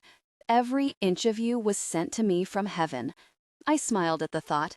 It still caught me off guard sometimes, how whimsical and romantic he could be, especially after what we'd just done. "Only you could make our intimate moments into something romantic," I told him with a laugh. He shifted beside me with the most delicious little noise. And why shouldn't it be? What isn't romantic about finding a few perfect moments of bliss with the woman I love? I couldn't come up with one thing. We walked through the rest of the gardens leisurely, holding hands and sharing lingering touches and tender looks. His gaze was particularly warm when he looked at my pink knees. He loved to leave his mark on me. We checked out the Tsukiji fish market in the morning, and we sampled some of the best sushi in the world there with an early lunch. We spent the entire afternoon at the famous Uno Park and Zoo, enjoying people watching and sightseeing. Over the next few days, we visited every shrine, temple, museum, and worthwhile site in the city. Clark or Blake would snap pictures of us in front of all of the famous landmarks. I thought we must have taken at least 1,000 pictures within the first 5 days of the trip. We shopped for hours in the huge discount malls set up around the Sensoji Temple and ate various forms of street food. I tried it all gamely, but I would sometimes catch James clenching his fists when he saw me trying something. "What?" I asked with a laugh. He'd been scowling while I'd tried a bite of a fried octopus ball. "If you get ill from eating that, I'm going to go wring that street vendor's neck." I wasn't surprised. The man was never able to completely rein in his protective streak. James drew me close in the Koishikawa Korakuen Gardens one morning, in a small shrine, in a private little glade. I was sure that Clark or Blake must have been standing by to guard against intruders, because he held me close there, bits of the sun bathing us through the leafy trees guarding our little slice of paradise. We devoted an entire Sunday to Harajuku Street and the Meiji Shrine, since they were vast but within walking distance of each other. I tried not to be rude, but I couldn't help but watch as one of the intricate wedding processions moved through the Meiji Shrine. James wrapped himself around my back. I watched for a long time, fascinated by the lovely spectacle of it. I glanced at James when we moved on. I'd been expecting him to make a few cracks about weddings, but he'd been unusually silent through it all. "That was beautiful," I told him. He just nodded, pursing his lips and looking down at our joined hands. Harajuku Street was everything I'd imagined and more. I stopped and watched every time one of the Harajuku girls passed by, sometimes in packs, dressed like lollies and gothic lollies, and some in full-on cosplay. I always got excited when I recognized the anime that they were imitating. James found this adorable, telling me so with his most indulgent smile. I found us some matching t-shirts in an anime-themed shop. They were mock versions of school uniforms from an anime I liked.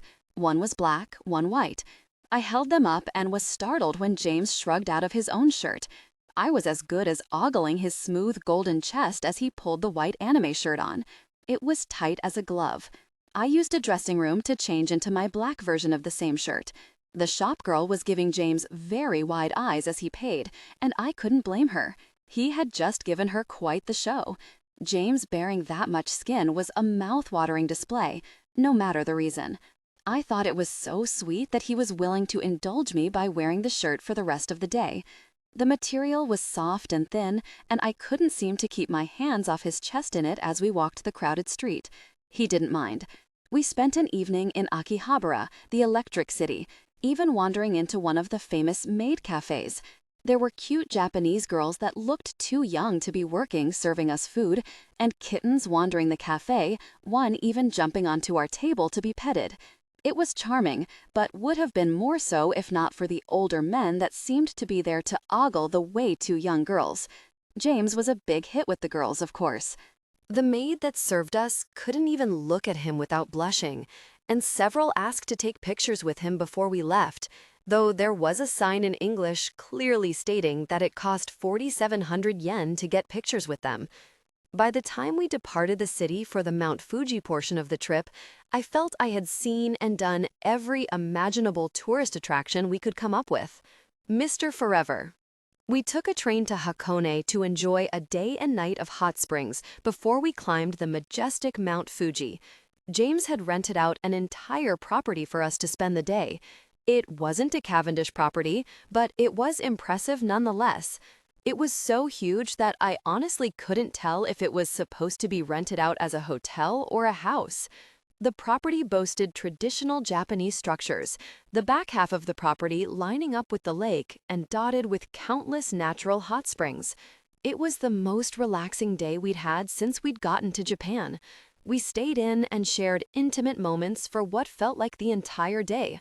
We weren't in the house for 30 minutes before James had dragged me to the hot springs, eager to enjoy the warm water. The hot water felt delicious. The weather near the mountain marked degrees colder than in Tokyo. He shadowed me as I moved into the water, gliding to the very edge of the pool to gaze at the spectacular view. We shared a passionate connection there, finding intimacy against the side of the pool as I gazed at a perfect view of the mountain. We got a late start on the climb up Mount Fuji the next day. James reassured me that we didn't need an early start if we were camping out, and that the views were even more beautiful in the summer's afternoon sun. So we had another lovely soak in the springs, and then a leisurely lunch before finally heading out. Summer is best for Mount Fuji, James told me as we began our climb, but we need to come back to Japan in the spring for the cherry blossoms. We hiked side by side up the pronounced stone trail. I carried only the tiniest hydration pack. James wouldn't hear of me carrying anything else, but he and Clark had weighed themselves down heavily with camping supplies. "Is there anything in the world that you haven't seen?" I asked him. "I'd love to go someplace that's actually new to you." He stopped to give me one of his most intense, heart-stopping looks. "Everything feels new, now that I have you. The world's gone into color now, and I want to see it all again with you." We made good time up the mountain, since we were all in good shape, and the ones weighed down with heavy packs were in great shape. We stopped often to enjoy the views, but we made up for that by setting a brisk pace otherwise. James handed me a lychee rice energy drink in a silver bag. It was a strange little on-the-run meal that we'd picked up a few times. It hardly fit with his usual dieting standards, being mostly sugar and simple carbs, but he'd been pretty lax about that on vacation. I drank the strange drink, which was basically a packet of calories on the go, and enjoyed the view. I felt such a sense of wonder about where I was as I watched the great shadow of the mountain move across the land. The world felt so big here, and I so small, and I felt that was a good thing. So often in my life, the world had felt too small, as though no matter where I went, all of my problems could still follow and devour me. I felt the opposite of that here, my problems becoming too small to even worry me. I caught James watching me, a bemused look on his face. I smiled at him. I love it here, I told him. One corner of his pretty mouth hitched up wryly. I hope so. It seems we're spending the night. I must say I was surprised to find you were the camping type. I shrugged. I'm not really. I've only been a few times with friends, but it was easy enough, and the thought of doing it here was just too tempting. When was the last time you went camping then? I had to think about it. Last summer, up at Mount Charleston, with our crew. A brow rose. Anyone I know? I sighed. Murphy and Damien, and some people you don't know. His jaw clenched.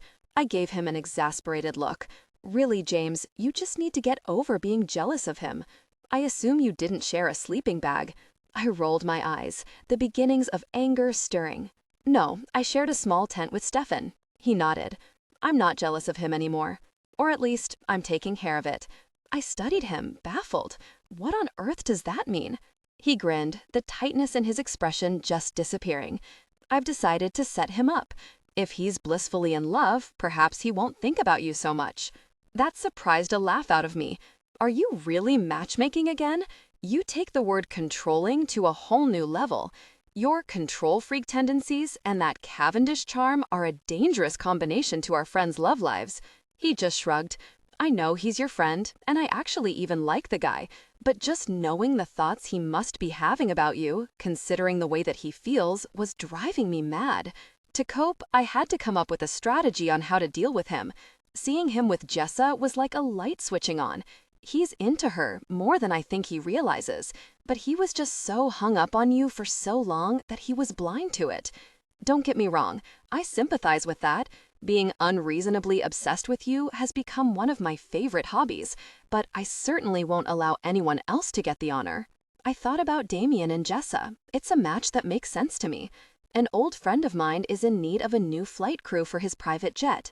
I've recommended Murphy and Damien as his pilots, and Jessa as his flight attendant. It will put the two of them in close proximity often. All we can do is hope that will be enough. That's so sweet of you. I was just worrying about how Damien and Murphy might not get to work together anymore, and how sad that would be. He winked at me. It made my stomach do little flips.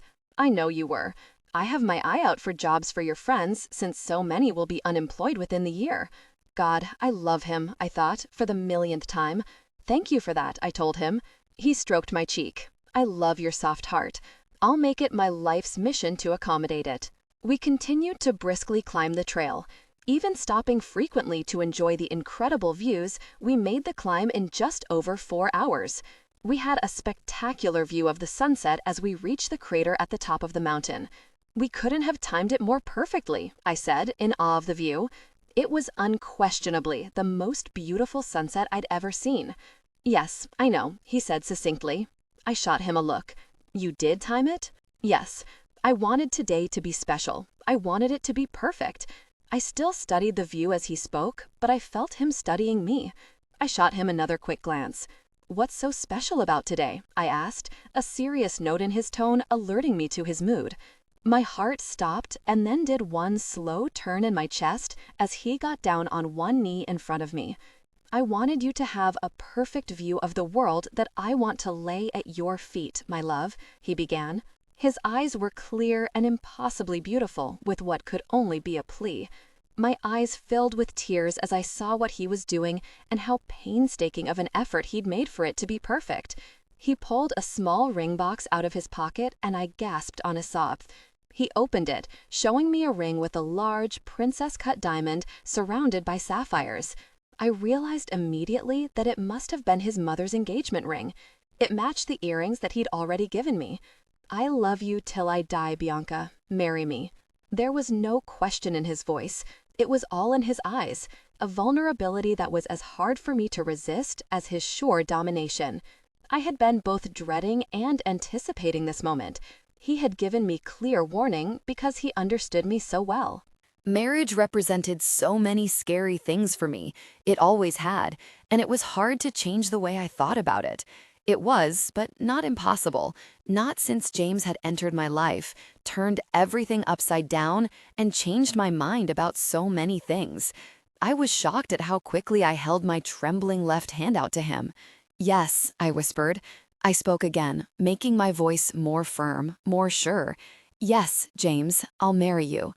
I traced a tear down his cheek with my other hand while he slid the ring onto my finger. It was a perfect fit. He stood and pulled me against his chest in one fluid movement, kissing me with rough tenderness. I kissed him back with a hunger that would never be slaked. There was no doubt in my mind that I would love him until my own death. How not? Tension broke.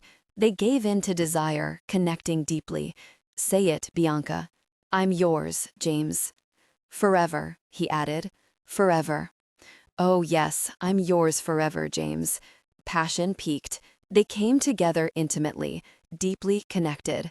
We got dressed, smiling at each other like fools. We found Clark and Blake pitching our tents a little ways down the trail, setting up the tents next to one of the small structures that dotted the surface of the top of the mountain. Clark smiled the biggest smile I'd ever seen on him when he saw how we were smiling. "Congratulations," he told us with a nod. "Thank you, thanks."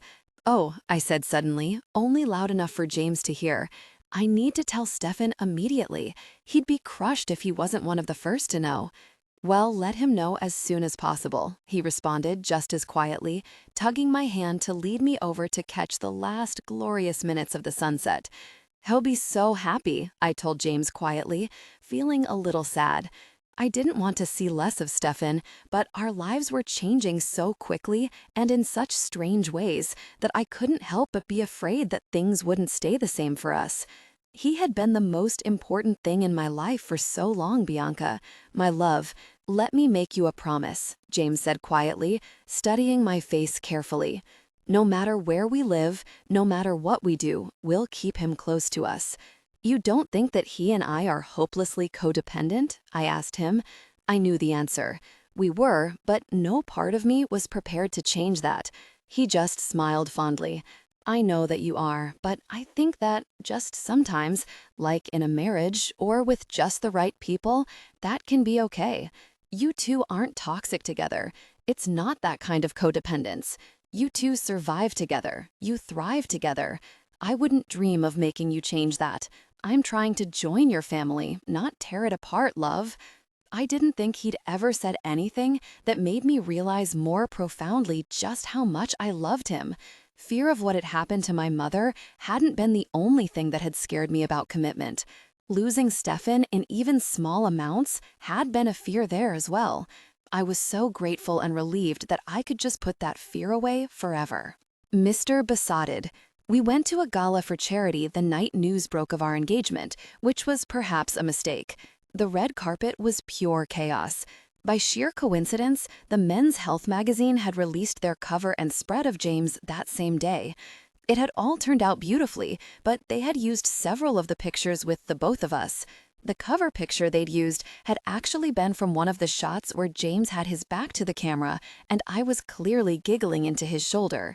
My laughing eyes were visible over his shoulder, his face was bent down to nuzzle into my ear, catching the edge of his besotted smile. Needless to say, the release of the romantic pictures, combined with the first appearance of his really crazy tattoos, and the announcement of our engagement, had gotten the attention of the media, and we were bombarded the second we stepped out of the car. We couldn't even hear what the paparazzi were asking us, they were shouting so loudly over each other. Two overzealous male photographers even exchanged blows. As soon as fists started swinging, our security ushered us straight into the party. Jackie had picked out a long gown for me that I had to lift high in order to move swiftly as we were ushered inside. It had a fitted champagne silk bodice that hung artfully off my shoulders, but just below my breasts it bled into a long, flowing crimson skirt. She'd paired it with shiny red patent leather shoes, and I thought it might be my favorite dress to date. I felt feminine and sexy and pretty enough to have the most gorgeous man in the world on my arm. James wore a classic black tux with a champagne-colored shirt and a crisp black bow tie. He had a crimson handkerchief folded into his breast pocket. I wasn't sure if Jackie or James had set us up to match for the evening. It was anyone's guess at this point. Inside was a bit of a crush, so much so that I hoped right away that we wouldn't be staying long, especially since the first person we sighted was an irate Scott. We saw him coming from across the antechamber into the gala, and I noted again that he looked uncannily familiar. Why does he look so familiar to me? I asked James, who was studying the other man with sharp intensity. James laughed. He's a very famous tennis player. I just assumed that you knew who he was. He's highly recognizable. I'll never stop loving the fact that you're completely unimpressed with celebrities. I shrugged, thinking that it wasn't so much about not being impressed as it was about not keeping up with current affairs. I hope you're happy, James. Jolene and I have split up because of your explicit video, Scott began loudly the second he was within earshot. It was a bad start to the conversation, and I couldn't miss the fact that the entire room got quiet as they tried to overhear the two famous men having it out. James stepped a little in front of me in an instinctive protective gesture. I didn't imagine that I was in any danger from anything but words, though, with our security out in force for the event. That doesn't make me happy, Scott, though I do think you can do better than a woman who's only interested in your money and likely isn't even capable of fidelity. There's no reason why that video should have ended your relationship.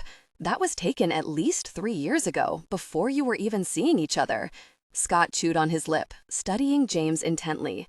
You knew about that thing for 3 years and never bothered to tell me? No, I didn't know about it until a few weeks ago. That was taped without my knowledge. I never would have consented to it. No one in my position ever would. Well, it doesn't matter. I couldn't stay married to a woman that the world has seen being intimate with you, a woman who released a private video of herself with another man while married to me. If it's any help, I don't believe that she had anything to do with the tape being released. She had nothing to gain from it and everything to lose. All that video did was burn all of her bridges. Jolene is much too pragmatic to do something so emotional and with nothing to gain. Scott eyed him with suspicion. Who else could it have been? I don't know yet, but I am determined to find out. Would you like me to let you know when I have answers? Would that help? Scott nodded. It's tearing me up, and I know you don't understand it, but I'm finding it impossible to just let her go. Knowing that she isn't still so hung up on you that she would do something like that just for spite would help.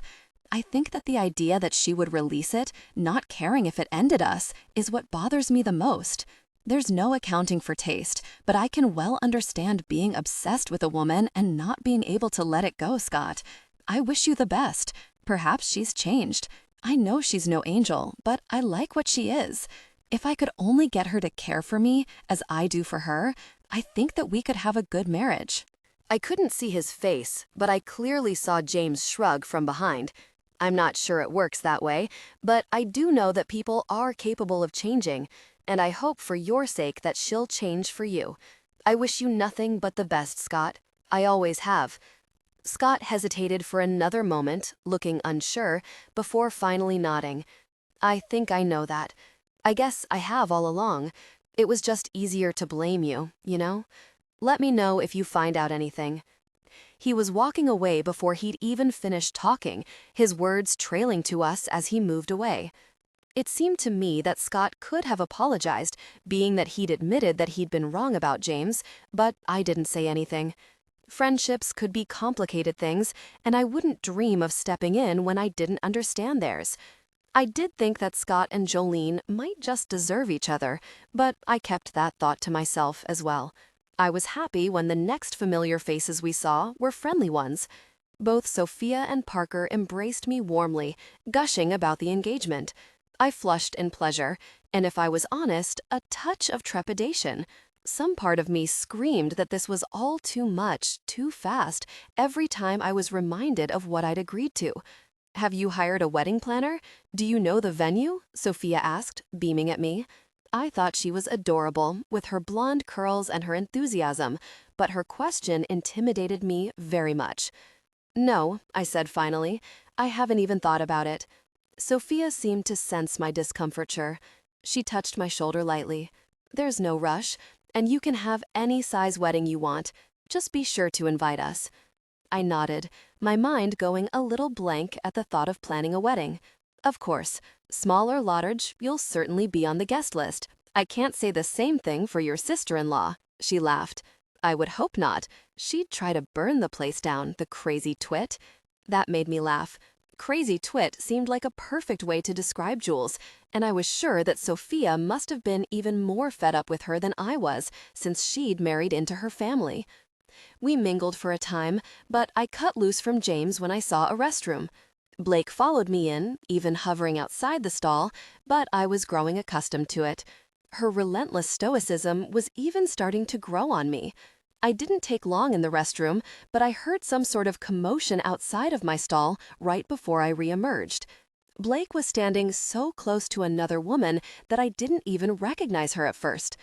I noticed that the bathroom attendant was absent before I caught enough of a glimpse of the woman to make out who it was. "Jules," I said coldly when I saw her. "Blake, you can let her loose. I'm prepared this time, and she didn't bring her partner in crime." Jules was decked out in a black, one-shoulder sheath. She looked polished and beautiful, but looks meant nothing if your insides were spoiled rotten. Jules was smiling, a sharp malice in her eyes when I saw her fully. Knowing her, that meant trouble. "I just wanted a word, Bianca. It's really kind of pathetic that you're so scared of me that you need a bodyguard now." Blake had stepped out of the way, but she was braced to pounce on the other woman. I smiled at Jules. It was an unpleasant smile. It felt unpleasant, but I was done putting up with her crazy little scenes. "Congratulations on the engagement. You must realize that it'll never last with James. He'll tire of you before the ink is dry. But good luck with that." "That's what you wanted to say? What a waste of both of our time." "No, that was a side note, actually," Jules replied, looking noticeably more agitated at my response. "What I came here to say to you is that I was the one that released that private video. I stole it from Jolene years ago, afraid she would do something crazy with it. She told me about it one night when she was hopped up on opiates, and so I knew she had a loose tongue. At the time, I wanted to save his reputation, as I couldn't let my future husband be seen in such a light. I just wanted you to know that it was me that put that out there. If he's going to go out of his way to be slumming it with you, then his reputation is already very bad, so I wanted to make it worse." I was so disgusted with her that I felt my mouth moving into a sneer. I hadn't even known I had it in me. "You're pathetic, you know that. He was never even your boyfriend, let alone your future husband." I held up my left hand, showing her my engagement ring. "James isn't settled. He would have made himself plain either way if he had any intention of marrying you. What did you even have to gain with any of this?" She shrugged. "I wasted a lot of my prime years on a delusion," I interrupted her, unable to stop myself. She looked ready to spit. "Revenge. I did it for revenge. It was that simple, and it felt good." She was so smug when she said it, as though she'd accomplished something great, that I just snapped. "Well, it didn't work. He's still standing. Now get a freaking life." I was moving to her as I spoke. She and Jolene had caught me off guard when they'd cornered me before and gotten the better of me in a physical altercation, but I'd been through a lot, and I had no doubt in my mind that I could take the spoiled, difficult person. I grabbed her by the hair before she saw my intent, and she barely even struggled as I dragged her across the room and into a stall. I dunked her head into the toilet while she pulled at my wrist, being very careful not to get my own hand wet. I held her there for 1, 2, 3, 4, 5 seconds before pulling her up and yanking her back out of the stall. I pushed her away from me, still only touching her hair. She turned to me, looking shocked and scared and furious. "What is really wrong with you?" I smiled at her, showing a lot of teeth. "Revenge. I did it for revenge. It was that simple, and it felt good." She was so smug when she said it, as though she'd accomplished something great, that I just snapped. "Well, it didn't work. He's still standing. Now get a freaking life." I was moving to her as I spoke. She and Jolene had caught me off guard when they'd cornered me before and gotten the better of me in a physical altercation, but I'd been through a lot, and I had no doubt in my mind that I could take the spoiled, difficult person. I grabbed her by the hair before she saw my intent, and she barely even struggled as I dragged her across the room and into a stall. I dunked her head into the toilet while she pulled at my wrist, being very careful not to get my own hand wet. I held her there for 1, 2, 3, 4, 5 seconds before pulling her up and yanking her back out of the stall. I pushed her away from me, still only touching her hair. She turned to me, looking shocked and scared and furious. "What is really wrong with you?" I smiled at her, showing a lot of teeth. Revenge. I did it for revenge. It was that simple, and it felt good, I said, quoting her own ridiculous words back to her. "I'll have you arrested. I'll sue you," she sputtered. I laughed. The difficult person was an amateur. "You got rid of your only witness so that you could have it out with me. There's not a mark on you, and do you really think that my bodyguard is going to act as an eyewitness against me? I'd suggest you leave as quickly and quietly as you can so that I'm not tempted to do it again. This was a waste of your time and mine, so go and get yourself a freaking life." She gave me one more hateful glare before she ran out of there like the place was on fire. I glanced at Blake. She was smirking. It made me laugh again. "You think she'll leave me alone now?" I asked her, wanting her professional opinion. She nodded. "Walking through that ball looking like that is probably the most humiliating thing that princess has ever had to go through, so I'm going to say, yeah, she's most likely out of your hair now." I nodded. Good deal. That was the point. Enjoying myself was just a bonus. Blake stifled a laugh.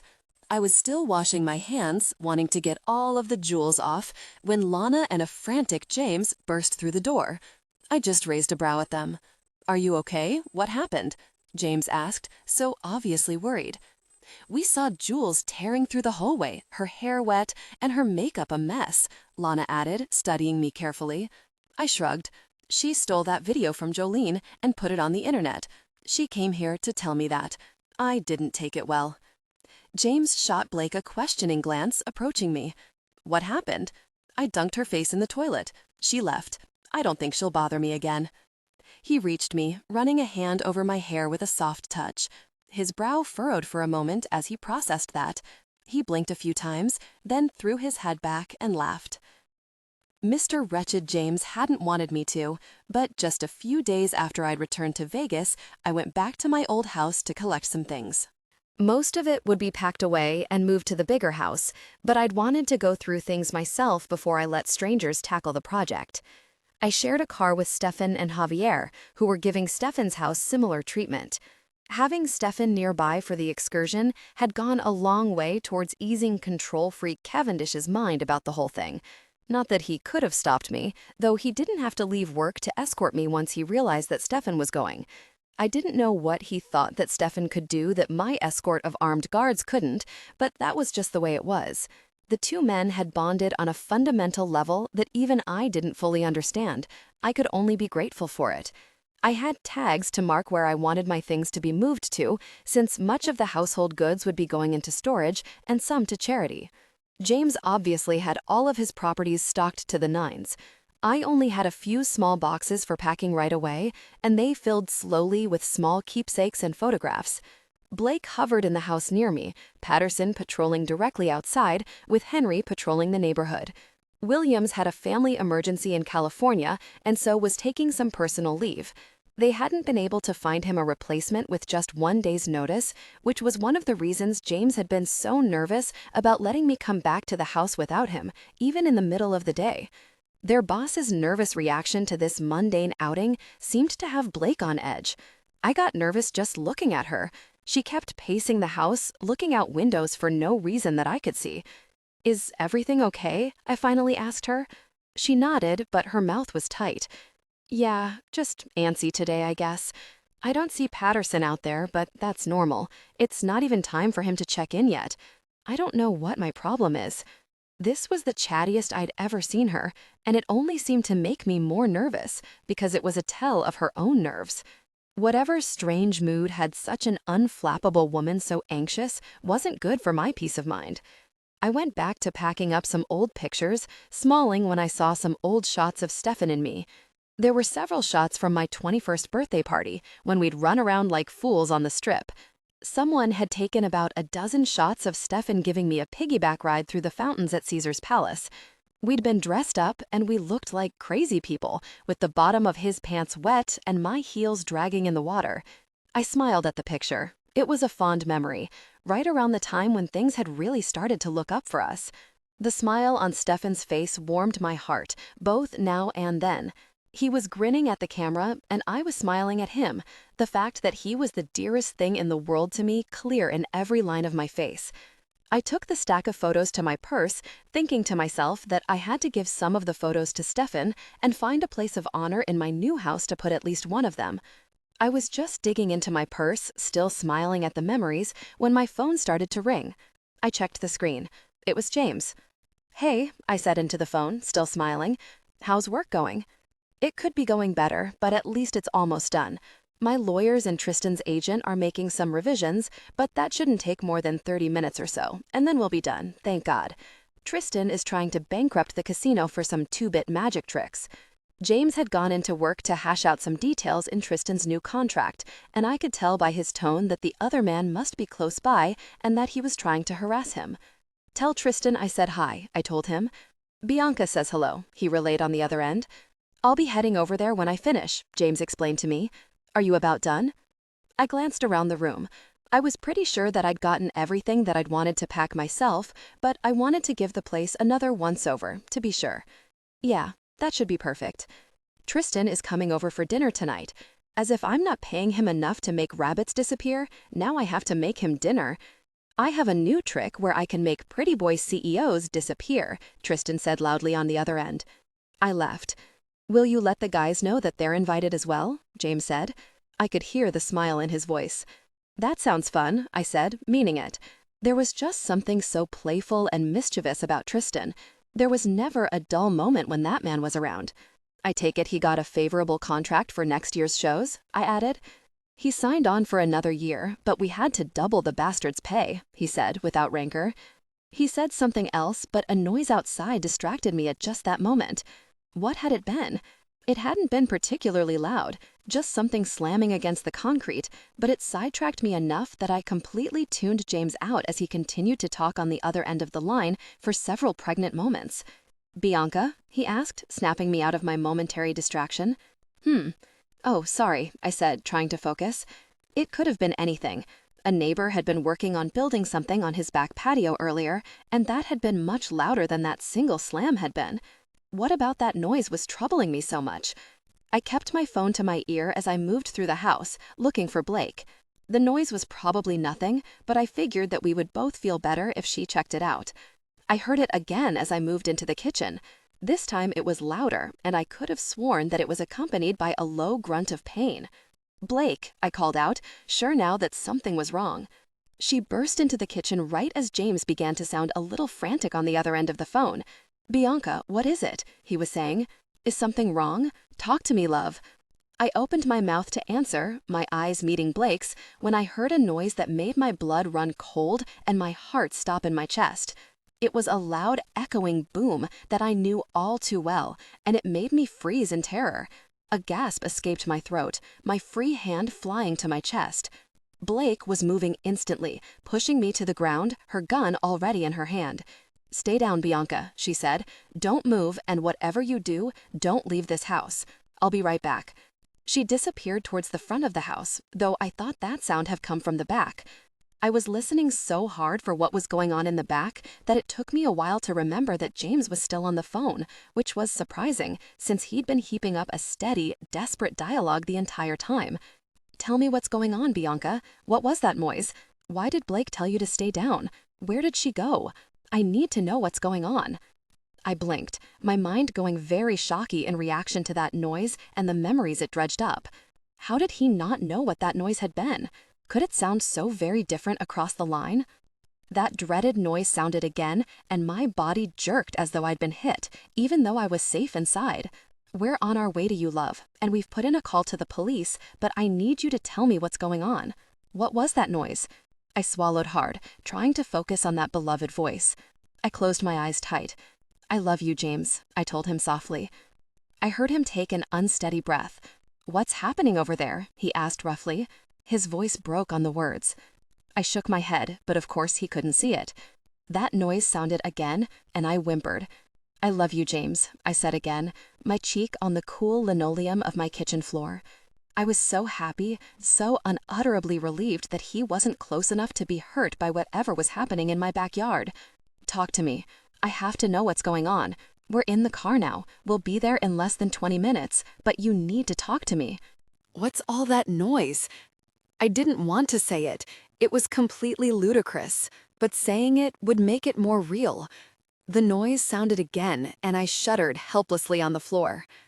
Are those gunshots? James asked in the most wretched voice.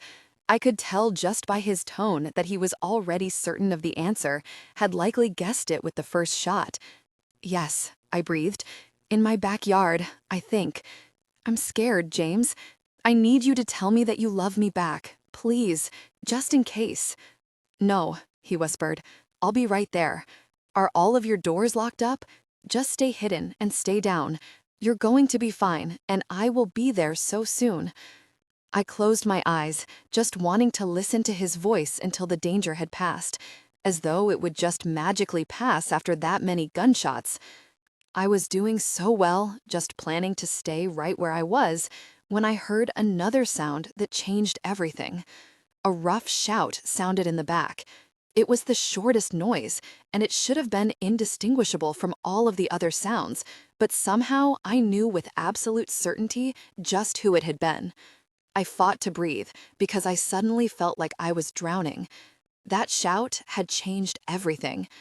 I went in an instant from being a scared little cowering mouse to being so desperately terrified for someone other than myself that I began to stand on trembling limbs. Another gunshot sounded, and then another. A rough shout that tore my heart into jagged little pieces was stopped short somewhere amidst those two loud bangs. I began to move resolutely through the house. I didn't forget that I still held the phone. I'd gone from being in shock and into a desperate kind of clarity. I love you, James, I told him again. So much. I'm so sorry. I hung up the phone, feeling it drop from my hand before I'd reached my back door. I took one deep breath before unlocking the door and sliding it open. Resolutely, I stepped outside. Mr. Tragic, Stefan. Minutes earlier, I was getting a lot done in a short amount of time when it came to packing up my house, right until the time that I ran into a box of photos.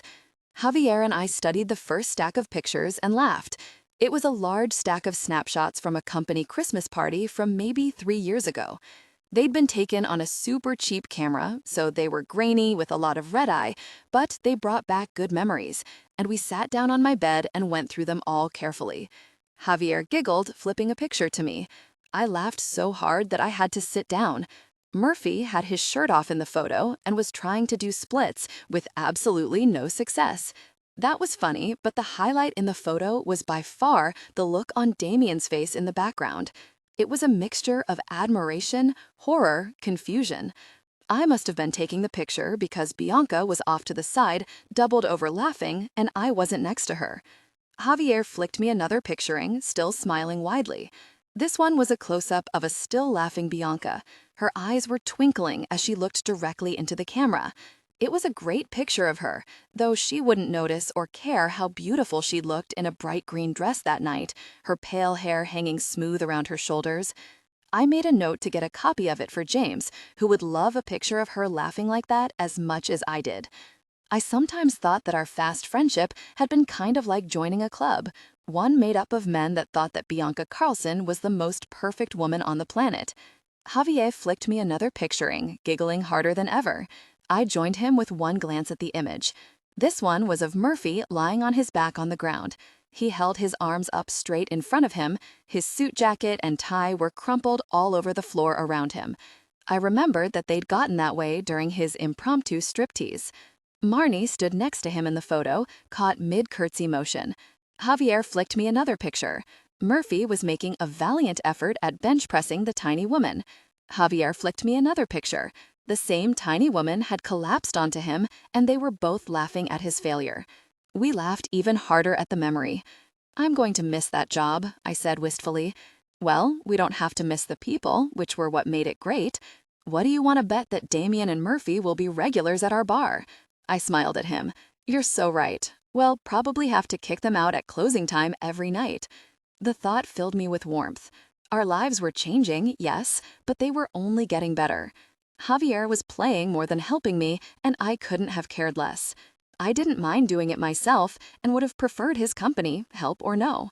I reached up to pull a box down from the top of my closet and felt his arms wrap around me from behind. He nuzzled into the middle of my back, purposely tickling me with his nose, and I turned into him with a laugh, pushing him until the back of his knees touched the bed. He fell back with a laugh, and I followed him down. He tried to get up, but he'd started it, and I intended to finish it. I tickled him mercilessly, wrestling with him on the bed, pictures and clothes falling off with our exuberance. "Uncle," he cried, still giggling. "Uncle." I let up, kissing him. He practically melted underneath me. I loved it. I could feel how I affected him, and I treasured that. I pulled back, stroking his cheek as I gazed into his eyes. He opened his mouth to say something, but a loud bang made his breath catch. I tensed for one long moment, still staring at him, before I sprang into action. I stood up, pointing at him. "Stay here and stay down, okay?" He swallowed. "Was that a gunshot?" he asked in a very small noise.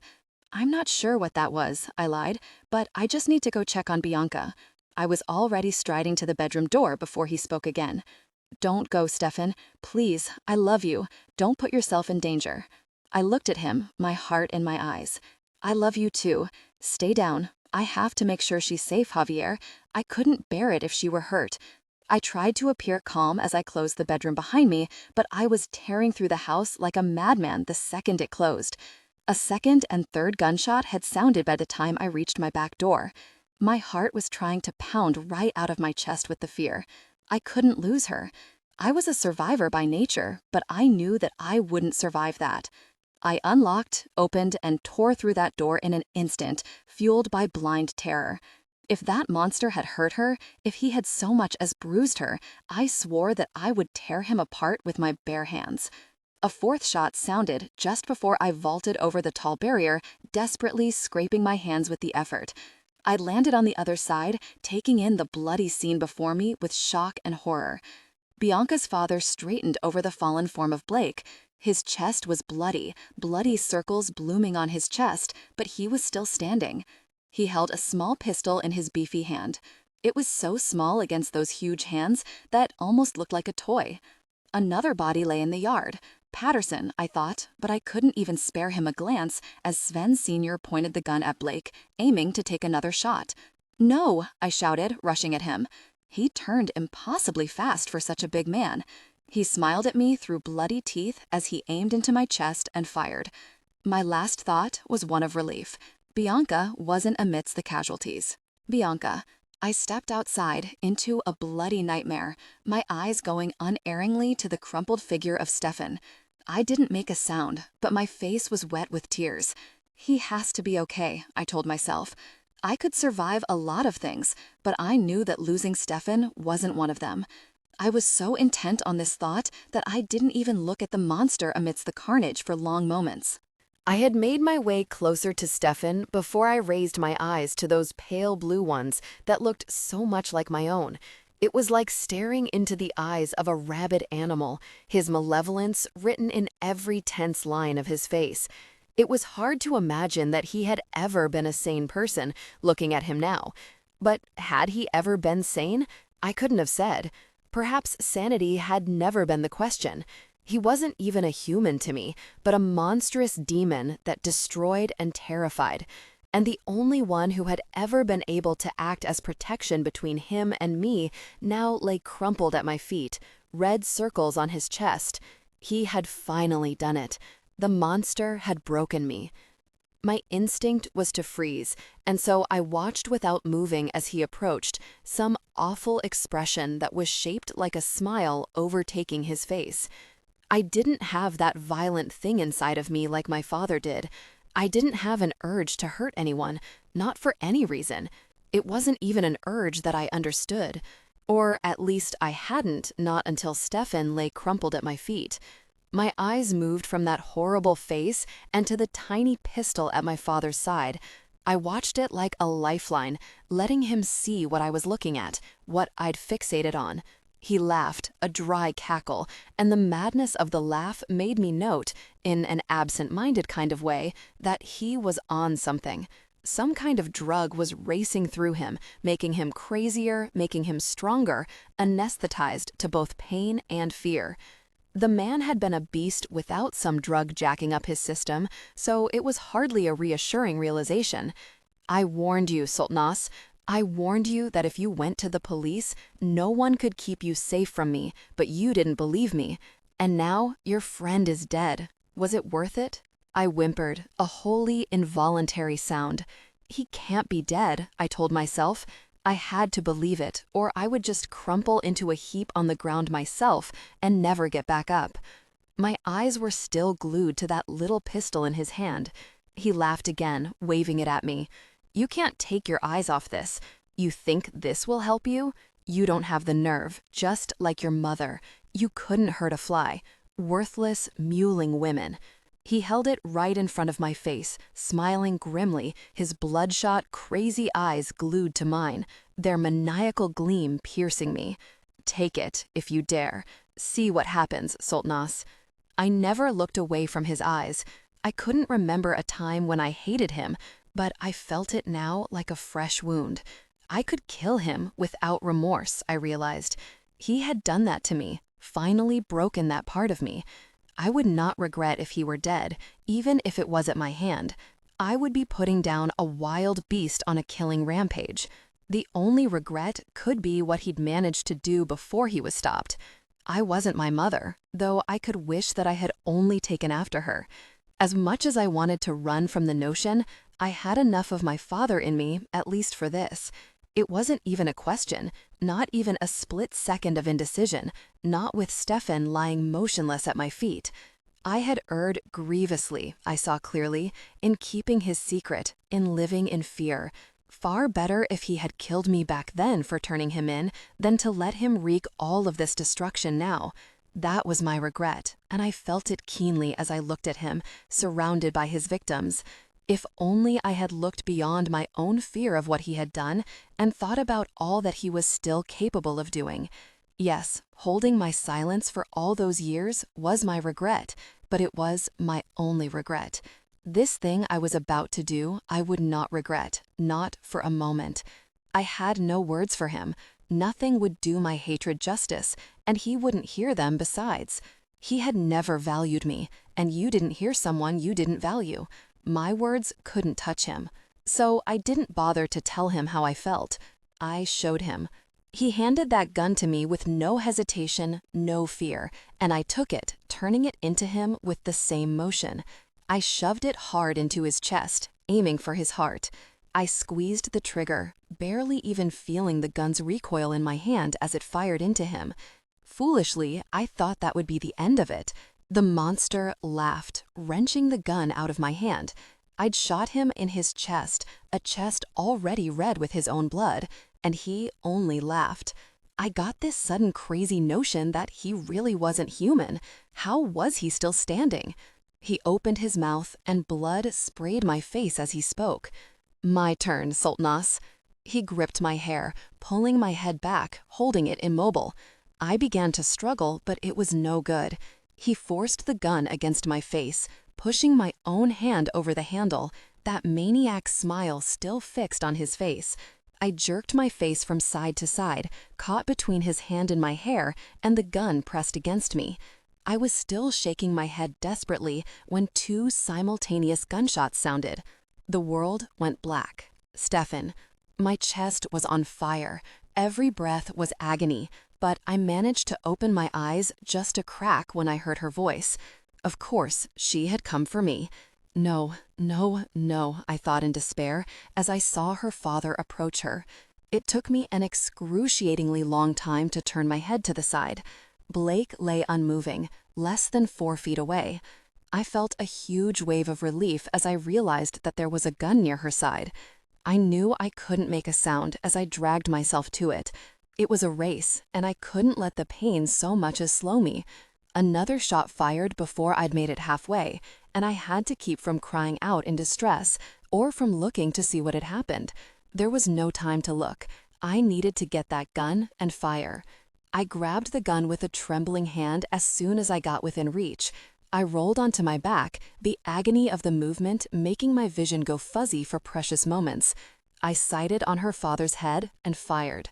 No, I thought in agony when I saw that I was just a split second too late. Watching her fall at the same time as her father was a sight I'd never forget. No, please, no. I blacked out. James. Minutes earlier. Normally, I thoroughly enjoyed a good negotiation. Even knowing the likely results, I'd been known to draw them out. Not today, though. I felt a strange tension eating away at me. I enjoyed giving Tristan, gosh, as I always did, but it was a little lackluster today. These had better be some extra fancy card tricks, I told him, as the lawyers were making yet another revision to the contract. It was pure cussed orneriness that drove me to say it to him. The man was a genius at his craft. In just a few short years, he had made his name in the world of big-time Vegas magic shows. He had brought a stunning and gritty new flair to an industry that had desperately needed a makeover, and that was just with his sleight of hand alone. The best part was, I knew that he hadn't even begun to show us all of his tricks. He was constantly coming up with something new to show us. And as expected, the man knew just how much he was worth, and we would be paying him accordingly. Tristan grinned, flashing white teeth at me. He checked his watch with a raised brow, very obviously flashing my own Rolex at me. I looked down at my bare wrist and cursed.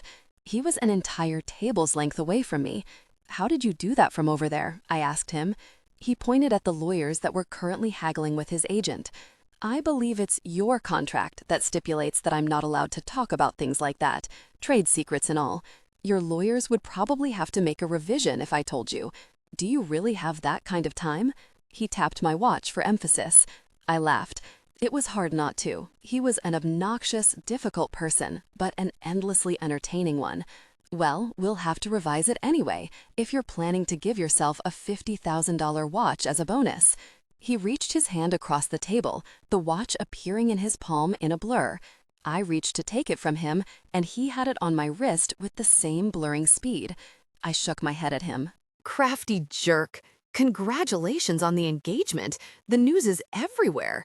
How did you get her to agree? I would have swore Bianca had more sense. I glared at him, but it was half-hearted at best. Just the mention of my upcoming nuptials only made me want to grin like a fool.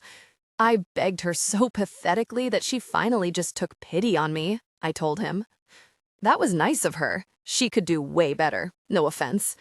I just laughed because he said no offense while so blatantly trying to offend. None taken. Eventually, she just found that she'd rather be able to keep track of the man who was stalking her so relentlessly. I promised her that she could put a bell on me. Tristan shook his head. Poor girl, she never had a chance. You probably courted her with your hostile takeover approach. I rolled my eyes. I don't even do hostile takeovers. Stick to magic tricks, Tristan. Your knowledge of the business world is embarrassing. I had found him to be uncannily proficient on the business end of his work, but this was just how we were. It was nice to be able to take shots at someone who was as insensitive as I was when it came to being insulted. Tristan grinned. Sure thing, boss. Are you inviting me to dinner? If I'm going to sign this paper for you, I expect you to at least cook me dinner. And I want to see your fiancé again. Why the gosh not? Sure, come to dinner if you can restrain yourself from stealing the silverware. I pulled out my phone. Let me call Bianca. We'll invite the guys. Bianca answered promptly. Hey, she said, a smile in her voice. How's work going? That smile in her voice made me smile, and that voice stirred a deep desire within me. Just one word from her, uttered in that steady timbre of hers, affected me more than any other woman had in my life. Thoughts of her filled my mind, distracting me like nothing else could. I wanted her. Just the thought of her was more captivating to me than anything else had ever been with other women. I'd felt it from the start with her, and I was only falling deeper with time. It could be going better, but at least it's almost done, I told her, having to concentrate to do so. I made myself stop thinking about her for one innocent phone conversation, but it was a struggle. A restless energy stirred within me, and I was thankful that it was hidden under the conference table just then. My lawyers and Tristan's agent are making some revisions, but that shouldn't take more than 30 minutes or so, and then we'll be done, thank God. Tristan is trying to bankrupt the casino for some two-bit magic tricks. I looked at Tristan, smiling as I said it. He flipped me off. "Tell Tristan I said hi," she said. "Bianca says hello," I told Tristan, not liking his name on her lips, but tamping my outrageous jealousy down. That jealousy would become a problem for us if I didn't control it. I understood that. My need for us to work helped me to try to keep it to myself when I knew that it was unreasonable. "I'll be heading over there when I finish," I told her. "Are you about done?" It didn't really matter to me if she was. I was impatient to see her, and I'd go and wait for her if necessary. I hoped that she wasn't getting tired of my company, because we'd only been apart for a few hours and already I was ravenous for the sight of her. I was picturing how I would be with her in that little house when she answered. Yeah, that should be perfect. I thought it would be perfect to share an intimate moment with her in that house, even if she was done packing. I would connect with her deeply wherever I happened to find her. I shook myself. She'd put a spell on me, and I wouldn't be free of it anytime soon. Or ever, I thought with a grin. Mrs. Cavendish had such a lovely ring to it. "Tristan is coming over for dinner tonight. As if I'm not paying him enough to make rabbits disappear, now I have to make him dinner. I have a new trick where I can make pretty boy CEOs disappear," Tristan told me. Bianca laughed into my ear. I loved that laugh. "Will you let the guys know that they're invited as well?" I asked, smiling. "That sounds fun," she said. "I take it he got a favorable contract for next year's shows." "He signed on for another year," I said, looking at Tristan with a raised brow, "but we had to double the jerk's pay. Funny how soon he forgets just who discovered his sorry self." Bianca had gone very quiet on the other end. My whole body tensed, as if bracing for a blow and not knowing where that blow could come from. I absently scratched at the scars on my wrists, my most nervous tell. I thought I had trained myself out of the habit. What was wrong with me today? "Bianca?" I questioned. I would be fine if I just heard her voice again. "Huh? Oh, sorry," she said, the new distance in her voice just making me more agitated. "Love, is something the matter?" I asked. I stood and began to pace, unable to stand still. "You sound upset." She didn't respond for endless moments. I was getting desperate when her voice sounded again. "Blake," she said, a clear thread of panic in her voice. No, I thought, my heart trying to pound out of my chest. I swung around, my gaze finding Clark. He was so good at reading me that he already had his phone out. "Police?" he asked. I nodded. It could be nothing, but I didn't give a really. If it was something, the sooner they were on their way, the better. "Bianca, what is it?" I tried. "Is something wrong? Talk to me, love." An echoing bang on the other end of the line made my blood run cold. Bianca gasped into my ear. "No," I thought, and began to move. "Stay down, Bianca," I heard Blake say on the other end. "Don't move, and whatever you do, don't leave this house. I'll be right back." No. A mean fist gripped my heart. I could hear her breathing, but as I spoke and cajoled and pleaded with her to tell me what was going on, she refrained from speaking for long moments on the other end. I recalled that terrible afternoon just months ago, watching the ambulance take her away, my heart in pieces as I waited in agony to see if she was okay. Clark fell into step behind me without a word as I strode through the offices and to the elevator. I saw what floor it was on and took the stairs, not willing to wait, the phone still held to my ear. I took the stairs down at a sprint. "Tell me what's going on, Bianca," I tried again, tearing through the casino now. What was that noise? Why did Blake tell you to stay down? Where did she go? I need to know what's going on. Another loud shot sounded on her end of the line, and I died a little inside just hearing it. I tried my very best to sound calm, but it was a struggle. We're on our way to you, love, and we've put in a call to the police, but I need you to tell me what's going on. What was that noise? I was grasping at straws, I knew, hoping I had somehow heard an engine backfiring in the distance. Twice. I love you, James, she said, very softly. It broke me, a feeling of helplessness and dread filling me.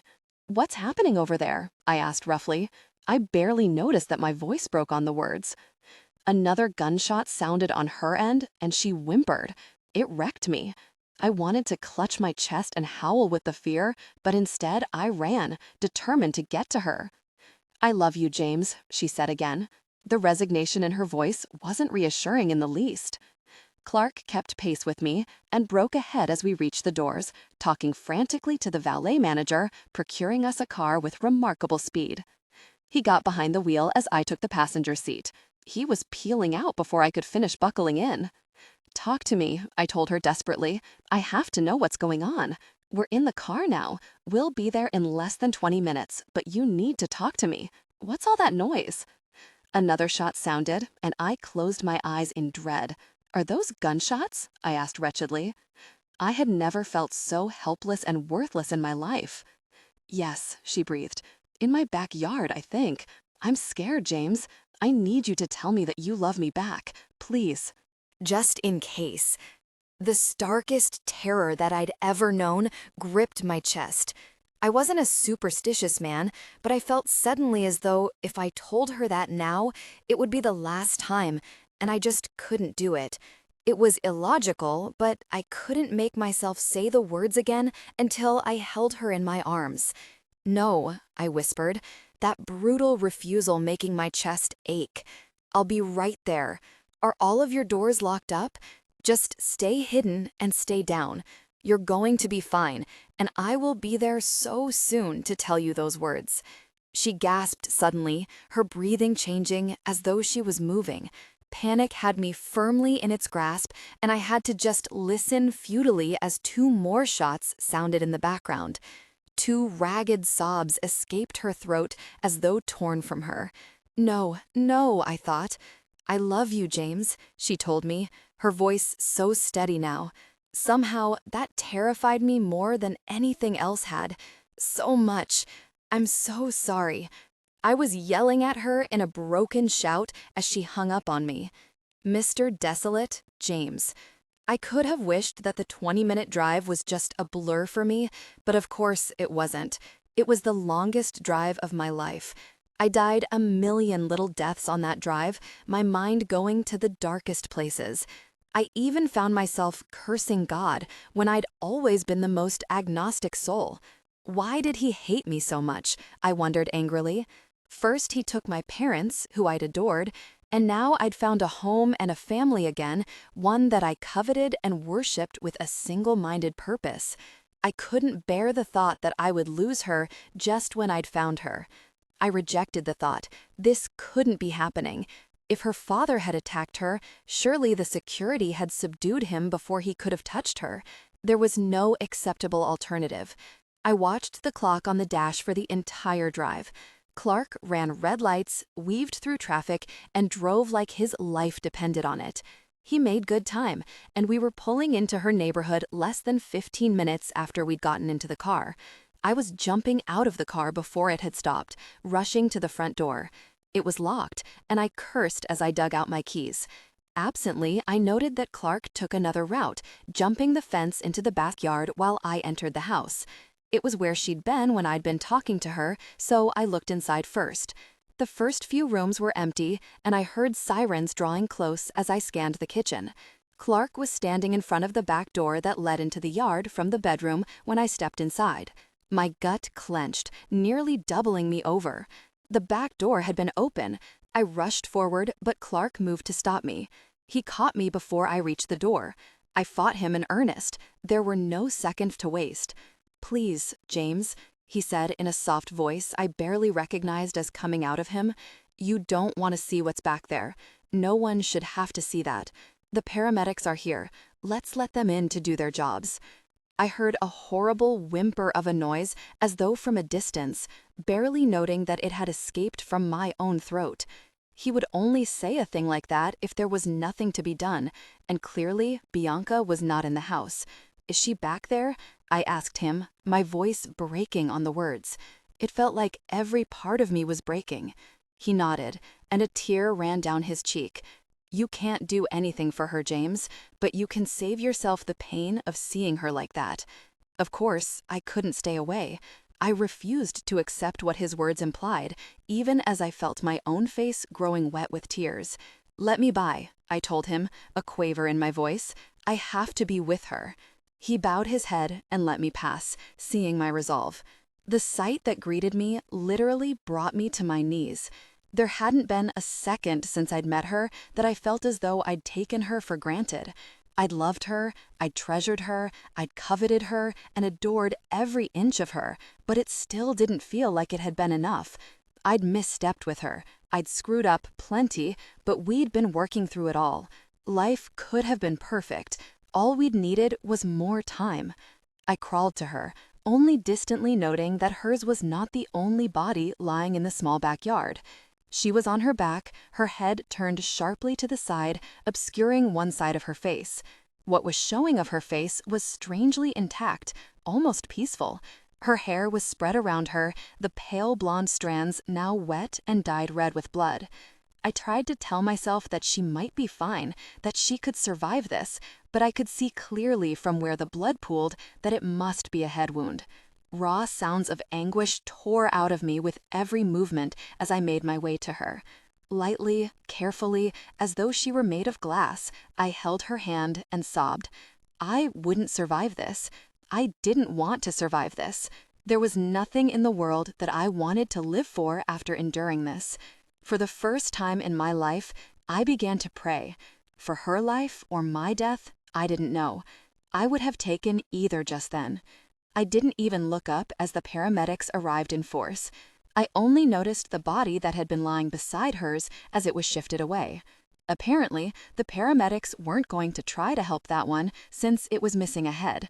Its massive torso was riddled with holes, and I perceived that it had been her father. His death gave me no satisfaction.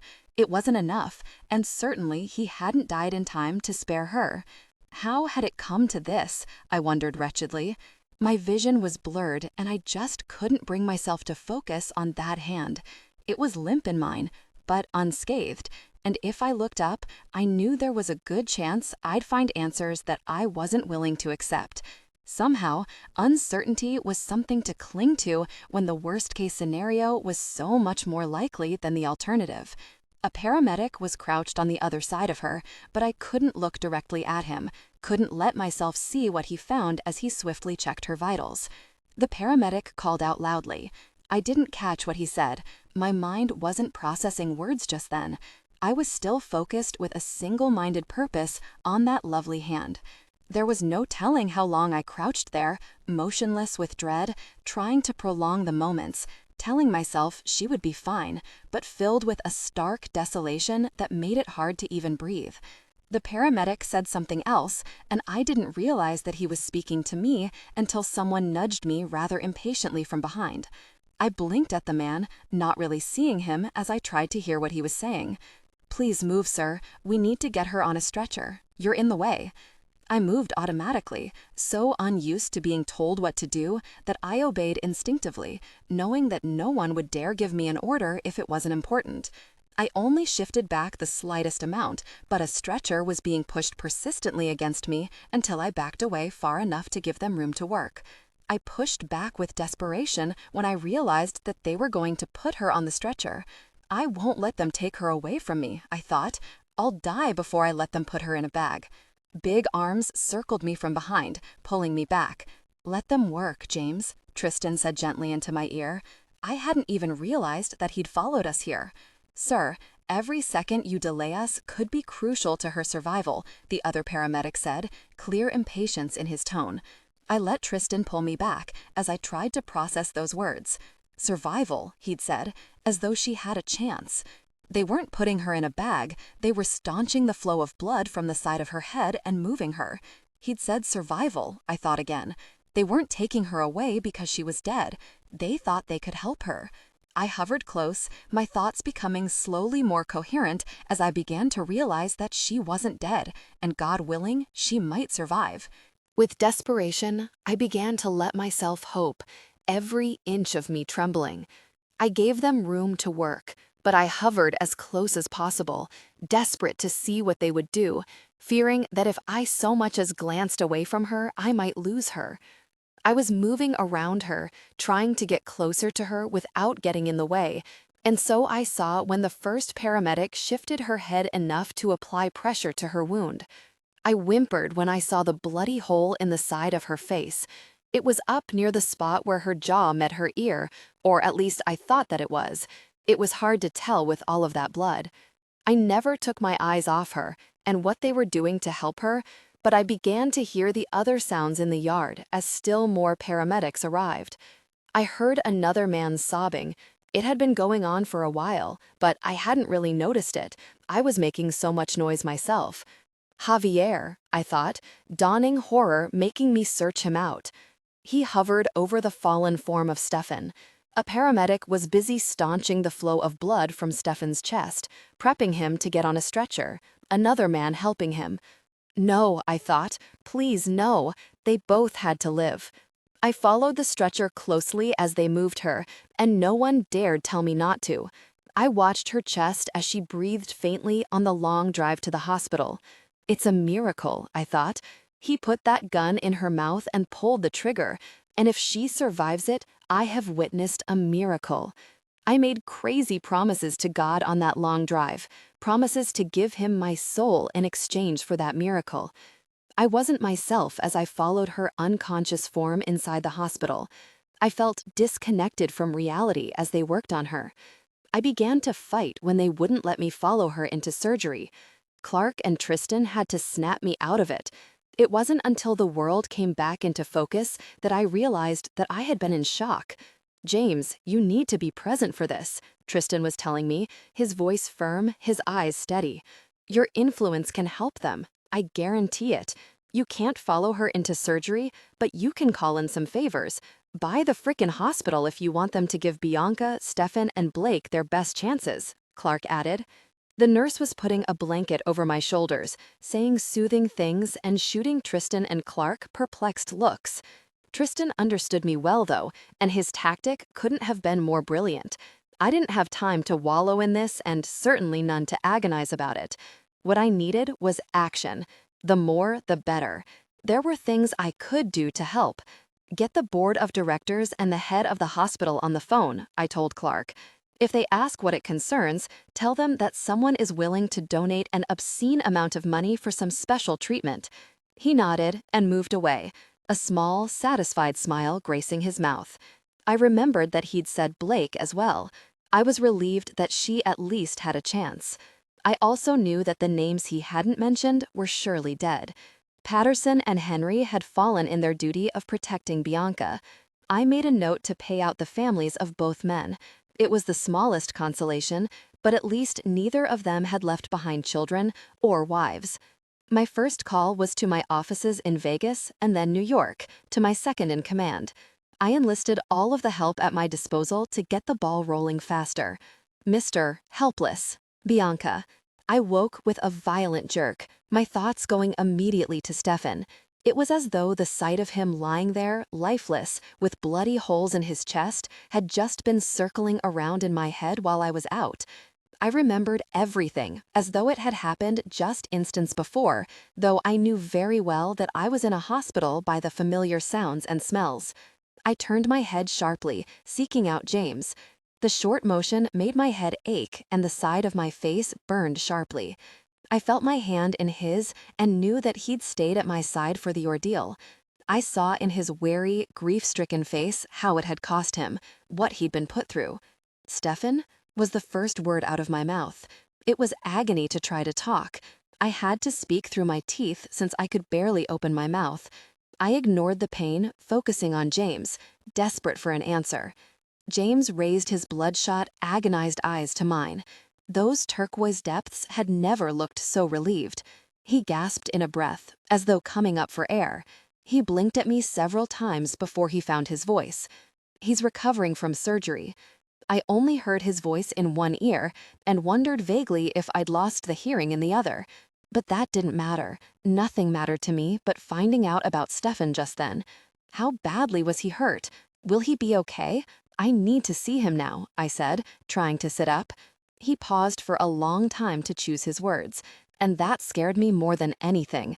He's in the ICU. He was badly hurt. No one can see him. I pulled the IV from my arm, sitting up. The pain in my head and ear temporarily darkened my vision, and a dull roar started up in the ear that was working. I need to see him now. I didn't realize what a commotion I'd caused until I'd been wrestled back into the bed and saw the amount of people that had gathered to restrain me. My eyes sought out James while a nurse shoved needles into my arm.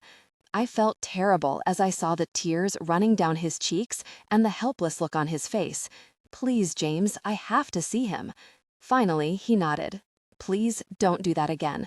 I'll arrange for you to see him, but you must stay in your bed. I nodded, closing my eyes in relief. He would do as he said. He always had. I didn't sleep, but I didn't open my eyes again until I felt my bed begin to move. A team of nurses surrounded me, James at my right, clutching my hand as he followed beside the wheeled hospital bed. Who else made it? I asked James, bracing myself for the answer. Blake was wounded badly, but they're telling me now that she'll make it. So that means that... I swallowed hard, finding it hard to finish the sentence. Patterson and Henry died before the paramedics could arrive. Your father did as well. I processed that, blinking away tears. You wouldn't believe how many holes he had in his chest, and still he kept coming. It was a bullet to the brain that ended him, James told me. Stefan came to just long enough to take him out. I owe him yet another debt that I can never repay. My chest burned and I shut my eyes, letting awful tears run down my cheeks. Of course Stefan had survived long enough to save me. My hero. I couldn't lose him.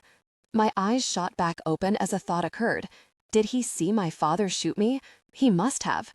They deduced that your father must have gotten off the shot just before Stefan fired. They tell me your struggle is all that saved you. He shot into your cheek. There was damage, but he missed his target. I tried to touch the bandaged side of my face. How on earth? You've lost significant hearing in that ear, and they had to do surgery on your jaw. There will be scarring along your jaw and cheek, but we will make sure it's minimized as much as possible. You will have the best plastic surgeons in the world at your disposal. He continued to talk, but I barely even heard him, my mind still on Stefan. I couldn't care less about the scarring, my jaw, or even the loss of hearing. I was alive. The rest were details. But Stefan had to live. How long was I out? 4 days. Tell me about Stefan's wounds. Both bullets missed his heart, if only barely, but one punctured a lung, and he's had some internal bleeding that has persisted. The doctor who performed the surgery believes that it was a success, but he says that Stefan won't be out of danger until his vitals stabilize. It's been very touch and go.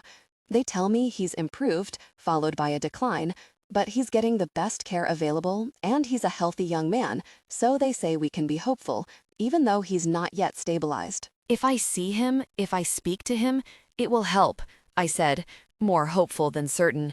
If he knows I made it, he'll pull through. He would have been devastated if he watched my father shoot me. This will help. My vision was completely blurred with tears as they rolled my bed beside Stefan's. They wheeled me as close as possible, my feet pointed in the direction of his headrest. They were considered enough to bring our unencumbered hands close. Javier was on the other side of him, his head bent over his other IV-covered hand. I gripped his fingers in mine, squeezing. I made it, Stefan. I'm fine. You saved me again, but you need to wake up now. You were hurt, but it's nothing that you can survive. Please, wake up. I got louder as I spoke, my voice rough with emotion. He didn't so much as twitch.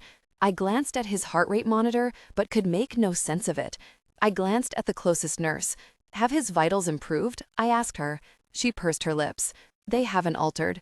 They let me linger for a few more minutes, and I murmured soothingly to Stefan. He never responded, never moved. I hadn't really thought he would, but I felt a crushing disappointment as they wheeled me away from him. Some part of me had been arrogantly hoping that the sound of my voice and the knowledge that I had survived would be enough to rouse him. He had been my last thought as I'd blacked out and my first thought on waking. Knowing him as I did, I had just assumed that seeing me fall had been like that for him. Perhaps it really was beyond his control. That thought defeated me more than anything. I drifted off as they carted me back to my own room, and I knew by the floaty feeling that it was a drug-induced sleep. When I woke again, James was watching for it. He was speaking to me the instant my eyes blinked open groggily. He's improved. Less than 2 hours after you spoke to him, he opened his eyes for the first time, and they tell me his vitals have finally begun to improve. The doctor went so far as to say that there is a good chance that he will pull through. How long was I asleep for? Only 4 hours. Stefan's first word was your name. He was just as frantic to see you, though he was in no condition to pull his own IV out. There was a reprimand in his voice, and I could hardly blame him. I studied him, trying to see just how much he'd been damaged by it all, because I knew for a certainty that he had. You were right, I told him. I shouldn't have gone back to the house. I'd been so sure he was just overreacting, but somehow his instincts had been dead on. I'd never dreamed that my father could still get to me with so many people protecting me, but he had managed to beat all reasonable odds. Are you furious with me? His face went a little slack, as though the question had caught him completely off guard. The thought never even occurred. There's no room left in me for fury. After thinking you were dead, then realizing that you would live, I'm only capable of relief. We may have to start going to church now. Church? I asked, perplexed. Yes, I prayed for a miracle, and you survived. I supposed that it was all rather miraculous, and I was more grateful for my life than I'd ever been after the ordeal, but I had more questions. Was my father on something? He took so much damage, and still he kept coming. I spoke slowly and carefully. Speaking would be rough for a while, and I knew that my words were hard to understand. James nodded. Yes, he was on several somethings, some mix of crystal meth and bath salts. Your father ambushed Henry, then beat him to death with a large rock a few blocks from your house. He took his gun and walked to your house. He jumped the fence in back and landed on Patterson, who shot him. He shot him back, a point-blank shot to the chest. They said it killed Patterson almost instantly, partially because of the type of bullets in the gun and the range of the shot. Blake confronted him and shot him again in the chest. They deduced that this made him drop his gun. He then picked up Patterson's gun. This was a smaller gun with lighter ammo and what he shot all three of you with, which is most likely why you survived. Henry's gun is the one that Stefan found and used to shoot your father in the head. Let's just say that gun had more effect on a giant, drug-crazed man, especially since Stefan had such unerring aim. The bodyguards were trained to shoot for the heart, but Stefan went for a headshot. I nodded, thankful that he'd given me a full explanation, but devastated by all of the senseless loss. Those poor men. James nodded gravely. Yes, I know. So much went wrong. It's hard to imagine that one man wreaked so much havoc when he was outnumbered like that, but they say the mix of drugs gave him a superhuman burst of strength. None of us considered that possibility, much to my everlasting regret. I squeezed his hand, which enveloped mine warmly. I searched his beautiful eyes, knowing that he felt a crushing guilt like I did. I'm so sorry, James. If I'd had any idea— Don't, he interrupted. He gentled his voice and his eyes. Please don't. We can't take anything back, just as we couldn't have seen the future. All we can do is be thankful that it wasn't worse. When I first set foot into that backyard, I was convinced that my worst nightmare had come to fruition. I'll never stop being grateful that you survived that. We are unspeakably lucky that there weren't more lives lost. All three of you were critical just days ago and are now on the road to recovery. It was several days before Stefan was moved from the ICU, and we were both awake to see each other. We had a teary-eyed reunion, clutching hands and sobbing like babies. I was so afraid that you wouldn't recover, I gasped. He gave a strangled half-laugh, half-sob. You were afraid? I watched him shoot you in the head. I don't think I'll ever fully recover from the sight. I winced at the visual. But you saved me. Always, Buttercup, he said, squeezing my hand hard. Always. He continued, quickly switching to a lighter topic. Would it be tacky for me to get engaged just over a week after you did? I looked around for Javier, taken aback at the question. We were completely alone, even James giving us a moment of privacy. You're engaged? I questioned. He shook his head, wearing his most boyish grin. No, but I want to propose. I wanted to get your blessing first. I gave him an exasperated look, then laughed. Yes, if you want to be silly and ask for my blessing, then you have it. Always. Nothing would make me happier. It's going to be smooth sailing from here on out, B. We've earned it. I returned his carefree smile, hoping that he might be right. Epilogue. Nearly 1 year later, I took deep breaths. I counted. I made my whole body relax. I was nervous, very nervous, and skittish, but much less so than I thought I would be for this day. Deep breaths, Buttercup, Stefan said gently. I couldn't look at him today. He, more than anyone, made me emotional today. There was just so much joy in his eyes, so much barely suppressed excitement. It made me want to bawl like a baby, and I had just sat through a painstakingly elaborate makeup process. Not to mention that my goal for the day was not to lose it in front of 400 wedding guests. If you make her mess up her makeup right now, I will kick you, Lana told him, but her tone was pure affection. Stefan and Lana had taken to each other like Stefan and I. She threatened to steal him from me nearly every time the three of us got together. Lana looked stunning, of course, in a lavender dress that made those astonishing purple eyes stand out even more. She picked the color. As was her custom, she'd taken over that entire part of the process. I hadn't balked. On the contrary, I'd only been relieved. This sort of event was well out of my area of expertise. I had never been the girl who dreamed of this, let alone ever thought of planning one of the things. I had gratefully taken all of the help I could get, Bianca. You should know that I've been put on guard duty by your determined bridegroom. He said that if you tried to run, I would get to tackle you. That made me laugh and relieved some of the tension, as it was meant to. I don't know if anyone's told you this, she continued, but I have quite the reputation as a kick-ass fighter in Maui, so I wouldn't test me if I were you. Not only had someone told me that story, everyone had. Lana's tutu and her auntie and even Akira loved to tell that story in great detail, and often. One girl fight, and they thought she was the lightweight champ. Lana wasn't finished, but she'd moved on from Stefan and me. She had an elegant finger pointed at the two mischievous pixies who wore gowns that matched her own. And you, the debauched duo, you had better stay away from my brother at the reception. I saw the way you were eyeing him. Don't even think about it. I have plans for him that involve him finally settling down, and the two of you wouldn't know settled if it invited you to a wild party. They just giggled, completely unfazed. We already bagged that one, Marnie gasped. We had a great time with him after the rehearsal dinner, Judith said. He was awesome, Marnie added. Lana rubbed her temples. Oh, God, I don't know who's more hopeless, him or you two. Them, Jessa added from where she was getting her hair finished up. I've known them for years. Definitely them. They told me a story about charming a priest one time, Danica told Lana, giving her a sympathetic look. Your brother is easygoing, but these two are very flirtatious. So if we're talking hopeless, I vote them. I swear I saw them eyeing up the minister that's performing the nuptials, Sophia added helpfully, adjusting the sleeve of her own lavender gown. I'm almost positive they were trying to hit on my dad last night before they disappeared with Lana's brother, Jackie added from where she was working on my hem. I glanced down at her as she continued. My poor father's been a widower for 5 years, and he's approaching 60. They could have given him a heart attack. Marnie and Judith just giggled, enjoying the banter. It all helped. I needed distraction. It wasn't that I had doubts about James. I was sure of him, sure that I needed him and that he was good for me. It was just the actual marriage part that got me scared. And the over-the-top wedding, which had started out so small, wasn't helping.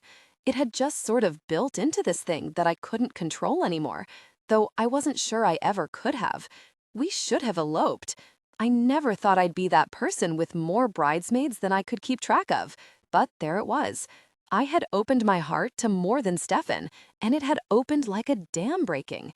There were so many people that I valued in my life now. My heart was no longer a block of ice with one thawed part just for Stefan. It was warm in my chest now. I was alive as I never could have been if I hadn't met James. He had been right from the start. We were made for each other, and he had made me a better woman, a more complete one, when I'd let him into my heart. I had calmed considerably by the time Javier peeked his head into the room.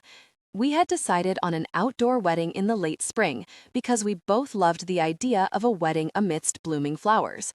James had chosen Wyoming, insisting that there was no other place we could have our vows since this was where he swore I'd fallen in love with him.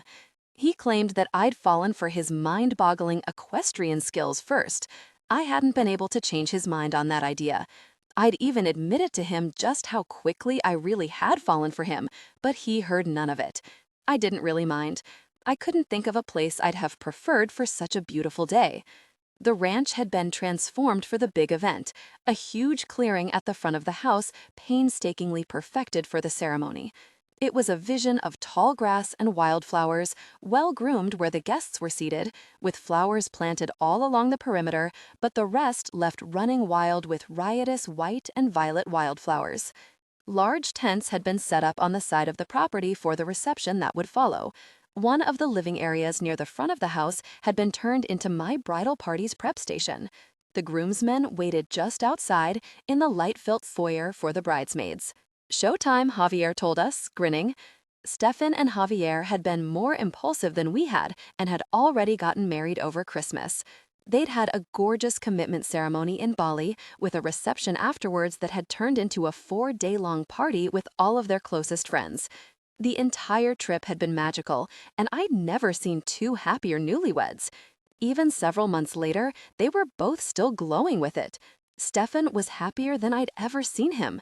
2 months ago, he'd even been contacted by one of his sisters. She had just turned 18 and moved away for college. She'd found him on Facebook, sending him an earnest message about wanting to meet him. She had apologized for the way he'd been treated by their family, though of course she'd been too young at the time to have anything to do with the way things had happened. Stefan had told me that they were getting to know each other slowly, but that they were chatting nearly every day now. Javier blew us a kiss before letting the door swing back closed on him. He'd ended up as part of the groom's party. Dividing our friends had turned into quite the debate. We'd had a row over who would get Stefan. The very idea had made me furious. In the end, we'd decided on gender-bending wedding parties, with Frankie as James's best woman and Stefan as my best man. It only made sense. James had argued that he should get Lana, and I'd made a case for myself getting Javier, but in the end, we'd let them choose. So Javier was a groomsman, and Lana was mine. I knew it was a sign of how blessed we were, that our friends were so intertwined that they belonged to us both. One of the biggest wedding party upheavals was kneeling at my feet, fretting about some minor detail on the hem of my gown. Jackie had taken some getting used to, but I'd more than gotten used to her. Our friendship had grown over countless thoughtful little notes that she'd left in my closet. Lana had been so right about her that she needed to be challenged. Something in her nature held a constant need for it, and I didn't mind obliging. First, I'd insisted on only wearing up-and-coming designers' clothes for months, which had made her want to pull her hair out, but I saw that she grew to love the idea, the discovery of new designers presenting that challenge that she craved. She'd learned to respect me, and as that respect had budded, so had our friendship. And when we'd begun to hunt for my wedding gown, it had grown into a bona fide bond. I'd realized that I had room in my heart for another sister. Jackie and I hadn't taken to each other right away, but you wouldn't know it now. As she'd obsessed over finding the perfect dress, I'd begun to tell her little details that I might like for a gown, and she had added her own persistent suggestions. When she'd begun to make elaborate sketches for the elusive dress, I'd been impressed with her vision and made the offhanded suggestion that she should design it herself. She took that suggestion to heart and designed the perfect gown for me. I knew by her talent and the way the task seemed to fulfill her that it wouldn't be her last. The women began to file from the room, giving me encouraging looks before they left. The looks made me feel a bit like a crazy woman since they told me clearly that everyone was still a little afraid that I would turn into a runaway bride. Stefan and I peeked our heads around the corner to catch a glimpse of the altar. James already stood there, looking too perfect to be real in a sharply tailored tuxedo. He wore the classic black jacket and trouser with an off-white silk shirt, vest, and tie. His hair was styled artfully out of his face. Frankie stood next to him, decked out in her own sexy version of a tux. He saw us looking and grinned. He knew I'd be nervous for this, just as I knew that he wouldn't. We shared one of those complex looks that said we understood each other. His look took the form of an indulgent smile, and mine was a bit of a pained grimace. I ducked back into the room. In addition to being my best man, Stefan was walking me down the aisle. That one hadn't even been a question. He wore a tux that was nearly identical to James's, but with a lavender silk tie. He kept an eye out for our cue to go, naming off the bridal party as they walked and keeping me up to date on every detail, Stefan style. First is Elliot. He's got the ring on top of his head, and he's hopping. I giggled. Now it's Parker and Sophia. They're right on his tail, in case he runs off. Oops, he made a dash. No, he's okay now. I think he was just faking them out. We shared a grin. Elliot was too adorable. Next up are Lana and Akira. He looks mean as ever, and she is the picture of elegance.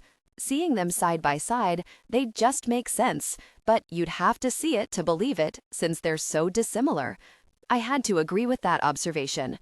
Now it's Murphy and Judith. They actually look like they're trying to behave themselves. I was expecting a little dance down the aisle, YouTube style. Murphy asked me if he could dance, and I said I didn't mind. As long as no one expected me to, I said. Oh, well, there he goes. They're doing that shuffle dance. It definitely looks like they practiced. We shared a laugh. And now Javier and Marnie, Stefan continued. He looks very sexy, and he just winked at me as he passed the door. Now it's Jessa and Damien. They have huge smiles on their faces. He paused watching, his smile fading just a touch. Next up are Tristan and Danica. It hurts my heart to see those two around each other. I knew just what he meant. There was still such a feeling of unresolved issues when the two of them got together. Danica hadn't been thrilled with the pairing, but she'd been a good sport about it. Always, though, she treated Tristan with cool civility. Sven Jr. and Adele are up. They look very modelly. Is that a real word? I asked playfully. Sure. Last up are Jackie and Camden, he continued. He just gave her a roguish smile, and she took his arm without sparing him a glance. They make a strange pairing. I had to agree. Lana's brother, Camden, was the opposite of Jackie in just about every way I could think of. He was tall and muscular, with wavy golden hair like his sister, and those same startling violet eyes. He dwarfed the tiny figure of Jackie and was as playful as she was serious. Stefan stepped back from the open doorway when the last couple had departed, moving quickly to adjust my skirt, smoothing out my short lace train. The dress had turned out exquisitely. It was pale cream, with intricate gold-threaded lace and lush detailing along every inch. It was sleeveless, with a high-collared neckline of sheerest lace, so sheer that my locked-on choker was clearly visible underneath. Jackie had the enterprising idea of cutting a hole out for the hoop in the collar, and it had worked perfectly. My choker looked like part of the dress. Underneath, I wore a plain white, strapless sheath that came to just above my knees. The lace gown overlaying that was longer, the hem touching the floor, the train trailing lightly behind me. I'd had to be talked into a train, and we'd finally compromised on one that no one would have to carry for me. He handed me my large bouquet. It was a lovely mix of violet lilies, purple roses, and tidy little white calla lilies. The same flowers had been interwoven into a wreath on my head, showcasing my long hair, which had been painstakingly curled into ringlets that hung down my back. He touched my cheek lightly, a world of joy in his twinkling blue eyes, before offering me his arm. We began our slow-paced walk down the flower-lined aisle, the sun at our backs, our movements synced from years of perfect accord. James was a jealous man, the most possessive man I'd ever met. I doubted that there was a thing about me that he didn't consider his. But he had never made me choose, never made me question or compromise one thing about my relationship with Stefan. He had only accepted, as much as that acceptance must have gone against all of his natural inclinations. I thought that was perhaps the surest sign of his love for me, that he would so obviously put my needs before his own. His love was such a beautiful thing, always so perfectly suited to my own needs, and so unselfish in its way. He'd made me a believer. We'd been together for nearly a year now, and I was well and truly convinced that we really were made for each other. Life wasn't perfect, but it was pretty close. I had thought that looking at Stefan would make me lose it today, but as we drew closer, I realized that the look in Mr. Beautiful's eyes would be my real undoing. He didn't bother to hide from our guests those tender eyes that he had just for me. No one there could doubt that he was crazy about me. I didn't know how I'd ever doubted it myself. Though I had seen the world with different eyes back then, how could I have known that I was being swept into my very own fairy tale? I'd never believed in such things. Stefan handed me to James when we got into reach. James gave me his softest smile, one hand rising to brush the one lone tear that had managed to make its way silently down my cheek. Abruptly, he pulled me close and kissed me. It lasted long enough and held enough passion to draw loud cheers and guffaws from the crowd, and one loudly cleared throat from the minister. I was breathless as he pulled back with a wicked smile. It was that or drag you into the nearest room. I couldn't have you wearing that kissable luck for the entire ceremony and not address it, he murmured to me, shameless as ever. I was still recovering as the minister began to speak. I let the official words wash over me, my eyes steady, if a little moist, on my loves. We are gathered here today to take part in the most time-honored celebration of the human family, uniting this man and woman in marriage, the minister began. I listened to each word of the ceremony carefully, trying to take it all in, but my eyes didn't waver from his. We recited our vows, and my voice was as steady as I could make it for my own part. We had opted for short, traditional ones because I had a strong aversion to public speaking. Tears ran silently down my cheeks for a lot of it, but James held it together for the most part. That is, right until the end, when the minister was reciting a small part that James had wanted to add. The minister read, quoting the benediction of the Apaches, "Now you will feel no rain, for each of you will be shelter to the other. Now you will feel no cold, for each of you will be warmth to the other. Now there is no more loneliness for you." His gaze never wavered from mine, even as they filled with tears, the tears swiftly overflowing, running down his cheeks before the minister had finished the line. I reached up and softly wiped them away with my hands. It was only fair. He had been quietly drying my tears through the entire ceremony. For each of you will be companion to the other. Now you are two bodies, but there is only one life before you. There were a few more lines in that lovely addition to the vows, but I barely heard them as I watched my bridegroom's trembling lips form the words, "I love you," in a hushed whisper. Vaguely, I heard the famous line about kissing the bride, but I hadn't even registered the words before James was pulling me against him in a soft, sweet kiss. It was a kiss full of finesse and held a promise of forever. My own lips answered that promise eagerly. I gasped and let out an embarrassed little screech as he suddenly lifted me high in the air. He laughed, spinning me. My hands gripped his shoulders as his eyes laughed into mine. "We did it, love," he told me softly, his voice filled with quiet wonder. "You're mine, forever, Mrs. Cavendish." I shook my head at him as he lowered me slowly back to the ground. His joy was infectious, and I was quickly laughing with him.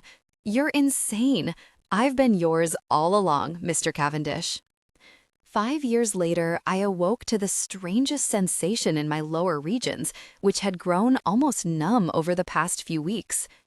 I patted the hand that was wrapped around my middle. "James," I gasped. I felt him tense against me, instantly awake. "Is it time, Bianca?" I bit my lip, mortified. "I don't know. Either my water just broke or I wet myself." The jerk laughed and I elbowed him hard. He was up and at my side of the bed, grinning like a loon, between 1 second and the next. He studied my wet legs and I squeezed my eyes shut tight, as embarrassed as I'd ever been in my life. "Did my water break?" I asked him. He continued to study me, his brow furrowed. "I don't know how to tell." "You can't tell?" I shrugged, miserable. "It's all just numb at the moment." I swallowed, hating to ask, "Will you smell it?" He wasn't offended. He never was.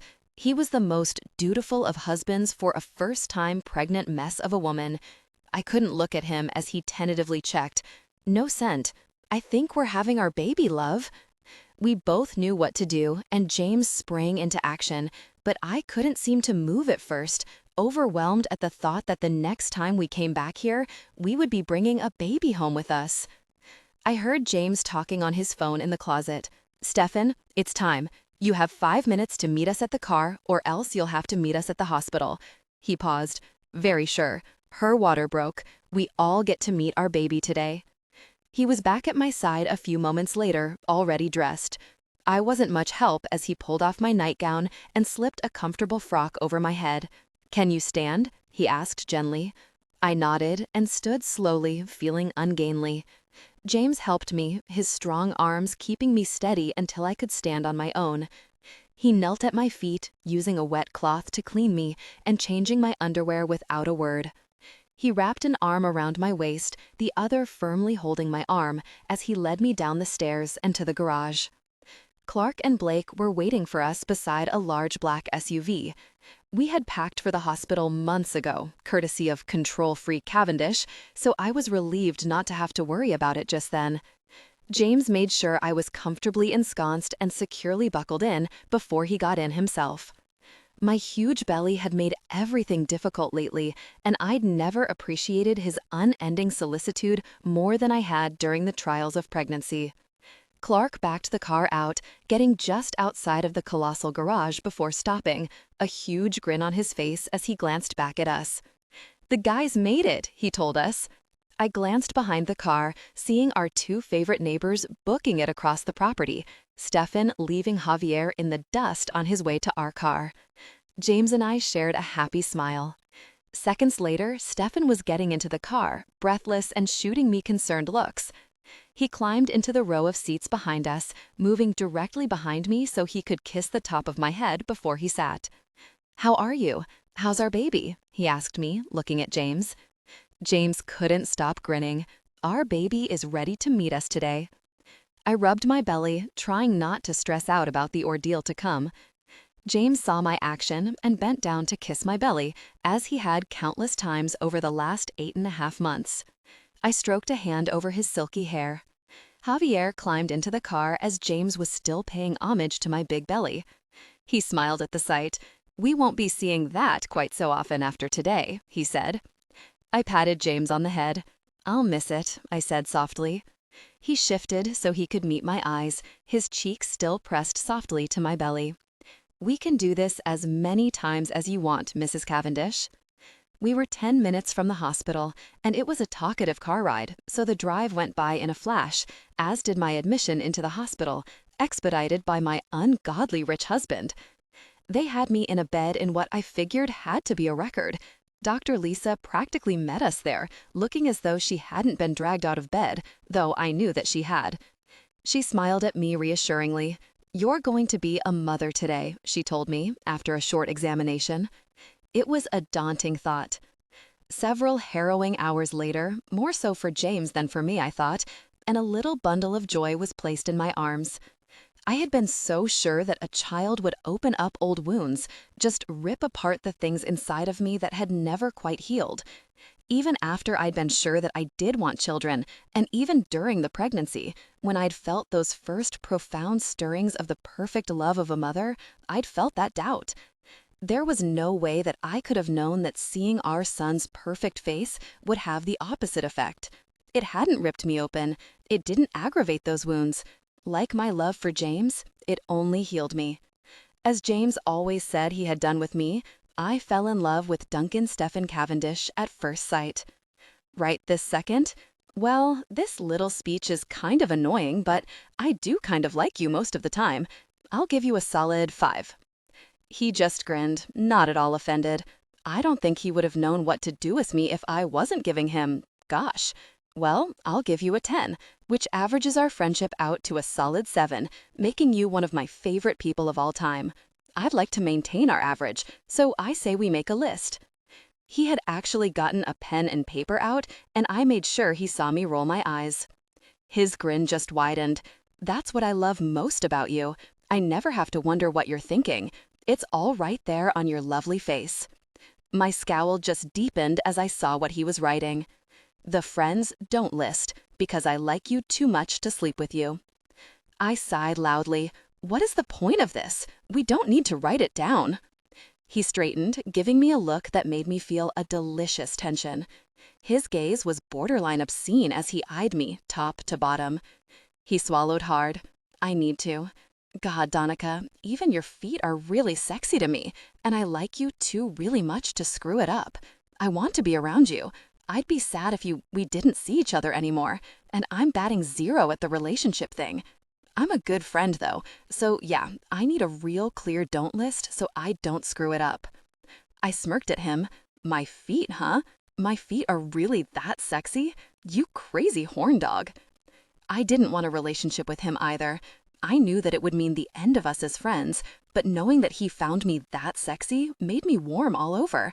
It didn't make me feel dirty to have him look at me like that. It made me feel special. It was a novelty for me, to be sure. He laughed and nodded, giving me really good eye contact. Yes, it's a problem. I'm a man who enjoys many relationships, and you would tempt a saint. Let's find a way to keep our friendship safe. I liked that he valued my company more than my body. I nodded, finally giving him smile for smile. Yes, that makes sense. Sex isn't worth it anyways. It never leaves me with anything but a need for personal satisfaction, and that's if I'm lucky. He groaned and slapped his forehead. I need to get that image out of my head. That was cruel. Do you mean that your last boyfriend didn't make sure you reached peak satisfaction? He asked the question like he just couldn't help himself. I knew him well enough to know that he couldn't. I laughed, trying not to make it sound as bitter as it actually was. No, I'm saying that none of them did. Selfish jerks. He ran a hand over his face, and it went a little slack before he looked at me again. That hurts me deep in my soul, baby. I wouldn't do that to you. I'd make sure you reached peak satisfaction, first and last. I'd pleasure you intimately every time, if that's what you like. I held up a hand, giving him an arch look, though I was far from unaffected by his little speech. I wanted badly to see if he was really that good, but I shook myself out of it. He grimaced. Sorry, that was out of line. You can't tell me stuff like that. It makes me want to punch somebody and, well, do things to you that do not need to be spoken out loud. But it does prove my point about me needing a don't list. I nodded. It was becoming apparent that we both needed one. Yes, don't you worry about poor old me. I like my intimate device just fine. Better than any intimate encounter I've had, in fact. He closed his eyes, lowered his head, and held up one finger, as though he needed a moment. I giggled because I had been trying to torment him, and I saw by the oversized outline in his jeans that I'd succeeded. I snapped my fingers at him. Okay, let's get on with it. Get started with your list. The friends don't list, because I like you too much to sleep with you. 1. No sex, no making out, no kissing, no intimate thoughts and thinking about you? I asked. Yes, I was trying to torment him. He held up that finger that made me giggle again. He looked like he was thinking hard for a long moment, finally shaking his head. Nope, can't do that, sorry. It's like saying I won't feel aroused when I see you wearing a bikini. It would just be a lie. But I won't torture you with the details, I swear. I nodded, still smiling. Teasing just never got old with him. He made it so much fun. He made absolutely everything fun. The same, I told him. I'll try not to be too loud when I cry out your name as I reach my peak. He shook his head, looking pained. So jacked up, he muttered under his breath. After a long pause, he started writing again without another word. 2. No getting jealous or complaining about who the other one is dating or hooking up with. That goes for you too, right? I asked archly. No punching guys in bars for looking at me funny. I didn't punch him. I just choked him a little. Yeah, that sounds worse than punching. Not helping your argument. He completely ignored that, writing. 3. We can hang out whenever we want, but we won't call it a date, even if we're doing date-like things. Would intimate pleasure be considered date-like? I asked, just messing with him as usual. I'd never been able to have sexual banter with a man that didn't end up making me feel like, gosh. It was just the opposite with Tristan. For some reason, with him, it made me feel warm and fuzzy every time. He sent me a twisted grin. I'm pretty sure that would be breaking the no kissing rule. Pretty sure it leaves wiggle room. He gave me a look that could only be described as longing. I do love the way you wiggle. I giggled. He went back to writing. 4. No nagging. That counts for you too. No telling me when I've had too many shots. That's for me to decide. He sent me an exasperated look. Well, if you drink enough shots that you climb on the bar to dance and some guy grabs you, don't nag me for beating the gosh out of him. That sounds like a clear violation of Rule 2, I pointed out. That's not jealousy. That's me being protective of my best buddy. I rolled my eyes. It was a fine line. He started writing again. 5. Always remember that we like each other too much to sleep together, and that sleeping together will ruin everything. 6. If the words I love you are ever mentioned, it will be assumed that it is in a friendship-type context. 7. No talking intimately or talking about dates with your intimate device. He sighed, immediately crossing 7 out. 7. No talking intimately or talking about dates with your intimate device. That one is just no fun at all, he explained. I giggled. Only Tristan could make me giggle. He sent me a warm smile. I named my intimate device after you, I told him with a smirk. It's small, but it makes up for it by working hard. He straightened, moving a little close to show me his substantial presence. He gave me his sinful smile. I'm substantial like this everywhere. Don't make me prove it to you. I rolled my eyes. Every guy says that. It would be refreshing to meet a guy that just admitted to being average-sized, or God forbid, small. He shook his head. You want me to do something crazy. I see your game now, not falling for it. I couldn't hold back a smile because I had been egging him on. The man was so outrageous, he'd do anything on a dare. I shrugged. I'll never know, but in my imagination, it's very clearly average, bordering on small. No way to change it. He pursed his lips, his fingers going to his jeans. I slapped my hands over my eyes, running away and giggling like a kid. He overtook me in seconds, picking me up easily. He flung me over his shoulder. I knew where this was leading. Put me down, I screeched between giggles. I just washed my hair. Every time you make me want to act on my desire for you, for any reason, I'm throwing you in the pool. This is for the sake of our friendship, Danica. I was already flying through the air before he'd finished talking. I heard him say Danica right before my head went under. The jerk. A quote from Danica less than a month later. It wasn't a don't list, you jerk. It may as well have been a really to-do list.